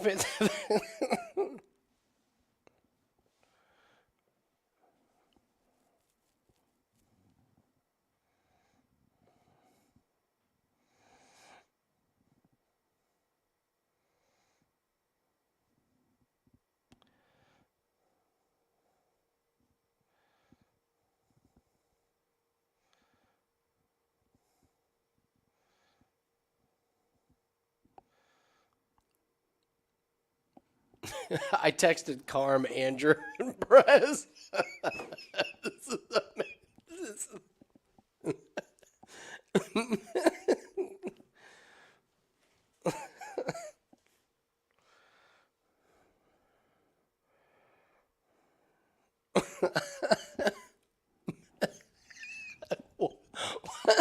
What a wild bar. You've got to be shitting me.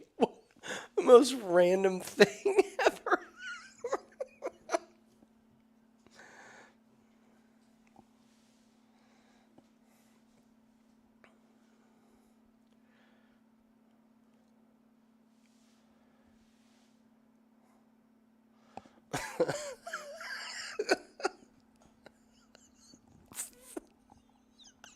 Do I have to put this in the write-up? I feel like I do. So as soon as I put up Vander Kane to not have a point tomorrow, right? But Vander Kane has gone 7 games in a row without a point. We talked about this on the lazy line, that he faces 3 tough matchups in a row. He faces the Pittsburgh Penguins, who have a really good defense, and they're only giving up so-and-so points. Oh, and by the way, he was partying it up at the Bare Knuckle Fighting Championship in Edmonton.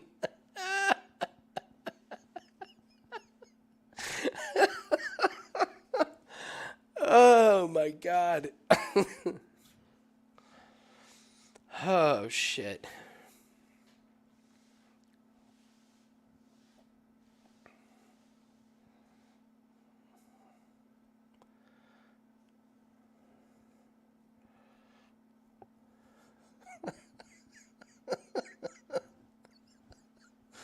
Who would have thunk by watching Bare Knuckle we would get some inside info about what Vander Kane is doing tonight?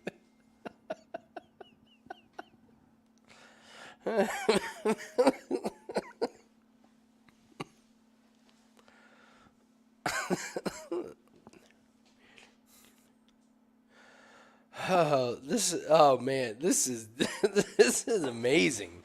Oh my God.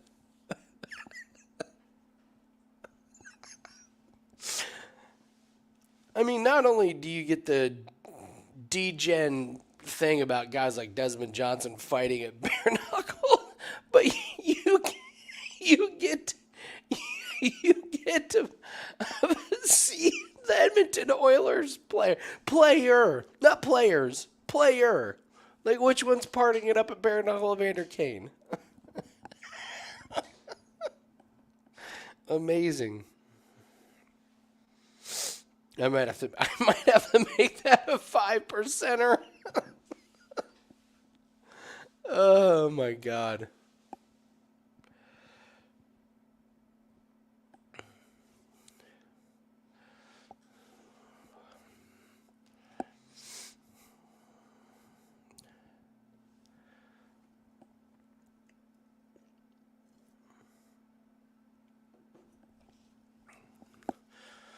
All right. I'm totally betting on Wong.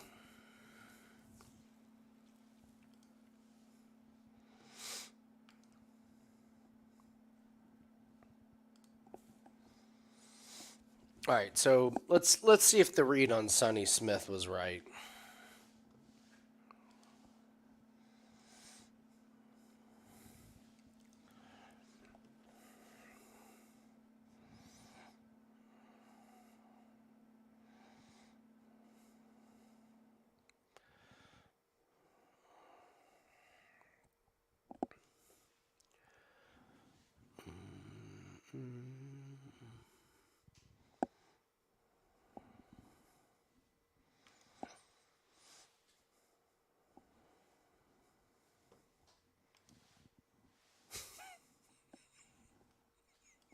Just wild.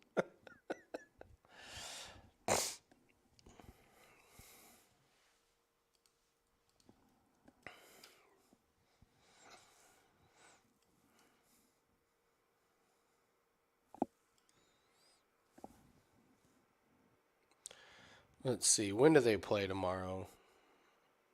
Yeah, 9 o'clock game tomorrow. Oh, So that's even better. That means he's probably going to party tonight. If it was an early game, he would probably be responsible. But no, he's going to party it up tonight.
Look at this. Look at this chick that Roman knocked out. This Martina Kroll, like she crumbles when she gets hit once. Look at this. She gets hit once in the eye, and then Kroll just like curls up. Watch it. Like, yeah. What you missed in that Kroll versus Roman fight was Kroll was like laughing and joking and jumping around, and you also have a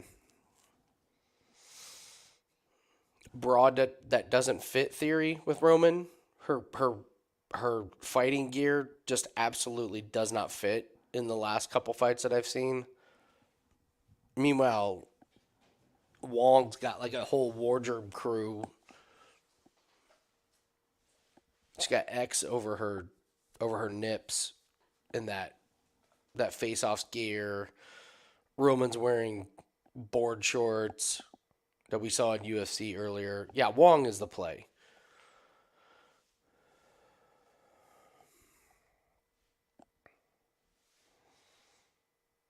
Oh, Jim, there's old man leg theories. He would not be able to eat 7 leg kicks. I know he's training for bare knuckle, but 7 leg kicks, his legs would be done.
Fresh ink on that tricep there.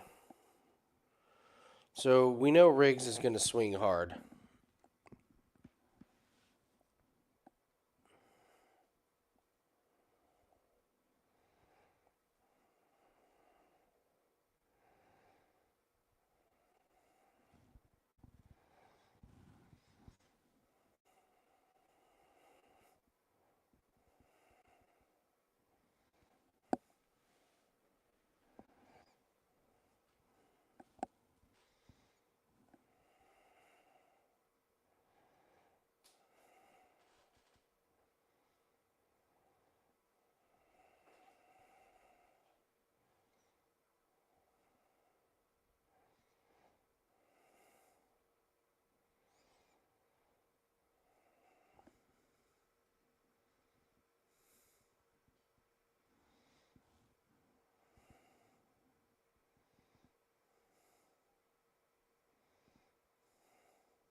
Riggs is already absolutely cut.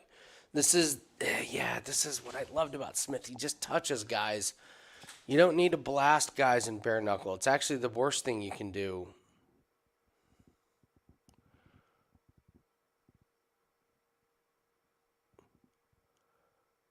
Oh, he drilled. Oh my God, he drilled Smith. Smith's done.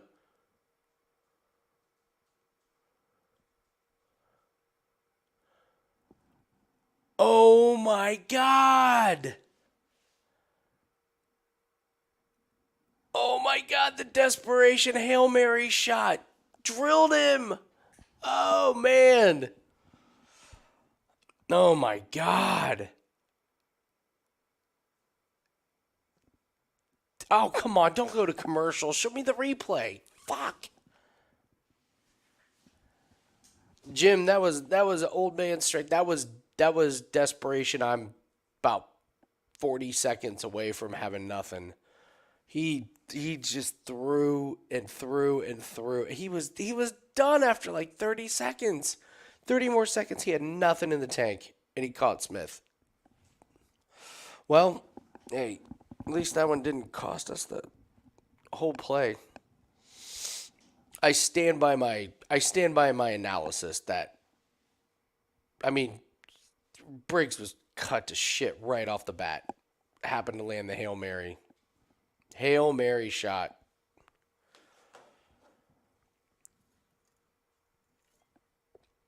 You could even see Smith like smiling, like I can't believe they stopped it.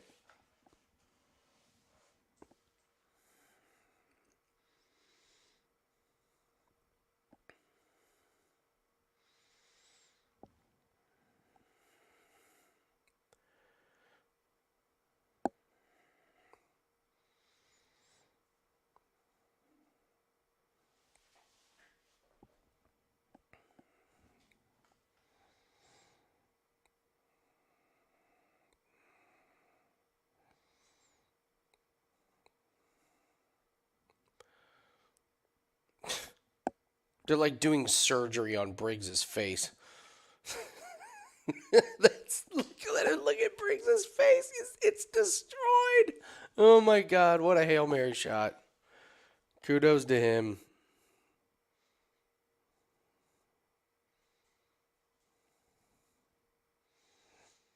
Dude, the guy's unbelievable.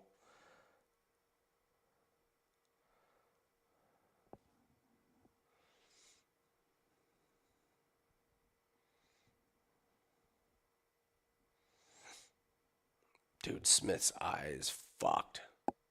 These guys are insane.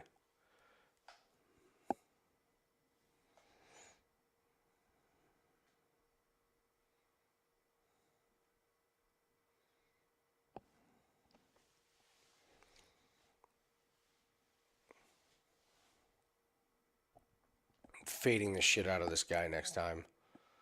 We got two guys to fade. Polk and this guy. Look at his lips are trembling. He's got blood pouring out of his head.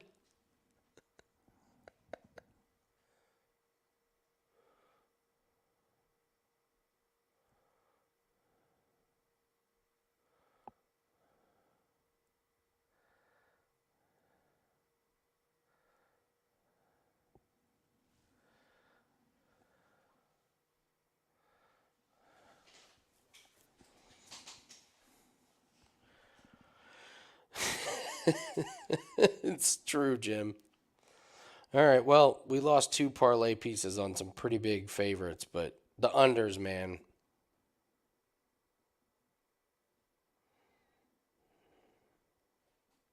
I would have taken the over on this one though. I didn't expect that much damage, but when you got someone like Briggs that just comes out and he's like, it's almost like, man, I just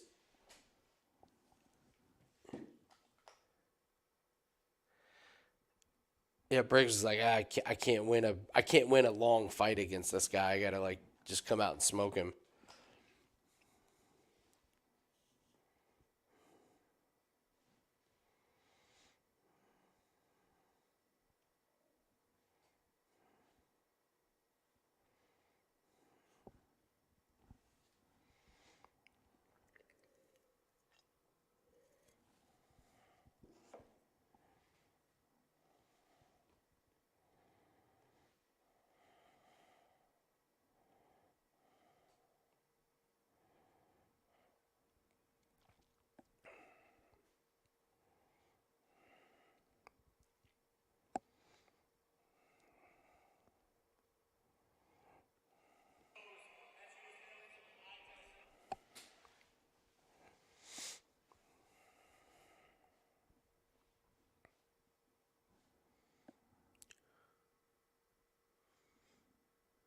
Oh, he just landed one right down the pipe.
Alrighty, here we go. Main event.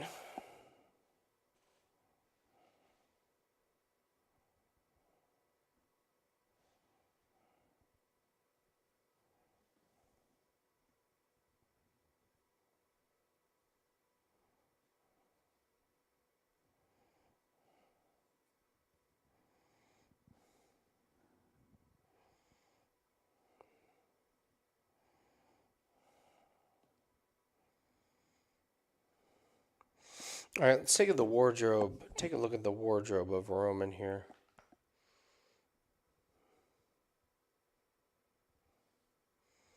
Maybe that's just her MO, wearing clothes that don't fit well.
Mokaev is pulling the staph infection.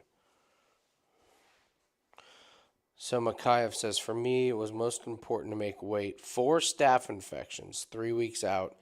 Antibiotics killed my immune system. I see some haters talking shit about my performance. You don't see what we go through.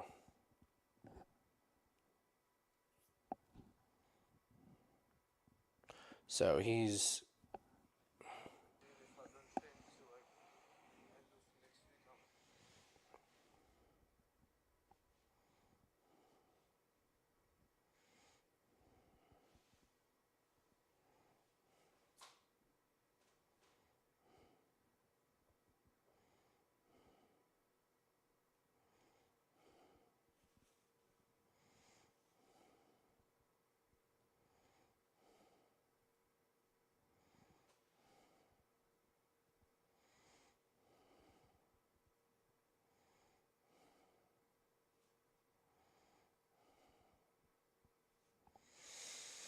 Okay, come on, Wong. Come on, give me at least one win. God, my predictions on this card have been trash.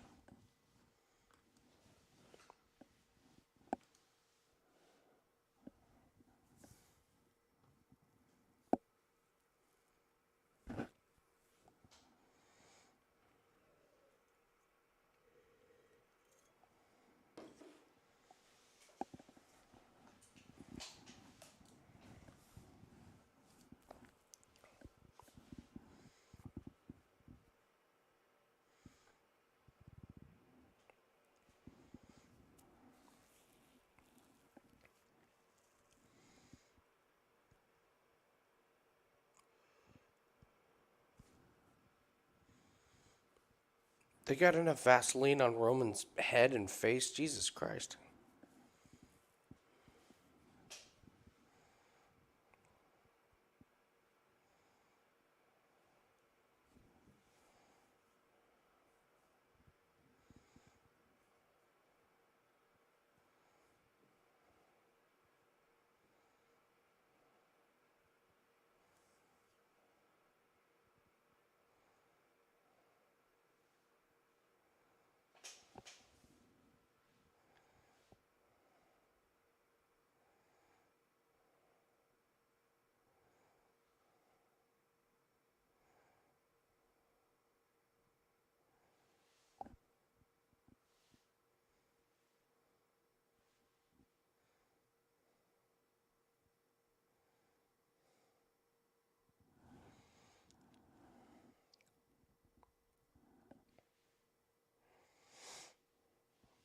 All right, so Roman at least has a bra that fits. That's good.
Well, the wardrobe theory definitely goes to Wong.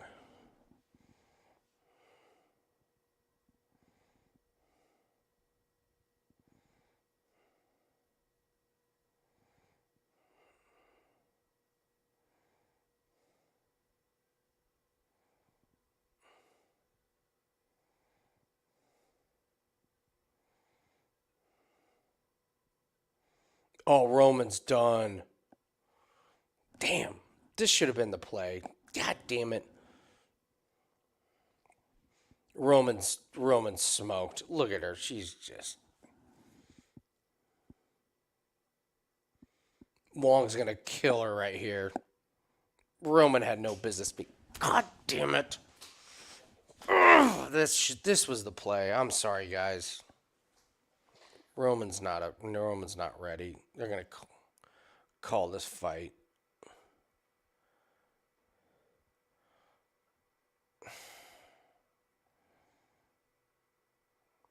Easy money.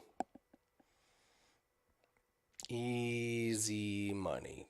Fuck me. Fuck me. Fuck me. Sorry, guys. That was the bet.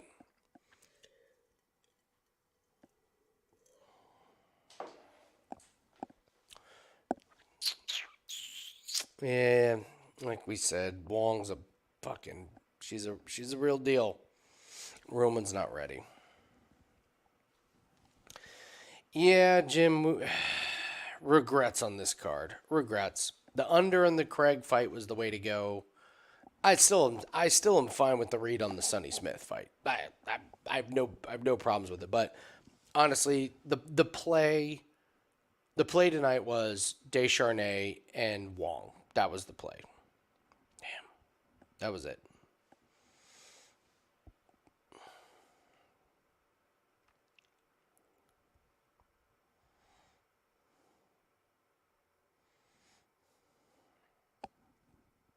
Yeah, lessons learned. Yeah.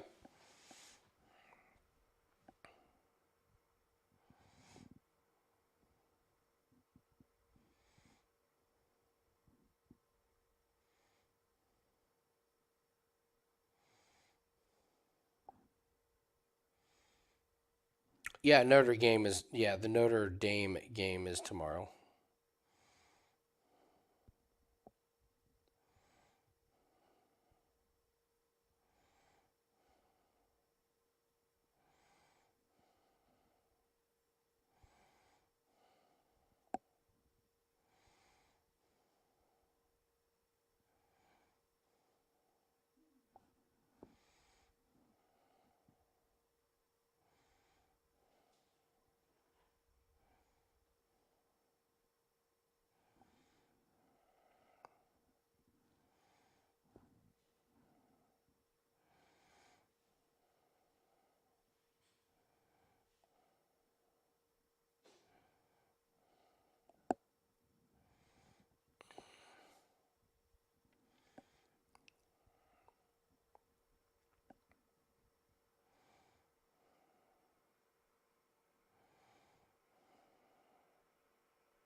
Oh, man. All right, guys. That is it for me. Going to bed. Long day. Great profits. Great profits. Hit the 5%. Hit the 3% MMA. Lost bare knuckle, but we did hit the... lost a 1% NBA, but hit the NHL. And you know what to do on NHL. You all know what to do. So, have a good night, guys. I'm going to bed. I will see everybody... we'll be doing live show next week, but I'll videos out and all that such. You guys know what to expect. So I'm exhausted. Have a good night. I'll see you guys later.